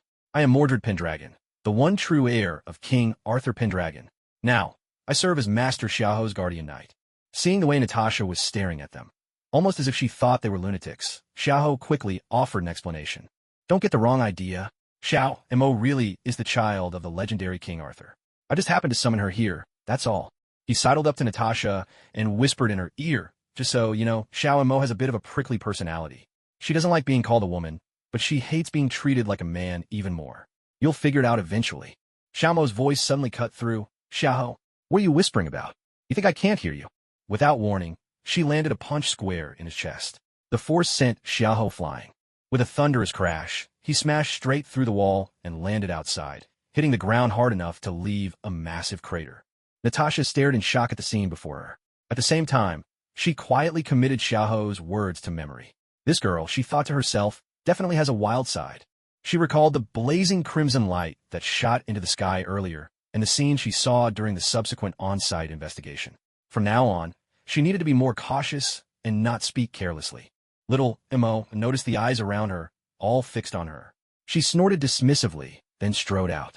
Natasha hurried to catch up, not forgetting to grab the listening device from the table.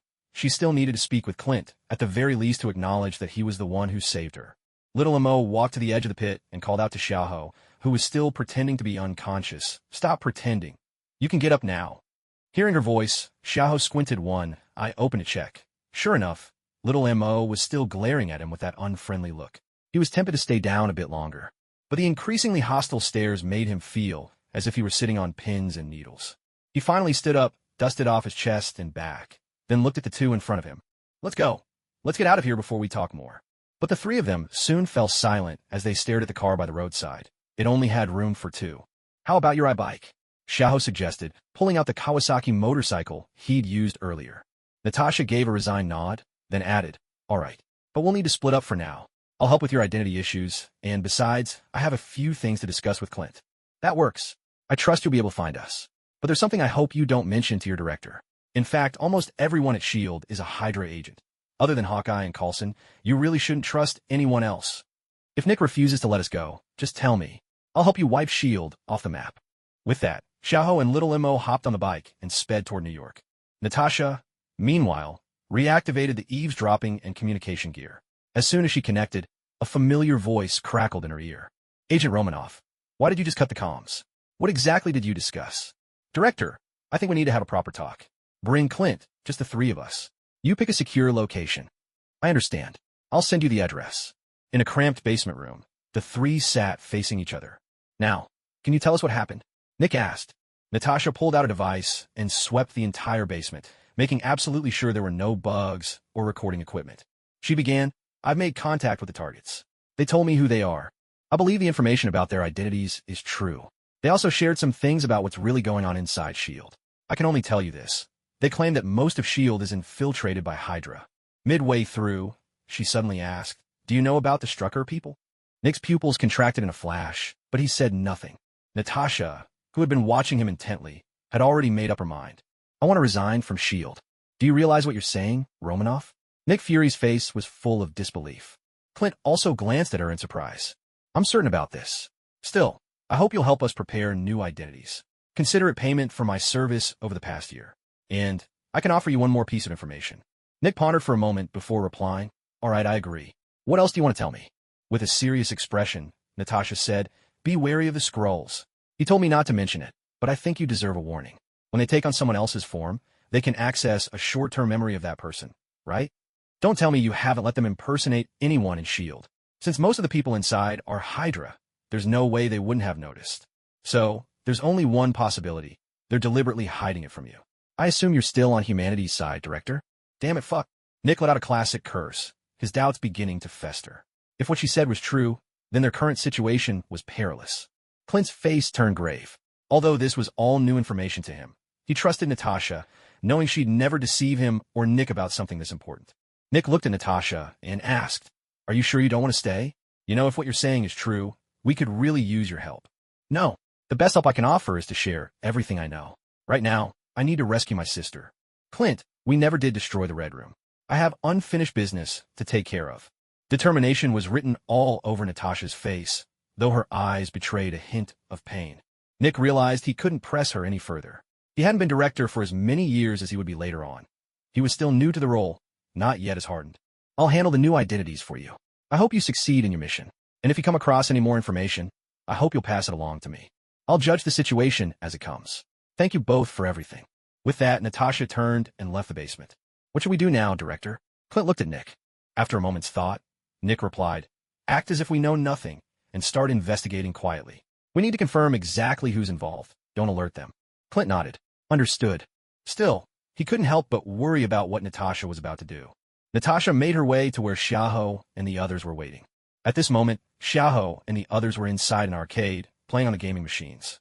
Each of them held a model gun, firing at the monsters that appeared on the screen. They kept teasing each other, saying things like, you're too weak, as they played. Natasha watched the two of them fooling around, and couldn't help but think to herself, if Yelena had always stayed by her side, would the two of them have been just like this?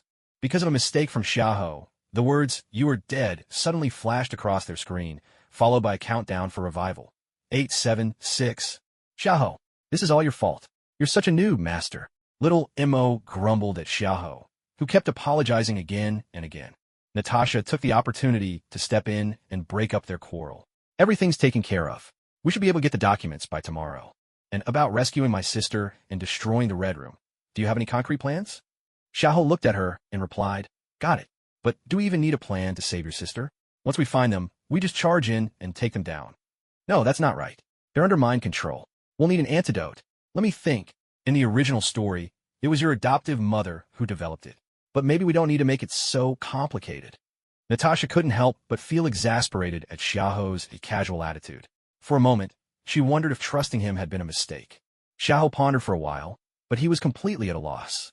He hadn't drawn anything like the world globe from DNF that could remove negative effects. Should he try his luck with a random draw? He only had about 20 chances left. Forget it, he thought. I'll just spend some energy points. I still have nearly 160,000 saved up. Without bothering to find somewhere private, he began drawing right then and there. 10 draws for functional consumables. Let's go, he declared. Small healing potion. Restores 10% health and mana. Quantity, 5. Revival coin. Can revive someone who has been dead for less than 30 minutes. Quantity, 2. Grand world globe. Shattering it removes all abnormal statuses within a 1 kilometer radius. Quantity 2. 1 times servant summoning card. Can summon a servant of your choice to fight for you for 30 minutes. Disappears after the time is up. Quantity 1. Seeing that he'd gotten exactly what he wanted in just 1 round of 10 draws, Xiaoho gained an even deeper appreciation for his luck. If he could max his luck out to 100, wouldn't that mean he could get anything he wanted? Looks like he'd have to draw for more special items in the future. Without hesitation, he took out one of the world globes. It looked much like an ordinary globe, except its interior glowed with a soft white light, as if a bulb was installed inside, and its material shone like glass. Natasha and little Mo glanced at him, speechless. Weren't they supposed to be discussing a plan? Why was he suddenly holding a glowing globe in his arms? Xiaoho quickly explained when he saw the expressions on their faces. This is an item from a game. As long as you smash it, it can remove all abnormal statuses within a kilometer. Whether it's mental manipulation or drug-induced control, it takes care of it immediately. Natasha hurried over and gently stroked the glowing globe, as if it were her most precious treasure. But Xiaoho put it away, noticing Natasha's displeased gaze, and explained, I'll keep it in my backpack. That's the safest place for it. I only have 2, and once you use 1, there's 1 less. Natasha didn't say anything more. All right, let's wait until we get our identification sorted out before we head out. For now, let's just have some fun. Xiao Montak, come on, I challenge you to a duel. Let's see who's the best. Xiaoho finished, turning his invitation to Xiao Mo. Xiao Mo followed him to the arcade machine, not forgetting to tease, there's no way you'll beat me. Get ready, Xiaoho. All Natasha could hope for now was to set out as soon as possible and rescue her sister. But watching the two of them horsing around, her heart gradually calmed. She thought to herself that once her sister was safe, she'd bring her here to play too. Then she reconsidered. No, this wasn't the right place. She'd take her to an amusement park instead, and dress her up like a little princess, just the prettiest little girl. Dreaming of the happy days that would come after rescuing Yelena, Natasha couldn't help but smile. Softly, Xiao Mo leaned over to Xiaoho and asked, Did you infect her with your attitude? Xiaoho looked disgruntled. Why do you say I infected her? Maybe it's just her own thing. But aren't you the one who always likes to space out and grin for no reason? Xiao Mo replied, mimicking Xiaoho's signature goofy smile. Xiaoho thought to himself, could it really be my fault? And how did Xiao Mo pick it up so fast? Still, he had to admit, this version of Xiao Mo wasn't so bad. Time slipped by, and before they knew it, it was the next day. Natasha was awakened by the sound of the doorbell. When she opened the door, she saw Clint standing there with a document folder in hand, looking at her. Nat, are you really sure about this? There's still time to change your mind. I think I've made up my mind, Natasha replied, just as she and Xiaoho had discussed. Most of what I'll do after joining is for this country, not, as they say, to protect the world. As she spoke, she took the document folder from him and checked its contents, continuing, I'm truly grateful that you saved me before, but I can't forget the girl I hurt. I kept telling myself it was a necessary sacrifice, but I was just lying to myself. But I often think of her. Maybe S.H.I.E.L.D. really isn't the right place for me. I also hope you'll stay alert. Nick has kept too many secrets, and you need to be careful. Aren't you planning to get married soon? As she finished speaking, she double-checked the contents of the folder. Everything had been arranged under the guise of immigration, with various fabricated life experiences added in. It was clear that Nick had put a lot of thought into this. Clint felt a wave of uncertainty, but he resolved to keep supporting Nick. With Natasha gone, surely Nick would need his help more than ever. I know, Nat. I'll be careful, and the director isn't planning to launch a massive investigation right away. He wants to handle things quietly, step by step.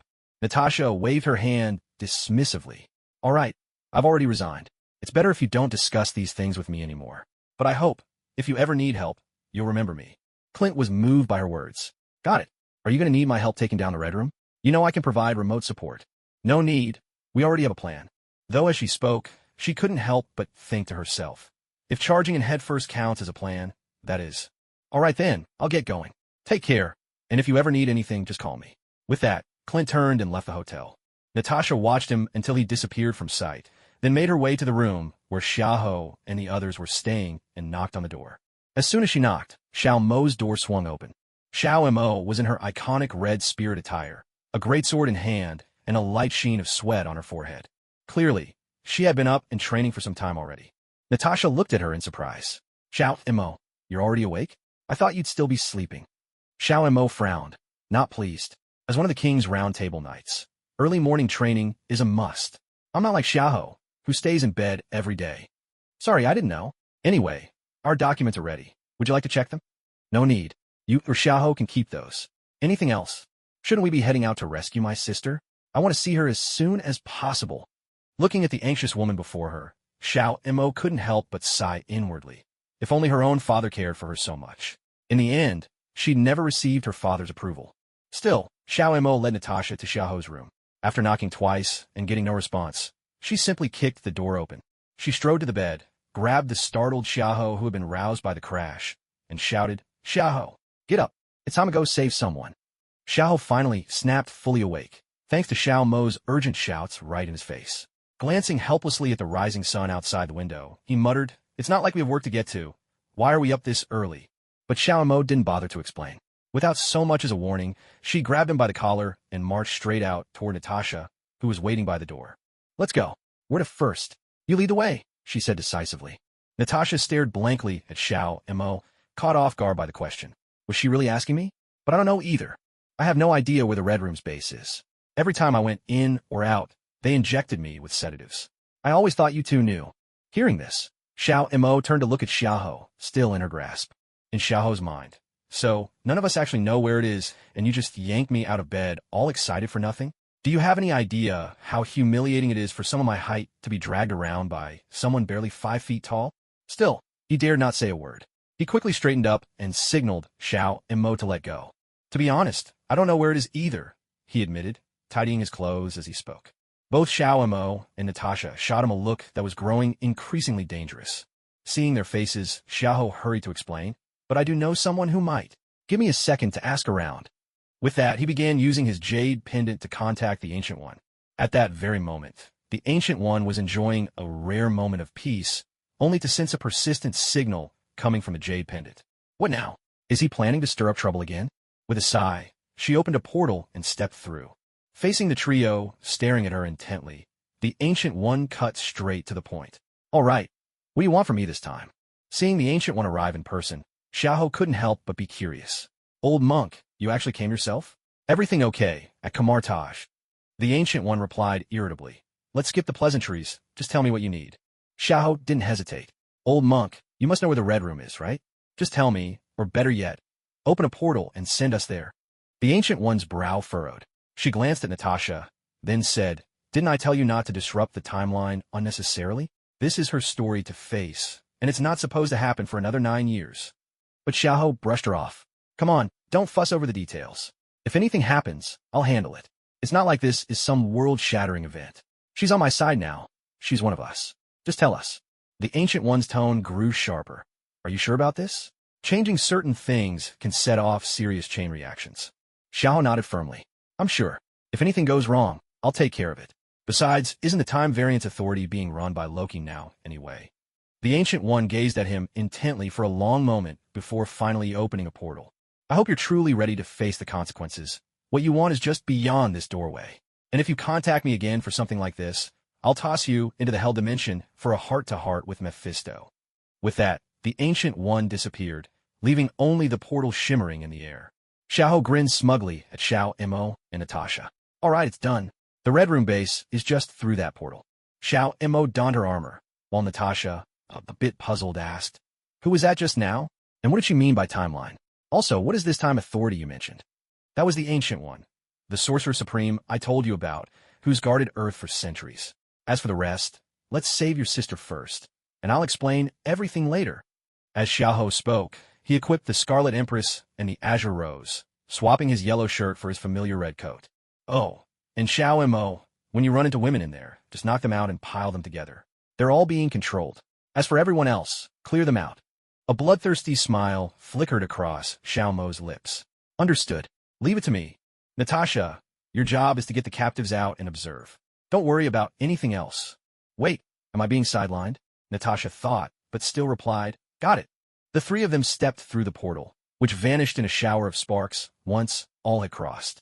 The Red Room's airborne base hovered high above the rushing clouds, its Soviet industrial aesthetic apparent in its design. Turbines kept it aloft, veiled in the mist, with a multi-layered, ring-shaped structure. In a remote corner of the complex, the trio surveyed the entire facility. Natasha, taking in the all-too-familiar surroundings, spoke first. "This base is huge. Charging in headlong won't save everyone. Xiaoho considered for a moment. Then Xiao and Mo and I will draw the fire. We'll round up as many widows as we can. While that's happening, you slip inside, find that Dreykov guy, and end this in one go. Natasha thought it over and agreed that Xiaoho's plan would work. Xiaoho then spent 2,000 energy points in the marketplace to buy a breathing mask, which he handed to Natasha. They control you using some kind of pheromone, if I remember right. With this mask on, it'll cut you off from the air, so you'll be safe. Natasha accepted the mask, put it on, and after testing it out, nodded. No problem. Xiaoho turned to Xiao and Mo. Let's get started, Xiao and Mo. Just be careful. Not a single woman gets killed, understood? Having waited long enough for the signal, Xiao and Mo could barely contain her excitement. Without another word, she charged straight toward the main entrance of the building. The heavy metal doors, built to withstand high-altitude air pressure, were shattered into fragments by her bare hands. Instantly, piercing alarms blared throughout the entire base. Groups of guards began converging toward the direction of Xiao Mo and Xiaoho. Meanwhile, in an office elsewhere, Dreykov received a report. On the screen in front of him, live footage from the scene played out. A figure clad head to toe in armor was swinging an ornate greatsword, cutting down any guard who dared approach. Bullets fired at him ricocheted harmlessly off his armor, leaving him completely unscathed. With every swing of his blade, waves of sword energy sliced through the air, so deadly that enemies were torn apart before he even reached them. Beside him, another fighter wielded both a great sword and a handgun, working in tandem with the armored man to mow down the base's defenders. Unlike the armored brute, this individual moved with cunning precision, firing powerful rounds from unpredictable angles. The guard's bulletproof vests offered no protection against the onslaught. His close-quarter skills were equally terrifying. Each strike not only fell to target, but left deep marks gouged into the walls. Dreykov watched in growing terror, his heart pounding. Where had these two monsters come from? He couldn't recall ever provoking such dangerous individuals. Quick, deploy every Black Widow. Equip them with heavy weaponry. No need to take prisoners. Eliminate them on the spot. His secretary rushed to relay the order. The Black Widows, in the midst of training, received the command and made for the armory. They emerged armed with grenade launchers, heavy machine guns, and other formidable weapons, heading straight to the battlefield. Natasha moved carefully, weaving around the rapidly moving guards and Black Widows, all the while searching for the command center. Xiao Mo, unimpressed by the battle against these ordinary humans, turned to Xiaoho and complained, "These people are so weak. They're not even worth my time, and their weapons are completely useless." After dispatching another charging guard, Xiaoho replied, "This isn't the era you're used to. Of course they're not that strong, but there are still plenty of weapons here that could hurt you. Stay alert." Xiao Mo scoffed in response and continued cutting down the oncoming guards. Just as she unleashed another sweeping strike, a sudden whoosh sliced through the air behind her. At the same moment, Xiaoho shouted, "Xiao Mo, watch your back." Xiao Mo spun around to see a grenade streaking toward her, trailing a fiery tail. With a swift upward slash, she cleaved the grenade clean in two. But even so, one half of the grenade still exploded. Flames and smoke engulfed her in an instant, and Xiaoho raced toward her position without hesitation. The smoke was suddenly dispersed by a surge of magical power. Xiao Mo stood there, completely unharmed, her voice ringing out, "Now, this is finally getting interesting." Without hesitation, she charged straight toward the spot where the attack had just come from. The widow who had launched the assault thought she'd finished off her target, only to discover that the armored figure, despite taking a direct hit from the grenade, emerged without a scratch. Frantically, the widow prepared to unleash a second attack, but Xiao Mo appeared before her in a flash, as if she had teleported. Realizing it was a woman, Xiao Mo landed a punch that knocked her out cold, holding back her strength just as she'd intended. She hadn't forgotten Xiaoho's reminder, "Don't kill them." No sooner had she left that woman than several more grenades flew toward her. This time, she swept her sword through the air, sending waves of energy that shattered the explosives before they could even get close. Suddenly, the thunderous crack of gunfire echoed down the corridor. Several armor-piercing rounds slammed into her suit, their force pushing her back a few steps. In the distance, a group of widows had her in their sniper scopes. Xiao Mo almost let loose a single sword slash to finish them off, but remembering Xiaoho's command, she instead deflected the bullets with her blade, weaving swiftly between positions as she closed the gap. Up until now, she had treated the fight like a game, but as the widows brought out their heavy weaponry, she decided it was time to get serious. Her figure blurred through the hallway, leaving afterimages in her wake. The widow's attacks became useless, and by the time she reached them, Every last one had been knocked unconscious. Seeing Xiao Mo unharmed and several widows already down, Xiaoho also began dispatching the other guards rushing toward them. The corridor, however, was rapidly being reduced to rubble by their assault. Meanwhile, Natasha finally tracked down Dracov's location. Sensing things turning against him, Dracov was already attempting to make his escape, but the moment he stepped out the door, he found himself blocked. Natasha dealt with his guards in an instant, then leveled her gun at his head and declared, "Dracov, I'm here for revenge. Give me back my sister, and I'll make your end quick." Dracov, however, only laughed. "You can't hurt me. All of you have been implanted with my pheromones. You're incapable of attacking me." Natasha calmly shifted her aim to his leg and fired, shattering it. With a mocking tone, she taunted, "Are you blind? Don't you see what I'm wearing?" It was only then that Dracov noticed Natasha's face was covered by a transparent mask. "Then kill me," he spat. "I'll never tell you anything. Besides, my heart is wired to the base's self-destruct system. If my heart stops beating, you'll all go down with me." As he spoke, Dracov jabbed a finger at his chest, emphasizing the threat. Natasha felt a bit lost, but then she heard Xiaoho's voice in her earpiece. The three of them were all equipped with communication devices. "Just knock him out first, then check his computer for any information. Don't let your concern cloud your judgment." Hearing this, Natasha immediately struck Dracov with the butt of her gun, knocking him unconscious. She then moved to the computer and began to work, only to find it was locked and required both a fingerprint and iris scan to unlock. Dracov, unconscious on the floor, was hauled up again, and after some maneuvering, the computer was finally unlocked. Natasha started searching for useful information. Found it. She discovered the location where the girls, who had not yet officially become widows, were being held. Among them was Yelena. Without wasting a moment, she dragged Dracov and hurried to that location. Natasha dragged Dracov to the holding area. The place resembled a prison, with small rooms lined up. Each door was a solid panel of reinforced glass. Inside each room was a girl, ranging in age from as young as 6 or 7 to about 18, with as many as 70 or 80 girls in total. Natasha quickly operated the control panel on the wall, unlocking every cell door, freeing all the girls inside. As the doors swung open, the girls tentatively stepped out, each movement cautious and wary, like a group of startled kittens. "Yelena, Yelena, where are you? I'm here to get you out." Scanning the crowded room, Natasha called out loudly for her sister. A girl with short golden hair, dressed in tactical armor and standing about 165 centimeters tall, stepped forward from the crowd and stood in front of Natasha. Her eyes brimmed with tears, but she fought hard not to let them fall. Suddenly, the girl threw a punch at Natasha's stomach, knocking her back and sending her sitting to the floor. Yet Natasha didn't blame her. Instead, she said, "I'm sorry, Yelena. I'm sorry it took me so long to come for you.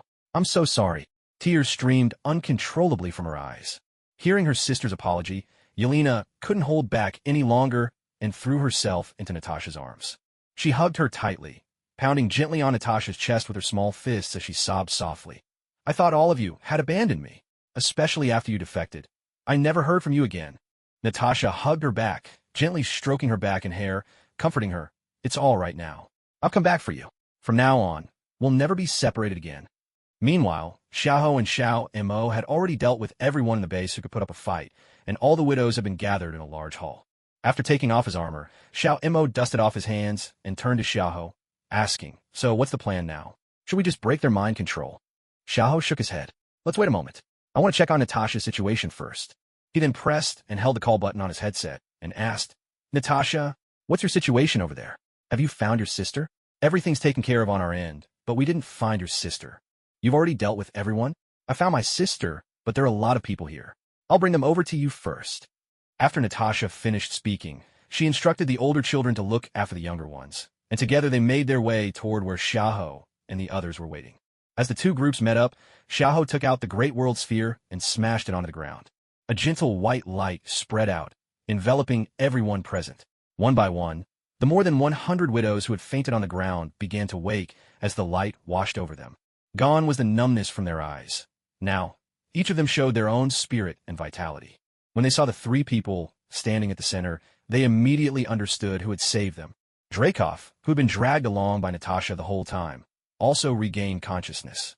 But seeing himself surrounded by so many people, he knew his time was up. "You win. Make it quick, will you?" Natasha looked at him, then at the widows around her, and said, "He's yours to deal with. Do as you see fit." She then led Yelena over to Xiaoho and asked, "What should we do with them? We can't just leave them to fend for themselves, can we?" Xiaoho gave her a look as if she'd asked something foolish. "I only promised to help you rescue people and destroy the Red Room.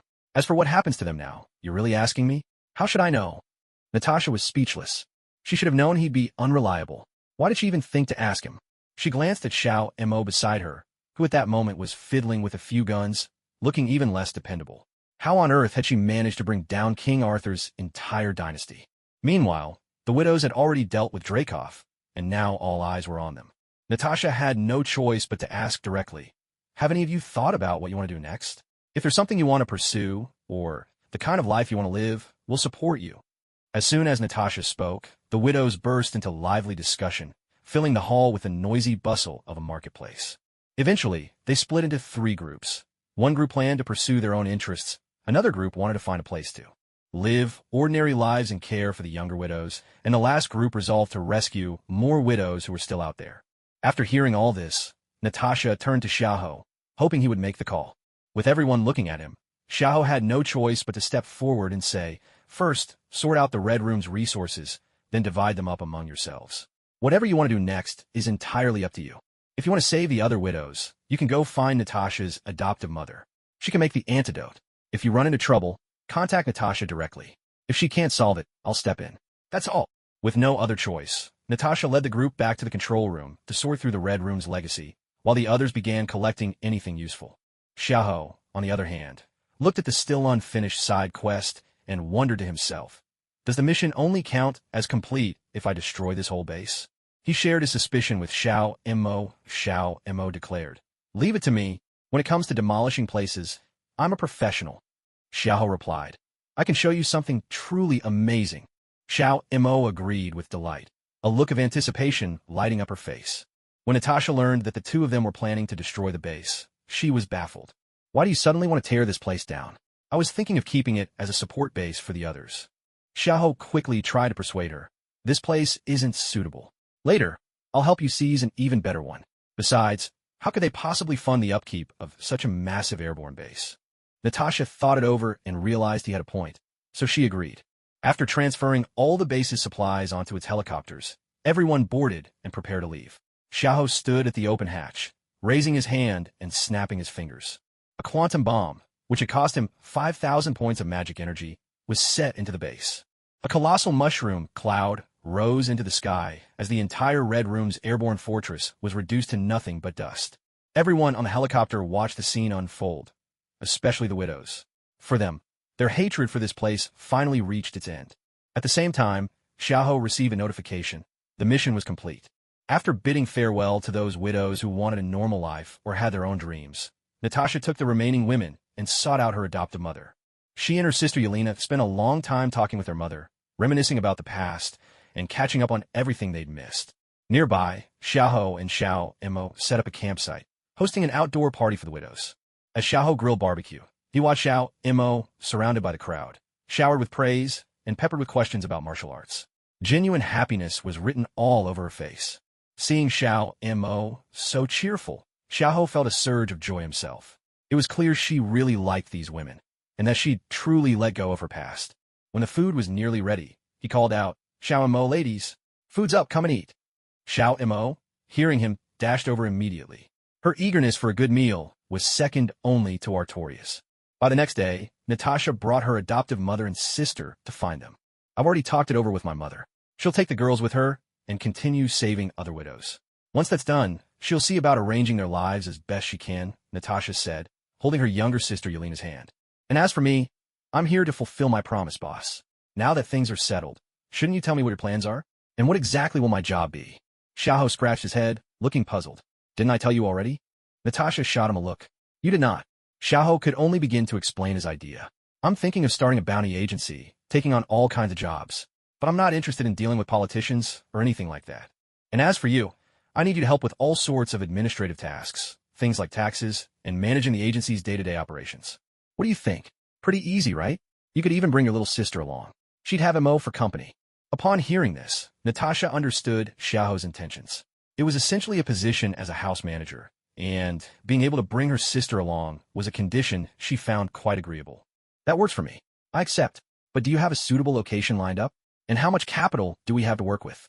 Xiao handed Natasha the bank card Fatty had given him. It should be over 4 million, though I'm not entirely sure. That's from the last 2 jobs we completed. I'll leave it to you. As for location, let's go with New York. There's always something happening there. And who knows, maybe we'll get to fight some aliens someday. Anyway, you can handle finding a place. Natasha felt a little like she'd just been roped in by a sly boss. Was it too late to back out now? They chatted a little longer, then began saying their goodbyes to the widows. Yelena, reluctant to part, clung to her adoptive mother for a while before finally leaving with Natasha and Xiaoho for the airport, where they boarded a flight to New York. Yelena is about 17 now, while Natasha is around 22. On the plane, Imo and Yelena sat together, while Xiaoho and Natasha shared a row. Watching the 2 girls chat and laugh, Xiaoho and Natasha exchanged knowing smiles. The pair were getting along wonderfully. Both girls had a rebellious, wild streak, so they clicked right away. In terms of age, Imo, if you didn't count her time in Valhalla, was actually about the same age as Yelena, maybe even a bit younger. Suddenly, Xiaoho turned to Natasha and asked, "What do you think about sending them to school together?" Natasha considered it, then replied, "I think it could work, but we should ask them first. Otherwise, I'm afraid they might end up being the ones doing the bullying." Thinking of Mo's fighting prowess, Xiaoho shared her concern. "You're right.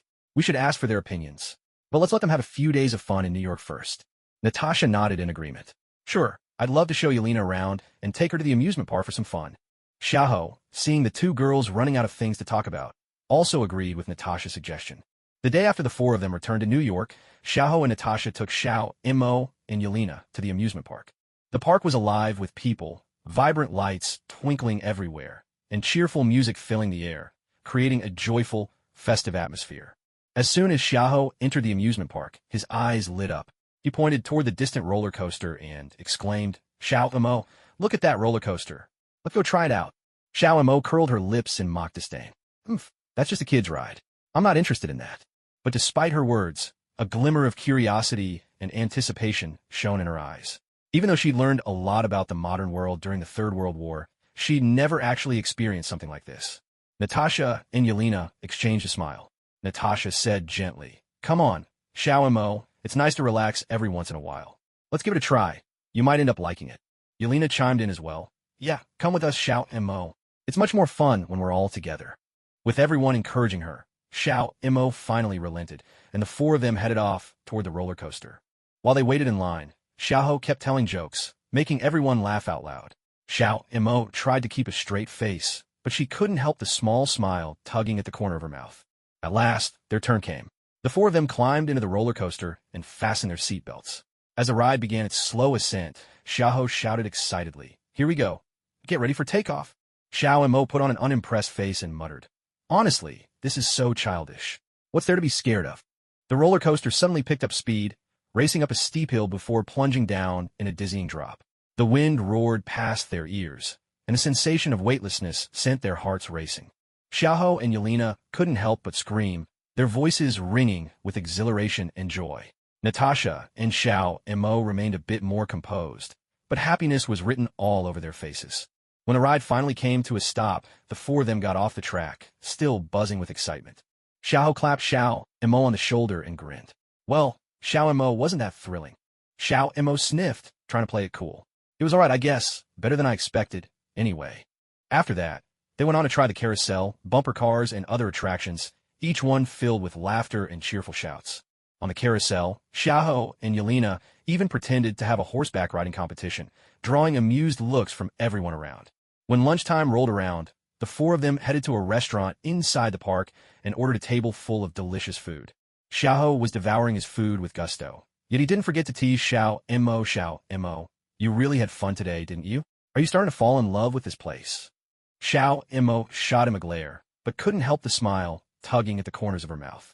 After their meal, they headed for the haunted house adventure in the amusement park. Xiaoho deliberately pretended to be scared, letting out the occasional exaggerated cry, but none of the 4 seemed the least bit affected. Xiao Imo would occasionally turn back and poke fun at Xiaoho. "Xiaoho, stop acting so childish. Otherwise, I'll be utterly embarrassed." Xiaoho could only sigh in mock resignation. "Hey, we're out here to have fun. No need to be so serious all the time." Afterwards, they tried rides like the drop tower and bumper cars. As the sun dipped below the horizon, the 4 of them reluctantly left the amusement park. On the way back to the hotel, they were still reminiscing about every little moment from the day. Xiaoho commented, ever since her physical stats improved, a lot of the rides don't feel all that thrilling anymore. Still, it's nice to experience a theme park inside the game. Yelena, however, had a different opinion. Today was such a joy. I hope we get more chances like this. She truly loved the experience, especially with her sister and Xiao Mo by her side. Natasha smiled and said, we will. As long as we're together, every day will be a happy one. Xiao Mo nodded in agreement. Though her feelings were similar to Xiaoho's, she cherished this kind of atmosphere, a warmth she'd never known in her previous life. In this moment, full of laughter and tenderness, it felt as if all their worries had melted away, leaving only a deep bond and beautiful memories. When they returned to the hotel, Natasha began searching on her computer for a suitable location, preparing to tackle the task Xiaoho had assigned earlier. But after looking through many listings, she was still undecided. The places with good locations were far too expensive to rent, and buying them was out of the question. Places in rougher neighborhoods were messy, and the safety was questionable. So she saved some listings and decided to ask Xiaoho for his opinion the next day, letting him make the final call. By midday the next day, they found themselves in front of a 3-story building in Lower Manhattan. Natasha led Xiaoho and the others there for an on-site inspection. Looking at the 3-story structure, covering more than 100 square meters, Xiaoho was quite pleased at first. But the agent's quote of $8 million outright, or $500,000 a year, for rent instantly extinguished his interest. Natasha, I don't think this is suitable for us. Besides, we're bounty hunters. You know as well as I do. We might need to be in a rougher part of town, Xiaoho said as tactfully as he could, making it clear he wasn't fond of the place. You really couldn't blame him. Who would have guessed that Natasha would pick such an expensive place? If he really had to live here, his only option would be to head to Hell's Kitchen and hope to find a generous soul willing to sponsor him. At the mention of Hell's Kitchen, Xiaoho's eyes lit up immediately. He quickly asked the agent, hey, do you have any listings in Hell's Kitchen or around that area? I think that might suit me better. Hearing this, the agent's expression instantly shifted from slight disdain to a friendly smile. He hurried to reply, yes, sir.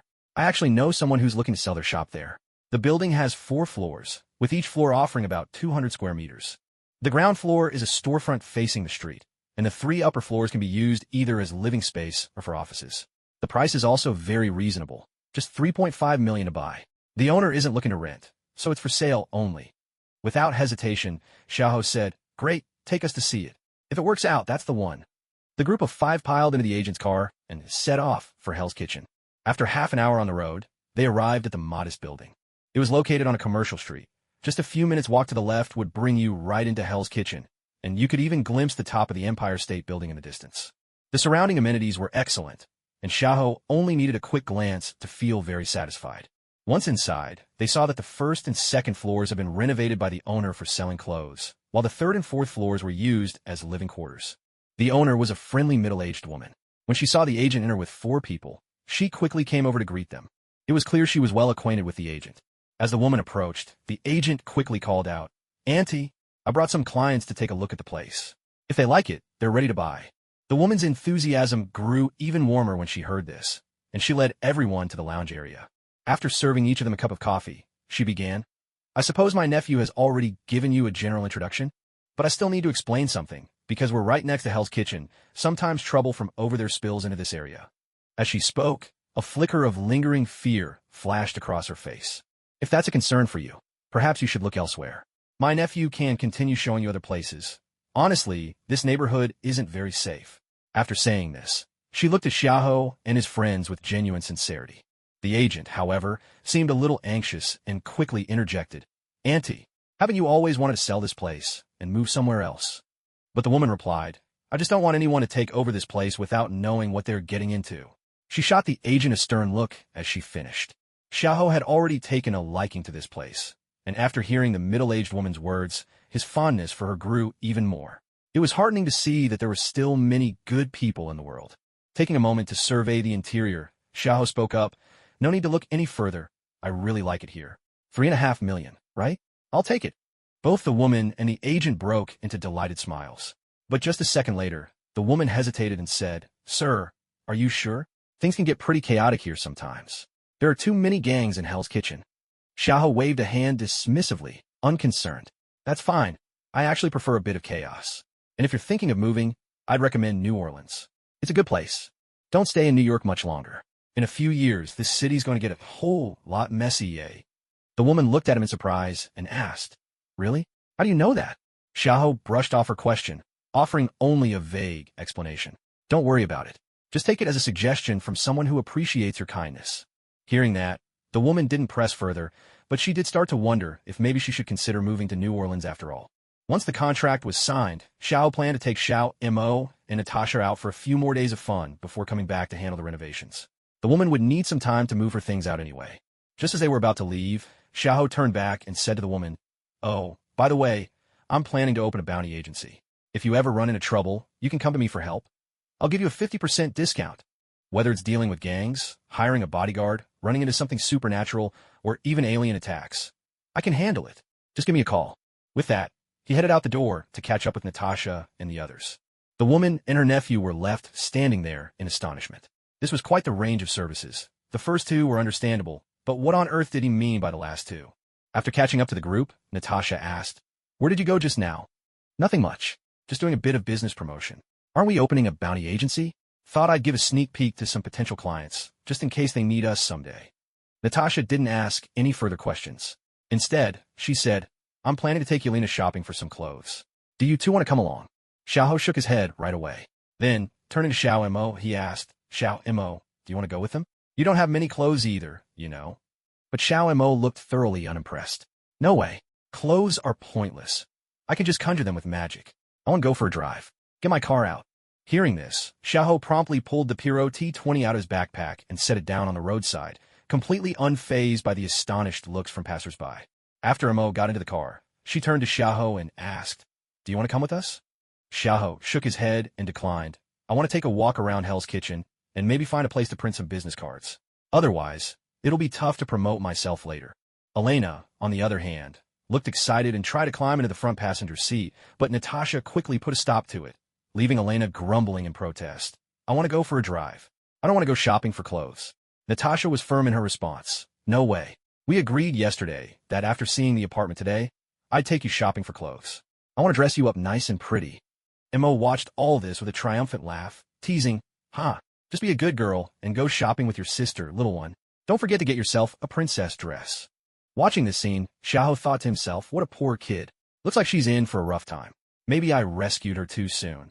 If things had played out like in the movies, she wouldn't have been so easily put in her place. Mo's laughter faded as she started the car and drove off. Xiaoho headed in the direction of Hell's Kitchen. As he walked the streets of Hell's Kitchen, he realized it wasn't at all what he'd imagined. The streets here were fairly tidy overall, the sidewalks lined with all sorts of pedestrians, just with noticeably more black people than other neighborhoods. It doesn't look that chaotic here, or maybe it's just that the main characters haven't shown up yet. So for now, it's just small-time thugs around. Xiaoho muttered to himself as he continued deeper into the area. But no matter how far he walked, he couldn't find a single copy shop or anything of the sort. It wasn't until he spotted a familiar sign, Nelson and Murdoch, attorneys at law, that something clicked. It was a name on the sign that struck a chord. Thinking about Marvel, Hell's Kitchen, and a law office, it hit him all at once. This must be Daredevil's practice. Xiaoho stroked his chin, debating whether to go in and introduce himself. This seemed like just the right place to pick up a side mission. With that, he walked up the stairwell to the law office, following the signs to a small suite on the second floor, where a modest placard hung by the door. Inside, two people sat at a desk.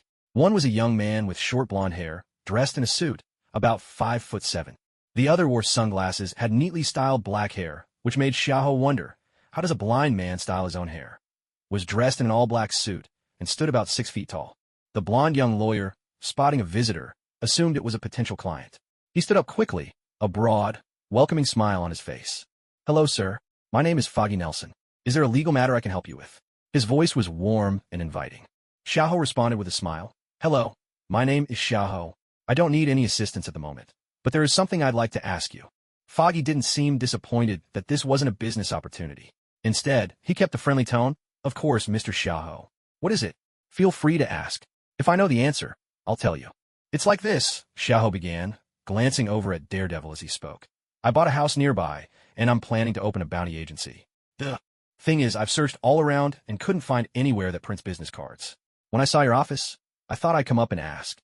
Noticing Xiaoho's gaze lingering on Matt, Foggy introduced him. "This is Matt Murdoch, my partner and a lawyer." Matt, hearing his name, gave Xiaoho a polite nod and a warm smile. Foggy continued. Mr. Xiaoho, you must be new to America, right? Don't get me wrong. It's just, you seem to be Chinese, so I thought I'd ask. Xiaoho gave him a thumbs up. That's right, and you've got a keen eye. You could tell I'm Chinese right away, and not from Japan or Korea. Foggy laughed. No offense meant.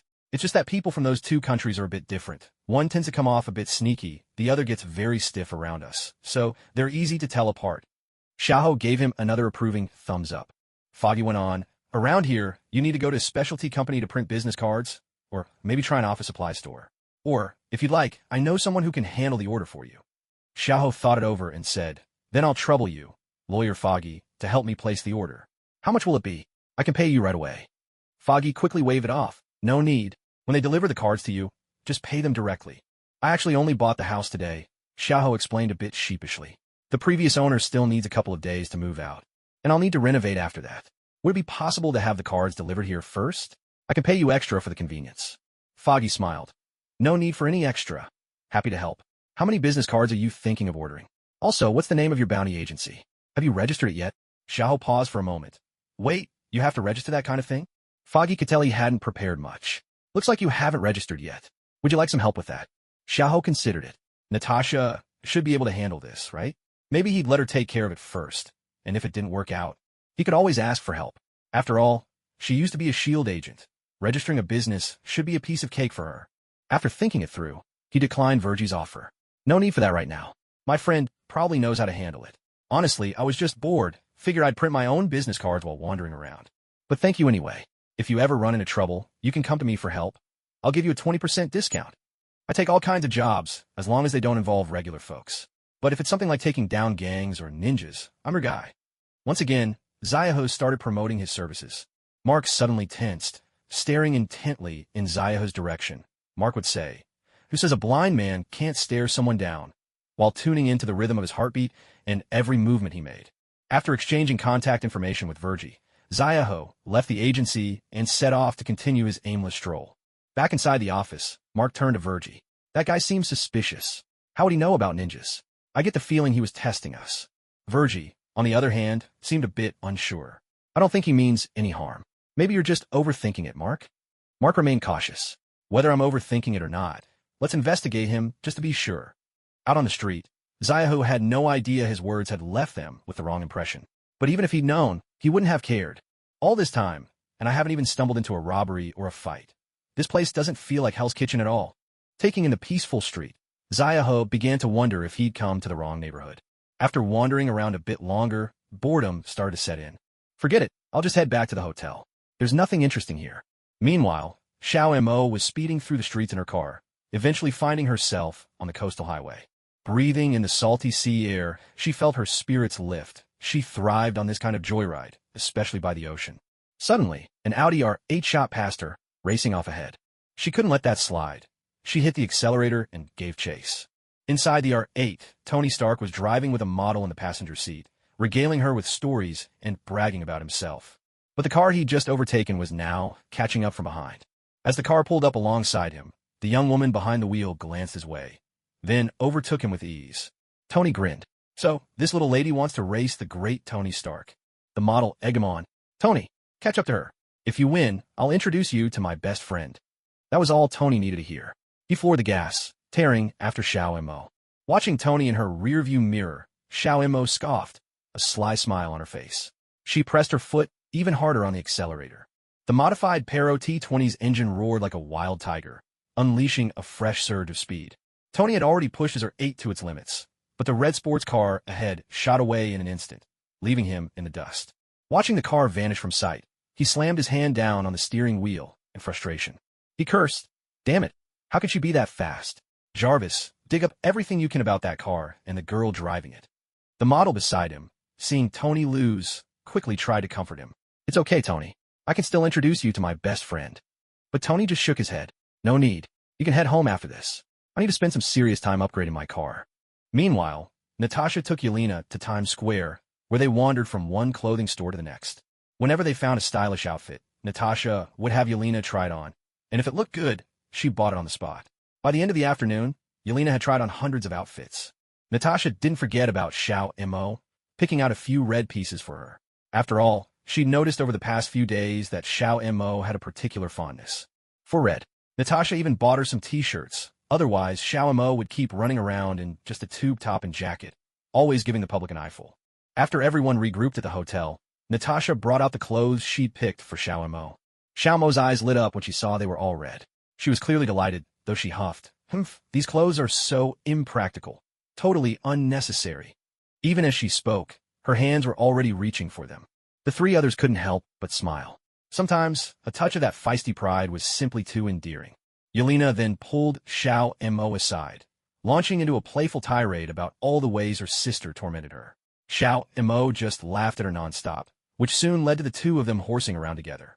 At that moment, Xiaoho turned to Natasha and brought up his conversation with Virgie earlier that day. After recounting the details, Natasha asked, "So, have you decided what your bounty agency will be called?" Xiaoho thought it over and replied, "Let's call it Player's Oath. It stands for the spirit of commitment among players, and Oath captures the binding relationship between the client and the contractor in bounty missions. As a player, once a mission is assigned to me, no matter what it is, if I accept it, I'll give it my all. Even if it costs me my life, I won't back down." As Xiaoho spoke, his eyes blazed with determination. This was his final compromise. After more than 2 years, he'd come to terms with reality. Since there was no way back, he might as well live in this world as a true player and make the most of it. Xiao Mo listened to Xiaoho's words and responded with a serious tone. "Don't worry, master. I will also fulfill my duty as a servant. As long as it's your command, I'll give it my all to accomplish it." Hearing this, Xiaoho grinned mischievously and said, "So, Xiao Mo, how about you go to school together with Yelena?" In the blink of an eye, a blur flashed past. Xiaoho crashed straight into the wall, then slowly slid down it, rubbing against the surface as he went. Xiao Mo was now standing exactly where he had been just a moment ago. It was obvious she was the one who'd sent Xiaoho flying. "I take back what I just said. You really are as unreliable as ever, Xiaoho," Xiao Mo declared, then ignored him and went back to chatting with Yelena. Natasha looked utterly exasperated. It seemed clear now that sending Xiao Mo to school was out of the question. Would her own Yelena end up refusing to go as well? Glancing at the two girls, who were now happily discussing tomorrow's plans for fun, Natasha's sense of foreboding only grew stronger. She glanced at Xiaoho, still lying on the ground pretending to be dead, and decided to set the matter aside for now.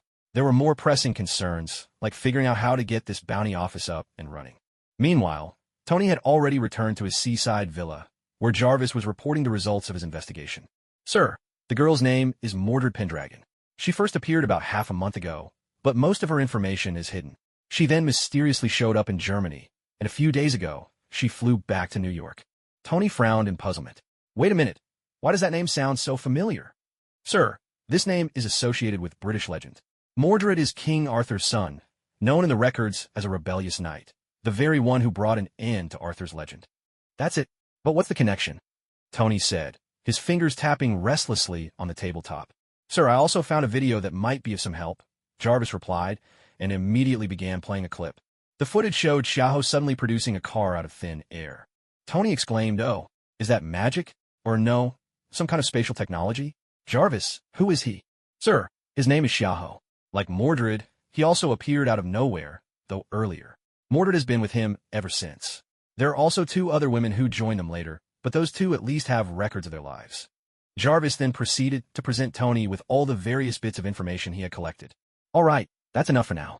Just keep a close eye on them for me, and report anything unusual directly to me." "Understood, sir."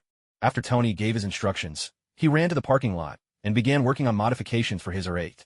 He planned to finish the upgrade and then finally redeem himself for past failures. The next morning, Natasha was out early, handling various documents and registration procedures for setting up the agency. Meanwhile, Xiaoho took Xiao Mo and Yelena on a sightseeing tour of New York's landmarks. After all, since they were already here, why not make the most of it? 2 days passed just like that. The owner of the house got in touch with Xiaoho, informing him that they could move in or start renovations whenever they were ready. The 4 of them returned once more to the 4-story townhouse. After a round of discussion, they decided to designate the first floor as the office for the agency. All it needed was a good renovation, a few display shelves, and some open space. And what would they put on the display shelves? Of course, figurines and models, perhaps even some photos taken after completing missions.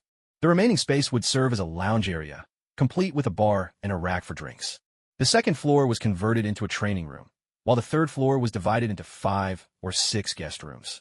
The fourth floor was split into 4 rooms, one for each of them, just right. Next, they got in touch with a renovation company to start the work. It took a full month before the entire agency was officially renovated and the place looked completely transformed.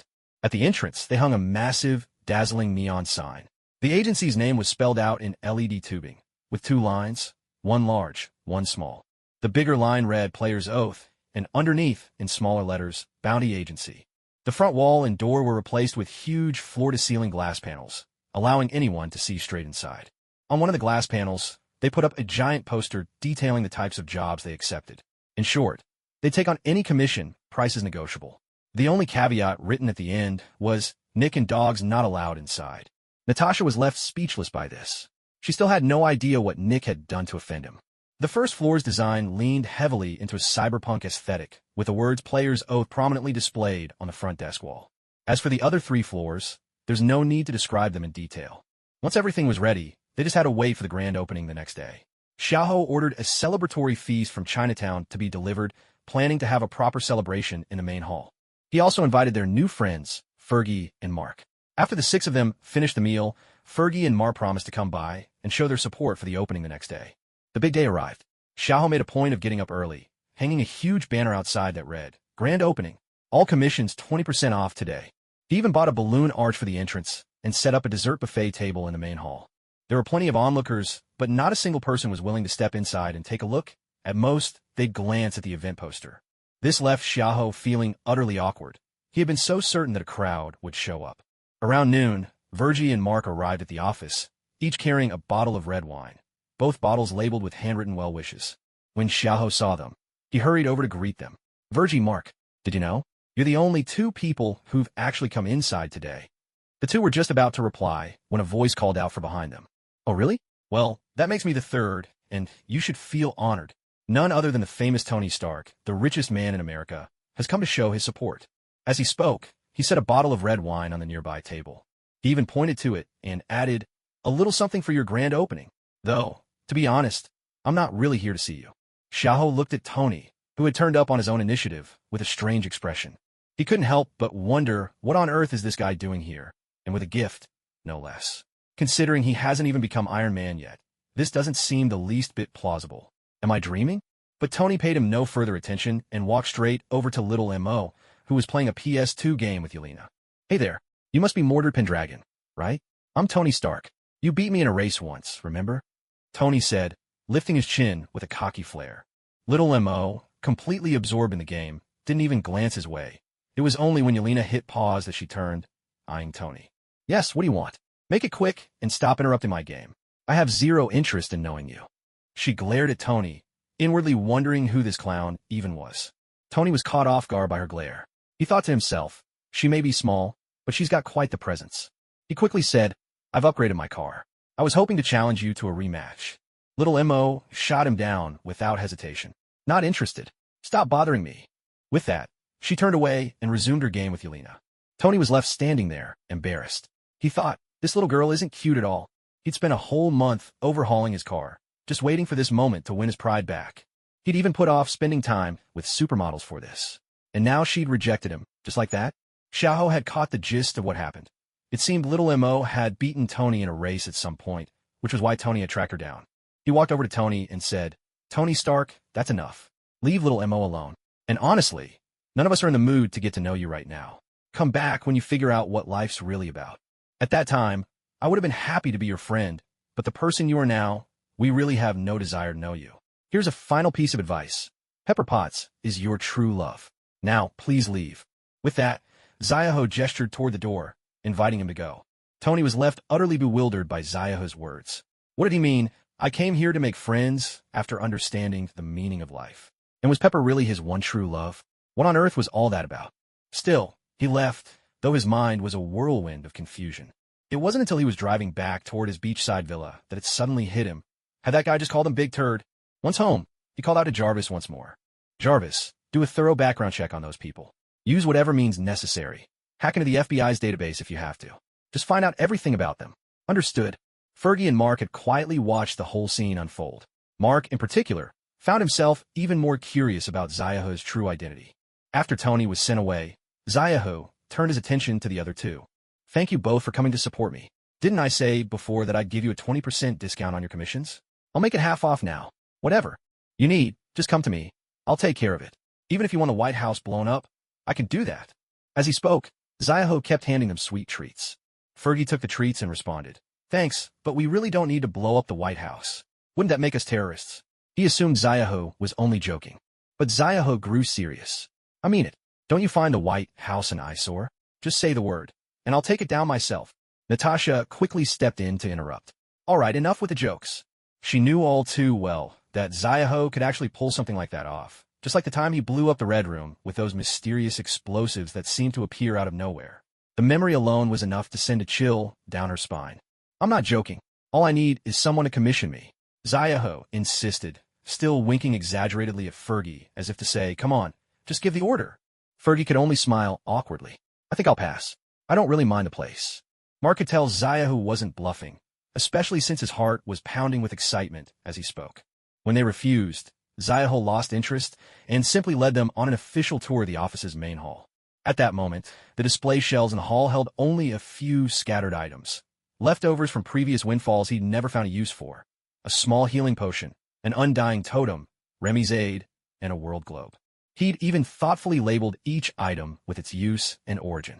Fergie glanced at the display and asked directly, Are all of these real, or are they just props? Mark couldn't see, so he could only sense the general shapes of the objects. He simply listened quietly. Xiaohou shrugged it off and said, Of course they're real. They're just not much use to me anymore, so I put them here on display. It's nothing special. As he spoke, he led them over to take a look at some of the photos he'd taken. This one was snapped when I was fighting the Soul Fiend alongside Ghost Rider.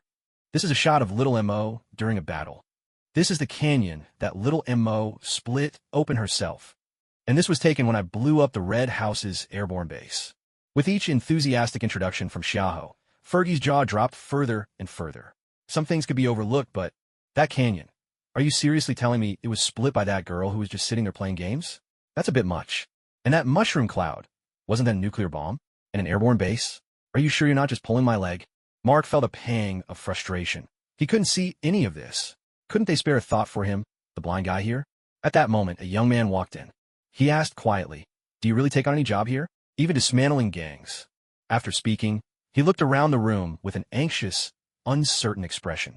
He resembled a wounded animal, nervous and cautious, but in his eyes, sorrow and hatred mingled with a faint glimmer of hope, almost forming the aura of a brooding tycoon. Xiaohou perked up instantly at the question. He quickly set down the photos and strode over to the young man, sizing him up from head to toe. Satisfied the visitor wasn't here to cause trouble, Xiaohou grinned and said, Of course, we take on any kind of job. Taking down a gang is no problem at all. But first, you need to tell me which gang it is and what they've done. Let me think it over, and then I'll decide if we'll take your job. The young man's eyes sparkled with hope at Xiaohou's forthright response, but then quickly dimmed. He lowered his voice and said, My name is Kevin, but I don't have much money to pay you. Right now, I only have $30,000. If that's not enough, could I pay the rest later? Xiaohou replied, Tell me the details first, then I'll decide. Kevin immediately began, It's the Bloodwolf Gang. They control all the drug trade in our area, and they're constantly kidnapping, extorting, even killing people. My family was just passing by and happened to witness one of their drug deals. They were murdered for it. I've always wanted revenge, but I know I'm not capable. Today, I happened to see your agency's ad. At this point, Kevin's voice had grown thick with emotion. He fought back his tears, lifted his head, and looked at Xiaohou, eyes brimming with hope. A notification for a side quest popped up on Xiaohou's interface as well. Side quest triggered. Help Kevin destroy the Bloodwolf Gang. Mission objective. Destroy the Bloodwolf Gang and eliminate at least 50% of its members. The gang's leader and high-ranking officials must be killed. Rewards, 1,000 energy points and 2 chances in a random lottery. Xiaohou glanced at the rewards and thought they were a bit meager, but every little bit counts. Besides, this was their very first job. It was a must-take. He patted Kevin reassuringly on the shoulder and said, Don't worry. Since you came to us, I'll help you get your revenge.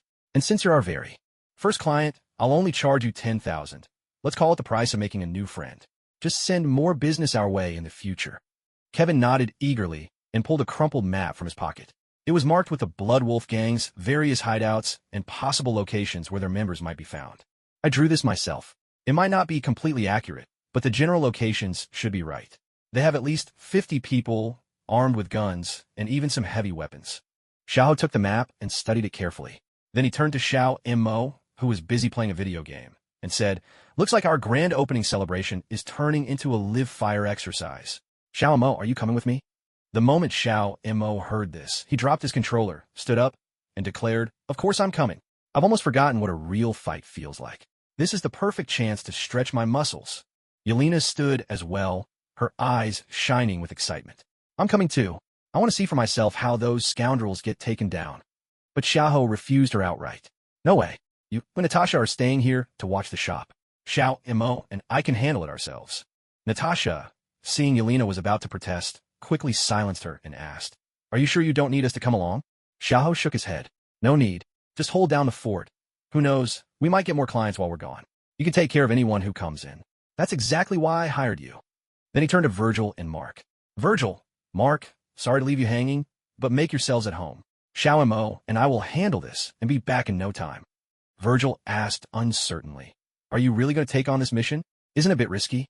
Xiao laughed, thumping his chest. "Relax, it's nothing. Just a walk in the park for us." With that, he turned back to Kevin and said, "Wait here for the good news." Kevin, eyes glistening with tears, nodded gratefully. Thank you so much. I owe you everything." Xiao quickly steadied him and laughed. "Don't be like this. You posted a request. I accepted it. Each of us gets what we need. All right, Xiao Mo, let's get going." The two of them stepped outside and got into the red sports car. Xiao Mo and Xiao visited 3 strongholds in a row. Each was guarded by only a couple of people, who were swiftly taken care of. They also made sure to set each of the strongholds ablaze before leaving. It wasn't until they reached the Blood Wolf Gang's 4th base that they finally found something worthwhile. Inside, a group of Blood Wolf Gang members were drinking and gambling, completely oblivious to the danger that was closing in. With a cold sneer, Xiao dispatched several guards in a flash. Xiao Mo, sword in hand, moved like a phantom among their enemies. With every swing, another life was claimed. Once the small fry had been dealt with, Xiao turned to a minor gang leader whose legs had been broken and was now lying helpless on the floor. He started his interrogation. "Talk. Where's your boss? And where are the others? Why is it just you and a handful of people here?" The small-time leader immediately began to beg for mercy. "They're all at headquarters. A new shipment came in just yesterday, so the boss called everyone back. I stayed here only because this base is one of our more important ones." Xiao aimed his gun at the man's younger brother and pressed on. "So where's your headquarters? Tell me, and I'll let your brother go." The underling blurted out, "I'll talk, I will. Can you let me go too?" His eyes brimmed with desperate hope for survival. But Xiao simply shifted his aim to the man's own head. "I only said I'd let your brother go. I never promised you. Don't you know I have a personal vendetta against gambling and drugs?" With those words, he pulled the trigger, sending the small-time leader to his end. After torching the place, the two of them hurried toward the Blood Wolf Gang's headquarters.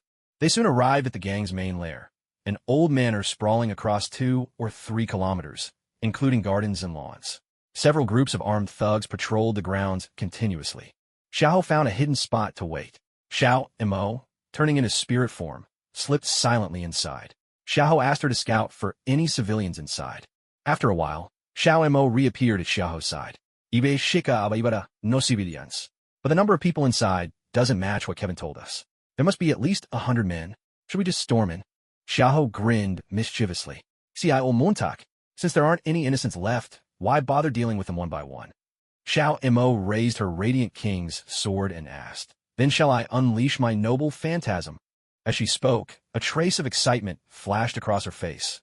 After all, it had been a long time since she'd let loose. Xiao hurriedly stopped him. "No, Xiao Mo, your noble phantasm is way too powerful. It's not suitable for this. What if someone gets hurt? Better let me handle it." With that, he spent 2,000 mana points to summon a quantum bomb and hurled it straight into the center of the manor. The moment the bomb hit the ground, everyone from the Blood Wolf Gang inside the manor was utterly stunned. These are just thugs dealing flour. Was it really necessary to drop a nuke on them? The most frightening part was the radiation symbol and the shape of the quantum bomb. It looked so much like a nuclear warhead that the first thing anyone would think of was, well, a nuke. A deafening boom erupted, and a small mushroom cloud began to rise, the shockwave spreading outward until it finally weakened at the very edge of the manor. Watching the mushroom cloud, Xiao turned to Xiao Mo and said, "See? The power level is just right. Art is all about style." Meanwhile, at S.H.I.E.L.D. headquarters, Nick Fury received a report from his agents. There had been a small nuclear explosion in Hell's Kitchen. Nick's already dark expression grew even darker. He barked at the agent who brought the report. Mother! Damn it! Who did this? You've got 30 minutes. Bring me a full report on exactly what happened. Xiao Mo, though clearly impressed by the pyrotechnic display, still protested. That was only a so-so. My noble phantasm is even more powerful. Next time, let me do it. Xiao grinned smugly. I can adjust the power, you know. That was just the weakest setting. Next time, I'll show you what full power looks like. I don't even want to see it. Besides, I can adjust the power too. You just control the mana output. Xiao Mo replied, swinging her massive sword for emphasis. Xiao glanced at the sky. The afternoon was already waning. All right, you're the strongest, okay? Let's get going. We've been out for hours. It's time to finish our commission and head back. Besides, it's almost dinner time. Hearing about dinner, Xiao Mo dropped the argument and hopped straight into the driver's seat, with Xiao quickly joining her in the car. On the way, he took the opportunity to claim the mission rewards. Meanwhile, on the other side, Nick Fury received another update from his team. Sir, the explosion occurred at the headquarters of the Blood Wolf Gang in Hell's Kitchen. The blast destroyed the manor and all of the gang members inside. Their other strongholds were also wiped out. Nick rubbed his temples. Any idea who did it? Did you find anything at the scene? The agent handed him a few photos. At the moment, these two are the prime suspects, Xiao and Mordred. They were spotted near several of the sites. Seeing the familiar faces, Nick's headache only worsened. All right, you're dismissed. As the agent left, Nick dialed Natasha's number. At this moment, Natasha was still unaware of what had happened.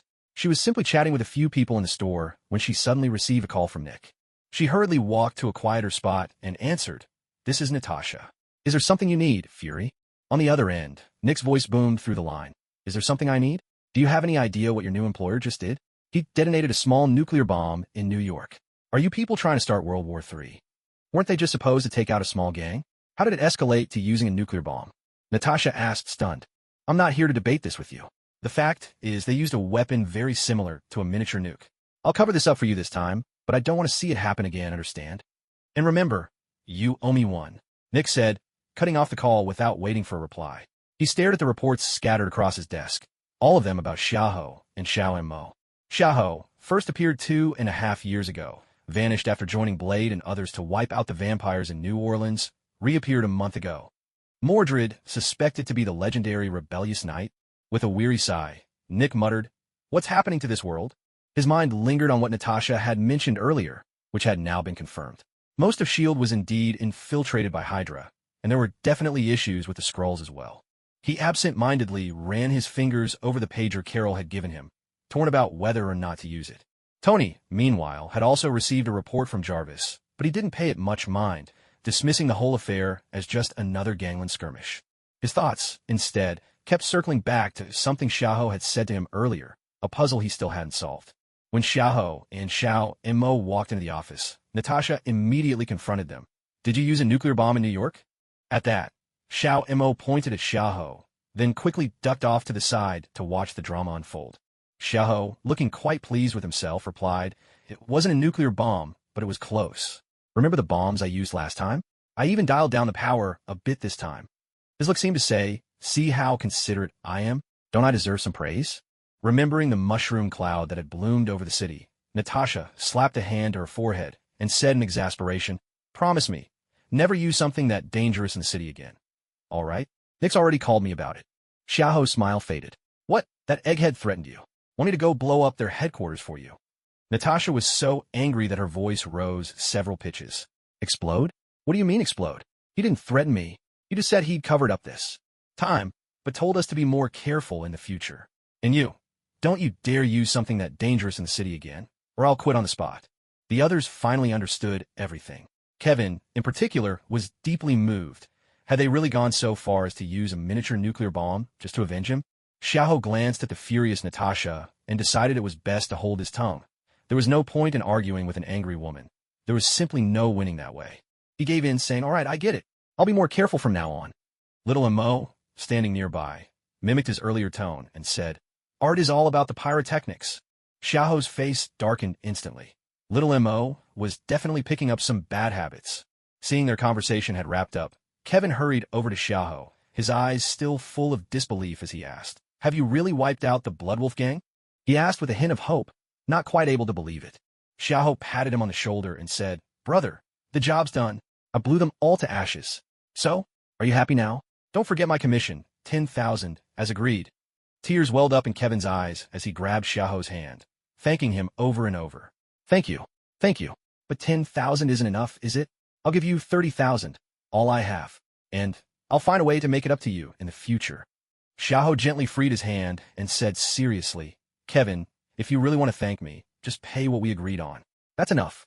If you really want to do more, just recommend me some more business." Kevin, tears streaming down his face, nodded. "I understand. Thank you." Then he took out the cash he prepared while Xiaoho and little M.O. were out, counted out 10,000, and handed it to Natasha. Before leaving, he gave everyone a deep, grateful bow. After Kevin left, Mark pulled Xiaoho aside. "Why did you kill them? Why not gather evidence and hand them over to the police?"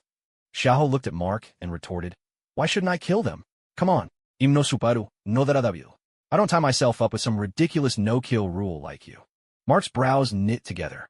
"So you do know who I am. Who are you really?" Xiaoho had half a mind to make a teasing face, but then realized showing facial expressions to a blind man was pointless. He simply said, "I'm a player. As long as I take on a task and accept it as my own, I see it through to the end, just like in my player's oath business. So, Daredevil, do you need help taking on a hand? I can give you a special discount." "No need, and besides, I don't like the way you do things. I hope you won't go down the wrong path in the future. If you do, I'll be the one to bring you in. I'll be watching you." Mark finished speaking, called for Virgil, and together they left the place. As they were leaving, Virgil turned back with a grin and called out, "We're heading out now. I'll come over to hang out again when I have time." Xiaoho and his friends responded enthusiastically, giving him a warm send-off. Once outside, Virgil glanced at the silent Mark and asked, "Hey man, what's up? Why'd your attitude toward Xiaoho change so suddenly?" Though he hadn't overheard the conversation between Mark and Xiaoho, Virgil could sense something had shifted in Mark's demeanor. Mark heard Virgil's question and explained, "I just can't stand the way he does things, killing people so casually. Those criminals should be punished by law." Virgil nodded, finally understanding the reason. He slung an arm over Mark's shoulder and said, "Come on, Mark. Don't stress about it. Sure, his methods are a bit much, but the results speak for themselves, don't they? It's just a different approach, that's all. And besides, maybe those victims actually prefer someone like him taking action." Mark didn't say anything else after hearing that. After Mark and Virgil left, Xiaoho and his crew decided to celebrate their first big job on opening day with a hearty meal. But over the next few days, their luck dried up. They didn't get any interesting assignments, only odd jobs like tracking down lost cats and dogs. Xiaoho complained, wondering who would even bother with these petty tasks. He wasn't some rookie who needed to pad his numbers with these menial jobs. Those assignments barely paid a few dozen to 100 energy points, not even enough for a single lottery spin. He couldn't be bothered to do them. Then, a few days later, another job came in, wipe out a gang. Without hesitation, Xiaoho and Momo accepted and set out to deal with the criminals. Time slipped by, and 2 months later, nearly every notorious gang in Hell's Kitchen had been wiped out by the two of them. Their exploits earned them legendary nicknames among the underworld. Xiaoho became known as the Oathbound Player, codenamed Top. Whenever enemies in New York's underground caught sight of him, they'd shout in terror, "Watch out! Top is back!" Mordred, on the other hand, was dubbed the Crimson Verdict. When her crimson lightning split the night sky, witnesses would shudder and whisper, "It's Red Flash. Run!" Both of them were quite pleased with their new reputations. Xiaoho had racked up 12,000 energy points and 18 shots at the random draw. As for why the FBI or other agencies hadn't come after them, the answer was simple. Nick had blocked them at every turn. One day, Xiaoho was so bored he felt like he might die. He slumped in a lounge area, staring at a mindless talk show on TV, nearly drifting off to sleep. He then considered whether to try his luck a few more times in the lottery, but realizing he didn't really need anything at the moment, he decided to save it for when he actually needed something. After all, his current strength was more than enough. But today, someone appeared whom he never expected. A tall woman with golden hair, dressed in a sharp business suit, walked in. There was a hint of fatigue and worry in her eyes. As soon as she entered, she went straight to Natasha at the front desk and asked, "Do you take jobs for finding people or rescuing them?" Natasha, seeing who it was and hearing her question, hesitated before asking, "Are you looking for Tony Stark? I'll have to check with my boss first." She then walked over to where Xiaoho was lounging on the sofa, pretending to be a lazy slacker. "Xiaoho, there's a possible job. Do you want to take it? It's about Tony Stark." Even as she spoke, there was some uncertainty in her voice. After all, Xiaoho had made it clear before that he wasn't exactly fond of the man. When Xiaoho heard Natasha's question, He replied, "What happened to that Stark guy now?" Both Natasha and Pepper, who had followed her in, felt a bit awkward. Natasha was embarrassed by her boss's unreliability, while Pepper found herself unable to look directly at Tony's nickname. Clearing her throat, Natasha explained, "He went missing in Afghanistan a month ago. This is Miss Pepper Potts, and she'd like you to find him." Xiaoho immediately sat up and asked, "Wait, what's the date today?" Though puzzled, Natasha answered, "It's May 2nd, 2007. "What?" Xiaoho exclaimed. "Why? You're asking me why? The timeline's all wrong. He wasn't supposed to get captured until 2008. How'd things get messed up? I don't remember doing anything to throw things off." He suddenly recalled what the Ancient One had once told him. Whenever you change something, the ripple effects can be very serious. So this was the consequence. The event was happening early. Upon hearing his words, Pepper hurriedly asked, "Sir, do you know something? Please tell me. I'll pay you handsomely." Xiaoho, sounding troubled, replied, "I'm not sure yet. But your request is to find Tony and bring him back, right?" Pepper nodded. "Yes. I hope you can find him and bring him home safely. I can pay you 100 million as a fee." Side quest triggered, saving Private Tony. Quest objective, find and rescue Tony Stark, ensuring his survival. Quest reward, 1 universal energy point, 10 targeted lottery draws. Seeing the new quest pop up, Xiaoho chose to accept it, then said, "All right, Pepper. I'll take the job. Just know it might take some time." Pepper quickly agreed. "All right. Is there anything I can do to help?" Xiaoho thought for a moment and replied, "Just arrange a flight to Afghanistan for me." "Okay, I'll get right on it." With that, she stepped aside and began making calls. Natasha seized the opportunity to approach Xiaoho and asked, "Do you know something about this?" Xiaoho then shared with her what he knew about Tony's situation, giving her a rough outline of the incident. He didn't forget to remind her to keep it to herself. Because of the promise he'd made to the Ancient One, he'd avoided telling Natasha too much before. Yet, despite his caution, trouble still managed to find them. Just then, Pepper returned and said, "The plane is ready, Mr. Xiaoho. When would you like to depart?" "I'll leave as soon as Mo gets back." "Just give us a moment," Xiaoho replied, dialing Mo's number immediately. Mo was out cruising around New York, patrolling the city as if it were her own territory. Once she got Xiaoho's call, she turned the car around and headed straight back. After contacting Mo, Xiaoho turned to Natasha again and said, "This time, Mo and I will handle it. You stay here, look after the shop, and take care of Yelena." Speaking of Yelena, Natasha had already forced her to go to school, completely ignoring the girl's protests. As for why Mo hadn't gone with Yelena, the truth was that after Mo had single-handedly revived Xiaoho once, he never brought up the topic again. Plus, during that incident, he'd taken the opportunity to chat with Uncle Ba and Wong, introducing them to his new place. He told them they were welcome to come hang out anytime, and they'd exchange phone numbers. That's right. After he left Kamar Taj, the Ancient One had finally let him have internet access. He'd actually staked out her door for 3 days, calling out to her in every way imaginable until she gave in. Just a note on why he wasn't asking the Ancient One for help. After last time, she refused to help Xiaoho track anyone down again. Natasha, hearing Xiaoho's plan, asked, "Are you sure you don't need me to come along? You know I'm pretty good at gathering intelligence." Xiaoho shook his head. "No need. Mo and I can handle it. We'll move faster this way." But in his heart, he was thinking, from what he'd seen in the movies, Natasha had always just wanted a family, to keep them safe. Now that he was here, he thought she should spend this time with her sister. Natasha had no choice but to agree. "All right then, but if anything comes up, contact me anytime. You know I have my own sources." Xiaoho couldn't resist teasing her. "You're not talking about that egghead Nick Fury, are you? Don't count on him. He's anything but reliable. Wait, don't tell me you're still in touch with him." Natasha gave an awkward smile after hearing that. "No, I just chat with Clint every now and then. As long as you're happy." "All right, let's go, Pepper. Mo's here." When Xiaoho saw the red sports car parked at the door, he called out to Pepper. On a private jet bound for Afghanistan, only Xiaoho and Mo sat together in the cabin. Mo gazed at the clouds passing by the window, then suddenly spoke. "Xiaoho, I thought you didn't really like Tony?"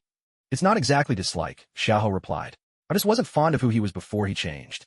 But, in a way, I admired him." With that, Xiaoho took a sip of his wine, though the taste still didn't quite agree with him. He went on, "You've been in this world for several months now. You must have learned a thing or two. Tony is a wealthy playboy and arms dealer. But after what's about to happen, he'll become a hero admired by all, right up until the moment he dies.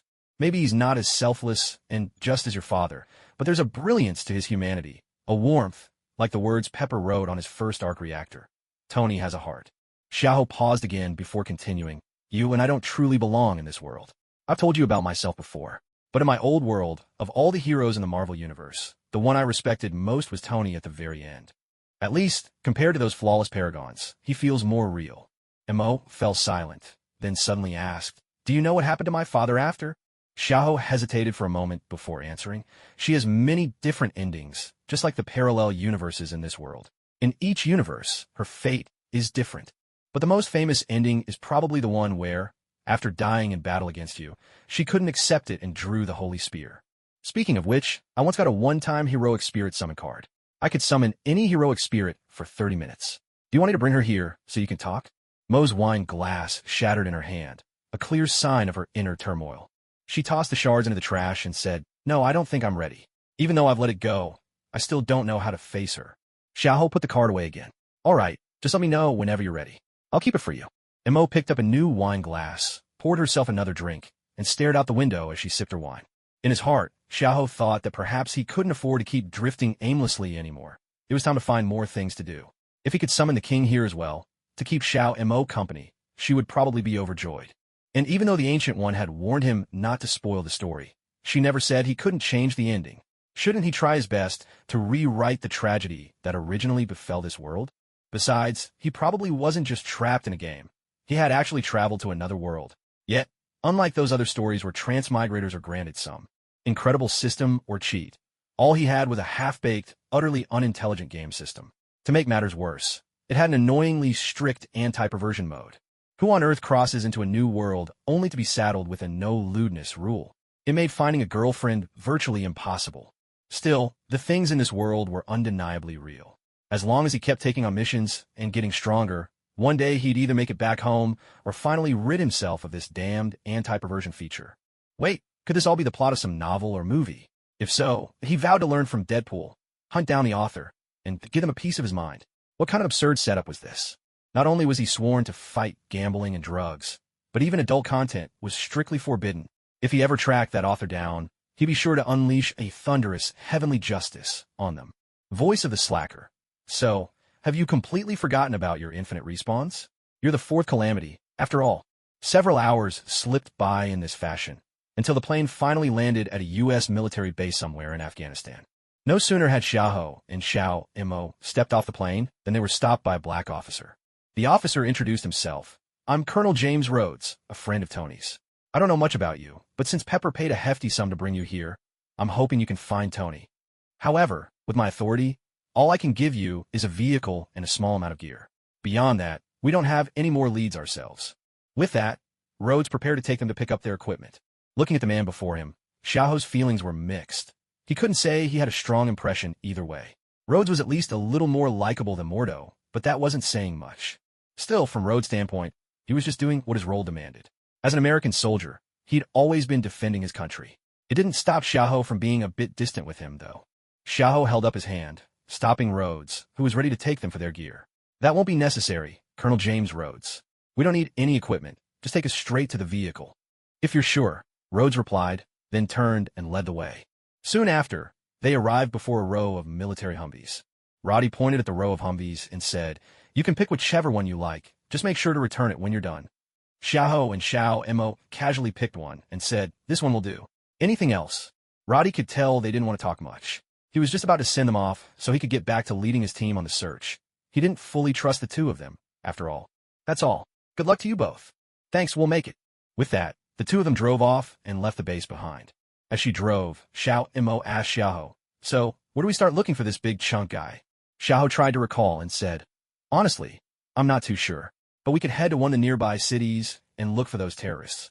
Maybe we can pick up some info from them." Xiao Mo nodded and, following the vehicle's map, steered toward the nearest town. Meanwhile, Xiaoho was racking his brain, trying to remember the details of this part of the story. He couldn't help but complain to himself. How come, for everyone else, higher intelligence meant clearer memories, yet his own memories just kept getting fuzzier?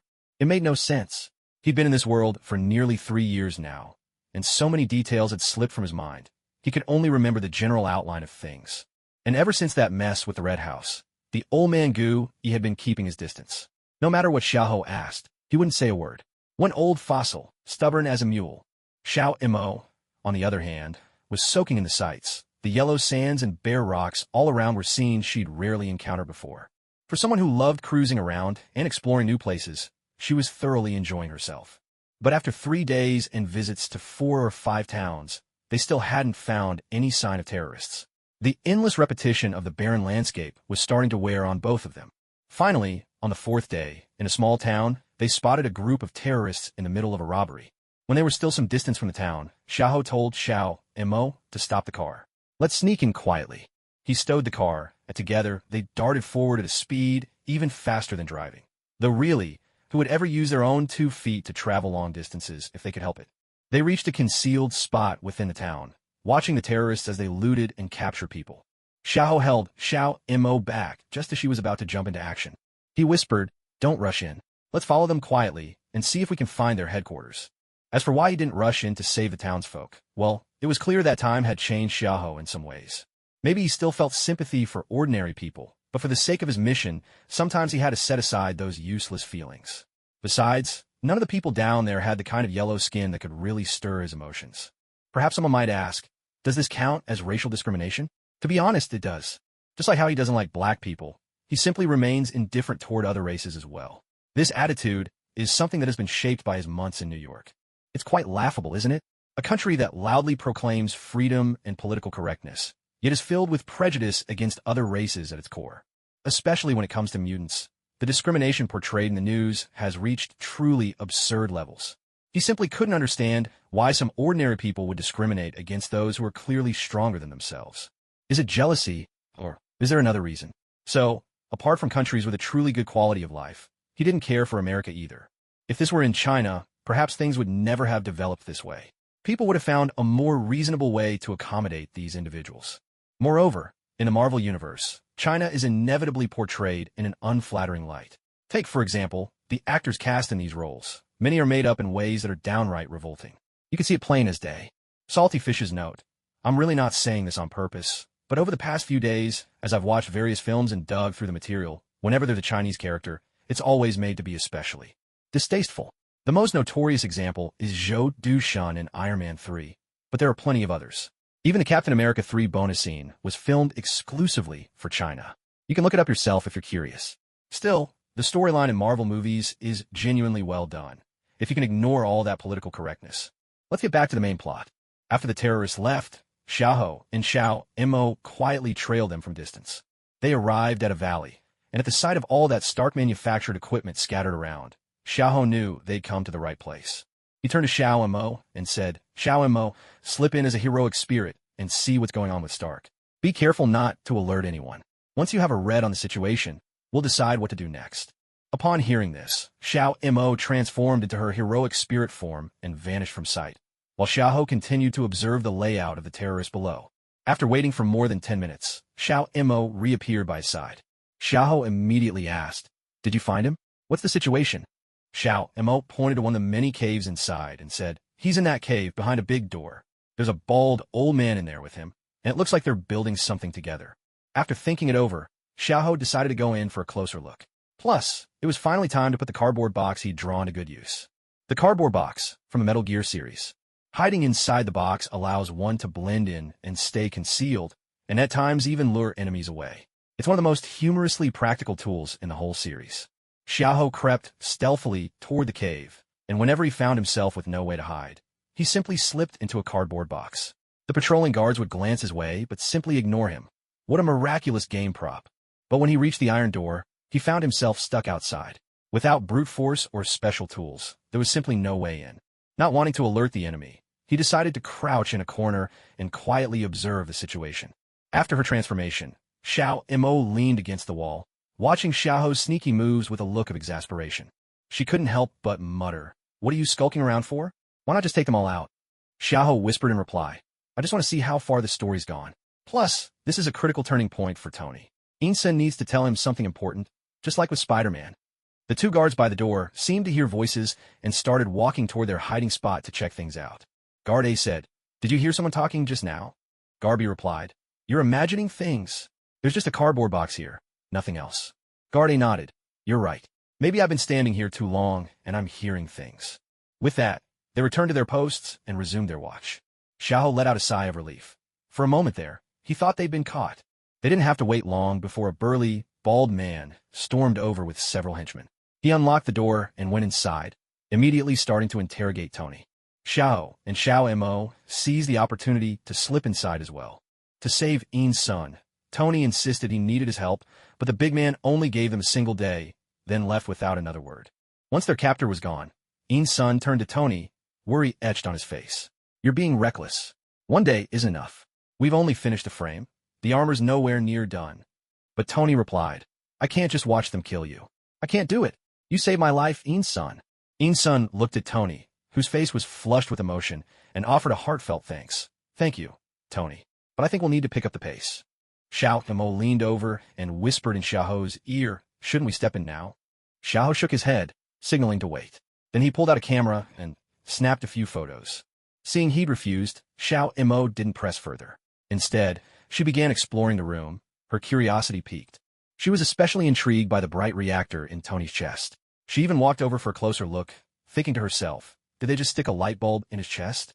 Of course, Xiao had never explained it in detail, so she had no idea what it actually was. After Xiao finished taking pictures, he thought to himself that Tony's story was progressing ahead of schedule. If he hadn't come, perhaps this world would never have had its Iron Man. He hadn't affected Tony at all. Tony's kidnapping was already brought forward, and now, even their prison break seemed to be happening ahead of schedule. Tony and Insen were busy modifying the suit. Yet with everything happening sooner than expected, there was no longer any time to build protective armor. The completed exoskeleton could grant him immense strength. Tony decided to forge a massive shield instead, planning for the two of them to huddle behind it and break out slowly under its cover. But just as they finished forging the shield, the leader sensed something was amiss and ordered the guard stationed outside to enter and check on the situation. The sudden crisis left both men at a loss. At that moment, they were still just ordinary scientists, completely unprepared for such a dangerous turn of events. Tony was the quicker to react. He snatched up a small missile from the workbench and fired it straight at the two guards. The guards, seeing the missile hurtling toward them, instantly raised their guns and unleashed a hail of bullets at Tony and Insen. Seeing the guards open fire, Insen shoved Tony out of the way, taking several bullets himself and collapsing to the ground. Meanwhile, Tony's missile shot between the two guards soared through the door and exploded further down the corridor. As the guards breathed a sigh of relief, they turned their guns back on the stunned Tony. Suddenly, a massive sword appeared in a blur, decapitating both guards in a single, fluid motion. Blood spurted from their necks in a violent, fountain-like spray. Tony had no time to dwell on the mysterious pair who had rescued him. He rushed to Insen's side, watching as Insen's life ebbed away. He asked, "Why did you save me?" Insen, his voice weak, replied, "My family is long gone. I am about to see them. Don't throw your life away. Your gifts should be used to save, not to destroy." After speaking his final words, Insen's eyes drifted shut, and Tony pounded the ground with a clenched fist, powerless to do more. In that moment, he finally understood the meaning behind what Xiao had said before. He understood his responsibility. His inventions were meant to protect, not to harm. Xiao's voice echoed across the room. "Tony Stark, I think you've finally found your true purpose, haven't you?" Tony looked at the two figures guarding the door and at the corpses of the guards on the floor. He said, "Yes, I understand now. But who are you?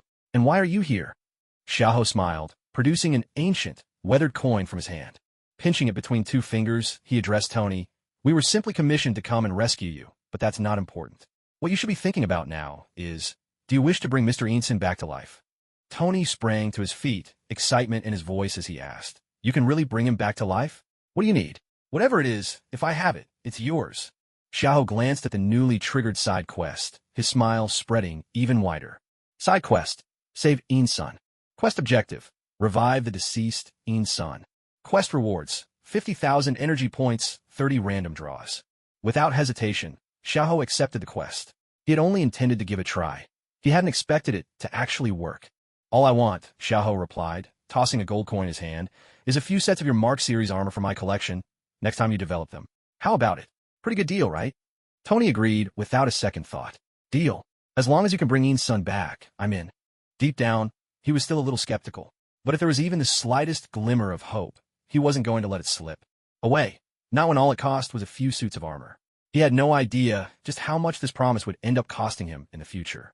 "All right, the contract is sealed. Come back to life, my friend." With those words, Xiao flicked the gold coin toward Insen. The coin spun through the air, landing on Insen's body. The moment it made contact, a blinding white light burst forth. As the brilliance faded, Sin's once lifeless body was whole again. His eyelids began to flutter, and then, slowly, he opened his eyes. Staring at Tony and Xiaoho before him, he blinked in confusion. Tony, did you die too? And who is this gentleman? Has he come to guide our souls to the afterlife? Tony, overwhelmed with emotion at seeing Ian's son alive again, hugged him tightly. In that moment, any trace of his usual fastidiousness vanished, replaced only by the sheer joy and excitement of having his friend back. Xiaoho received the quest completion notification. Although he'd used up a resurrection coin, it wasn't a big loss in the grand scheme of things. After a brief embrace, Tony released Ian's son and said warmly, "Welcome back, Ian's son, and thank you. This is the first time Stark has ever thanked anyone." He then turned to Xiaoho. "I'll keep my promise to you. And thank you too." "No, nay," Xiaoho started to reply, but was interrupted by Xiaomo's voice. "They're almost here. Are you all done chatting?" The three of them immediately looked toward the passage outside, where the sound of hurried footsteps and shouted curses echoed closer. Xiaoho said, "Looks like we'll have to save the small talk for later. Xiaomo, take care of them for us." Upon hearing this, Xiaomo's battle armor materialized around her. Her voice came from within her helmet. "Roger that. You two just sit back and enjoy the show." Tony and Ian-san were completely stunned. What was this? Nanotechnology? Or was it magic? Xiaomo had already dashed out, and along the way, the sounds of agonized screams and gunfire echoed in the air. Tony walked over to the Mark Eyes frame, preparing to suit up and head out to help. But Xiaoho stopped him. "All right, enough with your pile of junk. Xiaomo can handle this on her own." Tony didn't buy it for a second. "She's just a girl.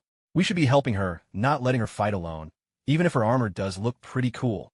Xiaoho immediately clamped a hand over Tony's mouth and whispered, "Shoo, never say that again. It could cost you your life, understand? Don't call Xiaomo a girl or a woman, and definitely don't treat her like a man. Otherwise, getting beaten up will be the least of your worries. Getting killed is a real possibility. She's beaten me up a few times, and I've even been killed by her once."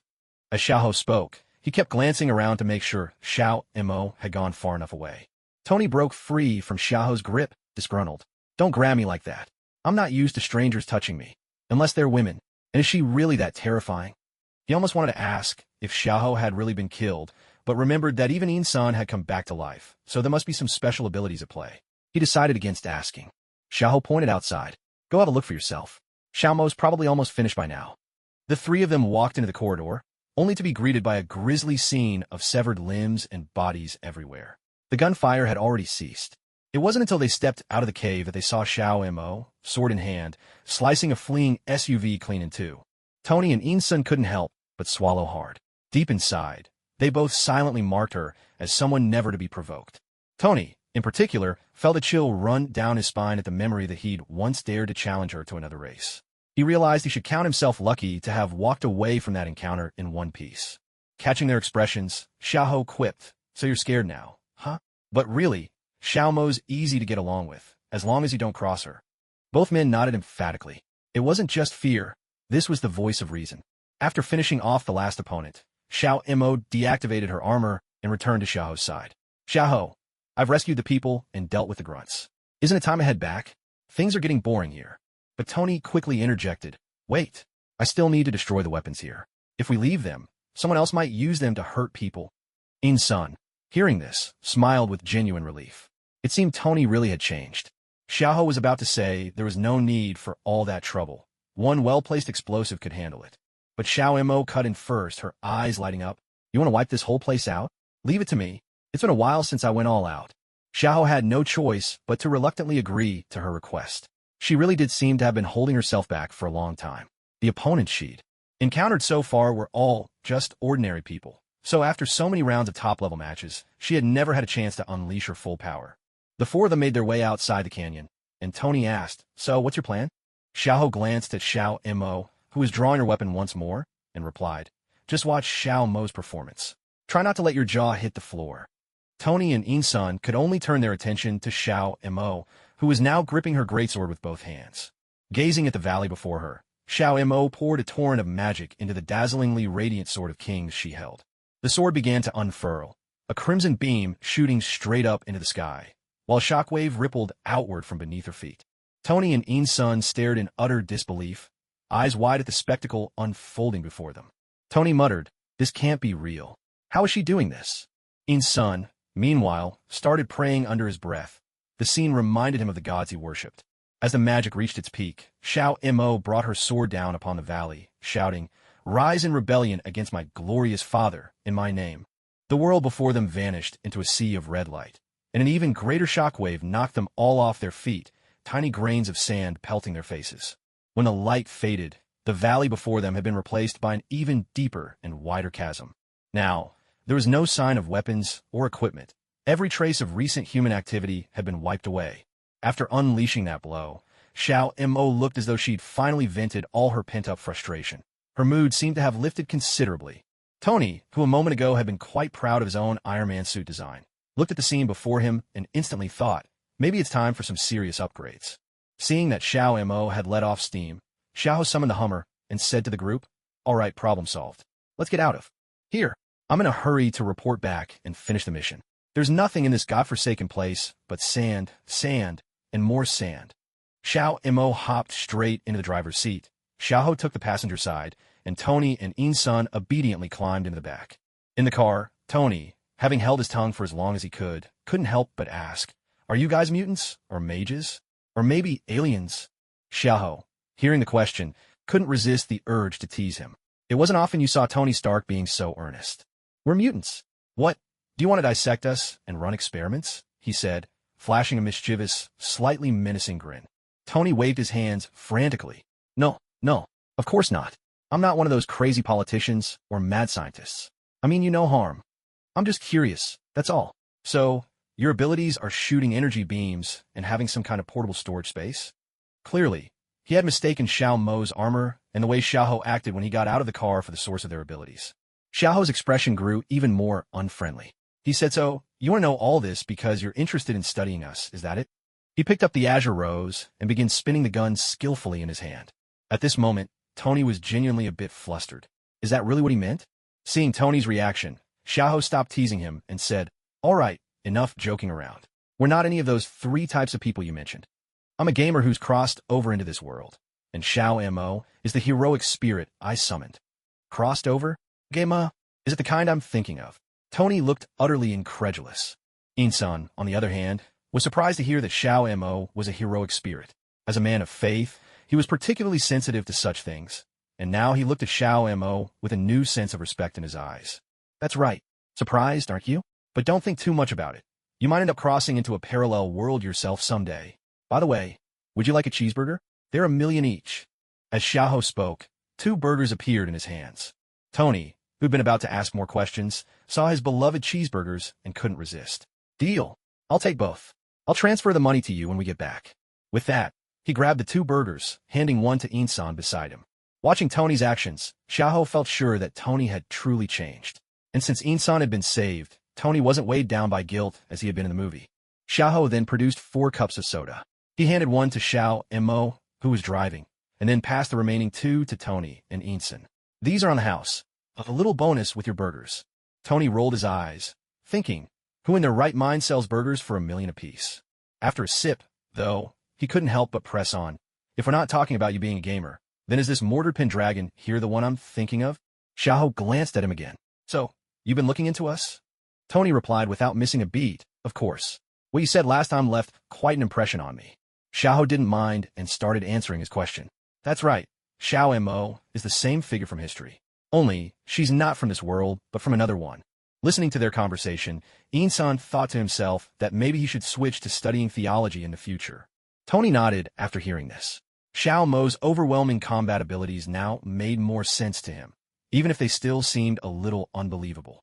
Seeing Tony hadn't responded, Xiaoho suddenly asked, "Do you still remember what I told you before?" Tony boasted, "So what you're saying is, you're ready to be friends with me? Well, you should feel honored. You can go around telling people you're good pals with Tony Stark." Xiaoho corrected him. "No, what I meant was, Pepper is your true love." "That's what I was saying." Tony's expression froze, a bit thrown off by the answer. Xiaoho continued, "Looks like you still don't get it. Even though I promised the Ancient One, I still want to tell you about your future in advance." Tony interrupted. "What did you say? The future? How would you know that?" Xiao motioned for him to be quiet, then went on, "Like I said, I'm a gamer, and I've spent a few years in this world now.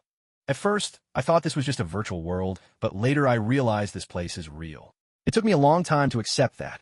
And the things you've all been through so far, well, they pretty much match the plot of the movies I saw before, so I know how your futures are supposed to unfold. I wasn't too happy with how things ended for some of you, so I want to change those endings, even if the ancient one isn't exactly thrilled about it. When Tony heard this, he couldn't help but interrupt again. So, what? My future's not good? Or does something happen to Pepper? Xiahou thought for a moment about the plot and explained, Pepper's all right, but you die, and you leave her and your daughter behind. And from what I saw in some previews before I came here, even the Star Tower you built later gets taken over by the government. I want to change your ending, and the first step is getting you and Pepper together sooner. Tony quickly responded, Wait, you're saying Pepper and I get married? And we have a daughter? Xiao's face darkened in frustration. Was that all he heard? The marriage and daughter? The real point is that you die. Tony finally caught on and asked, So when do I die? What happens? Xiao made it clear he didn't want to talk about it now. He was so upset, it showed in his face. Seeing Xiao turn away and stare out the window, Tony was left at a loss for what to say or do. Fortunately, Inson noticed the awkwardness and tried to ease the tension. Sir, may I ask what my original fate was supposed to be? Xiao had always had a good impression of Inson, a man much like Ben, and answered, Haven't you already experienced it once? Only. This time I brought you back. But because of that, the world gained a responsible Iron Man and lost an arrogant, selfish arms dealer. Inson sighed in reflection. So, my fate was meant to end back then. Still, this isn't so bad. Tony looked at Inson after hearing him and said, Thank you again, Senator, you've shown me what I should do from now on. And I didn't know your family had passed away. I'm truly sorry. If you're willing, could I ask you to help me? Let's change the world together. But Inson shook his head and refused. I'm sorry, Tony. I have other things I want to do. This country needs me. Tony's face fell, disappointment clear in his eyes. Xiao chimed in with a suggestion. Maybe you could set up a charity relief organization and have Inson run it. At least that way, you can do something to make up for the past. Both men thought the idea was good and agreed to it. Tony went on, Don't worry. Senator, I'll start working on the company as soon as I get back. And I'm shutting down Stark's weapons division. Hearing this, Xiao reminded him again. You also need to deal with your dear uncle, the bald one who's been selling weapons to terrorists. He orchestrated your kidnapping, too. Tony, shocked and emotional, asked, Is that true? How could it be? He's always looked after me. Xiao scoffed, Don't kid yourself. He only sees you as the goose that lays golden eggs. And I wouldn't recommend sending Pepper to gather evidence. The timeline's already changed. She might not be so lucky this time. Tony fell silent, his mind caught between a man who was nearly family and someone who claimed to know his future. He didn't know who to trust. Xiao saw Tony's hesitation and knew he still had doubts, so he decided not to say more. A quiet settled over the car. Xiao thought to herself, So, I don't even get a chance to show up? When they arrived at Rhodey's base, he had just returned as well. It seemed the commotion Xiao had caused earlier had drawn him to check things out. Seeing Tony, Rhodey hugged him tightly and said, Promise me, no more joyrides in your beloved Humvee. Tony pointed to the Humvee they'd just ridden in and joked, Actually, it's not so bad. After chatting a bit more, Tony's plane back to New York was ready and waiting. Inson told Tony he was going to head out. He wanted to return to his hometown. Tony turned to Rhodey and said, I hope you can send someone to escort the man who saved my life. Rhodey smiled. No problem. I'll take care of it. After saying goodbye to Inson, they boarded a military transport plane bound for New York. On the plane, Tony had planned to chat more with Xiao. But Xiao sat in silence, so Tony let the conversation drop. After arriving in New York, Pepper was already waiting at the airport. The moment she saw Tony, she rushed straight into his arms. The two of them whispered to each other without pause, and influenced by what Xiao had said earlier, Tony treated Pepper with even more tenderness than before. Meanwhile, Xiao received a notification for completing his mission. Collecting his reward, Xiao grumbled to Xiao, So, why do people here always hug when they meet? Xiao, you've never hugged me. Come on, give your brother a hug. Xiao's response was a swift kick. Xiao soared over the crowd, flew more than 30 meters through the air, and landed with a heavy thud before skidding another 4 or 5 meters along the ground. As everyone stared in shock, Xiao merely snorted and strode over to Xiao, grabbing him by the collar and hauling him toward the exit. Xiao's voice drifted back. Pepper, don't forget the final payment. The atmosphere fell silent. Rhodey couldn't help but comment, That girl is fierce, but also really strong. She kicked him so far. Did she get injected with super soldier serum too? But nobody there could answer him. Tony, the only one who knew the truth, kept quiet. He certainly didn't have Xiao's resilience. If he took a kick like that, he'd be visiting his mother in the afterlife. While Tony was holding his press conference, Xiao and Xiao had already returned to the agency. Natasha was enjoying her afternoon tea, and when she saw them come in, she asked, "Mission accomplished?" Xiao flopped down on the sofa before replying, "Done. I even sold 2 burgers for $1 million each. Make sure you double-check the payments when they come in." Natasha poured a glass of soda for each of them and said, "Got it. Any trouble during the mission?" Xiao and Mo jumped in first. "Not really, just took some extra time to find targets. Other than that, they were just too weak." Natasha looked at Xiao and Mo with fondness. "That's only because you're too strong, Xiao and Mo. Of course, everyone else seems weak to you." As they grew more familiar, Natasha started seeing Xiao, Mo, and Xiaoho as her own younger siblings. The 4 of them got along just like a family. The main thing was both Xiaoho and Xiao Mo were so disarmingly youthful. They looked barely 20 and sometimes acted even younger. They'd often fool around with Yelena too. The 3 of them would squabble endlessly over the game console, turning the place into a lively mess, while Natasha played the role of the responsible big sister, looking after them all. After taking a sip of his soda, Xiaoho asked, "So, has anyone come by these past few days to post a commission?" Natasha said helplessly, "No, not anymore. Hell's Kitchen hardly has any gangs left. Think about it. You've taken out almost all the old gangs. If it weren't for Nick helping you, the FBI would have already come knocking at your door." Xiaoho spread his hands. "I'm just doing my part to rid the world of evil. Besides, haven't you noticed how much safer things are now? Those scoundrels. Only when they're gone is the world truly better off. That's exactly why I don't like the States. In my homeland, you'd never see gangs like these. Even the local punks know how to be polite." Natasha replied, Yeah, so why don't you want to go to the dragon country in this world then?" Xiaoho let out a sigh and said, "It's just a pale imitation, really. I've been there before. Sure, there are things that feel familiar. But there's always this sense of something tainted. It just makes me uncomfortable. So I'd rather stay here. At least it's lively." Natasha glanced at the time and said, "All right, if you're happy, that's what matters. I'm off to pick up Yelena." Xiao Mo followed after her, saying, "I'll come too. Let's give her a nice surprise." Natasha nodded, grabbed the car keys, and headed out the door with Xiao Mo. Watching them leave, Xiao thought about how Iron Man had already made his appearance.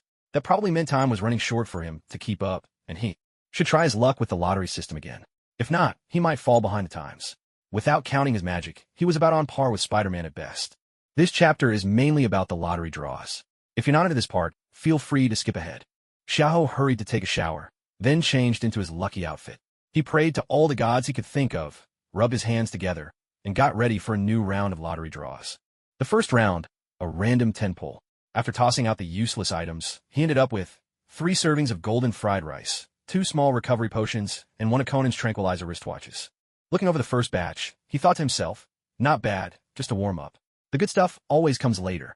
Second round, another 10 pull. He got 1 golden smiling bun, 1 ball-shaped rice cracker, and 3 senzu beans. No worries, at least I hit the guarantee drop. Senzu beans.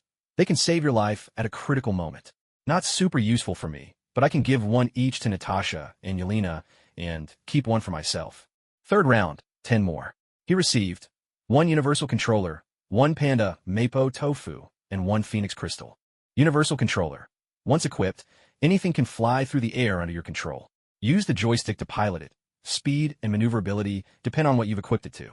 Delighted, Xiao muttered to himself, "Jackpot! With this thing, I can make a giant sword and cosplay as a sword immortal. Not bad, not bad. But why do I keep getting so many dishes from Little Master's kitchen?" After venting his frustrations, he dove straight into the 4th round of the random 10 draw. The items he received were 1 Eternal Spirit Blade, 1 Dragon Transforming Pot, and a lifelong chef's notes from Little Master. Xiaoho, flipping the table in exasperation. "All I did was complain a little, and now you're not even giving me ingredients. You switched to kitchenware and recipes instead? What am I supposed to do with these? I'm not planning on becoming a chef." "Wait, hold on, I just had an idea." Xiao Mo has always wanted the approval of our king, and the fastest way to get recognized. As he spoke, a sly grin crept across his face. 5th round, random 10 draw. 1 Ecosphere, 1 AK-47, Fire Chelan. Ecosphere, a universal ecological dome spanning 1,000 square kilometers, capable of housing over 1 million people. AK-47, Fire Chelan, a flashy weapon with cool effects. No special powers, but hey, looking awesome is enough, right? Xiao, so, did I hit the jackpot this time, or did I just waste my luck? Feels like nothing here is really useful. 6th round, random 10 draw. 1 Anywhere Door, 1 solar-powered skateboard, 1 Scorchwind Cloak. Anywhere Door. As long as you picture the place in your mind, step through and you'll arrive. though you can't travel to any planet more than 10 light years away. Solar-powered skateboard, the very same as Conan's skateboard. Scorch Wind Cloak, intelligence plus 12, slightly increases attack and movement speed, and lets you jump higher. As Xiaoho was browsing the descriptions of his new items, a sudden notification popped up. It had detected that the player now possessed gear that boosts basic stats and costumes that change appearance. Equipment and fashion slots were now unlocked. So, the interface has evolved again. But wait, shouldn't my Crimson Queen and Azure Rose count as equipment too? He stroked his chin, deep in thought. Oh well, I'll just try it out and see for myself. With that, Xiaoho silently willed the equipment menu to open. The equipment and fashion slots looked a lot like those from Dungeon Fighter Online. He tried all his gear, but only the newly acquired Scorchwind Cloak could be equipped. So, it seemed that only items which boosted stats could be equipped here. Fortunately, he could choose whether or not to display the items, but their effects would apply regardless. As for the fashion slot, the only thing he could equip was that dried salted fish from before. And what did it do? The Crimson Queen in his hand instantly transformed into a massive dried salted fish, while the Azure Rose shrank to a slightly smaller version. Yet, they felt exactly the same as before, as if cloaked in an illusion. Satisfied, Xiaoho admired the two giant pieces of salted fish in his hands. Now that's what a true player's weapon should be. Too bad Xiaomo doesn't have an equipment menu. Minus points for that. Oh, and now I've got an anywhere door. From now on, I can go anywhere I want. How's that for a win? Let's keep going. The final random 10 draw yielded 1 pair of tracking glasses, 1 revival coin, and 1 basic rapid healing ability. Tracking glasses can be linked to a signal device to locate its position in real time. Basic rapid healing, a bloodline ability that allows non-lethal wounds to heal quickly, though severed limbs cannot be regenerated. Note, this is not an X-Gene. Looking at his final draw, Xiaoho couldn't help but complain, so I've basically collected all of Conan's gadgets now? Wait, I'm still missing the shoes and the little suit. Not that they'd be any use to me anyway. But this rapid healing isn't bad at all. At least I won't die at the drop of a hat. Minor injuries are basically nothing now. Not bad, not bad. Maybe I'll find something even stronger in the future. By then, I'll be a real nightmare for my enemies. There's still 1 random draw left. I'll save it for now. I've got 20 targeted draws too. Should I go for more gear, or keep grinding for vehicles and special items? Xiaoho found himself torn. Maybe I should try for equipment first? I don't think I've done that yet. Having made up his mind, he initiated a 10 draw for targeted weapons and equipment.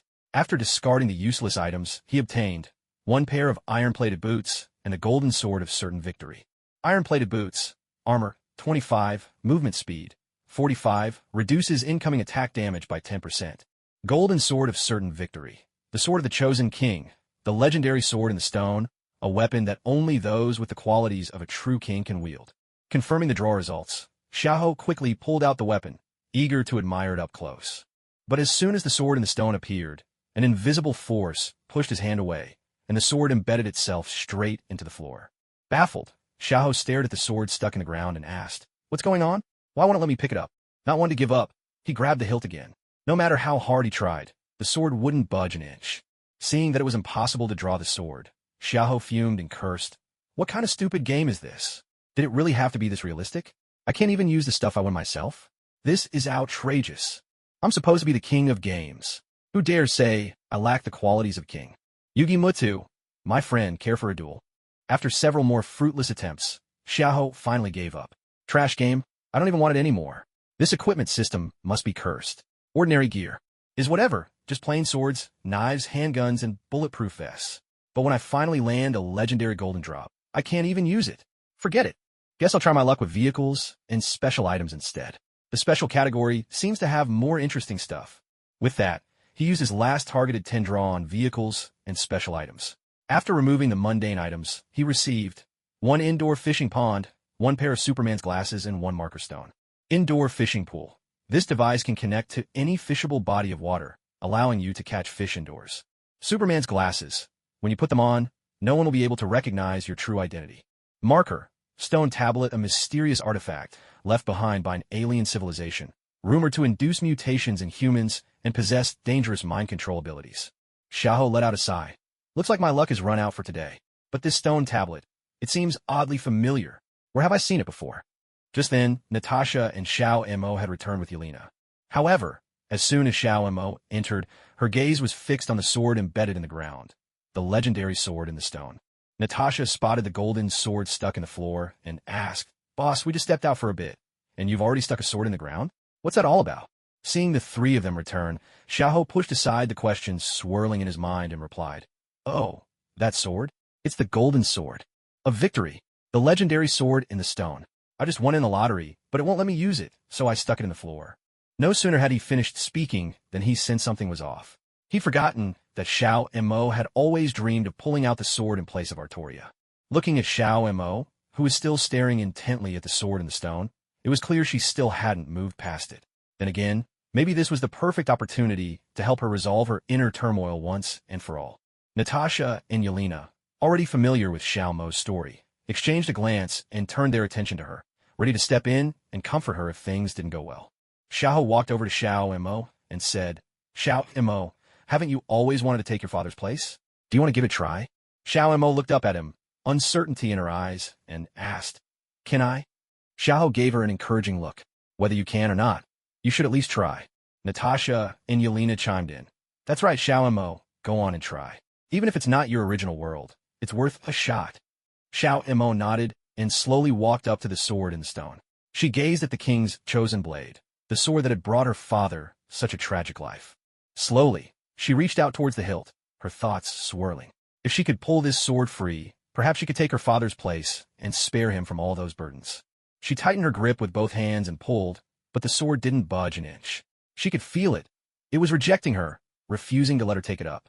Unwilling to accept defeat, Xiao Mo summoned her armor in a flash, her magical energy surging through her body. With all her strength, she pulled upward on the sword.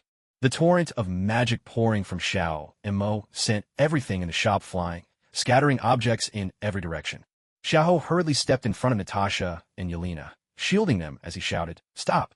Xiao Mo, since it has already rejected you. No matter how hard you try, it's pointless." But Xiao Mo cried out, "I don't believe it. I inherited her bloodline too.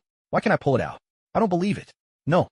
The surge of magic pouring from Xiao Mo's body grew even stronger, and all the glass nearby shattered in an instant. Watching Xiao Mo in her agitation, Xiaoho raised his right hand and invoked a command seal he had never used before. "Oh my saber, by my command as Xiaoho, awaken from this state." One of the three command seals on his hand vanished. Xiao Montak's emotion settled. She released her grip, dropped to her knees before the sword in the stone, and tears streamed down her face. Natasha and Yelena were just about to step forward to comfort her, but Xiaoho reached out to stop them, shaking his head. Instead, he walked over and sat down beside Xiao Mo, speaking gently. "If you can't lift it, that simply means you're not meant to be king.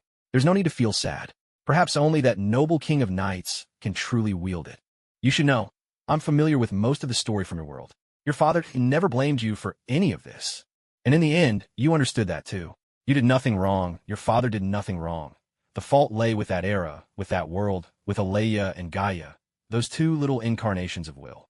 What you should do is grow stronger with me in this world, strong enough to cross worlds, then go back and give them a good thrashing. After that, you can make up for what your father lost and help her build the kingdom she always dreamed of." Xiao Mo looked up at Xiaoho and asked, "Is that really possible?" Xiaoho met her gaze. "Why not? The very fact that I was able to summon you here is proof enough. Sure, my cheat isn't as overpowered as in some other stories, but we can get stronger on our own. This world is filled with treasures, and my shop has plenty of useful things too. All we need to do is build up our resources step by step." As he said this, Xiaoho took out the Eternal Spirit Blade, the Dragon Transforming Pot, and Chef Zhao's notebook that he had just drawn from the system, showing them to Xiao Mo. "Do you know what these are?" Xiao Mo hesitated. "Kitchen knives?" Xiaoho shook his head. "No, these are the tools and knowledge you'll need to win Artoria's approval and make amends." Seeing Xiao Mo's confusion, Xiaoho explained, "Do you know how to win the king's favor? If you master the contents of this notebook, you'll be able to capture the king's heart through her stomach. Once you capture her stomach, you'll naturally gain her recognition. So, do you want to learn?" At this moment, Xiaoho resembled a preacher, enticing an innocent and naive young girl. Xiao Mo had completely forgotten about the sword in the stone beside her. Her gaze was fixed intently on the kitchen tools and notebook in Xiaoho's hands, her eyes brimming with barely contained longing. Natasha and Yelena, meanwhile, wore matching expressions that seemed to say, "Are you two serious?" The look they shot at Xiaoho was filled with undisguised disdain. Seeing that Xiao Mo was only staring without speaking, Xiaoho asked once again, "Xiao Mo, tell me, Do you want to learn? Xiao Mo shouted at the top of her lungs. I want to learn. I want to win my father's heart through his stomach, earn her approval, and become her personal chef. Hearing her answer, Xiao handed the 3 items to Xiao Mo and said, I believe in you. Good luck. Once we're strong enough, we'll travel the worlds to find your father. Or just summon her here directly. Xiao Mo hugged the kitchen tools tightly, nodding with determination. Yelena saw that Xiao Mo had returned to normal, though she'd been completely taken in by Xiaoho. Not bothering with them any longer, Yelena walked over to the sword in the stone, ready to have a go herself. The sword of the king. If she could pull it out, wouldn't that prove she had the potential to be king? Then she could appoint her sister as her maid and have her serve her every day. Let's see if Big Sister would still dare to boss her around all the time. Yet as soon as she gripped the hilt, she found herself unable to pull the sword free. She could only gaze forlornly at her hands, her dreams shattered in an instant. Natasha surveyed the chaotic main hall and the shattered glass nearby, letting out a silent sigh. She steeled herself to start cleaning up the mess and to offer some compensation to the neighbors. Thank goodness the payment for Xiaoho rescuing Tony had already arrived. Otherwise, she wasn't sure if their previous commission fees would be enough to cover the damages. When Xiaoho had taken on the mission to eliminate the gangs, he hadn't earned much in commissions. Seeing Natasha's constipated expression, Xiaoho asked, What's wrong? Why do you look like that? Natasha huffed in frustration. I'm thinking about how to clean up after your mess. Just look at this place. Xiaoho and Xiao Mo glanced around, then immediately lowered their heads, pretending not to notice. Natasha looked at the two of them, and her own unreliable little sister, then pulled out her phone to contact a renovation company. She headed for the door, preparing to have a word with the neighbors. Tony and Nick had both received high-energy activity reports from this location, but their part of the story would have to wait until the next chapter. Meanwhile, at S.H.I.E.L.D. headquarters, inside the director's office, a tall, shapely female agent with chestnut hair was reporting to Egghead about the unknown high-energy fluctuations just detected. Nick glanced at the report in her hands and said, All right, Sharon, I got it. You don't need to worry about this for now. So, about that proposal I made earlier, have you given any thought? Sharon's expression grew solemn as she replied, I've made my decision, Director. I'm willing to undergo the modified, weakened version of the super soldier serum. Nick looked at Sharon before him. His expression softened, and he let a faint smile slip through. Thank you for your willingness to help me. You're Carter's niece, and one of the few people I truly trust. Now, I need you to secretly investigate which members within the agency are Hydra operatives. You must be extremely discreet, Tell. No one except me, and even when you report to me, use the special hand signal to confirm my identity before sharing any information. Sharon hesitated, a hint of confusion in her voice. Why do I need to confirm your identity? Do you suspect someone might impersonate you? Nick shook his head, his face grave. For now, it's best you don't know too much. The risk of leaks is too great. Just carry out your orders. Sharon nodded. Understood, Director. I'll head to the lab now. Nick waved her off. Go on. I hope you can adapt quickly and begin your work. But above all, stay hidden and keep yourself safe. Understood, Director. Sharon replied, then left the office. Nick glanced down at the report before him, thinking to himself that there really wasn't a single moment to rest, not with Hydra and the Skrulls both at large. He even wondered whether it would be possible to bring them into the Avengers Initiative. If not for that, he'd have already sent people to deal with them long ago. Still, by now, they must have come to Hydra's attention as well. Meanwhile, Tony had just finished a press conference and returned home. As soon as he stepped inside, he received a report from Jarvis. Learning that there had been a strange shockwave where Xiaoho and the others were, Tony quickly asked Happy to drive both himself and Pepper over. In the car, Pepper voiced her displeasure. You should be getting some rest right now. Can't you wait until tomorrow to see them? Tony glanced at Pepper, and suddenly, it struck him how beautiful she was. Maybe Xiaoho was right. This woman, who cared so deeply about him, was his true love. All at once, he blurted out, Pepper, would you like to be the lady of the Stark household? Pepper had been about to say something more, but Tony's words stopped her short. She stared at him in disbelief. What did you just say? Did I hear you right? Tony repeated himself, more clearly this time. I said, would you like to be the lady of Stark Manor? Did you hear me that time? Pepper clapped a hand over her open mouth, staring at Tony in astonishment. She had never imagined Tony would say something like this, and now, she was at a complete loss for words. Seeing her so flustered, Tony said gently, You can take your time to think it over. I'll wait for your answer. Happy, please take Miss Potts home first. Driving the car, Happy, just as surprised, quickly replied, Sure thing, boss. But in his heart, he was thinking, we were just fellow workers a moment ago, and now you've already moved up in the world? After dropping off Pepper, Tony arrived at the office, where Xiaoho and his 3 companions were about to head out to find a hotel to stay in for a while. He glanced around at the shattered glass scattered everywhere and joked, "Hey, did a supersonic jet just pass through here or something?" Xiaoho replied irritably, "You playboy, shouldn't you be cleaning up your own mess instead of showing up here?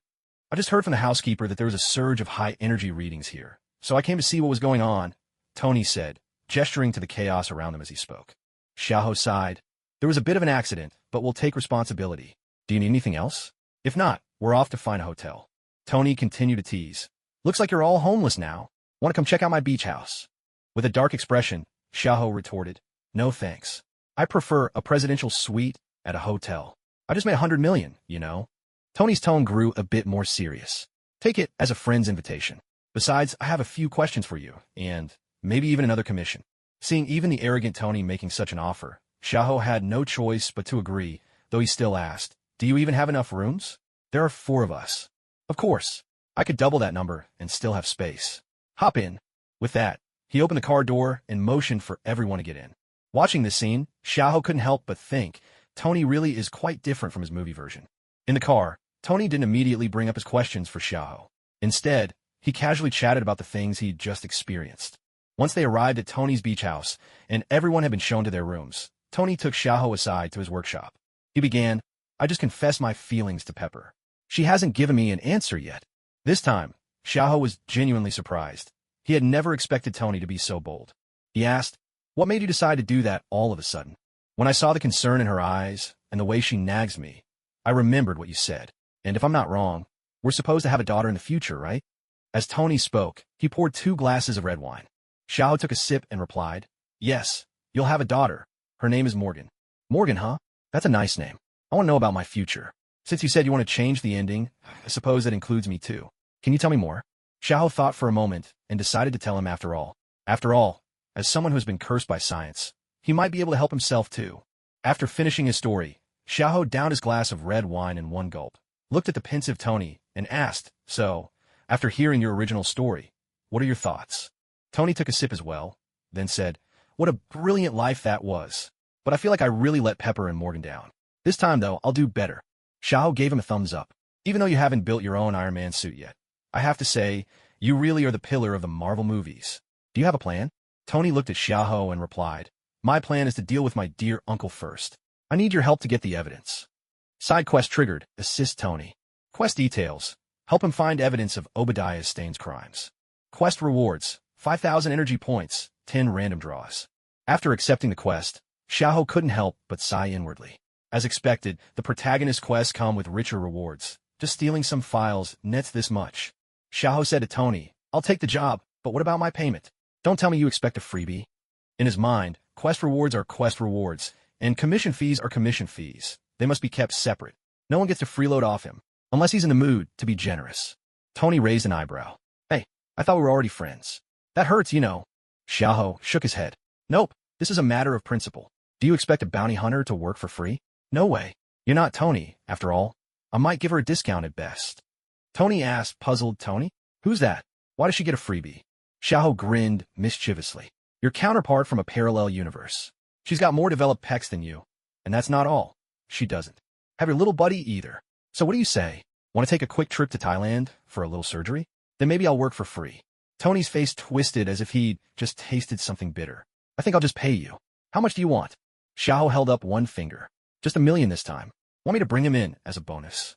Tony spoke to the heir. "Jarvis, transfer the money." "Certainly, sir. The transfer has been initiated." Seeing how readily Tony transferred the money, Xiaoho cursed inwardly. Filthy rich guy. Then he said, "All right, boss. I'll have him brought in by tomorrow. Since you're now my biggest client, how about we celebrate with a nice meal?" Tony asked, "What's on the menu?" "I doubt there's anything out there I haven't tried." Xiaoho smiled mysteriously and said, "You'll find out soon enough. Go ahead and call Little Pepper over. This is something really special. But as for Rhodey, let's leave him out. I'm not particularly fond of him." Tony looked puzzled. "So, you have some kind of issue with Rhodey? Why is that?" "Let's just say, I don't feel like being friends with him for now, unless he quits the military and the government." Xiaoho finished speaking and got up to call over Xiaoma and Natasha. In the villa's dining room, Tony, Pepper, Xiaoho, and the others were all seated around the table. "All right, everyone's here now.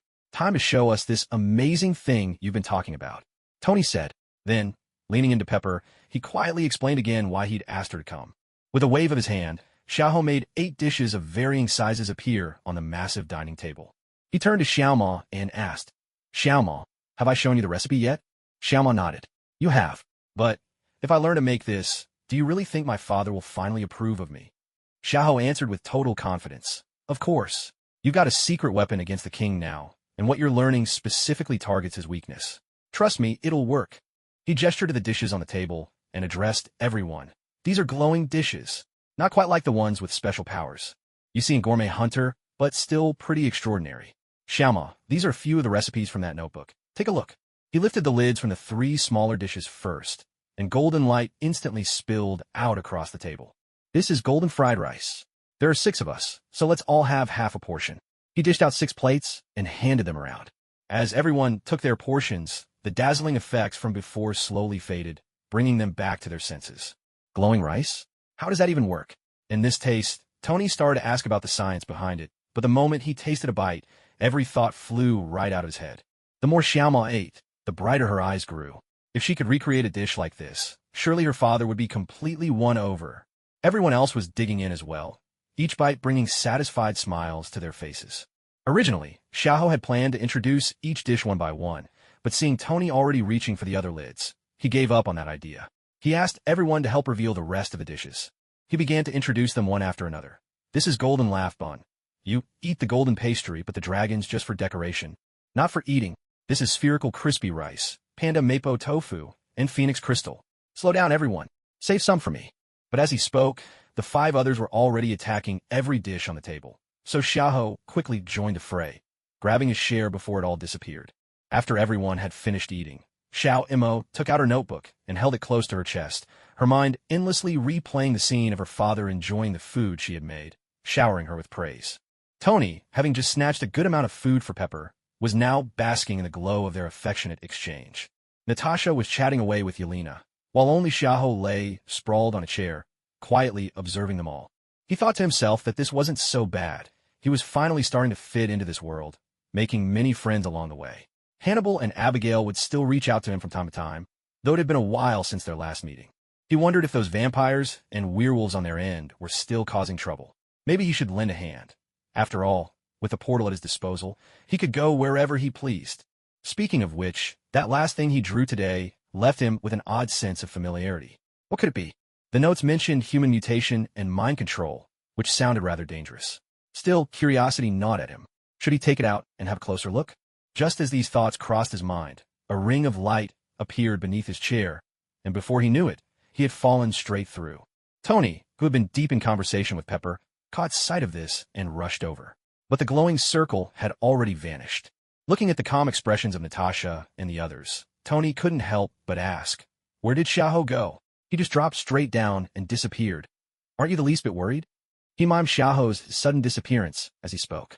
Noticing his anxiousness, Natasha explained, "It was probably the Ancient One who summoned him. No need to worry. They actually get along quite well." Tony felt a bit more at ease after Natasha's explanation. He'd heard Xiaoho mention sorcerers before, but he had never realized they could pull off something like this. Once he was certain Xiaoho wasn't in any danger, Tony returned to Pepper's side, showering his destined wife with sweet words, determined to win her heart tonight. After explaining things to Tony, Natasha brought Yelena with her to find Xiao Mo, who was deeply engrossed in her notebook. "Xiao Mo, is the material in that notebook difficult? Want us to study it together?" Natasha asked, settling down beside her and peering at the notes. Yelena quickly squeezed in on Xiao Mo's other side, equally curious. She was dying to know how the dishes she'd just tasted were made. It was just so cool. Xiao Mo glanced at the two, now nestled close to her, and voiced her confusion. "It doesn't look too hard, but it doesn't explain why things glow. And I've never cooked before, so some of the technical terms are a bit confusing to me." Pepper overheard the women chatting. She set Tony aside and walked over, thinking to herself that if she really did end up with Tony, maybe she could learn something from them as well. Once she joined the trio, she said, "May I join you? We could learn and discuss things together." The 3 welcomed her gladly, and soon the 4 of them were chattering away. Since none of them were from China, however, their discussion didn't reach any clear conclusions. In the end, they agreed to visit Chinatown together the next day and find a restaurant where they could learn some basics firsthand. Tony had originally wanted to join them too, but when he glanced over at young Mordred in the center, he remembered that terrifying sword strike from earlier and thought better of it. Since he wouldn't get the chance today, he headed to his workshop instead, planning to get to work on the mark armor. After all, what Xiaoho had said had given him plenty of inspiration. Meanwhile, Xiaoho found himself suddenly dropped, chair and all, into the Ancient One's tea room. Looking at the bald figure before him, he scowled. "Old man, why did you suddenly drag me here?" The Ancient One's face was grave. "To keep you from taking out that stone tablet. That thing has no place in this world. It would bring about catastrophic disaster." Xiaoho was a little confused and asked, "What disaster? Isn't it just some mutation and mind control? Can't I just take it out to have a look then, put it away?" Hearing this, the Ancient One was even more determined to send him to another dimension. Take it out for a look? He clearly just wants to stir up trouble. She fixed Xiaoho with a stern glare. "You had better never, ever, take that thing out in this world. I stopped you because the last time you did, half of New York turned into monsters, and they were the kind that couldn't even be killed. The latest ones to mutate are the people around you, Natasha, Tony, and the rest. Only you and Mordred were unaffected. I think you should be able to remember something now." A chill ran down Xiaoho's spine. Was it really that dangerous? At the same time, a long-buried memory began to surface. Death Game, a single-player game released in 2008, featured all sorts of monsters, reminiscent of Resident Evil, but with some creatures that simply couldn't be killed, no matter how many times you tried. They would always come back. The source of the monsters was the Stone Tablet, or Divine Seal. It emitted a virus that turned people into monsters, and it sent out waves that controlled both humans and monsters alike. As the memories finished resurfacing, Xiaoho decided it was best to let that thing gather dust in his backpack forever. There was no need to turn this world into another what-if scenario. Gu-yi looked at Xiaoho, realizing he had remembered everything, and spoke. "It seems you've recalled everything now. Listen, don't ever take that thing out. No matter how much trouble you stir up in the future, none of it will ever compare to the chaos it could cause. Do you understand?" In her heart, she thought, "I have no intention of cleaning up your messes. Wouldn't it be nice to coast for a few more years and then retire? A little scare should do the trick." Xiaoho nodded repeatedly. I get it. Don't worry, old lady. I absolutely won't take it out. But why are you speaking in riddles again? Did I do something in the future?" Gu-yi had no interest in continuing the conversation. "Enough questions. You haven't visited in ages. Wong and Caecilius have missed you. Go catch up with them." With that, she transported him directly to Caecilius's side. Caecilius saw Xiaoho suddenly appear, and, with a mix of confusion and delight, said, "Long time no see, Xiaoho. What brings you here? Need my help with something?" Seeing Caecilius poring over a book of magic, Xiaoho grumbled in frustration. Dragged here by that old Gu-yi again. She always leaves her sentences hanging. Such a cryptic old woman. Maybe it's delayed menopause or something. Caecilius looked at him, exasperated. "You haven't changed a bit. Still no respect for your teacher. So what happened this time?" After settling into a seat, Xiaoho explained, "It's nothing. I just came across something dangerous, and the old lady told me not to use it in this world. Enough about her. Where's Wong? Let's go have a drink together. Wong is on library duty now. If you want a drink, you'll have to bring the booze to him, and you can't have too much." "That works for me. Come on, let's go have a few drinks," Xiaoho said, pulling Caecilius along toward the library. As soon as he entered, Xiaoho spotted Wong deep in his studies. He couldn't help but complain inwardly. "Why are all these guys so obsessed with learning? No wonder I can't master magic." He called out loudly, "Wong, enough with the reading. What's so fascinating about those books? The next Sorcerer Supreme has already been decided by Gu-yi. Unless we team up and take him out, you don't stand a chance." Wong had been happy to see Xiaoho at first, but his face quickly fell to match Caecilius's. Sometimes this guy is just impossible. It's not about sides. He just never thinks before he speaks. The three of them chatted for a while in the library before Xiaoho got ready to leave. Caecilius asked, "Where are you off to? Need me to open a portal for you?" "No need. I have an item now that works just like a portal. See, this is my anywhere door. Just grab the handle, open it, and you can go wherever you want. Pretty much the same as a portal," Xiaoho said, producing the anywhere door as he spoke. Wong and Uncle Ba, equally intrigued, began to examine the object, even trying to sense it, but they couldn't detect any trace of magical energy. Wong asked curiously, "Why doesn't it have any magical aura? What powers it?" Uncle Ba also glanced at Xiaoho, waiting for an explanation. Scratching his head uncertainly, Xiaoho replied, "I'm not too sure myself. I think it's some kind of technology, but as long as it works, that's good enough for me." As soon as the two heard it was based on technology, they immediately lost interest. After all, they hadn't even finished studying magic yet. Bidding them farewell, Xiaoho opened the portal door, which led directly back to the restaurant from earlier. Once he stepped inside, he realized everyone had already left. He put away the portal and returned to his room to rest. It was already noon the next day when Xiaoho finally woke from his slumber. After searching around for a while, he found Tony in Stark's workshop, hard at work designing a suit of armor. Walking in and catching sight of Tony's pronounced dark circles, Xiaoho asked with curiosity, "Don't tell me you stayed up all night again?" Seeing that it was Xiaoho, Tony kept working but still answered, "I've got coffee to keep me going. Besides, I feel like I need to finish this suit as soon as possible. It's just that breaking through with nanotechnology is even harder than I thought." Xiaoho thought, "Even if you explained it to me, I doubt I'd understand." He changed the subject. "Where are Xiao Mo and Natasha? I haven't seen anyone else around." Tony admitted that he didn't know, and then called out to his AI butler, Jarvis. "Sir, Miss Natasha and the other three went out this morning. They're planning to find a Chinese restaurant to learn some cooking skills."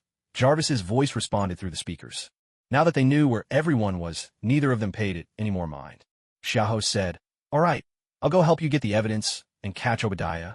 You go ahead and keep working." Tony simply waved him off, signaling him to hurry up and not get in the way. Leaving Tony's mansion, Xiaoho walked onto the highway outside. Just as he was about to take out his T20, a new idea struck him. Didn't he just get those 3 signature Conan items? Maybe he could cosplay for a bit. After a moment's thought, he gave up on the idea. It just didn't suit his personality. Wearing a suit wasn't really his style, and he couldn't bear to part with his beloved Supreme slippers. But the skateboard, now, that was worth a try. Taking out the solar-powered skateboard, he hopped on and glided toward the city. Standing atop the board, feeling the breeze rushing past, Xiaoho began to hum a tune. Wu ime nua, lu wu lai, tu huma, wa 11 tai, zu tao, kaimi, wa mi, tai ita. As he sped down the road, all that remained was a flash of yellow in the distance and a chorus of wailing, echoing behind him. You could say that out of the 10 notes in his songs, 11 are off-key. Why the extra one? Well, after his voice cracked, he threw in another for good measure. After nearly an hour of skateboarding, Xiaoho finally arrived at Stark headquarters, situated in Hudson Yards. He grumbled as he stepped off the skateboard, "This thing is so slow, and it feels like being punished to stand still. It's fine at first, but after a while, it's pure torture. I really need to use that random manipulation machine I got earlier. I'll have Stark help me make a giant sword out of some special material, and get him to install a guardrail too. That's the plan." When he reached the front of the building, a security guard stopped him. Looking at the guard blocking his way, Xiaoho felt a bit flustered. How could he forget about this? He'd already run into the same issue last time at the vampire headquarters. This was all Tony's fault for not reminding him. "Gentlemen, Tony sent me to pick something up." He tried to bluff his way in. A sturdier-looking guard gave him the once-over and said, "I haven't seen you before. Please show your employee badge or visitor pass." Xiaoho replied earnestly, "I don't work here.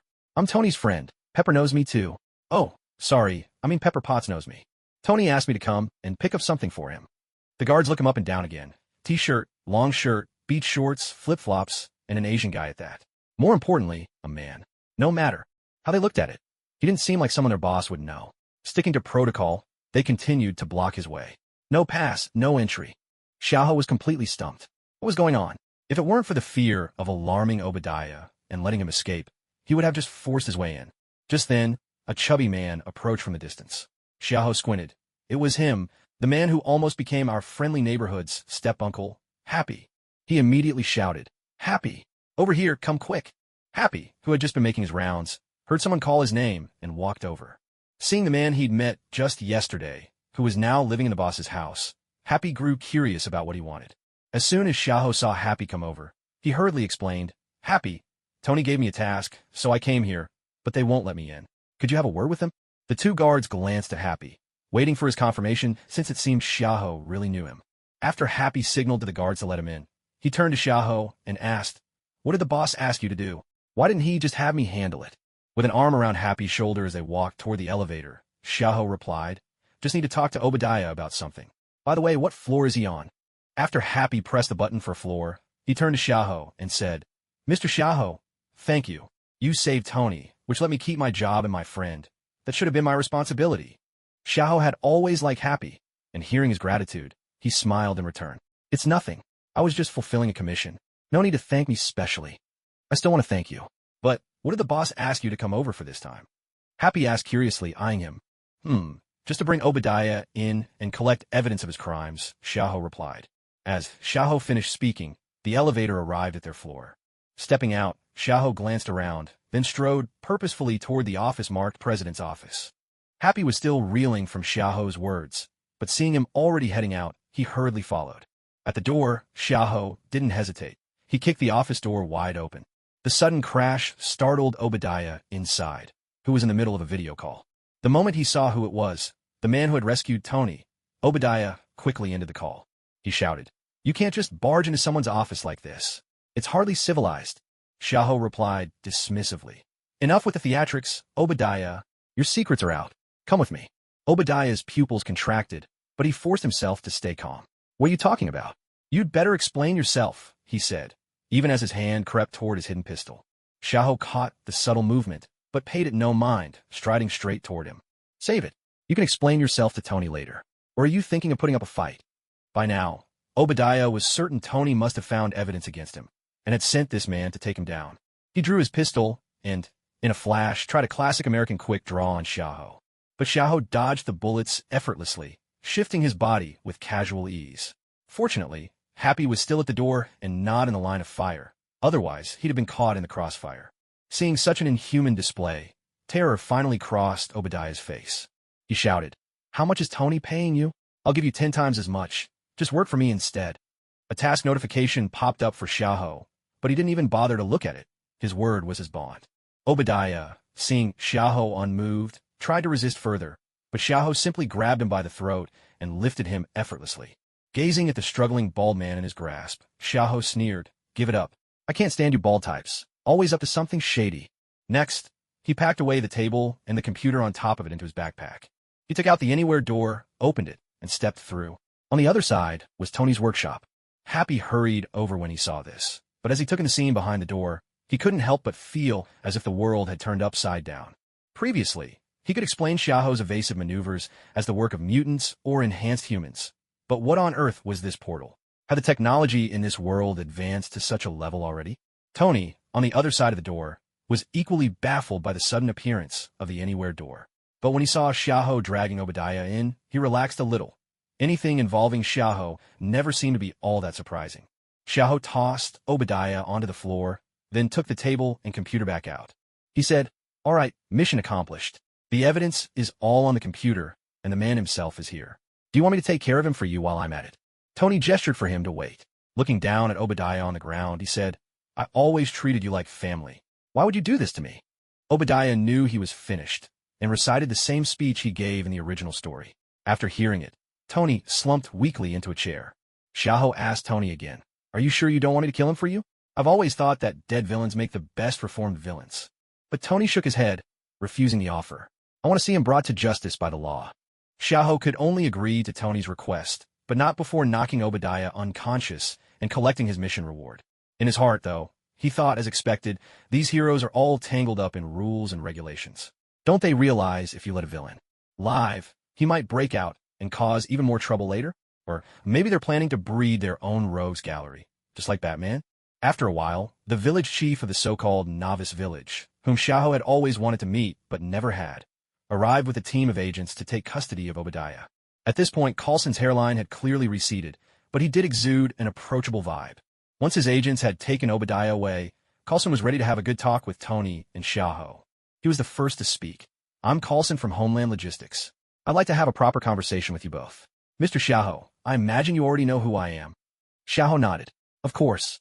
You're the famous village chief of Novice Village in the Marvel Universe. How could I not recognize you? But back when I first arrived in this world, why didn't you come and meet me?" Coulson looked at Xiaoho in bewilderment. What on earth was he talking about? But then he remembered the pile of reports at HQ describing this man as eccentric and enigmatic, and decided it made a certain kind of sense. "As soon as we learned of your existence, we sent people to look for you. But then you suddenly disappeared for 2.5 years. When you resurfaced, we immediately dispatched Agent Natasha to make contact. It's just that." At this point, Coulson's words trailed off abruptly. Xiaoho picked up the conversation with a smug grin. "You mean, you didn't expect her to be recruited by me, right?" Coulson did his best to maintain a smile. "That's right. But in the end, that was her choice, and we can understand that." Xiaoho scoffed. "Whether you understand or not doesn't matter to me. If your boss even thinks of holding her, I'll just blow up your headquarters. Problem solved." Thinking of Xiaoho's track record, Coulson couldn't help but twitch an eyebrow. This man really did have a reckless, untamable air about him. Still, he continued, we're well aware of the power you and Miss Mordred possess, Mr. Xiaoho. Even so, we hope you can keep things a little more restrained. Our director has been racking his brains over all this, especially with the aftermath of those gang operations. He's made quite a few enemies cleaning up that mess. With that, Carlson put on a look of helplessness, as if to say, we're just doing our best here. But Xiaoho was unmoved. All right, drop the act. You should know by now, I'm not from your world. So don't expect me to care about your government. To be honest, I've got nothing but contempt for your government. I know exactly what they've done. Just look at me, Blade, and the others, those vampires we wiped out. Weren't they allowed to run wild by your own people? Suddenly, Tony interrupted. Vampires? You mean like the ones I know from movies? Dracula and the like? Xiaoho turned to Tony and explained, pretty much. Who knows, maybe back in your Playboy days you even crossed paths with a few. But let me tell you, Tony, your government actually tolerated their existence. Some people even wanted to become them.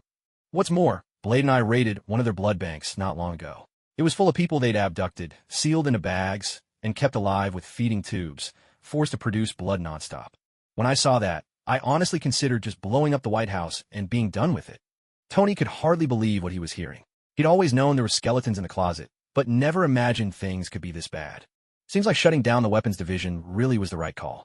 I shouldn't be helping evil. Isn't that how you'd put it?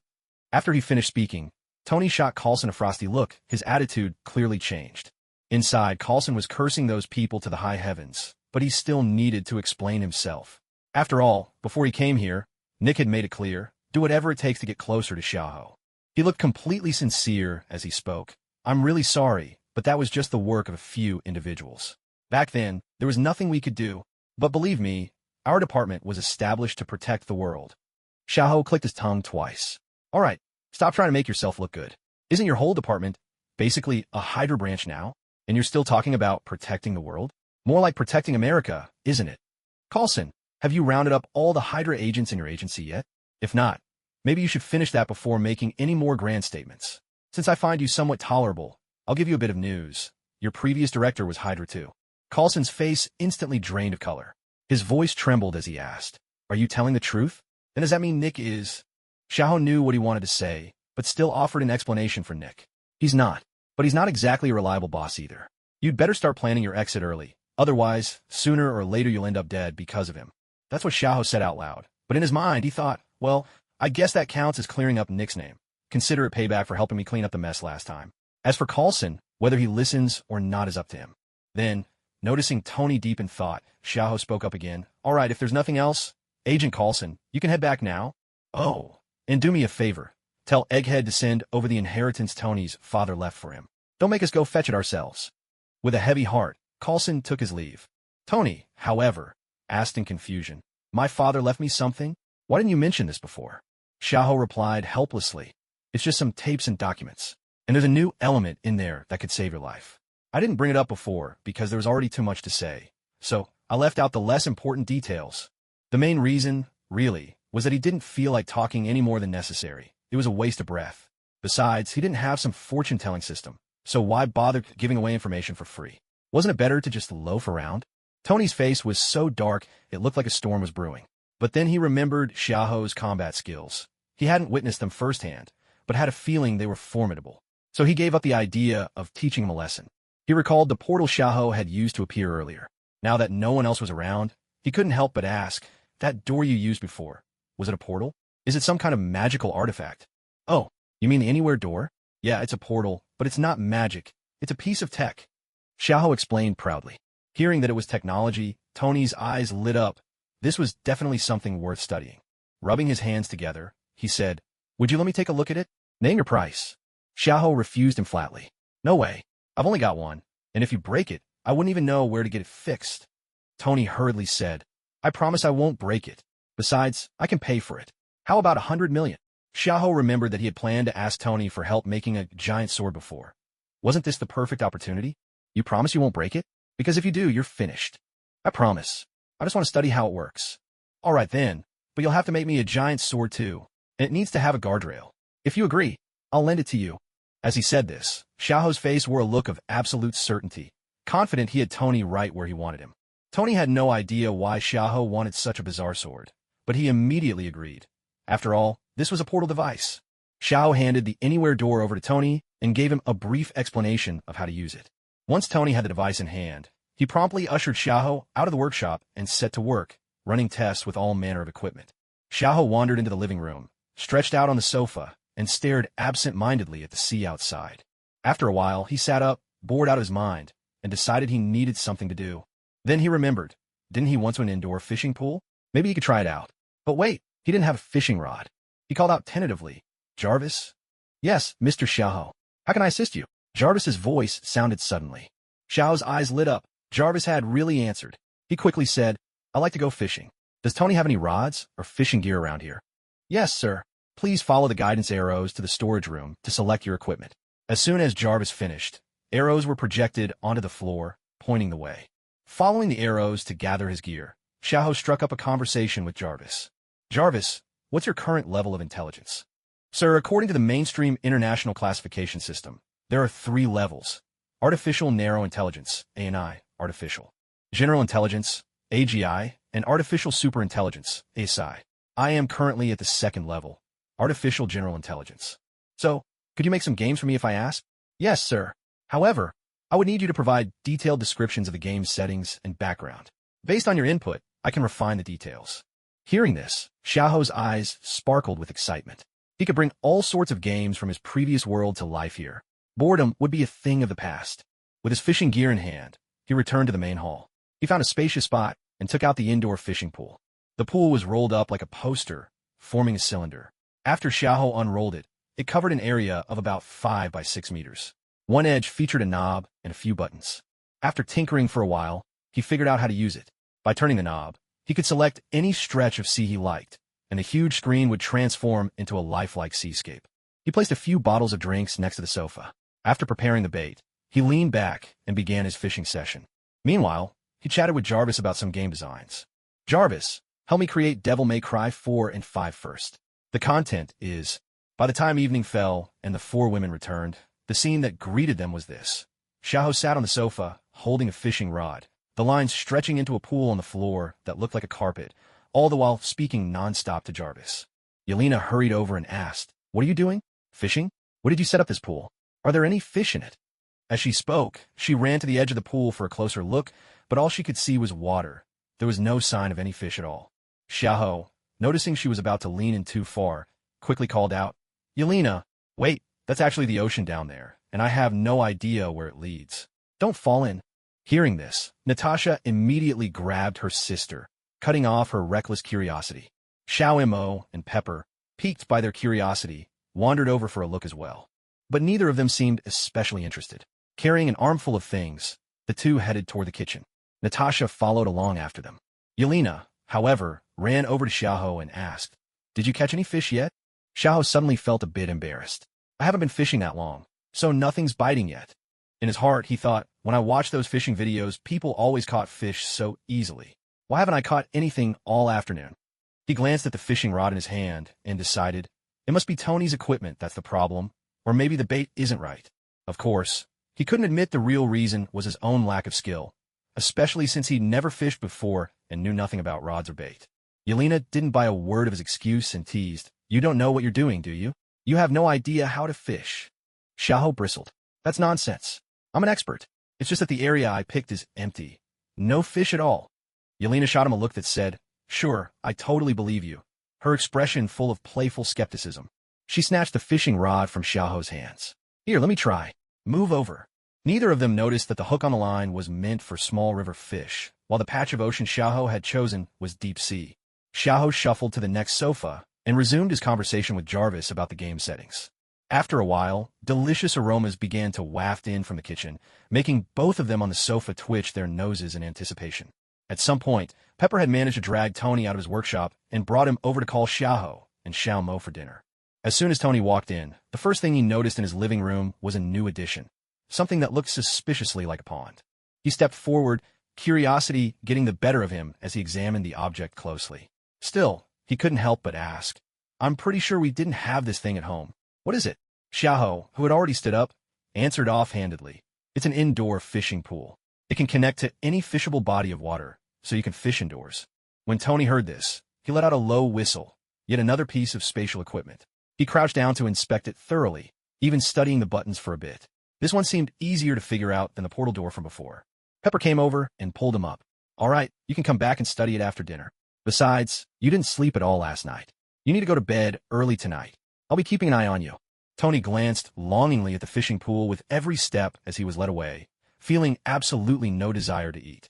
At the dining table, Pepper introduced which dish had been made by whom, and then pushed the plate she prepared closer to Tony, encouraging him to try it. Meanwhile, Xiaoho received special treatment from Xiao Mo, while Natasha was focused on Yelena. Tony took a bite of the dish Pepper had made, and his eyes lit up instantly. He gave her a thumbs up. Honey, this is amazing. Even better than what we get at restaurants. Pepper's face glowed with happiness. Xiaoho picked up some food that Xiao Mo had prepared, chewed it thoughtfully, and then broke into a delighted smile. Xiao Mo, you've really got talent. With a bit more practice, I'm sure even our king would be impressed. Xiao Mo blushed with joy at the praise, her mind already drifting off into pleasant daydreams. Inside, Xiaoho thought, honestly, it was just SOSO, but no need to dampen the kid's enthusiasm. Yelena eyed the dish Natasha had made for her. She took a bite with a teasing look, intending to find fault, but couldn't help praising it. Didn't expect you to be this good at cooking. The flavor's really unique. Natasha gave a small, satisfied smile. I just follow the notes. Still can't make it glow, though, and it's not quite as good as yesterday's. As they ate, everyone chatted about their cooking techniques, and the atmosphere was warm and friendly. After the meal, Tony couldn't resist and dashed back to study the indoor fishing pool, this time bringing some instruments along to record data in detail. Xiaoho didn't say much, treating it as payment for room and board, plus using Jarvis. He simply continued working with Jarvis to refine the game setup. After clearing the table, Natasha and the others headed to the side to continue discussing their cooking experiences and tips. In this easy, cheerful atmosphere, everyone savored the joy of the moment in their own way. The next morning, Xiaoho was still fast asleep when Jarvis suddenly woke him up. Rubbing his tousled hair, Xiaoho squinted and asked, "What time is it, Jarvis?" "Mr. Xiaoho, it is now 8 o'clock in the morning sharp." 8 o'clock. He lay in bed, tugging the quilt higher over himself. "Why are you waking me up so early? Don't you know I always sleep till noon?" "Sir, you asked me yesterday to notify you the moment the game was finished. Actually, it was completed just past midnight, but since you had just gone to bed, I waited until now to wake you." Xiaoho sighed helplessly. "So, I suppose I should thank you for being so considerate, huh?" "No need for thanks, sir. It's simply my duty. However, there's no dedicated gaming equipment here for you to test the game. If you'd like, I can place an order for you." Right now, Xiaoho had no desire to play any games. "Go ahead and order it, and store it away for me. I'm not in the mood to play now. Just let me know when I want, all right?" "Very well, sir. The equipment has been ordered and a backup made. Is there anything else I can assist you with?" Xiaoho climbed out of bed. Since he was already awake, he figured there was no point in going back to sleep. He asked, "Has Tony gotten up yet?" "Yes, Mr. Tony was up and in the workshop just after midnight." "All right, that's all. You can go now." Inwardly, Xiaoho thought to himself, "This Jarvis is really handy. Should I ask Tony to make one for me too?" After washing up, Xiaoho made his way to Tony's workshop. Tony had moved on from researching the portal and was now constructing a new reactor. Before him, a projection displayed a cluster of model schematics and a dense array of parameters. When he saw Xiaoho enter, Tony teased, "So, how's Jarvis treating you? I never gave you access, you know." Xiaoho casually found a seat and replied, all right. Without your permission, it wouldn't follow my commands anyway. Why aren't you working on the portal anymore?" Tony glanced at the portal device, sitting to the side, and said with a resigned tone, "I've already examined everything I could. I figured out how it works, but the current technology still needs a few iterations before I can build one myself. Since you're here, you can take it back now." Hearing this, Xiaoho went over and collected the portal device. Then he asked, "So, are you planning to start building the armor now?" Tony nodded. He switched the projection in front of him to display the finished design for the Mark IV. He said, "After talking with you last time, I pushed the design as far as it could go with what we have. The current arc reactor is maintaining the ideal energy output. If I try to add more features to the suit, the reactor's negative effects on me will only get worse. At that point, it's just not worth it." "So, what was a new element you mentioned earlier?" Previously, Tony had been preoccupied with the portal project and hadn't looked deeply into the reactor issue, so he hadn't paid much attention until now. It was just last night, while he was working on improving the reactor, that he discovered how severely the palladium element could harm him. Now that he clearly understood what the future held, he no longer acted recklessly. He planned to strengthen himself gradually, making sure everything was safe before taking the next step. After all, last night Pepper had finally agreed to be with him. Hearing this, Xiaoho said with a puzzled look, "Shield hasn't given you the stuff yet? I thought you'd already received your father's belongings." Tony still harbored some resentment towards his father. He asked, "So, what exactly are his belongings in this new element?" Seeing Tony's growing impatience, Xiaohou explained, "It's just a pile of videotapes and a model of the new element. After studying the cosmic cube, your father discovered it. This is a clean energy source that can completely eliminate the negative effects of your palladium poisoning. The time's limited him, so he left it to you."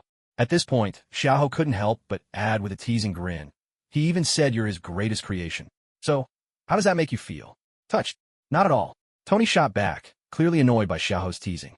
"And you should have told me sooner. Do you have any idea how conflicted I was after finding out about the palladium's damage? I had to factor that into the armor's design just to keep it under control." Looking at Xiaohou's nonchalant expression, Tony felt half his anger melt away. He called out, "Jarvis, get in touch with that Carlson guy and tell them to deliver my father's belongings as soon as possible. Otherwise, I'll go get them myself." After saying this, he glanced at Xiaohou, who was still absorbed in studying the projection, and gritted his teeth. "Do you need anything else? If not, please leave my workshop. I need to continue working on my armor, so don't distract me." "Oh, Ido." Xiaohou withdrew his hand and turned to Tony. "Didn't I ask you yesterday to make me a great sword? I came today mainly to ask how soon we'll be ready. I need to run some experiments." Tony looked a bit confused. "Experiments? Wasn't that just a decorative piece? I finished it in about 10 minutes. Next time, just ask Jarvis for that kind of thing." As he spoke, he walked over to a corner and pointed to an unusually shaped weapon. "It's right here. I made it out of titanium alloy. Since I figured it wasn't for combat, I haven't even unwrapped it." Xiaohou looked over and saw a giant sword, 2 meters long and half a meter wide, resting there. It had a U-shaped guard linking the hilt to the tip, making it look oddly like an oversized, stylish flip-flop. He stepped forward and examined it carefully. The real thing felt a bit awkward, but he was still determined to give it a try. After all, fulfilling Babasong's wish was now up to him.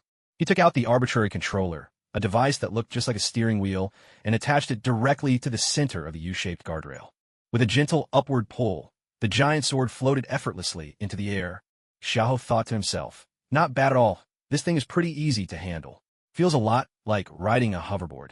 As he experimented, the giant sword began to glide and dart all around Tony's workshop.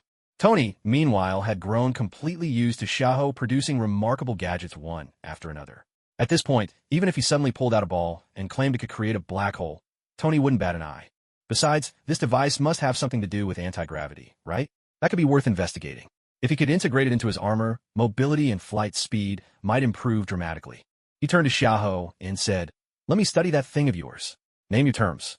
Xiaohou brought the sword to a stop beside him and replied, "After I've had my fun, I'll let you have it. As for the terms, I'll let you know when I think of something. For now, I want to see just how fast this thing can go." With that, he shot off toward the door, leaving Tony's villa behind and soaring into the sky. Tony watched Xiaohou streak away and said, "Jarvis, track him and record all his movements and data." "Yes, sir. I've activated the satellite for real-time tracking and recording." Up in the air, Xiaohou felt the wind rushing fiercely past his face. His body was now completely immune to such forces, so he wasn't the least bit uncomfortable. On the contrary, a feeling of pure freedom washed over him.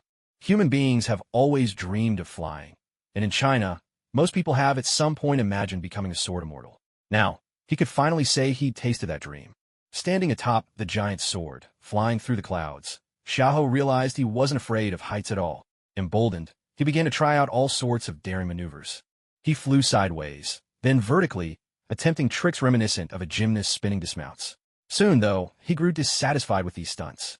From the collection of useless items he'd drawn before, he dug out a smoke grenade and began sketching shapes in the air with the smoke. In no time, he'd traced out a pair of overalls, thoughtfully adding a basketball floating right beside it. After playing around for a while, he decided to test the sword's top speed. But the results were a letdown. By his estimation, the flying sword could manage just over 400 kilometers per hour at best.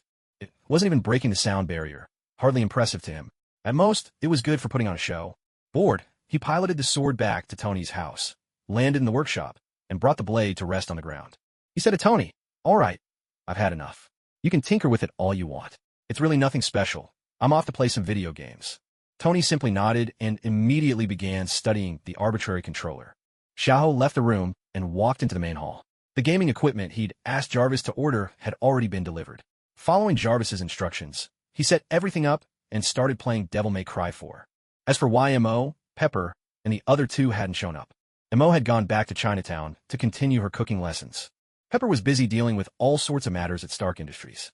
Ever since Obadiah's arrest, her workload had only increased. She'd already indulged herself by taking a day off yesterday.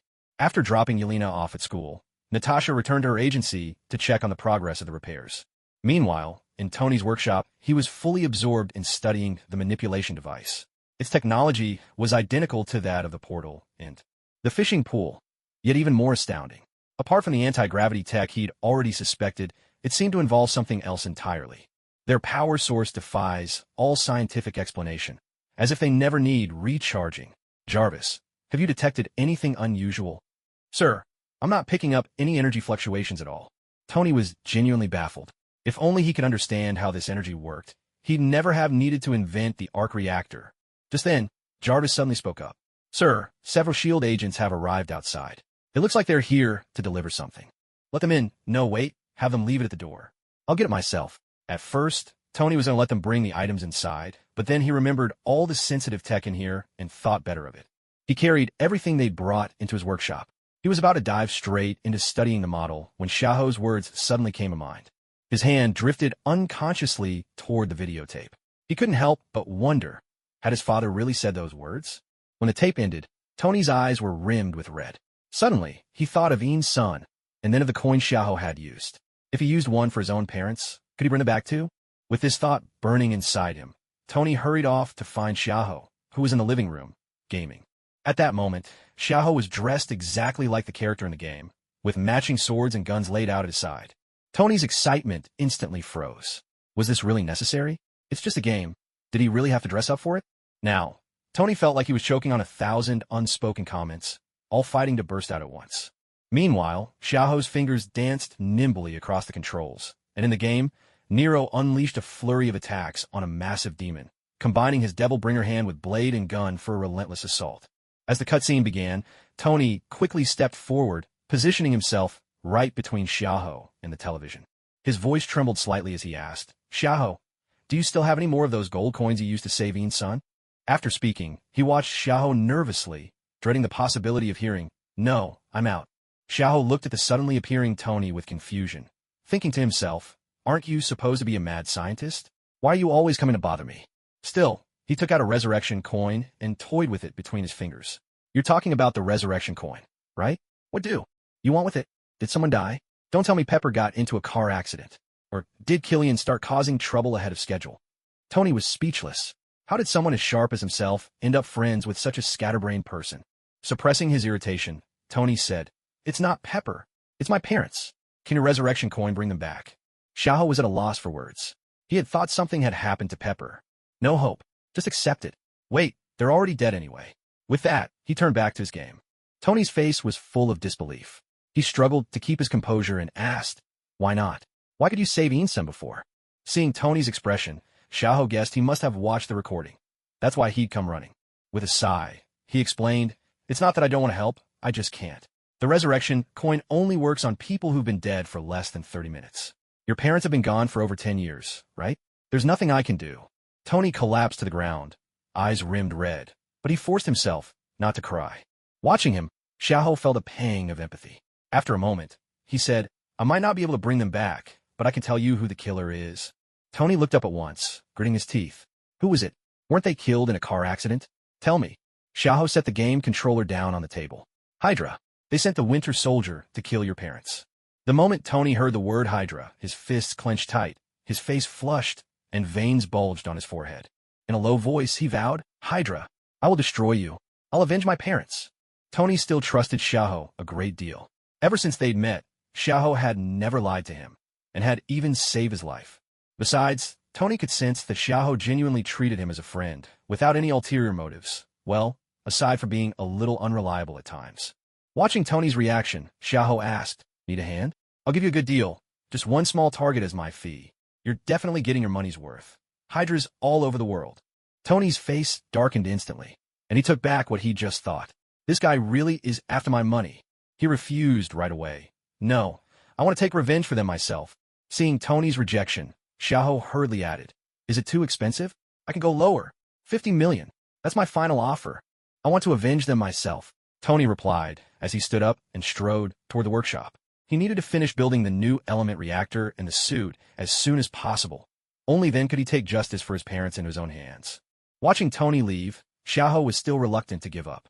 This was a surefire way to trigger a side quest, and the reward would definitely be substantial. Are you sure you don't want to reconsider? The price is still negotiable. Don't go. But with Tony giving him no response at all, Xiaoho was completely deflated. This was supposed to be a long-term side quest. His heart ached, and he could only seek comfort in his games. With a sigh, he picked up the controller and resumed his crusade against the demons. At that moment, Xiao Mo was diligently practicing all sorts of culinary techniques. Yesterday, they'd only covered the basics, and the dishes she made had already won Xiaoho's approval. Xiaoho, well, they were at least edible. Today, she was determined to master more advanced skills and become a true royal chef. It was as if a fierce fire was burning inside her. Her knife moved even faster, slicing and chopping with renewed vigor. But suddenly, with a sharp crack, the cutting board split in half under her strength. Calmly, she picked it up and tossed it aside, where a small pile of broken boards already lay. She couldn't help but mutter, "These cutting boards are so flimsy. They fall apart with just a little force. It's a good thing I didn't take a swing at the conference table. I bet that would be sturdy." The head chef of the restaurant wiped the sweat from his brow with a towel. If they hadn't paid so much, he genuinely wouldn't have taken this job.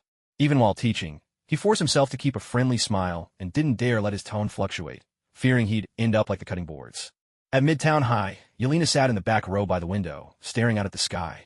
She paid no attention at all to the bald teacher droning on at the front of the classroom. For someone raised in the Red Room since childhood, this was nothing short of torture. On top of that, she had to deal with a bunch of immature kids. The boys kept trying, with their clumsy antics, to get her attention. But how could she possibly be interested? As for the girls, all they wanted to talk about was makeup tips or which handsome guy at school had done something new. Give her a break. None of that interested her in the slightest. The life she wanted was one where she and Xiao Mo would go for joyrides, hunt down gangsters, or take on bounty missions together. But Natasha had completely ignored her wishes, leaving her so frustrated she was ready to run away from home. Meanwhile, Natasha was deep in conversation with the renovation workers, going back and forth over the cost of the remodel.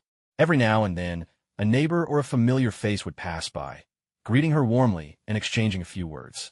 She seemed genuinely content with her current life, no longer burdened by the pressure to complete missions, handling only a handful of daily chores, and sharing dinner with her family each evening. Living like an ordinary person, this was the life she had always yearned for. Yet, the absence of her uterus left a lingering sense of loss in her heart. She could never become a mother. So she treated Yelena as her daughter, pouring her care and affection into her. She had the same intention for Xiao Mo, but that was easier said than done.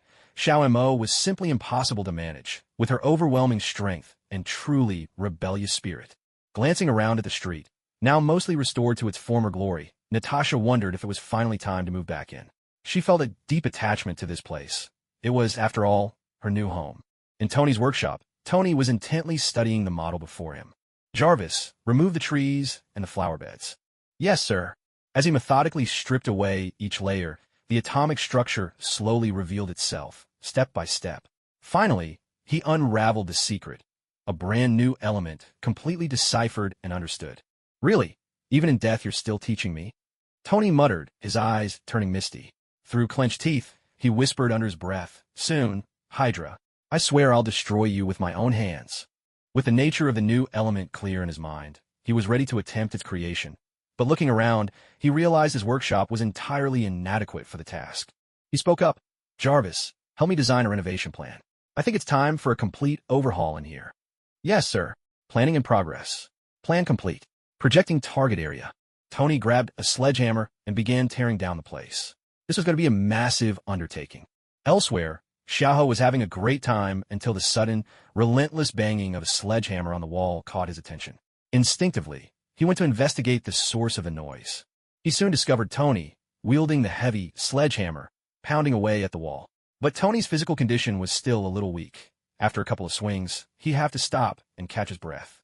Unable to resist, Xiaoho called out with a teasing tone, "Hey, our playboy, did you spend too many nights with cover girls and wear yourself out too soon? Is that all you've got? Weakling." Tony, who had been working with renewed drive, was instantly stung by the remark. He shot back loudly, "That's not it. I'm just still recovering from my injuries. Besides, I haven't messed around in ages. And I'm not a weakling." Xiaoho pointed at the slightly cracked wall, and kept teasing.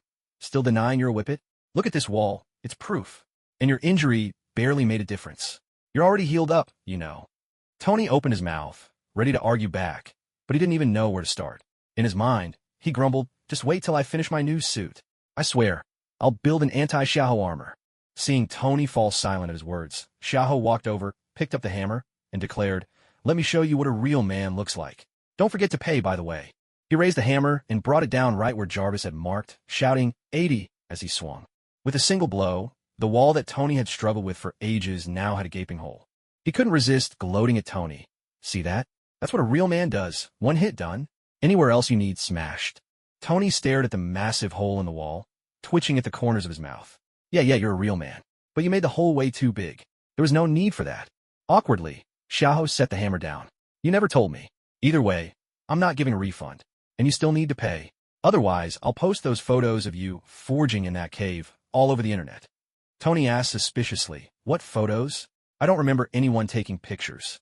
With great pride, Xiahou whipped out several snapshots he'd secretly taken before and waved them in Tony's face. These? I snapped them while I was hiding in a crate, coming to rescue you. Not bad, huh? Learned the technique from Mr. Chun himself. Damn it, Tony cursed, furious as he looked through the photos. So you bastard, you found us long ago, and you just stood there while they killed Ensign, then made me promise before you'd save him. I think I should take back everything I promised you. This was pure manipulation. Tony finished, flipping Xiahou the bird. Xiahou shrugged it off. Hey, I did it for your own good. How else would you realize what you really needed to do? You should be thanking me. And I wasted a resurrection coin on you, by the way. I don't have many left, you know. So don't even think about weaseling out, or I'll toss you right back into that cave. Tony was left speechless by Xiahou's shamelessness. Compared to him, Tony thought, he might as well be a saint. Whatever. Do what you want. If you want to give, fine. It'll just add to my image as a tough guy. With that, Tony took the hammer and prepared to fix the rest of the wall himself. Just stop bothering me. Let me do it myself. Go on, get back to your video games, or whatever. Go. He'd given up hope that Xiahou would be any help at all. As long as Xiahou stayed out of his way, Tony was satisfied. Seeing that Tony clearly had no intention of responding to him, Xiahou decided not to linger any longer. He figured he might as well go back to playing games. After all, his main reason for coming was just to see what was going on. Once Xiahou left, Tony also gave up on the idea of brute forcing his home renovations. He had all kinds of machines at his disposal, after all. He watched as several robotic arms, guided by Jarvis, began to meticulously reshape the walls. Tony reflected that the past few days had been overwhelming. A relentless barrage of surprises and information had even dulled his normally sharp mind. But mostly, he blamed Xiahou. It was no wonder people say you shouldn't play with fools. They'll end up dragging you down to their level. As the machines continued their work, holes of various sizes appeared along the walls. Thanks to Jarvis's calculations, everything now met Tony's specifications. All that was left was to wait for the materials to arrive, and then he could start building the new element reactor. Taking advantage of the free time, Tony began refining his previous armor design. He planned to integrate anti-gravity technology into the suit. Even though it would only affect the armor itself for now, it would still greatly enhance its combat capabilities. The day gradually faded into evening. Xiao Mo and the others returned to the villa, and after dinner, Natasha sought out Xiahou. Xiahou, the office renovation is finished. When should we head back? Already done? Xiahou sat up a bit straighter in his chair and replied. Then let's go now. I still prefer being in my own place. Natasha nodded in agreement. She too preferred the office. She then went to tell Xiao Mo and Yelena so they could pack up their things. Xiahou walked over to Tony and Pepper, who were chatting out on the balcony. Tony, we're heading back now. Tony, who had just been discussing the future of Stark Industries with Pepper, planning for her to take over the company, looked up and asked, your office is ready already? Are you sure you don't want to stay a few more days? I really don't mind. Xiahou glanced at Pepper, giving Tony a meaningful look. We'd better not intrude on your time together. Besides, I like having my own space. You should focus on your suits. After all, what's Iron Man without his armor? Pepper blushed a little at Xiahou's words, but she didn't say anything more. It was clear Tony was better suited to handle this conversation. At this stage, she hadn't yet grown into the strong, confident woman she would become. For now, she seemed quietly supportive. Tony didn't press Xiahou to stay. He did. After all, need plenty of time to work on his suits, and Xiahou's presence would just be a distraction. All right then, but you're always welcome here. And if you ever need anything, don't hesitate to ask. After all, I am Tony Stark. Xiahou looked speechlessly at the mustachioed man, who was once again caught up in his own vanity, and couldn't help but retort.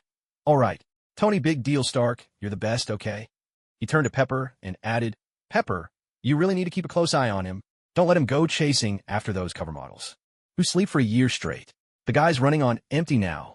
As he said this, his eyes darted down meaningfully to Tony's pants. Then, with a mischievous smile, he continued, otherwise, you two wouldn't have waited almost 10 years to have a kid. Who knows, maybe you even needed a little tech intervention to make it happen. Tony shot up at once, pointing an accusatory finger at Xiaoho. Hey, don't say that. I'm perfectly fine. Don't go spreading rumors. Watch yourself, or I'll sue you for slander. He quickly turned to Pepper, pulling her aside to explain. Pepper, don't listen to him. He's slandering me. You saw for yourself yesterday. Believe me, okay? Pepper simply stared at Tony, utterly speechless. Here they go again, falling straight into Xiaoho's trap. Having stirred up enough trouble, Xiaoho made a quick getaway. In his heart, he thought, that's what you get for not paying up. When he reached the door of Natasha and her friend's room, the three women had just finished packing and were stepping out. But as they caught sight of Xiaoho's self-satisfied grin, confusion flickered across their faces. What had he gotten up to this time? Seeing that the three were ready, Xiaoho wasted no time. He pulled out his anywhere door, and when it swung open, the lobby of the agency appeared on the other side. The four of them stepped back into the agency, each sighing with relief. There was no place more comfortable than home. After a bit of tidying up, they all retired to their own rooms. The next day, Xiaoho had intended to spend the whole day at home gaming. But Natasha had other plans. She dragged him out shopping for furniture. Most of their old furniture had been ruined, and nothing new had replaced it. As they strolled down the street, Xiaoho couldn't help but grumble. So tell me again, why did you have to drag me out shopping? I'd already geared up for a full day of gaming. Natasha shot him a glance, then kept scanning the nearby stores. You should be grateful I'm even giving you the chance to go shopping with me. Don't you know how rare that is? Xiao scolded. Woman, what are you thinking? Who even wants this kind of opportunity? Games are way more appealing than you, okay? Without missing a beat, Natasha stomped hard on his foot, glaring at him in annoyance. She wondered what is wrong with this guy. But Xiaoho just wiggled his foot in triumph, taunting her. Didn't hurt at all. Frustrated yet? With your physical stats, how could you possibly hurt me? You think you're Lucy or something? Natasha, ready to launch her signature girls-only counterattack, paused when she heard the unfamiliar name. Curiosity sparked. She asked, who's Lucy? Is she your ex-girlfriend? Xiaoho grinned wickedly. She's your counterpart in another universe.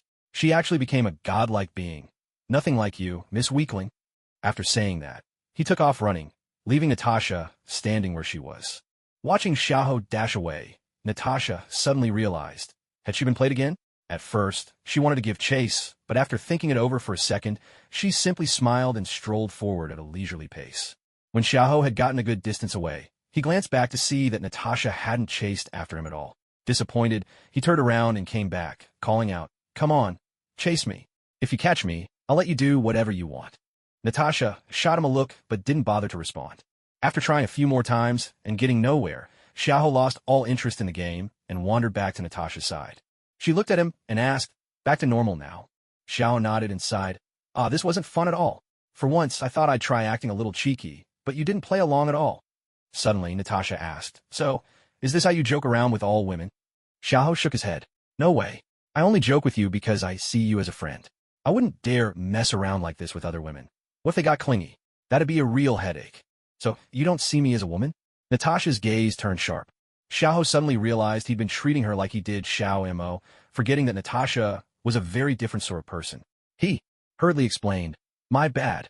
I didn't mean it like that. Please don't get the wrong idea. And please, don't get attached to me. There's no way anything could happen between us. I just see you as friend. As he spoke, he watched her face carefully for any sign of anger. He thought to himself, there I go again, getting carried away. Did I already forget Abigail's warning? Just then, a sudden roar and the harsh sound of gunfire echoed from a distant street, catching both of their attention. Natasha said to Xiaoho, I think you've misunderstood something, but let's talk about it later. For now, let's go see what's happening. Xiaoho sighed helplessly. Why couldn't he control himself? It was one thing to joke around, but now he'd gone too far, probably binge-watched too many short videos. As they got closer, the source of the chaos became clear. In the distance, a monstrous creature, over 3 meters tall, hideous-faced, covered in dull yellow skin, with bone spikes jutting from its back and joints, was rampaging down the street, smashing up cars as it went.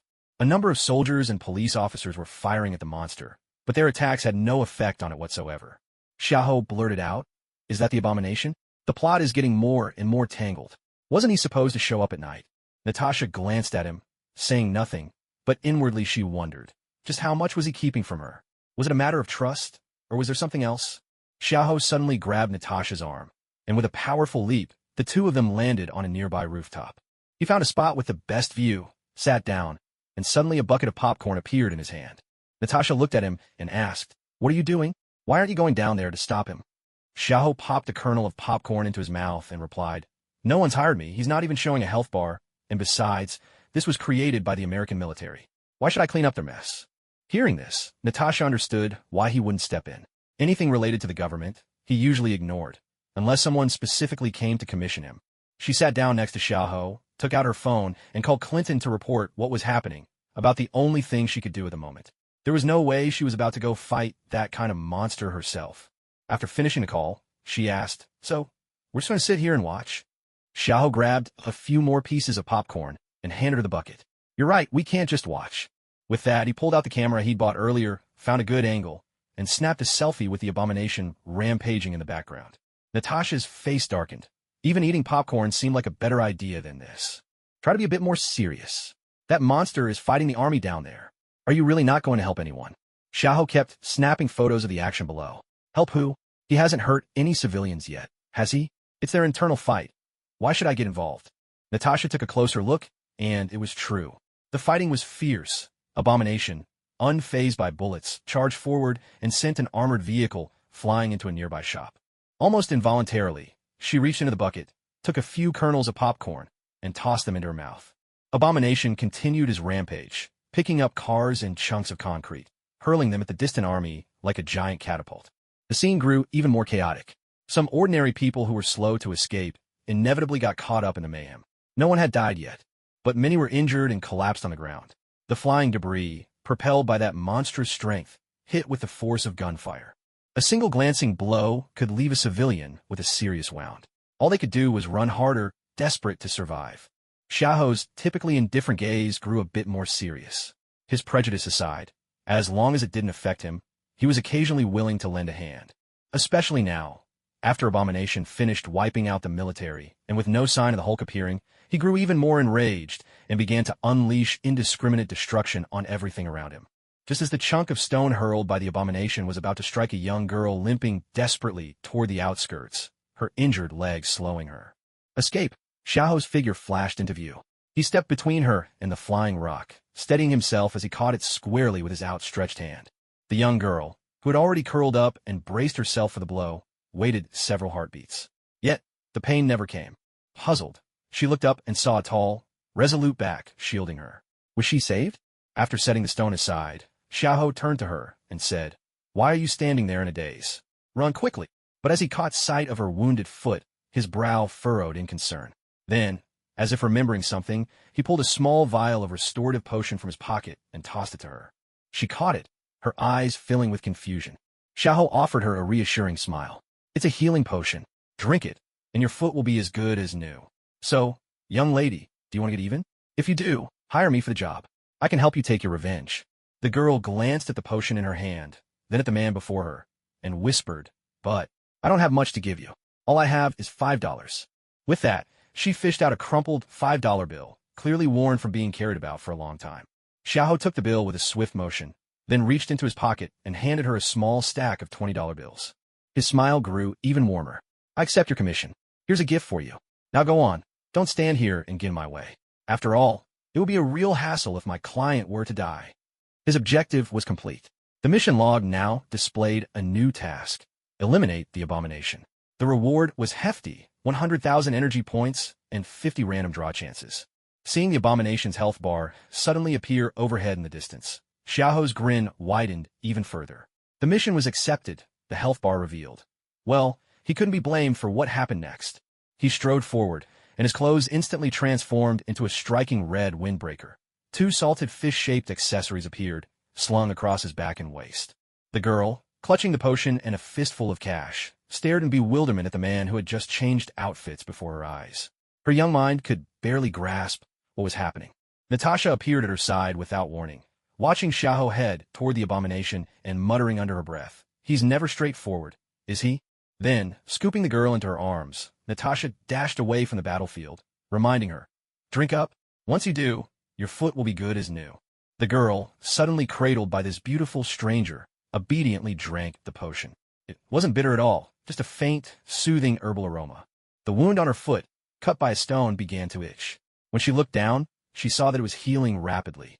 Natasha noticed that the wound had already closed and said to her, "All right, let's keep moving. Don't stay so close to this place, or you'll just get hurt again." But the girl shook her head, her eyes resolute as she looked at Natasha and said, "I want to wait for that young man, to thank him properly." Natasha was about to refuse sternly, but when she saw the determination in the girl's eyes, her heart softened for reasons she couldn't explain. It was the same look Elena used to have. Meanwhile, Abomination hadn't found his beloved Greenie, but instead was greeted by a strange man. Xiahou came to a stop not far from Abomination, staring at the dung-colored creature before him. He couldn't help but remark, "Just how badly did you want to mess up your own life? You turned into this, and the color is just revolting." The big green guy.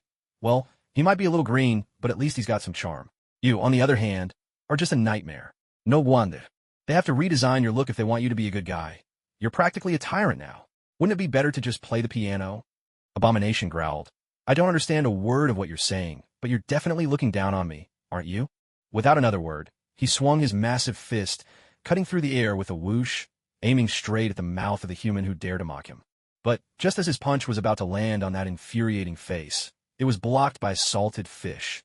He could even see the dead, lifeless eyes staring back at him from the fish's head. Xiahou braced himself behind his weapon, but the blow still forced him to step back, scraping a mark into the ground with his heel. He thought to himself, "There's still a big gap in strength between us. I can't win this by brute force." Seeing another fist coming his way, Xiahou leapt back, easily dodging the attack. He then pulled out his gun and fired. 2 bullets shot toward Abomination's chest. Abomination eyed the man before him, and suddenly, Xiahou drew a shorter salted fish. To make things even weirder, the fish's mouth fired 2 bullets right at him, sending his rage skyrocketing. Who in their right mind fights with a weapon like this? "If I get beaten by a salted fish, I'll never live it down." He tried to use his arm to shield himself, but the bullets had already struck his chest, rocking his upper body back with the impact. But his skin was just too tough. The first bullet ricocheted harmlessly away, and the second only grazed him before the wound healed in the blink of an eye. Xiahou observed Abomination carefully. When he saw that the uncharged azure rose couldn't even scratch the surface, he holstered it again. Today he was determined to put on a real show using Abomination as his stage. In the distance, Natasha led the girl up to a rooftop. Watching Xiahou locked in combat with Abomination, she felt a surge of anxious awe. Until now, no matter whom Xiahou faced, he always managed to win quickly. This time, though, it seemed he was actually being pushed back. The girl clung tightly to Natasha's coat, her eyes wide with tension as she watched the fierce battle unfold below. Inside S.H.I.E.L.D. headquarters, in the director's office, a solitary man with a single dark eye, Nick Fury, stared at the screen before him, which was streaming a live feed of Xiahou's fight with Abomination. Clint stood off to the side, lowering his voice to ask, "Director, are you sure we don't need to go help?" "Nat's there too." Nick waved him off. "Not for now. Let's watch how things play out. Besides, Ross is over there too. If we showed up, we might just end up butting heads with the military." But deep down, he thought, "Let's see what you're really capable of." Ross was already leading Banner away when his men reported that another monster had appeared. This creature had already destroyed the remaining troops and was now wreaking havoc in Harlem, bellowing the names of both the Hulk and Banner. Ross's brow furrowed in frustration. What fresh hell was this? When Banner heard the news, he guessed at once it must be connected to his blood. This monster was likely his doing. He blurted out, "It's Dr. Blue. He copied my blood sample. I have to stop him." Ross's eyes lit up. Finally, someone else to blame. Without hesitation, he ordered the team to turn back. But Ross's daughter couldn't bear the thought of Banner facing such danger. She grabbed his hand, pleading, "Banner, don't go. It's too dangerous. You've already taken the suppressant. You might not even be able to transform. Please, I'm begging you."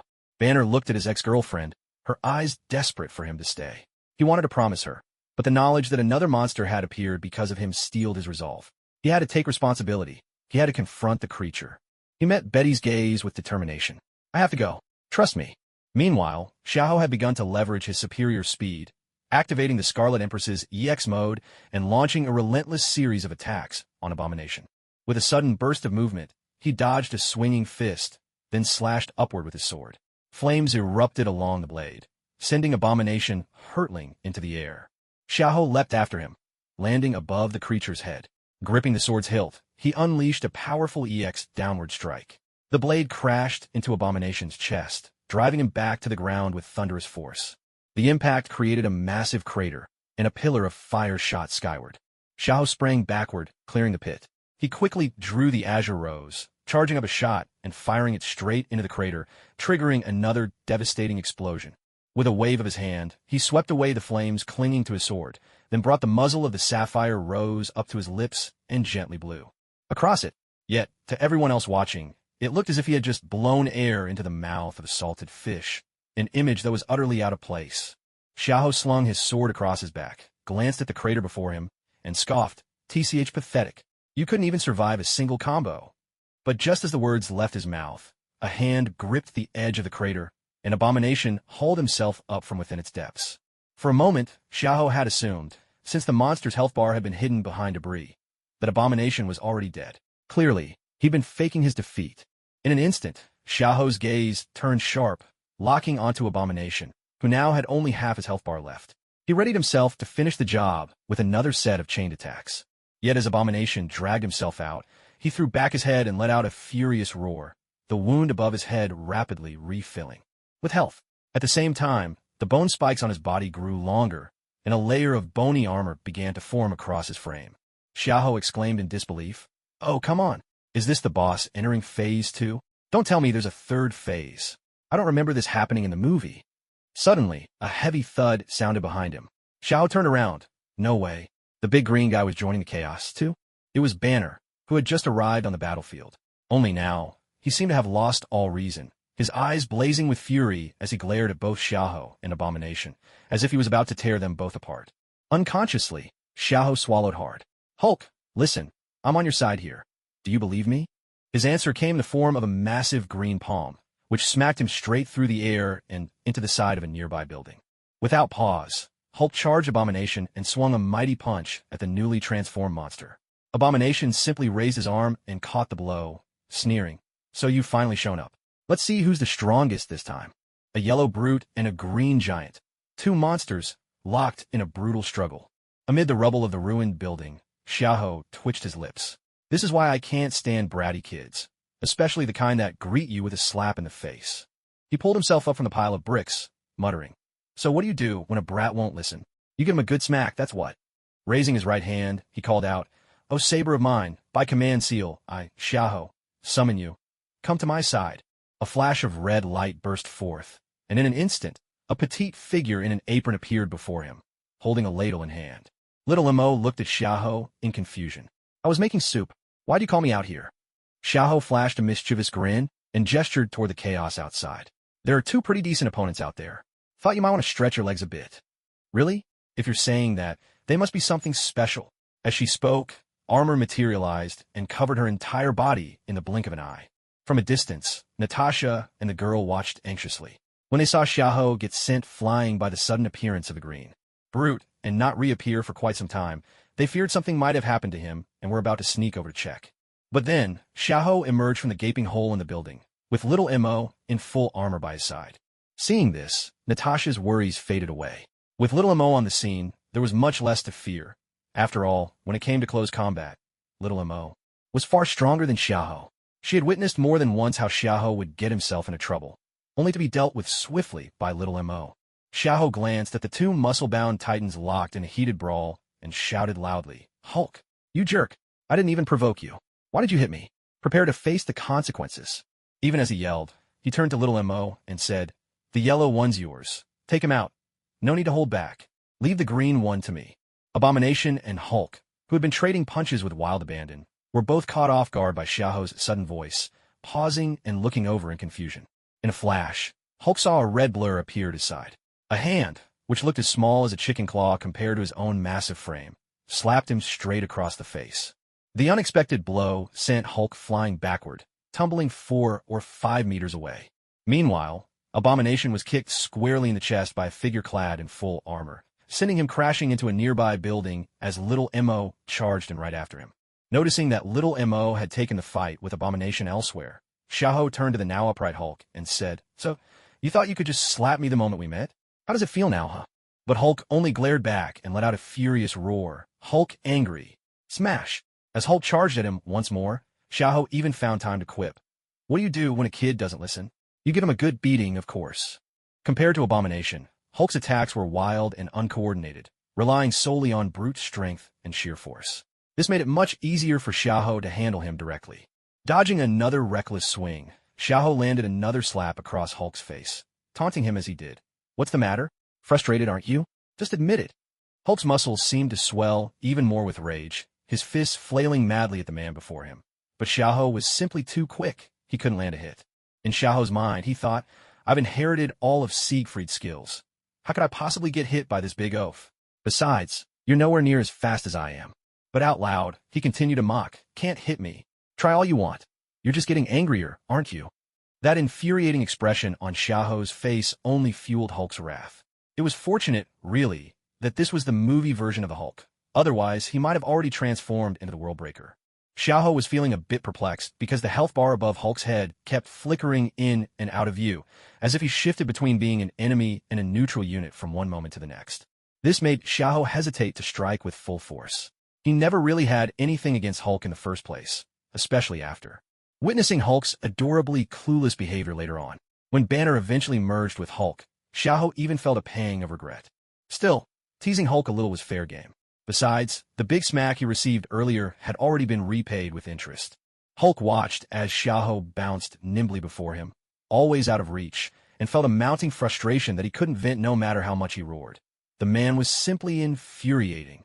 With every missed punch, Hulk's fist slammed harder into the ground, shattering the pavement until the street was utterly unrecognizable. Meanwhile, on the other side of the battlefield, Xiao Mo and Abomination were locked in their own clash. The surrounding buildings had been reduced to rubble by their ferocious combat. Nothing remained but a wasteland of debris. Abomination's bony armor was riddled with cracks and gashes. Every one of Xiao Mo's strikes managed to breach what seemed like impenetrable defenses. Yet every time Abomination counterattacked, Xiao Mo fended him off with ease.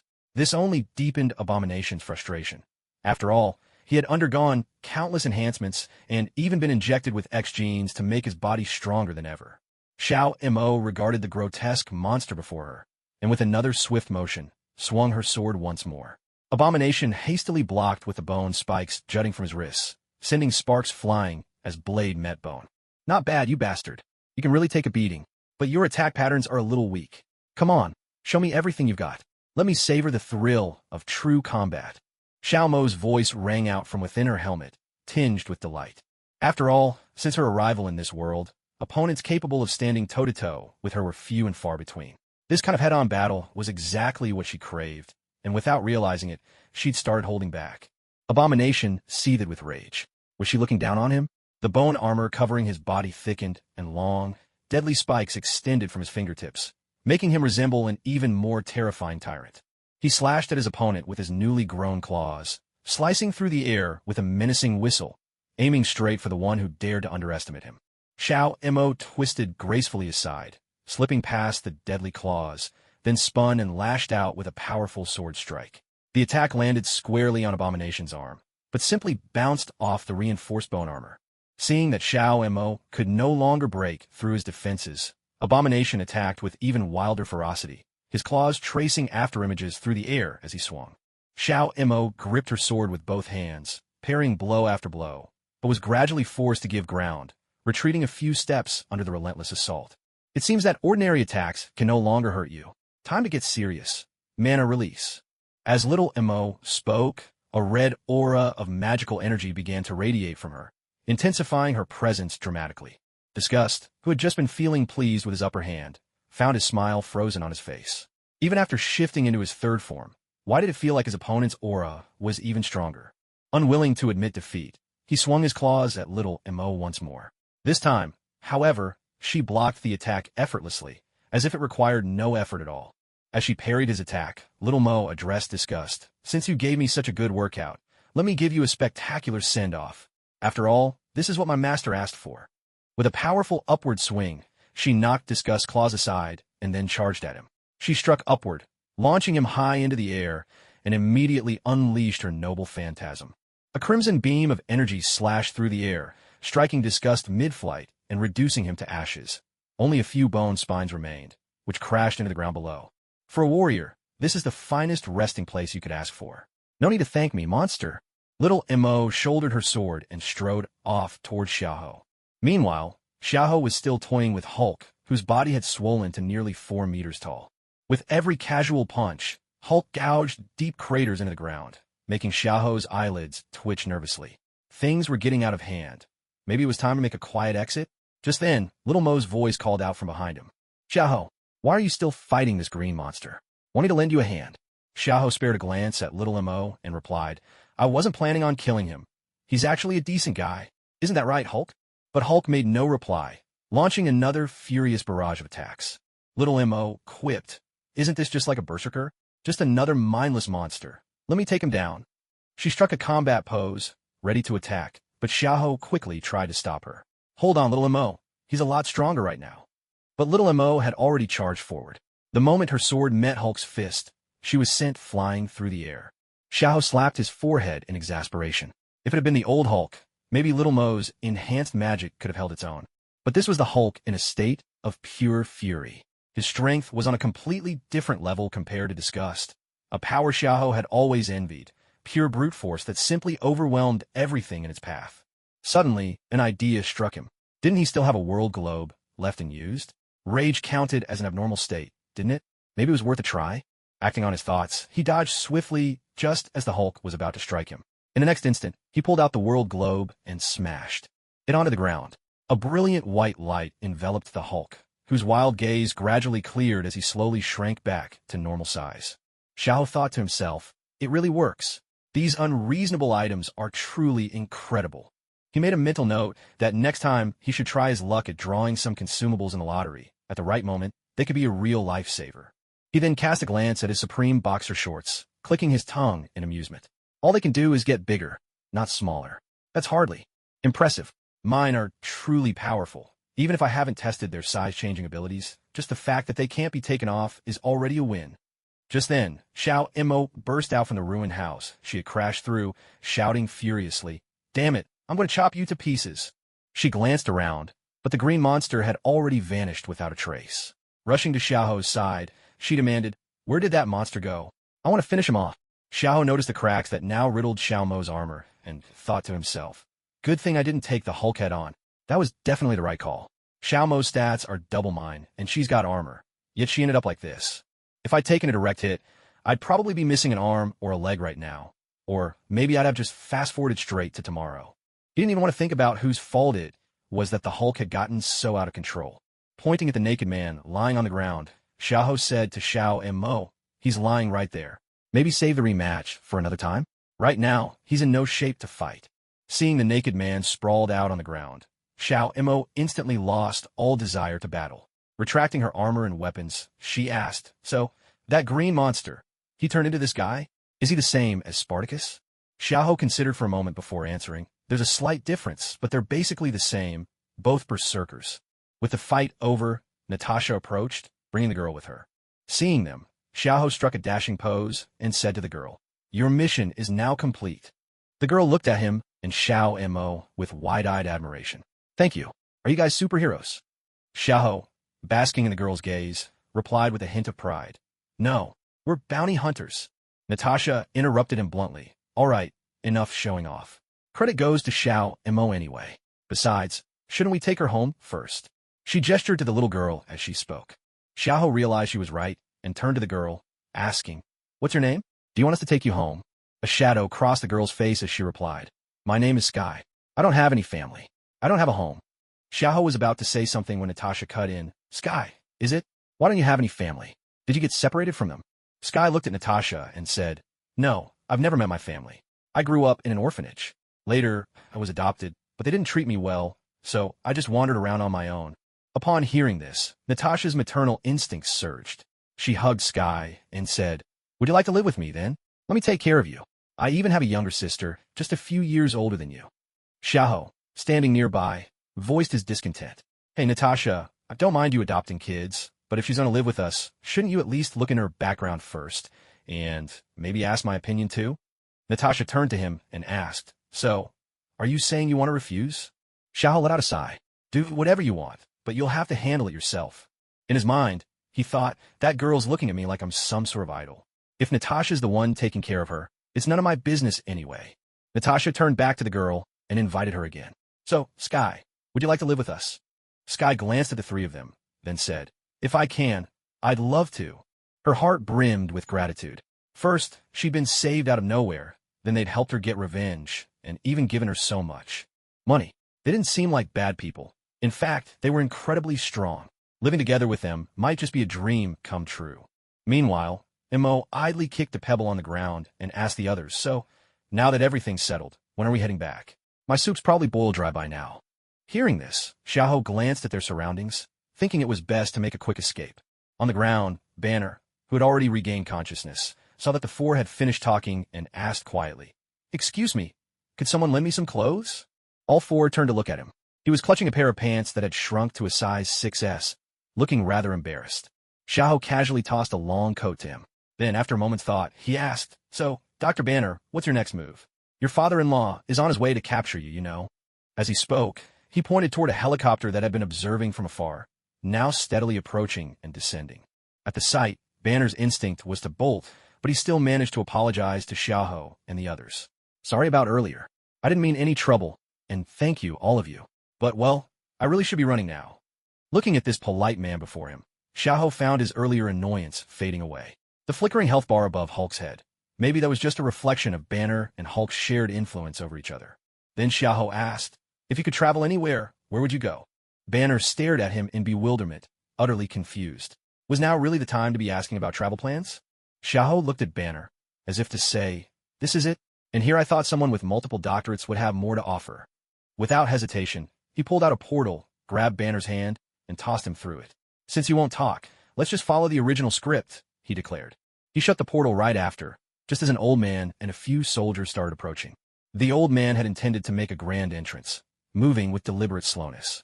But when he saw Xiaoho suddenly conjure a door and throw Banner through, he hurried over at a brisk pace. Ross stepped up to Xiaoho and his companions, raising his voice. Where did you take Banner? He's government property, and the rest of you need to be investigated as well. I suspect you're mutants. He had witnessed Xiaoho and Xiao Mo's earlier battle, the blinding red glow shooting skyward, the abomination cut down in an instant. He couldn't help but think these people needed to be studied. Xiaoho noticed the glaring health bar above Ross's head. His fingers twitched involuntarily, but he managed to restrain himself.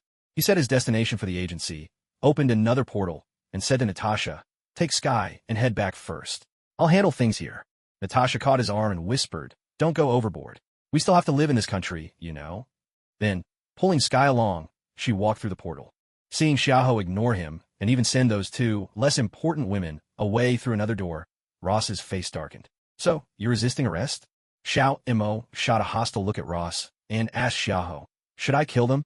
Xiaoho raised his hand to stop her, then looked at Ross and replied with a dismissive tone, Well then, the famous General Ross, how exactly do you plan to arrest us? Ross signaled for his soldiers to ready their weapons and aim at them. Xiaoho glanced over at the soldiers. Health bars popped up above each of their heads. So, they really wanted to push him into making a scene. With a resigned sigh, he said, Are you sure you want to do this? I've been trying my best to play the friendly player here.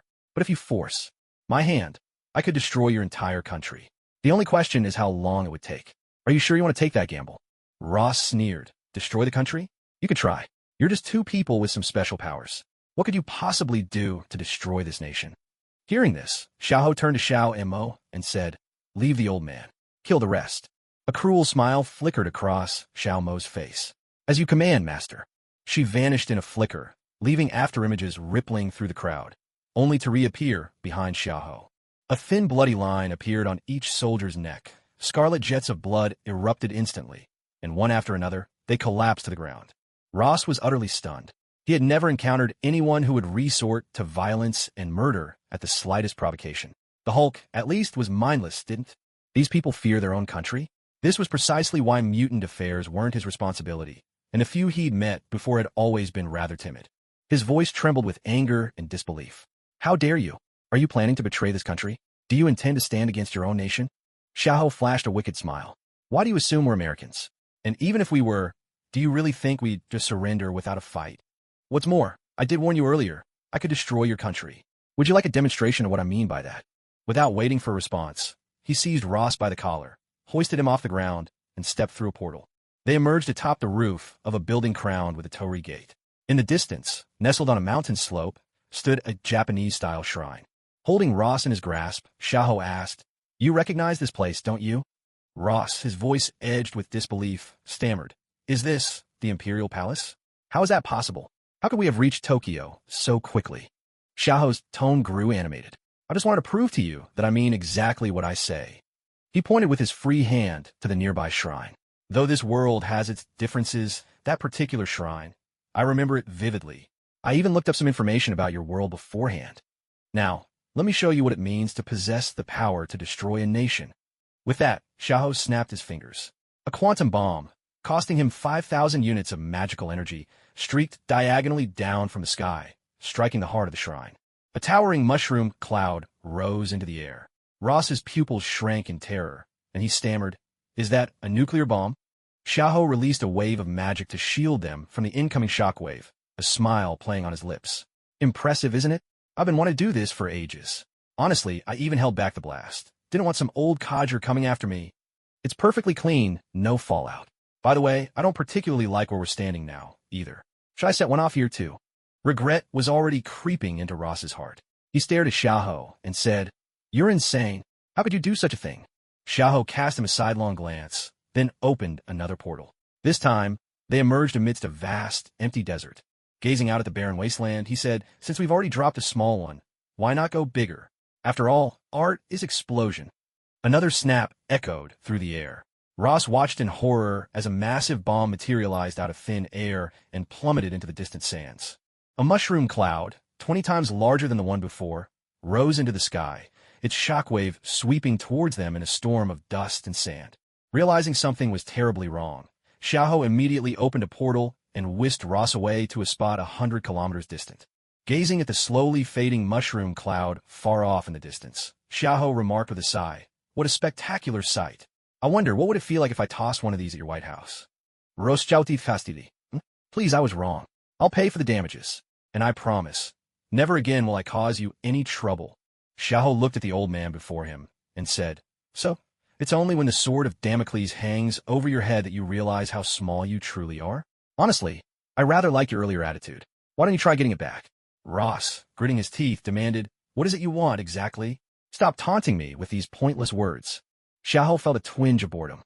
As expected, only by letting himself go a little could these people truly understand the terror of the fourth calamity. "I just want to make one thing clear. Don't go around threatening others so casually. I'm not like that bald guy in Xavier's school. You idiots keep threatening him even though he could easily wipe you out. This is the last time I'll say it. Don't mess with me, and pray no one comes to me for a mission. Otherwise, you can all prepare for the worst." Ross nodded stiffly, accepting Xiahou's terms. Xiahou opened another portal, returned to the street they'd left earlier, and, with a casual flick, tossed Ross to the ground. Then he walked over to Xiao Mo, who had been waiting for him. Seeing Xiahou return, Xiao Mo asked, "Where did you take that old man? Why not just finish him off?" Ross, lying on the ground, turned ashen. These two really had no mercy. Xiahou explained, "Nowhere special. I just took him to set off a couple of firecrackers. Honestly, I could have been at home gaming right now." As the two prepared to leave, Xiahou suddenly turned and said, "Oh, and Ross, don't even think about trying to assassinate me. I can't be killed, you know? And don't try to hurt my friends for any reason. If they're harmed, I'll turn America into a fireworks show. Also, you lot are responsible for repairs and compensation here. Don't pin it on me." With that, Xiahou stepped into the portal and disappeared. Ross stared at the spot where the door had vanished, his eyes brimming with terror and fury, and deep inside, a glint of madness and greed. He spoke into his communicator. "Bring the plane down. Pick me up." Meanwhile, in S.H.I.E.L.D. Director Nick's office, Nick had watched the entire battle through satellites and surveillance feeds, his fingers tapping restlessly on the desktop. Clint, who was also present, couldn't help but ask as he watched Nick deep in thought, "Director, aren't we going to do something?" Nick pulled himself from his musings and instructed Clint, "Take a team over there and document the scene. Collect any remnants or blood samples left from their fight and bring them back." After Clint left, Nick dialed Ross's number. He'd only seen the footage earlier, but he still wanted to know where they had gone afterward and what was said. Ross was on his way back to base, mulling over his next steps, when his phone suddenly rang. Seeing Nick's name on the screen, he answered the call. "What do you want?" "I'd like to know. Where did you go just now? And what did you talk about?" "Why should I tell you? I don't answer to you. But the man you just met, we've been monitoring him for quite a while. Don't you want to know more about him?" Nick finished, then waited for Ross's reply. He was confident Ross would talk. After all, dealing with Zayahu wasn't easy, especially for people in their positions. Ross paused for a moment before speaking. We went to Tokyo and then to a barren desert. He actually threw 2 bombs, both with the power of nuclear warheads. And one of them, he dropped it right in the city's center. Do you realize he even threatened me? He said if I ever tried to mess with him or hurt his friends, he'd bomb the entire United States. The man's a lunatic. Nick listened to Ross and rubbed his brow. So what did you do to set him off? According to our records, he may be reckless, but he's never been this unhinged. Ross didn't answer directly. Instead, he shot back. That's not important. Now it's your turn. Tell me what you know about him. Nick was a bit annoyed by Ross's secrecy, but still shared some basic information about Zayaho. Even if Ross hadn't spoken, Nick had pieced together most of it. Just like them, Ross must have noticed Zayaho and Xiao Mo's unique abilities and tried to control them, only for negotiations to fall apart. If he didn't have so much on his plate right now, Nick would have tried to bring the pair under his control too. But with Natasha keeping an eye on things, he'd left it alone. Now, it seemed, Ross had done some of the groundwork for him. After hearing Zaya's basic profile, Ross asked, puzzled, he claimed he can't die. Why don't you have any record of that? Are you hiding something from me? Nick raised his eyebrows, another blank in their file. No, it's just that since we started monitoring him, we've never seen him die. So we simply don't know. All right, that's enough for now. I have other matters to attend to. Afterward, the two of them ended the call and began to mull over the information they had just received. Ross pondered whether what Xiaoho said about not dying could really be true, but decided it was best not to provoke him for now. He would wait until he was absolutely sure before making any moves. Meanwhile, Nick sat staring at a file he had just retrieved from his drawer. On the cover, it read, Avengers Initiative. He reflected on how he had originally planned to recruit Xiaoho for this project. But now he needed to give a second thought. Xiaoho was starting to look like a volatile element. He scribbled a note on Xiaoho's file. Extremely dangerous, priority surveillance. Then, he locked all the files back into the drawer. At the same time, he considered the small-scale nuclear explosion from before. Clearly, Xiaoho was capable of more than that. Was it really his own power, or was something else? This needed thorough investigation. Back at Xiaoho's office, he and Xiao Mo had barely stepped through the door when they were immediately surrounded by Natasha and Sky.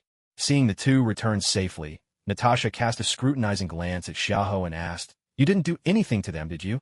Xiaoho, still in high spirits, replied, Nothing much. I just took that old man Ross for a little fireworks show. He promised he wouldn't bother us anymore. Natasha's face darkened instantly. She knew all too well what Xiaoho's idea of fireworks could be. She pressed, So, what exactly did you blow up? Xiaoho answered with a self-satisfied grin. Just a restroom in an uninhabited area. I've been wanting to blow up that restroom for ages. Finally found my chance. Natasha glared at him, unconvinced. Forget the uninhabited area. Just tell me, which restroom was it? Realizing Natasha wouldn't let this go without a straight answer, Xiaoho finally relented. It was that place where things have been going pretty well for them lately. Didn't they build a special shrine to honor some World War II war criminals? I happened to be there, so I blew it up for them. Upon hearing it was that particular shrine, the one dedicated to World War II war criminals, Natasha visibly relaxed. If that's the case, then never mind. Seeing Natasha finally let it go, Xiaoho was about to stretch out on the sofa when he noticed a girl staring at him with sparkling, expectant eyes, and couldn't help but sigh inwardly. So, Natasha, are you really planning to adopt this girl? By the way, your name is Sky, right? That sounds familiar. How old are you? He asked, turning to Sky halfway through a sentence. Sky hurried over to Xiaoho's side. I picked the name myself. I'll be 15 soon. I'm easy to take care of. Please don't send me away, okay? As she finished, she looked up at Xiaoho with a pitiful expression, as if to say, If you refuse, I'll burst into tears right here. Natasha chimed in. That's right.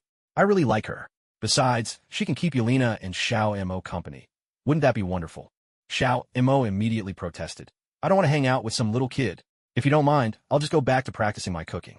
Sky, don't mind her, Natasha quickly explained, worried that Sky might take offense. That's just how Xiao Mo is.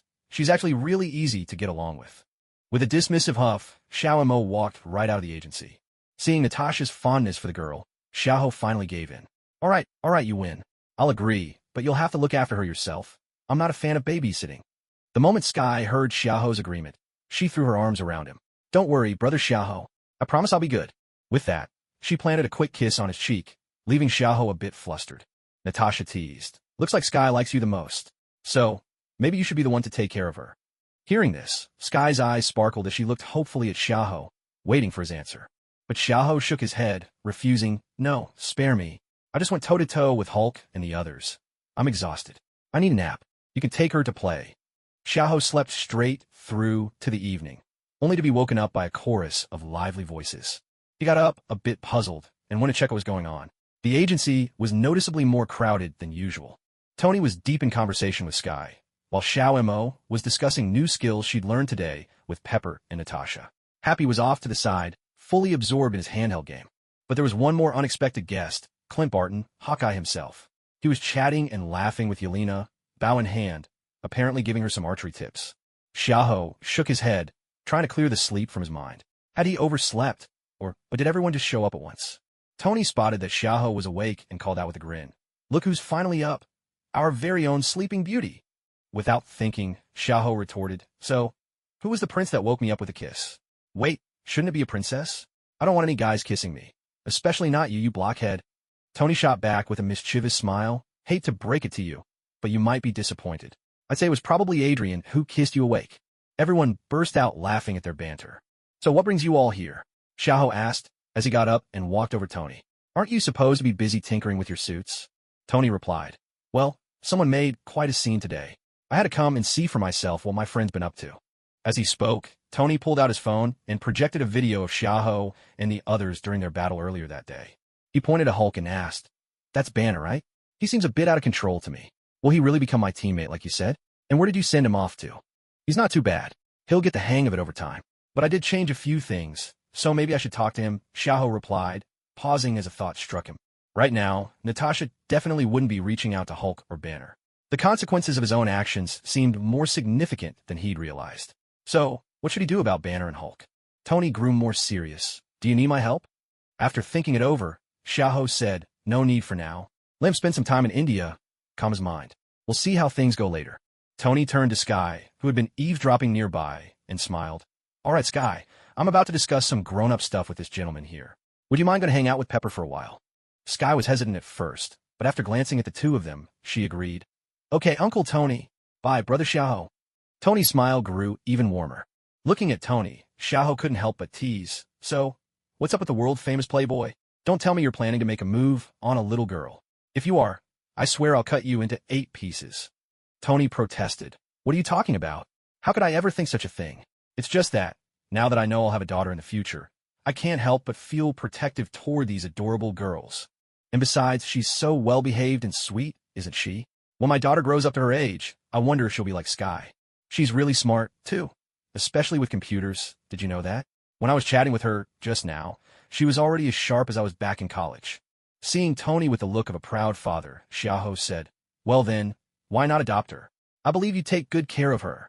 I thought about it. I even asked her just now, but she prefers staying with you guys. So, how did you manage to win her over? Tony grumbled, not entirely pleased. After all, he was Tony Stark, one of the richest men in America, and soon to be even richer. Xiao didn't want to continue this topic. He had no idea why he was surrounded mostly by women and girls. It was starting to feel a little unbalanced. So, what exactly do you want to talk to me about? Hurry up.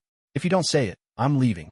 Tony led him a little further away from the others and asked, Besides fighting with Hulk and the others today, you also went to Japan and Alaska, didn't you? Xiaoho admitted bluntly. That's right. So what do you want to say? Wait, are you trying to stand up for those islanders? Or are you planning to arrest me? Tony shook his head. I just hope you won't harm innocent people. As for the military, I'll handle them for you. Xiaoho scoffed. Those guys? I'm not afraid of them. If it weren't for Natasha, I'd have thrown them straight into the White House by now. You're not afraid, sure. But have you thought about Natasha, Yelena, and Sky? Are you really ready to have them wander the world with you, always on the run? Tony said, glancing over at Natasha and her friends. Xiaoho looked their way too, then replied coldly. All right, I get it. As long as they don't bother me. I'm more than happy to just be a couch potato. Tony didn't say anything more.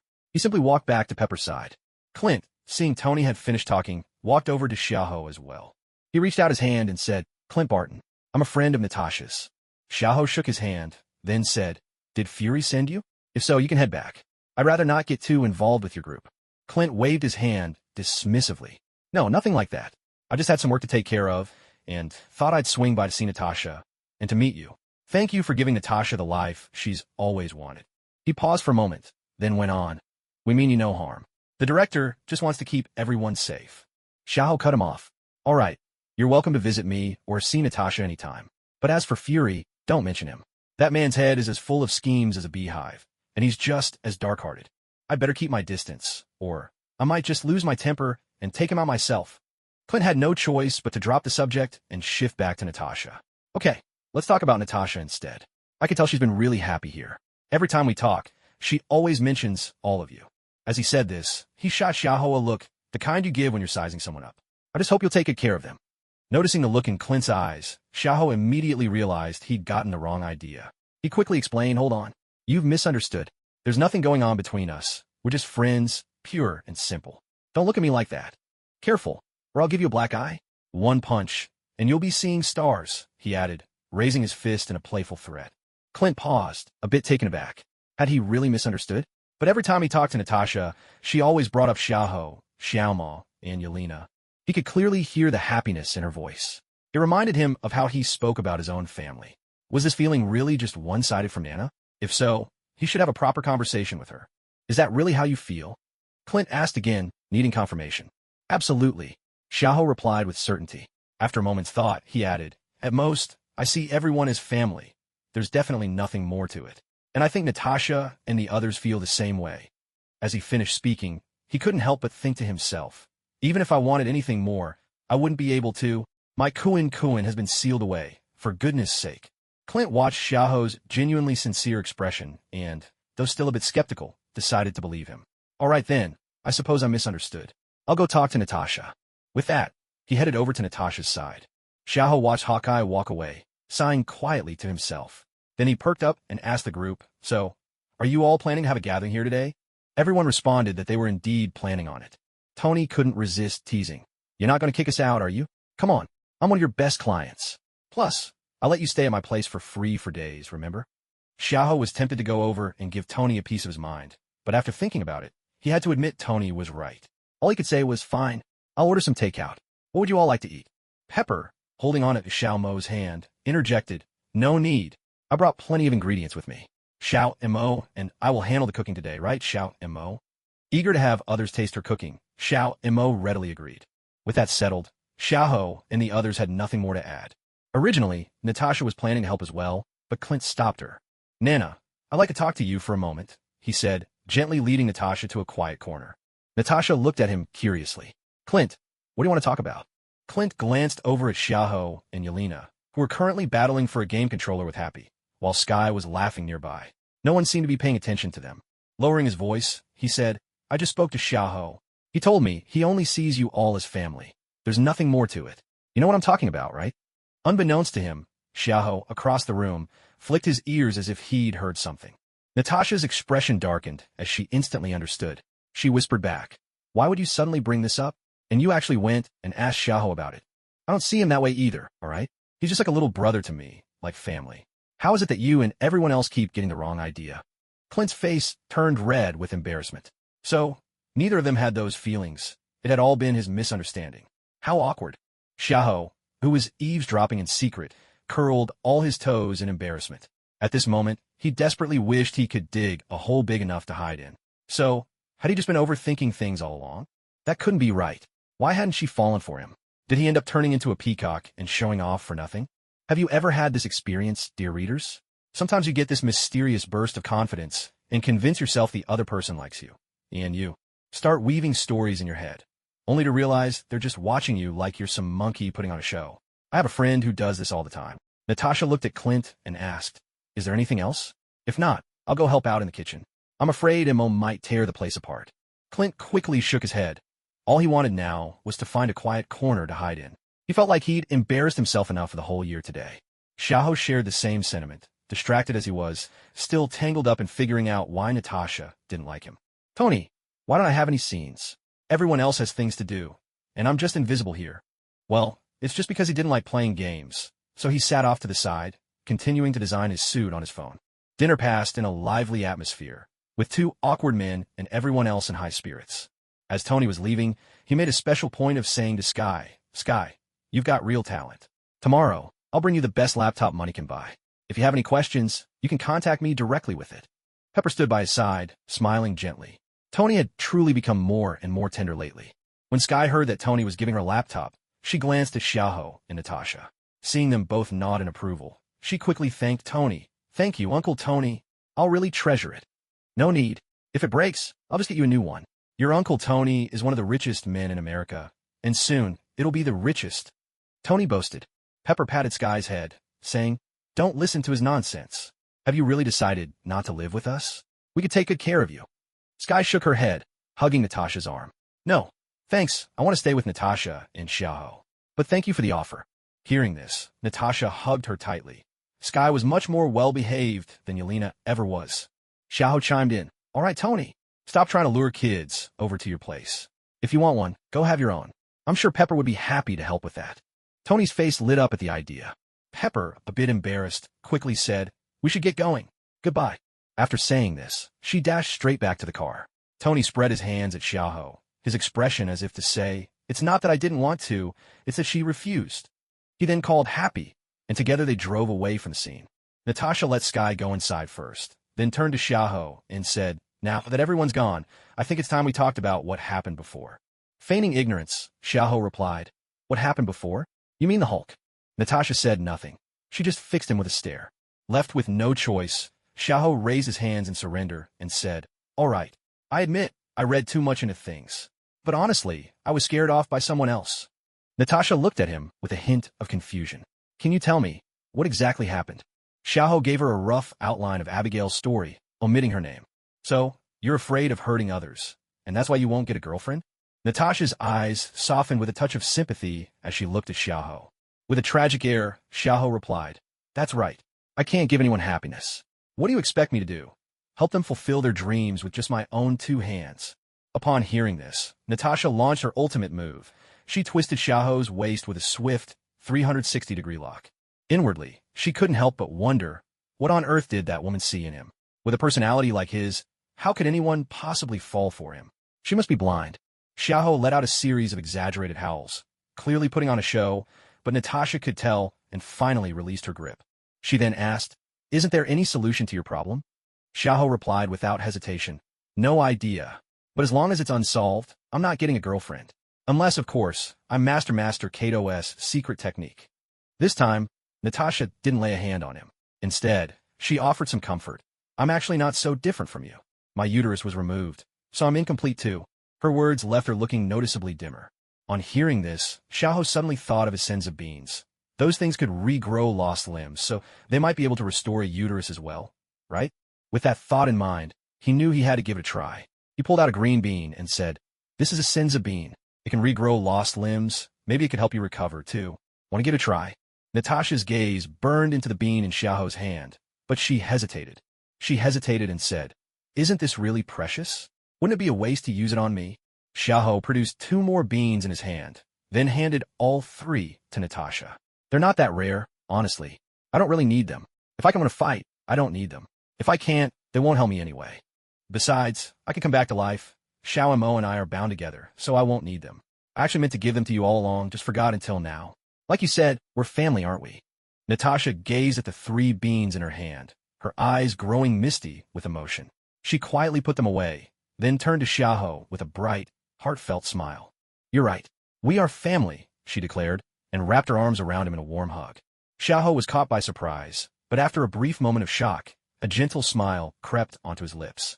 He patted her back lightly in return. In a soft voice, he said, all right, enough with the mushy stuff. I don't get it. Why do you foreigners always want to hug people at every turn?" Natasha let go and replied, "Because it's a way to show how close we are as a family." Suddenly, Xiaoho insisted, "I accept that, but let's get one thing straight. I'm the oldest in this family. I'm definitely not the little brother."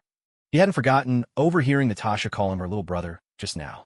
How could he possibly be the younger one? No way. Natasha burst out laughing and shot back playfully. All right, you're the boss, okay?" Then Xiaoho remembered.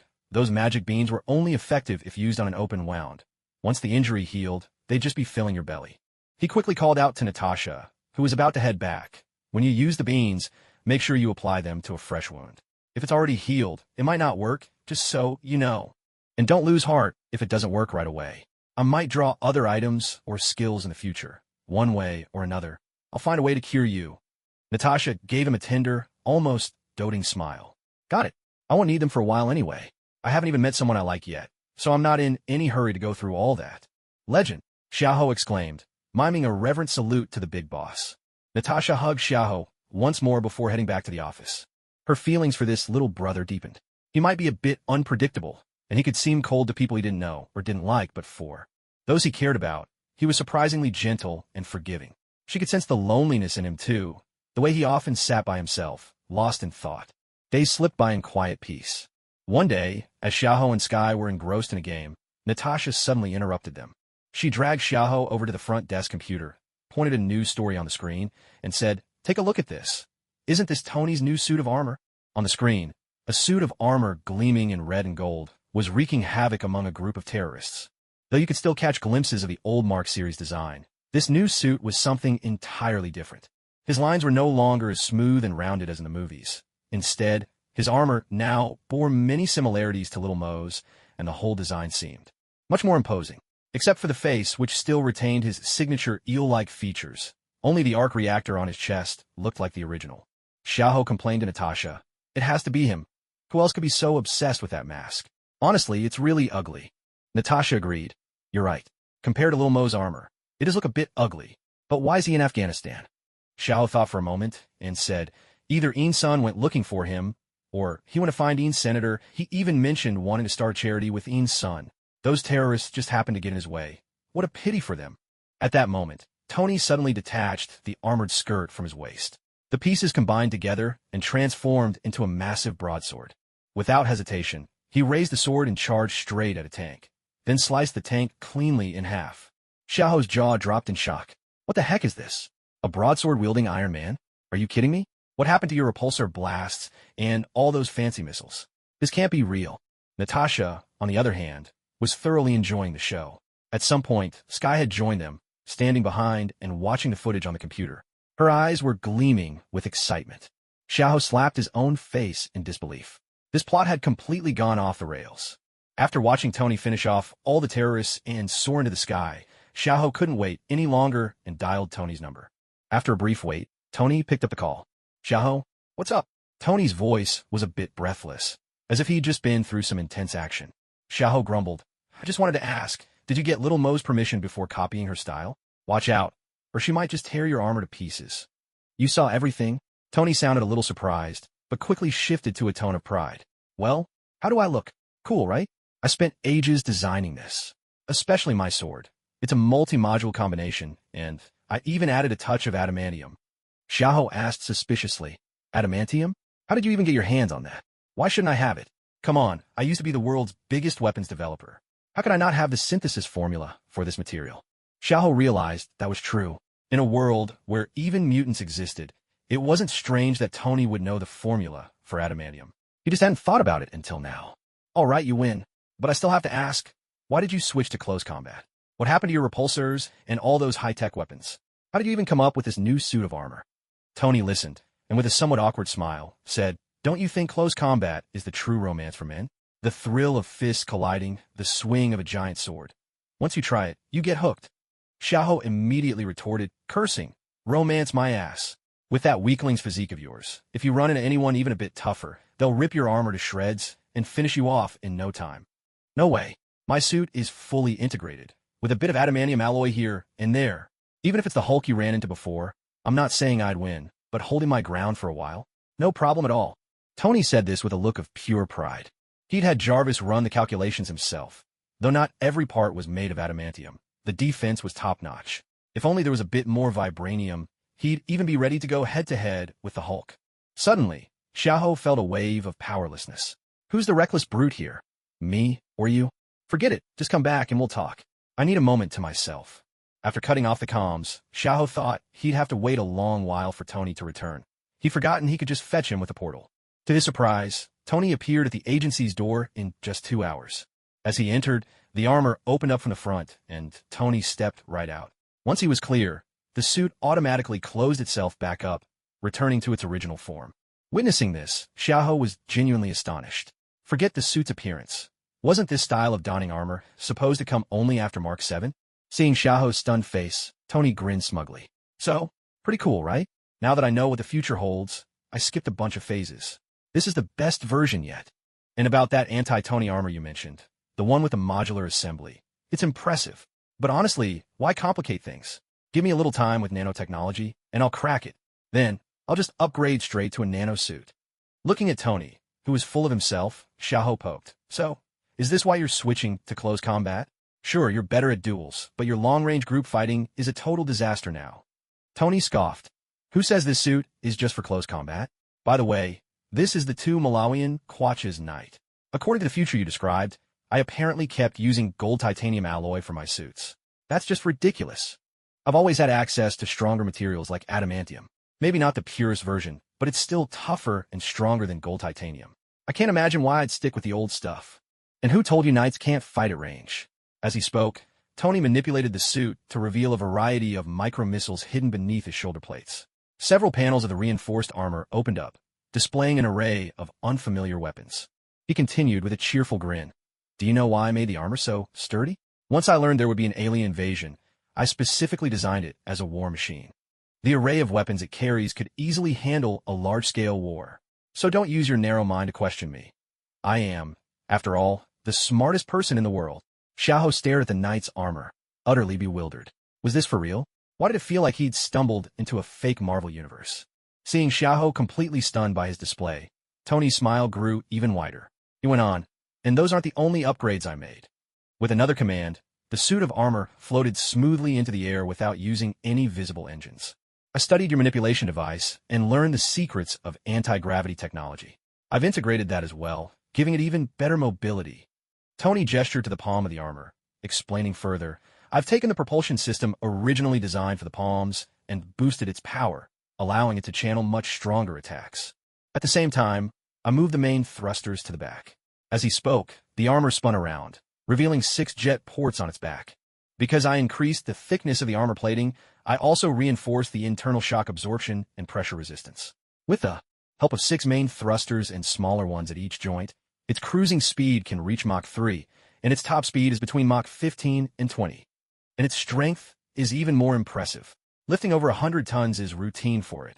At maximum output, it can even double that. So, do you see now just how brilliant I am, you muscle-bound simpleton? Tony finished with a mocking smirk, his eyes brimming with a sense of superiority. Xiaoho was left speechless. So, he decided action spoke louder than words. He grabbed Tony by both shoulders, hoisted him into the air, and declared, I admit, your armor is incredible. But don't forget, right now you're standing in front of me without it. A wicked smile played on his lips. Without your armor, where do you get the nerve to mock me to my face? Did Liang Jingru give you this courage? Tony's expression froze as regret flashed across his face. Of course, everyone called this guy a brute. How could he have forgotten? He forced an awkward laugh and said, Is it too late for me to apologize now? What do you think? Xiaoho replied, tightening his grip just enough to make Tony wince in pain. Wait. Tony quickly pleaded. Didn't I promise to build you a suit of armor? If you injure me now, I won't be able to make it. Xiaoho had only been joking with it first, but upon hearing this, he immediately let go and even smoothed out Tony's wrinkled clothes for him. With a broad grin, he said, I was just messing with you. Come on, let's sit down and talk. He pulled Tony straight onto the sofa and, eager to please, brought out drinks and snacks, setting them carefully on the coffee table. Watching Xiaoho's attitude shift so suddenly, Tony couldn't help but twitch the corner of his mouth. This guy really is mercurial. But Xiaoho paid no heed to what Tony thought. He jumped right into his request. I don't care if you use adamantium or not. Just make it golden. Defense doesn't matter at all. What counts is looking cool. Have you ever seen Saint Seiya? When Tony shook his head, Xiaoho quickly sketched out the Virgo gold cloth from memory and said, just make it like this and give it wings. As he spoke, he drew the golden, sacred wings of the Virgo cloth onto the sketch and continued, something like this. Put the thrusters on the wings. It'd be great if they could retract when not in use. And forget about weapons. I wouldn't even know how to use them. Oh, and you have to add a cloak. It's not complete without a cloak. Tony hurriedly interrupted him. Was this a magic lamp or what? These wishes were getting out of hand, but the words were already out, so he could only go along with it. He said, all right, enough with the requests. If you keep going, I'm leaving. Besides, none of this looks practical at all. Xiaoho retorted. What do you know? This is the Virgo gold cloth, the armor of the man closest to a god. How could it be useless? And if it is, that's your problem. Tony deeply regretted showing off his armor here. What on earth was he dealing with? Was this guy nuts? Okay, got it. I'll try my best to make it for you. If there's nothing else, I'm heading out. With that, he didn't even bother to take a sip of water and got up to go work on the armor. He didn't want to stay here a second longer, afraid his intelligence might drop just by being in the same room. After suiting up, Tony left the house and flew straight back to his villa. Xiaoho was still shouting from the doorway. Remember, make it exactly like the picture I drew. Otherwise, I'm not signing for it. But Tony couldn't care less, vanishing into the distance until he was just a tiny speck on the horizon. Left behind, Xiaoho could only go back to playing video games, all the while imagining the scenes of himself strutting around in his holy armor, dazzling everyone wherever he went. He was determined to change the world's twisted obsession with skin-tight suits. Lost in these thoughts, he collapsed onto the sofa, bursting into loud laughter, looking every bit the happy fool. He laughed so hard, he even choked on his own saliva. Meanwhile, at S.H.I.E.L.D. headquarters in the director's office, Nick Fury was listening intently as Clint and Coulson reported the latest situation. Clinton placed the documents in his hand in front of Nick and said, "I've been tracking Alexander Pierce for quite some time. So far, I've discovered that the senior agents most closely connected to him are Crossbones and Sitwell. As for the lower-level agents, we've basically confirmed that more than half of them are Hydra operatives. At present, only a very small group on our side can be trusted, and the intelligence provided by Xiaoho has proven to be genuine." After Clinton finished his report, Coulson also produced a file and handed it to Nick. Trying to contain his excitement, he said, "Director, this is the captain's physical exam report. He's in perfect health, and it shouldn't be long before he wakes up." After returning from Tony's place, Coulson had been assigned to excavate a suspected crash site of Captain America in the Arctic. To his surprise, he actually found him. Hearing this, a plan suddenly formed in Nick's mind. He had been racking his brain, trying to figure out how to deal with the Hydra infiltrators, and now the ideal candidate had practically fallen into his lap. Once Hydra was taken care of, he would have to turn his attention to the Skrulls. But just thinking about the Skrulls gave him a pounding headache. These days, he didn't even dare to go home. Ever since he realized the Skrulls posed a threat, he tested everyone around him. To his shock, he discovered that his own wife had been replaced. From then on, he found all sorts of excuses not to return home, hoping to prevent his memories from being copied. Yet, he still had no idea how to solve this crisis. As for Carol, he didn't want her to come back just yet. Over the years, too many Skrulls had arrived on Earth, and he was worried that Carol might tip them off by accident. He turned to the two agents and said, "You two head out for now. Don't do anything unnecessary. Let's not alert the enemy. Coulson, keep a close eye on the captain's condition." Coulson quickly replied, "Understood, Director. I'll keep watch over the captain." With that, he and Hawkeye left the office together. Once they were gone, Nick took out the Avengers Initiative dossier once more. He leafed through the files one by one. Inside, there were names like Storm, Wolverine, and other mutants along with Tony, Banner, and the rest. Even Johnny had his own file, though it was marked as extremely unstable. Meanwhile, in Tony's workshop, Tony was examining a suit of armor built according to Xiaoho's specifications. For a moment, he wondered if he should commission a similar one for himself. It might not be practical, but it certainly looked impressive. After considering it, he decided against it. Still, the design of those wings gave him an idea. Perhaps he could add some external attachments to his MK series, boosting their firepower. He had Jarvis record the idea for later, and then began reaching out to Xiaoho. At the firm, where Xiaoho was slacking off, he hurriedly answered when he saw Tony's call coming in. "Tony, is my sacred armor ready? Why can't it be me calling you for something else?" Tony replied, "What else could you possibly want from me? If it's not about the sacred armor, I don't think you'd go out of your way to call," Xiaoho answered with certainty. Tony thought for a second. He had to admit that was true. So he said, "You're right. The sacred armor is finished. Should I arrange to have it delivered, or will you come pick it up yourself?" But just as the words left his mouth, a wooden door appeared in the workshop, and Xiaoho stepped right through. Once inside, Xiaoho looked around the workshop, and the moment he spotted the sacred armor displayed to the side, he dashed over without hesitation. He ran his hands reverently over the suit. It practically oozed wealth and power. He was itching to put it on immediately. He quickly turned to Tony and asked, "How do I wear this?" Tony had been about to launch into an explanation, but judging by Xiaoho's impatience, he doubted the man wanted to listen. "Just turn your back to it and lean against it. It'll suit you up automatically." As soon as he heard this, Xiaoho spun around and pressed himself to the armor. The sacred armor scanned his presence, then split apart and wrapped itself around him, automatically adjusting for a perfect fit. Eagerly suited up, Xiaoho strode to the floor-to-ceiling window and used the glass as a mirror, studying his new look. His face was still as ordinary as ever, but the sacred armor lent him an unmistakable aura of divinity. especially the winged decorations on his back, which glowed like a halo, giving his entire presence an ethereal quality. He admired his reflection, thoroughly pleased, but something still felt missing. Suddenly, he smacked his palm against his forehead as the answer came to him. He opened up the system store, found a waist-length golden wig, and spent 100 energy points to buy it on the spot. Without hesitation, he put the wig on. Glancing at his reflection in the glass, he finally grinned in satisfaction. This was it, the perfect recreation of Shaka. He struck a series of dramatic poses, then closed his eyes, pressed his hands together in a prayer gesture, and solemnly intoned, "Demon subjugation. 6 paths of reincarnation." Tony watched Xiaoho's inexplicable performance, utterly speechless. Internally, he thought, what on earth is this guy up to now? Xiaoho had been hoping Tony would play along, but when he got no response after a long wait, he covertly cracked one eye open to see what Tony was doing. And there was Tony, looking at him with an expression that clearly said, "You idiot." A blush crept over Xiaoho's face.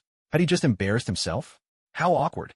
Seeing Xiaoho returning to normal, Tony teased, "What is this, a stage play? Where's the rest of the act? Don't tell me that's all you've got." Xiaoho felt even more embarrassed. He asked uncertainly, "Wait, don't tell me you've really never seen Saint Seiya?" "I've never watched it, but if it's anything like you, I think I'd rather not," Tony replied, pulling a face full of disdain. Xiaoho shot back immediately. "That's because you've never seen it. That was the highlight of my childhood. People like you, who only ever think about women, could never understand the greatness of the saints. Don't let me awaken my cosmos, or I'll show you what it means to really set my cosmos ablaze." With that, he turned his head sharply to the side, making it clear he was upset and no longer wanted to acknowledge Tony. "So, are you throwing a tantrum now? Should Uncle Tony buy you a toy to cheer you up?" Tony couldn't help but add fuel to the fire. Xiaoho replied irritably, "No need. Do you need anything else? If not, I'm heading back." Tony stopped him. "Hold on. I think I should at least give you an overview of this suit of armor. Plus, I have a few more questions for you." Xiaoho pulled up a chair next to him, signaling Tony to go ahead with his explanation. Tony didn't waste any time and launched straight into the introduction. "Let's start with the suit of armor. Even though you said not to worry about defense, I still incorporated some adamantium alloy. Since there's no heads-up display, I installed a neural wave sensor inside the helmet to help you activate some of its functions. Things like the anti-gravity system and flight propulsion controls. As for power, I've installed 2 of the latest arc reactors inside the wings. They should keep you running for a full year without any trouble. There aren't any weapons, as you requested, but it'll still enhance your strength, just like my knight armor." After Tony finished outlining the main features, Xiaoho nodded to show he understood. With some hesitation, Tony continued, "I want to know more about Hydra. You mentioned before that there are a lot of them inside S.H.I.E.L.D.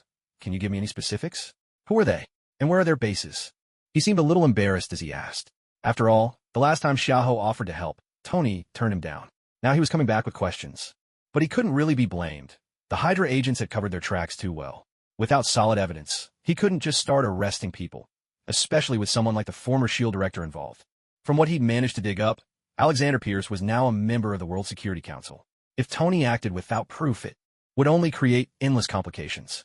Since his investigation had turned up nothing, he had no choice but to rely on Xiaoho now.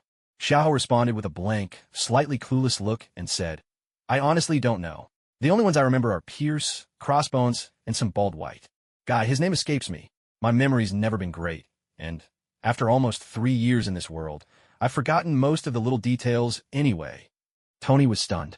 He had considered all sorts of scenarios and was prepared for a major setback, but it never crossed his mind that Xiaoho would say, "I forgot."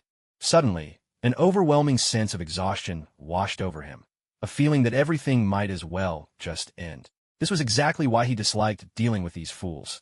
They always managed to drag down his standards. Seeing Tony's reaction, Xiaoho quickly tried to explain, "You don't need to rush to find them. Isn't the bald agent already investigating? Just wait for his results, and you can use what he finds. Wouldn't that be easier?" Tony could only nod helplessly. Then he gave Xiaoho a clear hint to leave. "All right, if that's all, you can go now. I need to get back to my research. Don't bother me." Xiaoho quipped, "Such a heartless man. When you need something, I'm your darling. When you don't, I'm just the housekeeper." Tony couldn't hold back and shouted, "Get out. Stay away from my lab." Having thoroughly annoyed Tony, Xiaoho left, utterly satisfied.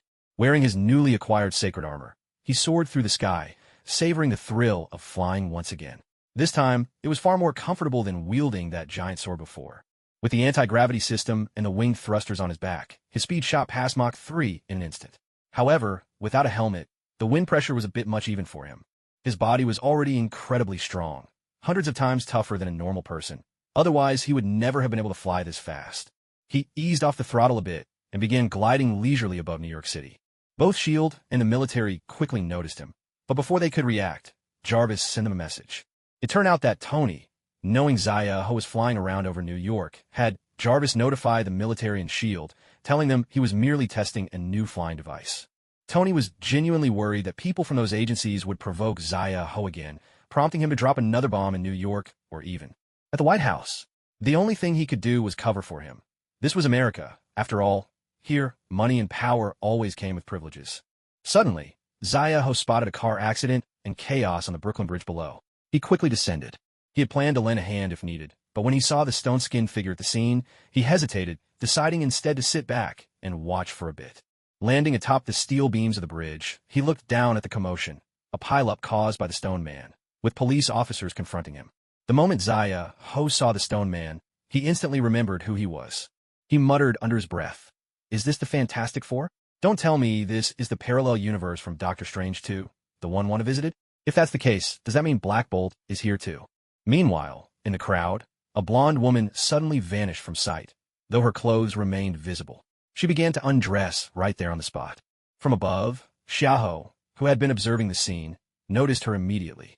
Almost instinctively, he pulled out his camera and started snapping photos nonstop. Just as the woman was down to her underwear, she abruptly reappeared. The onlookers, already captivated by her sudden disappearance, erupted into shouts and whistles of surprise and excitement. While Xiaoho frantically pressed the shutter, he didn't forget to join in, whistling along with the crowd and offering his enthusiastic applause to the woman, now performing an impromptu lingerie show in public. Jonathan, the counterpart of Captain America, was mortified to see his sister in such an embarrassing situation and quickly turned away to avert his eyes. Reed, on the other hand, couldn't help but admire the now visible Susan, exclaiming in awe, "Wow, looks like you've been working out." Already mortified, Susan snapped back, "Shut up." She hurriedly grabbed her coat from the ground to cover herself, but not before taking another jab at Reed. "Why don't you strip down and let hundreds of people stare at you?" Overwhelmed with emotion, she vanished again. Reed, seeing her disappear, quickly called her name, eyes wide as he stared at the spot where she'd just been. Noticing Reed's reaction, Susan looked down and realized she had gone invisible once more. In a fit of frustration, she tossed aside her coat and even took off her remaining underwear.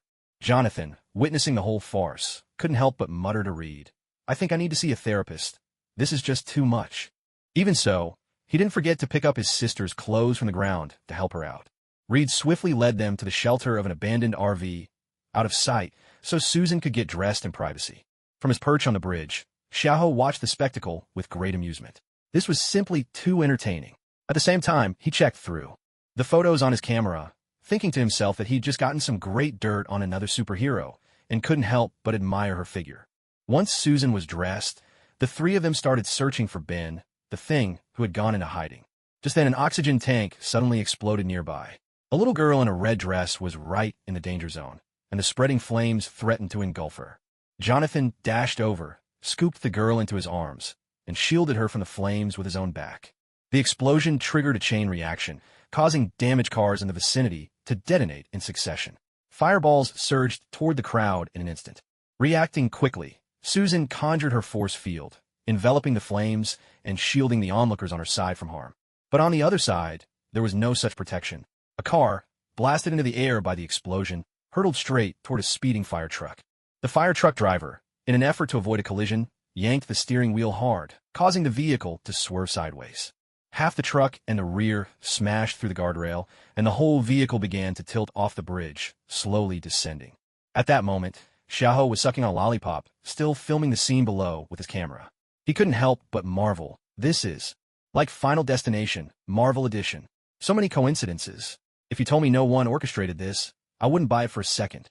Seeing the front of the fire truck lifting dangerously, Ben hurried over and grabbed it, doing his best to slow its descent. Reed and the other two, after making sure there wouldn't be another explosion, rushed over as well, ready to help however they could. Ben managed to steady the truck, but suddenly, the control lever for the aerial ladder snapped. The firefighter who had been climbing up to rescue a teammate lost his balance, tumbling down along with the ladder. Reed wrapped his lower body around the bridge frame and stretched his upper body downward, catching the falling firefighter in his arms. Watching this unfold, Xiaoho couldn't resist adding his own narration. Goma Goma no, sweet embrace rescue. Down below, Jonathan had been hesitating about whether he should help, but upon hearing Xiaoho's words, he looked up to see Xiaoho himself, gleaming gold, and still snapping photos with his camera. Suddenly, Xiaoho tucked away his camera and leapt off toward the space beneath the bridge. It turned out that while Reed was pulling the first firefighter to safety, another firefighter slipped and fell. By the time Reed tried to reach for him, it was already too late. Seeing this, Xiaoho knew he had to intervene himself. He genuinely respected firefighters and rescue workers.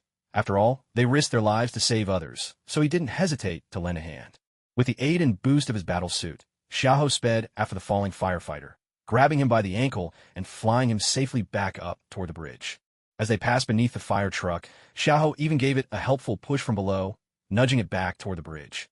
Ben, who had been struggling under the vehicle's weight, suddenly felt the burden lighten considerably. He quickly grabbed the bumper and pulled the fire truck all the way back onto the bridge. Xiaoho flew up as well, gently setting the rescued firefighter down on ground. Reed, his friends, and the onlooking crowd of bystanders and police all gathered around. The onlookers and officers broke into applause, praising their heroic rescue, with occasional cheers ringing out from the crowd. The four from Reed's group moved to approach and introduced themselves to this unknown but clearly heroic man who had helped save lives alongside them. Reed extended his hand to Xiaoho and said, "My name is Reed Richards. Thank you for your help back there." But Xiaoho didn't shake his hand. He simply looked at him and replied, "No need for a handshake. I'm not falling for any tricks. My name's Xiaoho." Reed heard Xiaoho's answer and felt a bit awkward, unsure how to keep the conversation going. Jonathan stepped forward, slung an arm around Xiaoho's shoulder, and said, "My name's Jonathan Johnny Storm, but you can just call me Jonathan."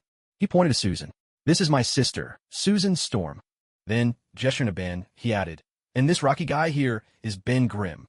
After the introductions, Jonathan eyed Xiaoho's armor and exclaimed, "Xiaoho, your suit looks amazing. It screams high-end. Are you a superhuman too? Or is it just the armor?"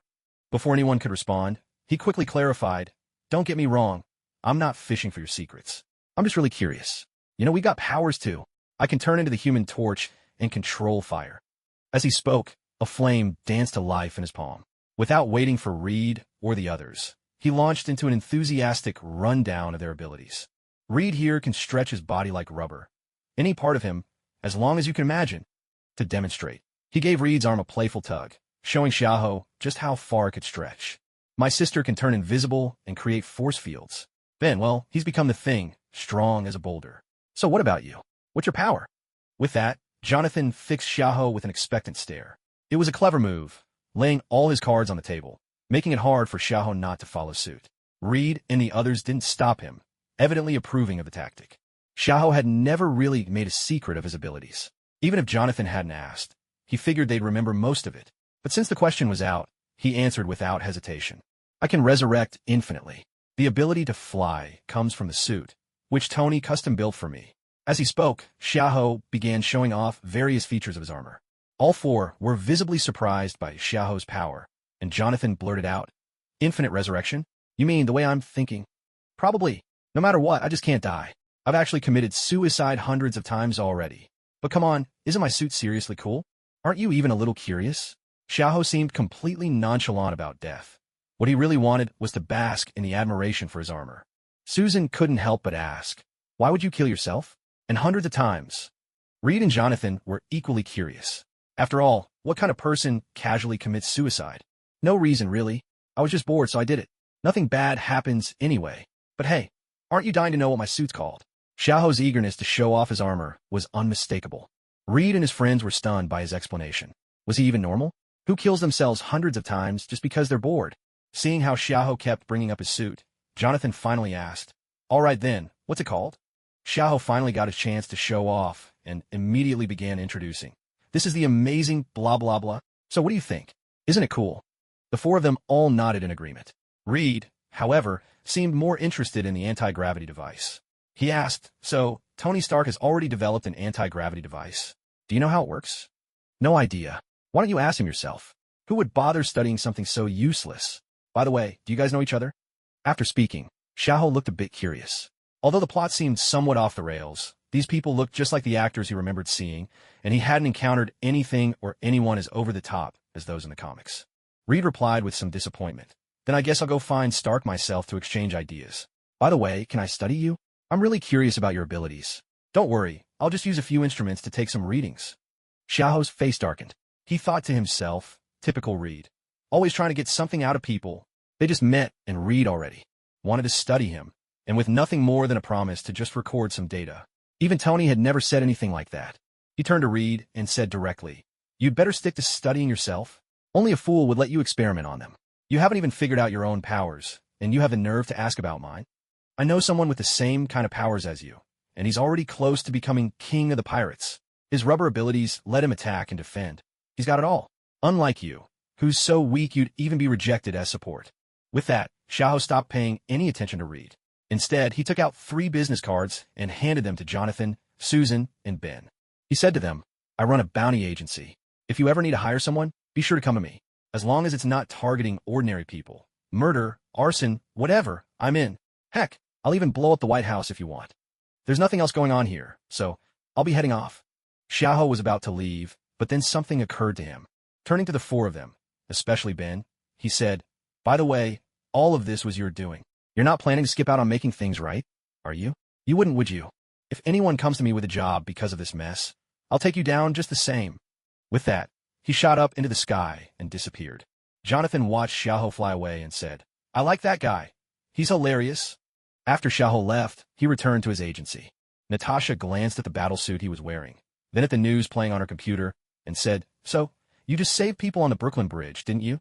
Xiaoho found a spot to take off his armor, then shot back. "How did you know? Honestly, this is one of the best action figures I've ever received." He glanced at the battle armor, thought for a moment, then took out the anywhere door and stepped through to Kamar Taj, not bothering to wait for Natasha's response. Natasha had just been about to reply when she saw him stride straight into the portal. Her temper flared instantly. This guy was clearly up to something today. Without hesitation, she followed him through. The scene that greeted her on the other side left her a little surprised. She had never been here before. The people occasionally passing by were wearing robes, much like the ones she'd seen on the Ancient One. She caught up to Xiaoho, who was walking ahead, and asked in a low voice, "Is this the Kamar Taj you told me about?" Xiaoho just nodded without answering, his eyes scanning the surroundings as if searching for something. Natasha, recalling her previous encounter with the Ancient One, felt a surge of respect. All her earlier irritation faded, and she too began to observe the place as Xiaoho was doing. Suddenly, she asked, "Do you think I could learn magic?" Xiaoho looked at her with a hint of puzzlement. "Why would you want to learn magic? Honestly, I don't see much use for the stuff. Here, it's like taking out a high-interest loan. The Ancient One went in too deep, and now she's always thinking about running off." Natasha was about to retort when, in a blink, the world shifted around them, and they found themselves in a tea room. The Ancient One greeted her with a gentle smile. "Please have a seat, Natasha." Suppressing her surprise, Natasha obediently sat down. The Ancient One gestured toward the teacup in front of Natasha. "Please have some tea." "Thank you," Natasha replied, picking up the cup and taking a sip. The Ancient One smiled again, but then her expression grew stern as she turned to Xiaoho.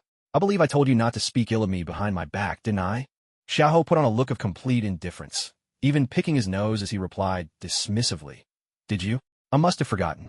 No sooner had he spoken than a portal opened beneath his feet, and he dropped straight through, the opening snapping shut behind him.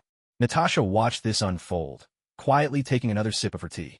The Ancient One's expression softened once more as she turned to Natasha. "I just heard that you'd like to learn magic. Is that right?" Natasha nodded eagerly. "Yes, may I learn it?" she asked, her eyes filled with hope. The Ancient One quietly activated the powers of the Time Stone, peering into Natasha's possible futures. To Natasha, it seemed the Ancient One simply closed her eyes and thought for a few seconds before speaking again. In reality, the Ancient One had reviewed hundreds of thousands of possibilities. She said, "You could indeed learn the magic of Kamar Taj, but it wouldn't do much to enhance your future abilities. Your talent for magic is rather average. Do you still wish to learn?" Natasha felt a trace of disappointment when she heard that her talent was merely average, but at least she had the opportunity to learn. She spoke up, "Even if I'm just average, I still want to study magic. Please teach me." The Ancient One looked at her and revealed a satisfied smile. Although Natasha's talent was ordinary, her unyielding spirit was admirable, and the Ancient One was quite pleased. "Very well, I will teach you wholeheartedly," she replied. With that, she struck a palm gently toward Natasha. In an instant, Natasha's soul was pulled from her body. With another wave of the Ancient One's hand, Natasha sensed herself drifting through countless dimensions. The astral projection spell lets you experience different dimensions and helps you strengthen your mind. The Ancient One's explanation echoed directly in Natasha's ears. Natasha felt the very fabric of space around her twist and transform, while all sorts of strange and bizarre creatures flitted past. As the scenery became ever more surreal, she suddenly became aware of countless eyes gazing intently at her. But before she could react, everything flashed again, and her soul returned to her body. The Ancient One watched as Natasha slowly opened her eyes, then slid a cup of tea toward her. "Drink this, it'll help you feel better." Still dazed, Natasha took the cup and drank it down in one gulp at the Ancient One's urging. Then, with great respect, she thanked her teacher. "Thank you, Master. I feel like I understand this world much more clearly now." The Ancient One was very pleased with her attitude. "No need to thank me. This place exists to help more mages learn the ways of magic. You're just a newcomer taking your first step, and I've merely guided you a little. It's nothing at all." But Natasha responded earnestly, "No, it's very important. You've helped me before, and now you've taught me again. Thank you." The Ancient One smiled happily, pulling out her folding fan to play with it. Suddenly, her thoughts turned to Xiaoho. With a wave of her hand, a portal appeared, and Xiaoho tumbled out, landing on the ground with a dull thud. He looked up at the Ancient One with a disgruntled expression. "Old crone, if you're going to let me out, at least give me a soft landing. That hurt, you know. But honestly, that was pretty fun. Beats a drop tower ride any day. Next time I'm bored, I'll come back for another round." The Ancient One's good mood vanished in an instant. This guy really knew how to ruin the atmosphere. She addressed Xiaoho. "All right, Natasha has decided to study magic here. Take her to find Hannibal. No, wait, to find Caecilius, and have him make the arrangements." Xiaoho shot the Ancient One a cheeky grin and teased. "Old crone, I knew you were up to no good. If Uncle Ba hears you call him that, he'll be heartbroken. Are you always sneaking around spying on people when you're bored? Is there really a universe where Uncle Ba eats people? Take me for a spin, will you?" Without another word, the Ancient One transported them both away. Inwardly, she mused that after hearing Xiaoho call him Uncle Ba so many times, she couldn't help but get curious and look him up. And from that moment on, she could never see Caecilius the same way again. This man truly was a menace. He was every bit as much trouble as that rascal Wade. Thank goodness this universe didn't have a Wade of its own. Still, she thought, perhaps she should retire sooner rather than later. If Wade ever did show up, she might not be able to handle it anymore. Better to leave all that to Strange. Xiaoho and Natasha suddenly appeared in the library. Xiaoho grumbled, "That old lady really went too far. Made me free fall for so long, and I didn't even complain, yet she won't even take me for a quick tour." Natasha looked at him, speechless, and silently paid her respects to the Ancient One for not simply finishing him off right there. Supreme sorcerer indeed. What a generous mind. Suddenly, Caecilius' voice rang out. "Xiaoho, what are you doing here? And did you offend the master again? Didn't I tell you to show her respect and be polite?" Wang, sitting at the reception desk by the door, chimed in. "He's right. Every time you come here, you seem to find a way to annoy the master. You're just too much." Xiaoho shot the two of them a disgruntled look. "How's this my fault? I just came to look for something, and she whisked me away. And besides, she's not as nice as you think. Uncle Ba, let me tell you." He didn't even finish before a fan came sailing out of nowhere, smacking him square on the head and sending him toppling to the ground. The fan then flew straight into Natasha's hands.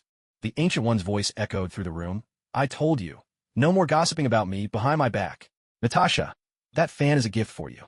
Natasha was delighted with the present, turning the wooden fan over and over in her hands. Uncle Ba and Wang couldn't help but be intrigued as well. While it was no priceless artifact, it was something the Supreme Sorcerer had carried for years, and now she'd given it so casually to the woman before them. They both turned to Xiaoho, silently urging him to explain. Climbing to his feet, Xiaoho could only say to Uncle Ba, "The old lady said Natasha wants to study magic and told me to bring her to you." Caecilius nodded, understanding. He turned to Natasha and said, "Natasha, come with me. I'll help you get settled in your room." Natasha hesitated. "So I have to stay here to study magic? Unso ba not that?" "That's right. All new apprentices stay at Kamartaj. It makes teaching easier, and it's much safer this way. After all, magic can be very dangerous." Natasha could only agree after hearing this. She turned to Xiaoho and said, "Then I'll stay here and study for a while. The agency is in your hands now.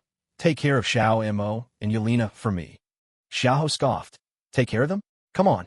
The youngest is already over 15. What could they possibly need me for? Maybe if some punk shows up, I'll just handle it myself. Besides, I doubt any troublemaker would be dumb enough to mess with them. They're all like tigresses." Even Sky has picked up some bad habits from Xiao Mo and Yelena. Natasha thought for a moment and realized he wasn't wrong, so she didn't press the matter any further. Xiao and Uncle Ba left the library together with Natasha. After parting ways with the two, Xiao continued to survey his surroundings. He hadn't forgotten his real purpose for coming here. After wandering around for quite some time, he finally found what he was looking for outside the Ancient One's house. It was a square block of green stone embedded in the steps leading up to the Ancient One's home. Xiao pried it loose without hesitation and tucked it into his backpack. He immediately pulled out the anywhere door, opened it, and made his escape. Back at the agency, he placed the stone block next to the sacred cloth, found just the right angle, and took out the golden sword of certain victory. As soon as the golden sword was unsheathed, he plunged it straight into the center of the stone block. Xiao circled around to admire his handiwork, nodding with satisfaction. Perfect. What's a sword in the stone without the stone? And a stone from Kamartaj is more than worthy of you. He glanced over at the sacred cloth, nodded again in approval, then made himself comfortable at Natasha's usual spot at the front desk. He began to survey the agency, but before long, he rested his head on the table and dozed off. That afternoon, Yelena and Sky returned from school. The moment they walked in, their eyes fell on the glittering sacred cloth and the sword in the stone. They rushed over to investigate. Yelena was more intrigued by the sacred cloth, while Sky, after giving the cloth a quick look, became fascinated by the sword in the stone. She tried to pull the sword out, but it wouldn't budge. Bending down, she peered at the point where the blade met the stone, trying to figure out if it was all one piece. Yelena, who had seen it before, started explaining its origins to her. After a while, the two of them made their way to the front desk, still curious about Natasha's absence. She was always there to greet them when they came home. At the front desk, they found Xiao sound asleep, drooling all over the table, and exchanged looks of disgust. Yelena slapped her hand on the desk, jolting Xiao awake. He sat up, dazed and confused, glancing around. Yelena didn't waste any time. "Where's my sister? Why are you the one sitting here?" Xiao wiped the drool from his face. "You mean Natasha? She's in Kamartaj learning magic. She probably won't be back for a while." The two of them cried out in unison. "Learning magic? Why didn't you take us with you?" Xiao was so startled by their shouting that he quickly covered his ears. He shouted back, "Wait! Stop yelling. I'm going deaf here." Once they quieted down, he explained, "I didn't know before either. When I went to Kamartaj today, I'm not sure what she and the Ancient One talked about, but she ended up staying there to learn magic. If you two want to go, I can open a portal and send you over. But whether they'll actually teach you, I can't guarantee. Besides, what's so great about learning magic? Warriors are the real deal." He didn't realize that, as he said this, a hint of envy crept into his voice. The two quickly responded, "We want to go. Hurry up and send us over." With no choice, Xiao opened another portal and sent them through. As he did, he called out loudly towards Kamartaj on the other side, "Natasha, your sister's here for you." Then he promptly shut the portal, letting out a sigh of relief. Finally, he was free of those two troublemakers, for now, at least. What a relief. That evening, Xiao Mo returned to the office to find Xiao sitting alone on the sofa, playing video games. She walked over and asked, "Where is everyone?" Seeing it was Xiao Mo, Xiao replied, "You're back. How did your lessons go today?" The others all went to Kamartaj to study magic. "Do you want to go too?" Xiao Mo first answered how her lessons went, then scoffed. "Magic? Not even a dog would bother with that." Xiao gave her a thumbs up and agreed enthusiastically. "Exactly. Xiao Mo, you really get me." Xiao Mo was pleased with his response. "Of course. I can't stand those sorcerers. Real men fight with real weapons, face to face." Xiao quickly echoed, "Couldn't agree more." At that moment, Xiao Mo noticed the new sacred armor and the sword in the stone displayed in the hall. She walked over, glanced at the armor, and then fixed her gaze on the sword. Xiao joined her and said, "When I was putting out the sacred armor today, this idea just came to me. What do you think? I even found a proper stone for it. You can come by and try pulling it out any time you want. It's fun." Xiao Mo reached out to touch the blade, and for a moment, she seemed to see the shadowy figure of her father standing there, hands on the hilt, looking at her. She couldn't help but speak softly. "Father, it won't be long before I master the best cooking skills. When that time comes, maybe you'll finally approve of me." Hearing her words, Xiao quietly returned to the sofa and pretended to be invisible, giving Xiao Mo a moment alone. The next day arrived. Bored, Xiao sat watching TV, where a journalist was interviewing Jonathan. On TV, Jonathan was proudly showcasing his abilities. Yet when the reporter asked about Xiao, he hesitated for a moment and ultimately decided not to mention anything about him. Watching this, Xiao couldn't help but comment, "I've been wanting to say this for a while. This guy actually shares a face with Captain America. But in this world, is Captain America actually Captain Carter? As Xiaoho watched Jonathan boast endlessly, a portal suddenly opened nearby. Uncle Boss stepped out with Sky in tow. The moment Sky saw Xiaoho, she rushed over and hugged him, complaining, "Xiaoho, they said I can't learn magic. But Yelena can. Why can't I?" Xiaoho found himself at a loss as Sky clung to him, but he still did his best to comfort her. "Don't worry, Sky. It's just magic, no big deal. Even the dogs aren't interested. How about I have Little Mo teach you swordsmanship instead?" As he spoke, he pointed at Uncle Ba and continued, "Ask Uncle Ba if you don't believe me. I don't know magic either, but in Kamartaj, aside from that old geezer the Ancient One, who would dare disrespect me?" Sky looked up at him, skeptical. "Really? I can't see it." Uncle Ba was silently fuming inside. Who would bother arguing with a lunatic like this? And as for respect, if it weren't for the Ancient One's protection, and the fact that Xiaoho just won't die, plenty of people would have tried to take him out by now. Still, he forced himself to explain. The teacher said this girl has another kind of power within her. If she tried to learn magic, it'd cause a conflict, so she was sent back. "Oh, and Natasha asked me to tell you to arrange a long vacation for Yelena, and to take good care of Sky. Stop dragging her around on your crazy adventures. One more thing. The teacher wanted me to tell you. You'd better find a suitable stone and go fill in that pit, or she'll send you somewhere you definitely don't want to go." With that, Uncle Ba quickly stepped back through the portal and shut it behind him, clearly not interested in hearing whatever Xiaoho would say next. Xiaoho immediately protested to the spot where the portal had disappeared, shouting, "I earned that fair and square. Why should I? Fill it in? If you got a problem, come and get me. Don't think I'm scared. By the way, whereas I supposedly don't want to go." Just then, Sky tugged at Xiaoho's hand, interrupting his train of thought. She asked, "They said I got another kind of power inside me. Do you know what it is? Am I a mutant or something?" Xiaoho stared at Sky, digging furiously through his memory. He thought her name sounded familiar before, but now, with talk of internal power and mutants, it all clicked. After thinking for over 10 seconds, he clapped his hands together and said, "I remember now. No wonder it all felt so familiar. Aren't you Quake from Agents of S.H.I.E.L.D.? Sky hurriedly asked, "What's S.H.I.E.L.D.? Quake, are you talking about me? Is my ability to create shockwaves?" The more Xiaoho you looked at Sky, the more she resembled the character from that TV series he'd watched before. Only, since she was still a bit younger, there were some subtle differences. Her face still carried the roundness of girlhood, and her hair was cut just to her shoulders. He didn't answer her directly. Instead, he asked, "S.H.I.E.L.D., in all that aren't important right now. First, answer me. Have you been searching for your birth parents all this time?" Sky nodded, but then shook her head. "I really did want to find them before, but after meeting all of you, I don't feel the need to keep searching anymore. I just want to stay with you." As she finished speaking, she hugged Xiaoho again, whispering softly, "When I'm with you all, I feel so happy. Since my parents abandoned me, I don't want to look for them anymore. Are you trying to make me leave? Is it because I might be a mutant?" She knew all too well that many people in America didn't like mutants.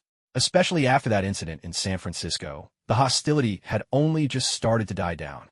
She was afraid Xiaoho might feel the same way. Xiaoho could feel Sky trembling ever so slightly. He quickly patted her back and said, "When did I ever say I wanted you to leave? I was just making sure.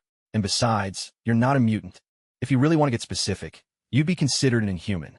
Even though they seem a lot like mutants, their origins are a bit different. Mutants come from the X gene mutation, while inhumans were altered by the Kree." At this point, Xiaoho placed both hands on Sky's shoulders and gently moved her back a little, looking into her eyes. "You don't need to worry. None of us will push you away because you're different. Honestly, nobody here is exactly normal anyway.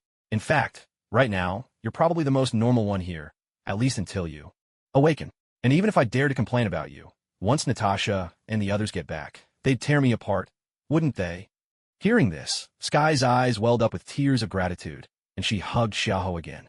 With Sky latching onto him once more, Xiaoho couldn't help but wonder if this girl was just taking advantage of the situation. Otherwise, why was she hugging him again and again? Trying to change the subject, he said, "Let's not talk about all that for now. You really don't want to find your parents? From what I know, they're both a little unhinged, and they're planning something big." Sky asked curiously, "What are they planning?" Xiaoho sorted through his limited memories and explained, "Your mother, after being tortured by HYDRA, wants revenge on them, and she intends to kill all ordinary humans, leaving only inhumans in the world." He paused, rubbing his chin with a sigh. Quite the ambition, isn't it? But if everyone else is gone and there are so few inhumans left, wouldn't she get bored? Sky was left a little dazed. What did that mean? Was her own mother planning to become the main villain? Did things have to get this intense? Wouldn't that make her the daughter of the big bad? And wait, was that supposed to be a compliment? Shouldn't he be thinking about how to stop it instead? She felt the rose-colored glasses she'd worn for Xiaoho beginning to crack. Xiao noticed Sky didn't respond, and looked puzzled for a moment. Then, thinking she was probably too shocked, he decided to give her some space and turned his thoughts to Sky's abilities. When he'd read the original story, he'd wondered, creating shockwaves, wasn't that just like her father? That's ridiculously powerful, practically unstoppable. But the way she developed her powers was, well, abysmal. Wasn't she supposed to be the daughter of the world's strongest man? With that in mind, he turned to Sky and said, Sky, listen, when you awaken your abilities, don't just mess around with them. When the time comes, I'll teach you how to use them properly. If you're going to shake things up, shake space and time itself, not waste your talent on trivial stuff. Hearing Xiaoho talk about her powers, Sky couldn't help but ask, how do I awaken them? Are my abilities really that strong? Seems like you need some kind of crystal to do it. Shield apparently has one, but my relationship with them is, let's say, complicated. I doubt they just hand it over. As for the powers themselves, they're absolutely formidable. After he finished speaking, Xiaoho began to ponder how he could get a crystal for Sky. The one in Shield was called the obelisk, if he remembered right. Should he just go and take it by force? Sky felt a bit disappointed hearing that her awakening item wouldn't be easy to get. Still, she tried to reassure Xiaoho, no rush. We can wait for the right opportunity. It'll be fine as long as we get it eventually. All right, Xiaoho replied, but I could probably think of a way. If push comes to shove, I could help them solve a few problems in exchange for it. Sky nodded eagerly and said, thank you. Once I awaken my powers, I'll help you with your missions. Xiaoho ruffled her hair with a mischievous grin.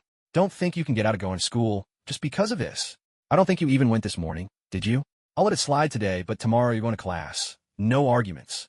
Sky pouted in protest. But I just want to spend more time with you guys. I can learn everything they teach at school on my own. Xiaoho tapped her on the head. No excuses. You should be grateful we didn't send you to private school. You're already getting the relaxed version of education. Back in my day, school was an endless grind. You kids have it so easy now.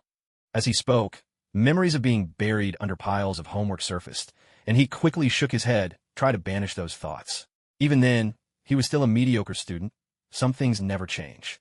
Rubbing her head, Sky wondered how her plan got seen through so quickly. That shouldn't have happened. When did Xiaoho get so sharp? Xiaoho pulled Sky outside, locked up the office door, and then took out his Ghostfire motorcycle, a ride he hadn't used in a long time. He swung his leg over the bike, pointed to the back seat, and said, hop on. We're taking the day off. Let me show you around the city. At the same time, he handed Sky a helmet. Remember, safety first. Sky climbed on behind Xiaoho, wrapping her arms around his waist. As Xiaoho sped up and weaved through traffic, she cheered with delight, all her worries from earlier vanishing without a trace. They zipped through the streets of New York, the city lights rushing past, until Xiaoho slowed down and finally came to a stop when he spotted a yellow stone figure. Sky asked, why are we stopping? Aren't we going to keep cruising? Xiaoho pointed toward the stone figure. Ran into someone I know. Let's go say hi. Following Xiaoho's gaze, Sky saw a stranger she didn't recognize, but obediently hopped off the bike and walked over with Xiaoho. Ben was in a sour mood. Reed wasn't focusing on researching how to turn him back, instead spending his time flirting with Susan. To make matters worse, Ben's fiancée had flat out abandoned him, so he'd come out to clear his head and maybe grab a drink. But the crowd around him kept staring and whispering, which only made things worse. When yet another stranger approached him, Ben cut them off. I'm not signing autographs, and I'm not giving interviews. Xiaoho was momentarily taken aback, then teased, wow, someone's a celebrity now. I'm not here for an autograph. Besides, we just met yesterday. Ben looked up at Xiaoho, uncertain. Are you the golden guy from yesterday? Xiaoho grumbled, golden guy? Who's the golden guy? I'm no king of streetlights. Ben quickly apologized, sorry. I didn't mean it like that. Your name's Xiaoho, right? Did you need something? Nothing important, Xiaoho replied. Just taking my little sister out for a ride. Saw you here, and thought I'd say hello. Oh, and this is my sister, Sky. As he spoke, introduced Sky. Ben glanced at the curious girl looking at him, and managed a faint smile. Hello, Sky. I'm Ben. He started to offer his hand, then, noticing his rocky fist, awkwardly drew it back. Sky quickly greeted him, hi Ben. Seeing that Sky wasn't the least bit afraid of him, Ben's mood lifted a bit. Xiaoho chimed in. So what brings you out here? Shopping? Or are you on patrol? Ben, whose mood had just improved, felt his spirits sink again. Patrols? Was Xiaoho teasing him? But with his easygoing nature, Ben simply replied, just needed to clear my head, maybe grab a drink. At the mention of drinks, Xiaoho brightened up. Perfect. I'm tired from riding around too. Let's go find a place to have a drink together. Ben glanced at Xiaoho, then at Sky, hesitating a bit before saying, "Minors aren't allowed to drink." With a mischievous grin, Xiaoho replied, "You've got to get kids started early when it comes to drinking, don't you know? Otherwise, you'll just end up getting drunk too easily when people try to trick you later. If you build up your tolerance, those little punks won't stand a chance." Ben was thrown off by Xiaoho's logic. Was that really how it worked? It almost sounded convincing. Sky's eyes lit up. They'd never let her drink before. Was she finally going to have a taste tonight? The two of them followed Xiaoho to a Western restaurant. As soon as they sat down, Xiaoho began ordering food with wild abandon, and he made sure to order a few glasses of chilled fruit juice as well. Catching sight of the two disappointed faces, Xiaoho teased, "You guys didn't actually think I'd take kids out drinking, did you?" "No way." Sky shot him a disgruntled kick under the table, while Ben blushed with embarrassment. He honestly had thought that. Ignoring Sky, Xiaoho turned to Ben. "You haven't eaten yet, have you?" "Neither have I or Sky. When you're feeling down, a good meal can really lift your spirits." "Oh, let me ask Mo if she wants to join us. You don't mind, do you?" Ben quickly shook his head to show he didn't mind at all. Xiaoho pulled out his phone and dialed Mo's number, planning to invite her, but she turned him down flat, complaining that he was distracting her from learning to cook. Looking a bit awkward, he said, "Mo's not coming. Guess it's just us tonight." To help Xiaoho save face, Sky turned to Ben and asked, "Ben, are you a mutant? How did you end up like this? You give off such a safe and reassuring vibe. You're nothing like those two big guys I met before. They were scary." Ben was a little put off at first, but Sky's words at the end made him change his mind. She was actually complimenting him for being dependable. His mood, which had been gloomy for days, began to lift. He started to explain how he ended up this way. After listening, Sky offered some comfort. "Don't be upset. You'll definitely turn back to normal. And even if you can't, it's not so bad. You can use your new powers to help others. Just like Xiaoho does." Xiaoho quickly interjected, "Hey, I don't help people for free, you know? Don't forget I run a business. And I'm not some goody-two-shoes." Sky stuck out her tongue playfully. "Says who? You're a great guy. But can you help Ben? You know all sorts of things, and you've got all these strange and wonderful gadgets, right?" Xiaoho thought for a moment. Then a pink bottle appeared in his hand, shaped elegantly like a slender, graceful hand. He said uncertainly, "This is Remy's aid. It's mainly for healing wounds and restoring magical energy, and it can remove all abnormal conditions. But I'm not sure if what you're experiencing counts as an abnormal condition. Plus, I only have this one. Do you want to give it a try?" Xiaoho took out the potion, intending to give it a try, to see if the mutations in this world counted as abnormal status effects. If they did, he could pull out a whole stash of these consumables, and mutants or members of the Otherkin would turn the other way the moment they saw him. Earlier, when Banner transformed, it had been forcibly reversed before Xiaoho could even check on the situation. It seemed like you had to make time to look into it, though honestly, it felt like such a hassle. Ben eyed the potion in Xiaoho's hand, tempted but still a little suspicious. This man had approached him out of nowhere, for reasons he couldn't quite figure out. Although they'd met once before, something about the whole situation just felt off. Seeing Ben hesitate in silence, Xiaoho simply placed the potion in front of him and said, "What are you thinking about? Just give it a try. I rarely offer things to people I don't know well. It's just that I happen to like you. By the way, have you ever thought about switching sides and working with me?"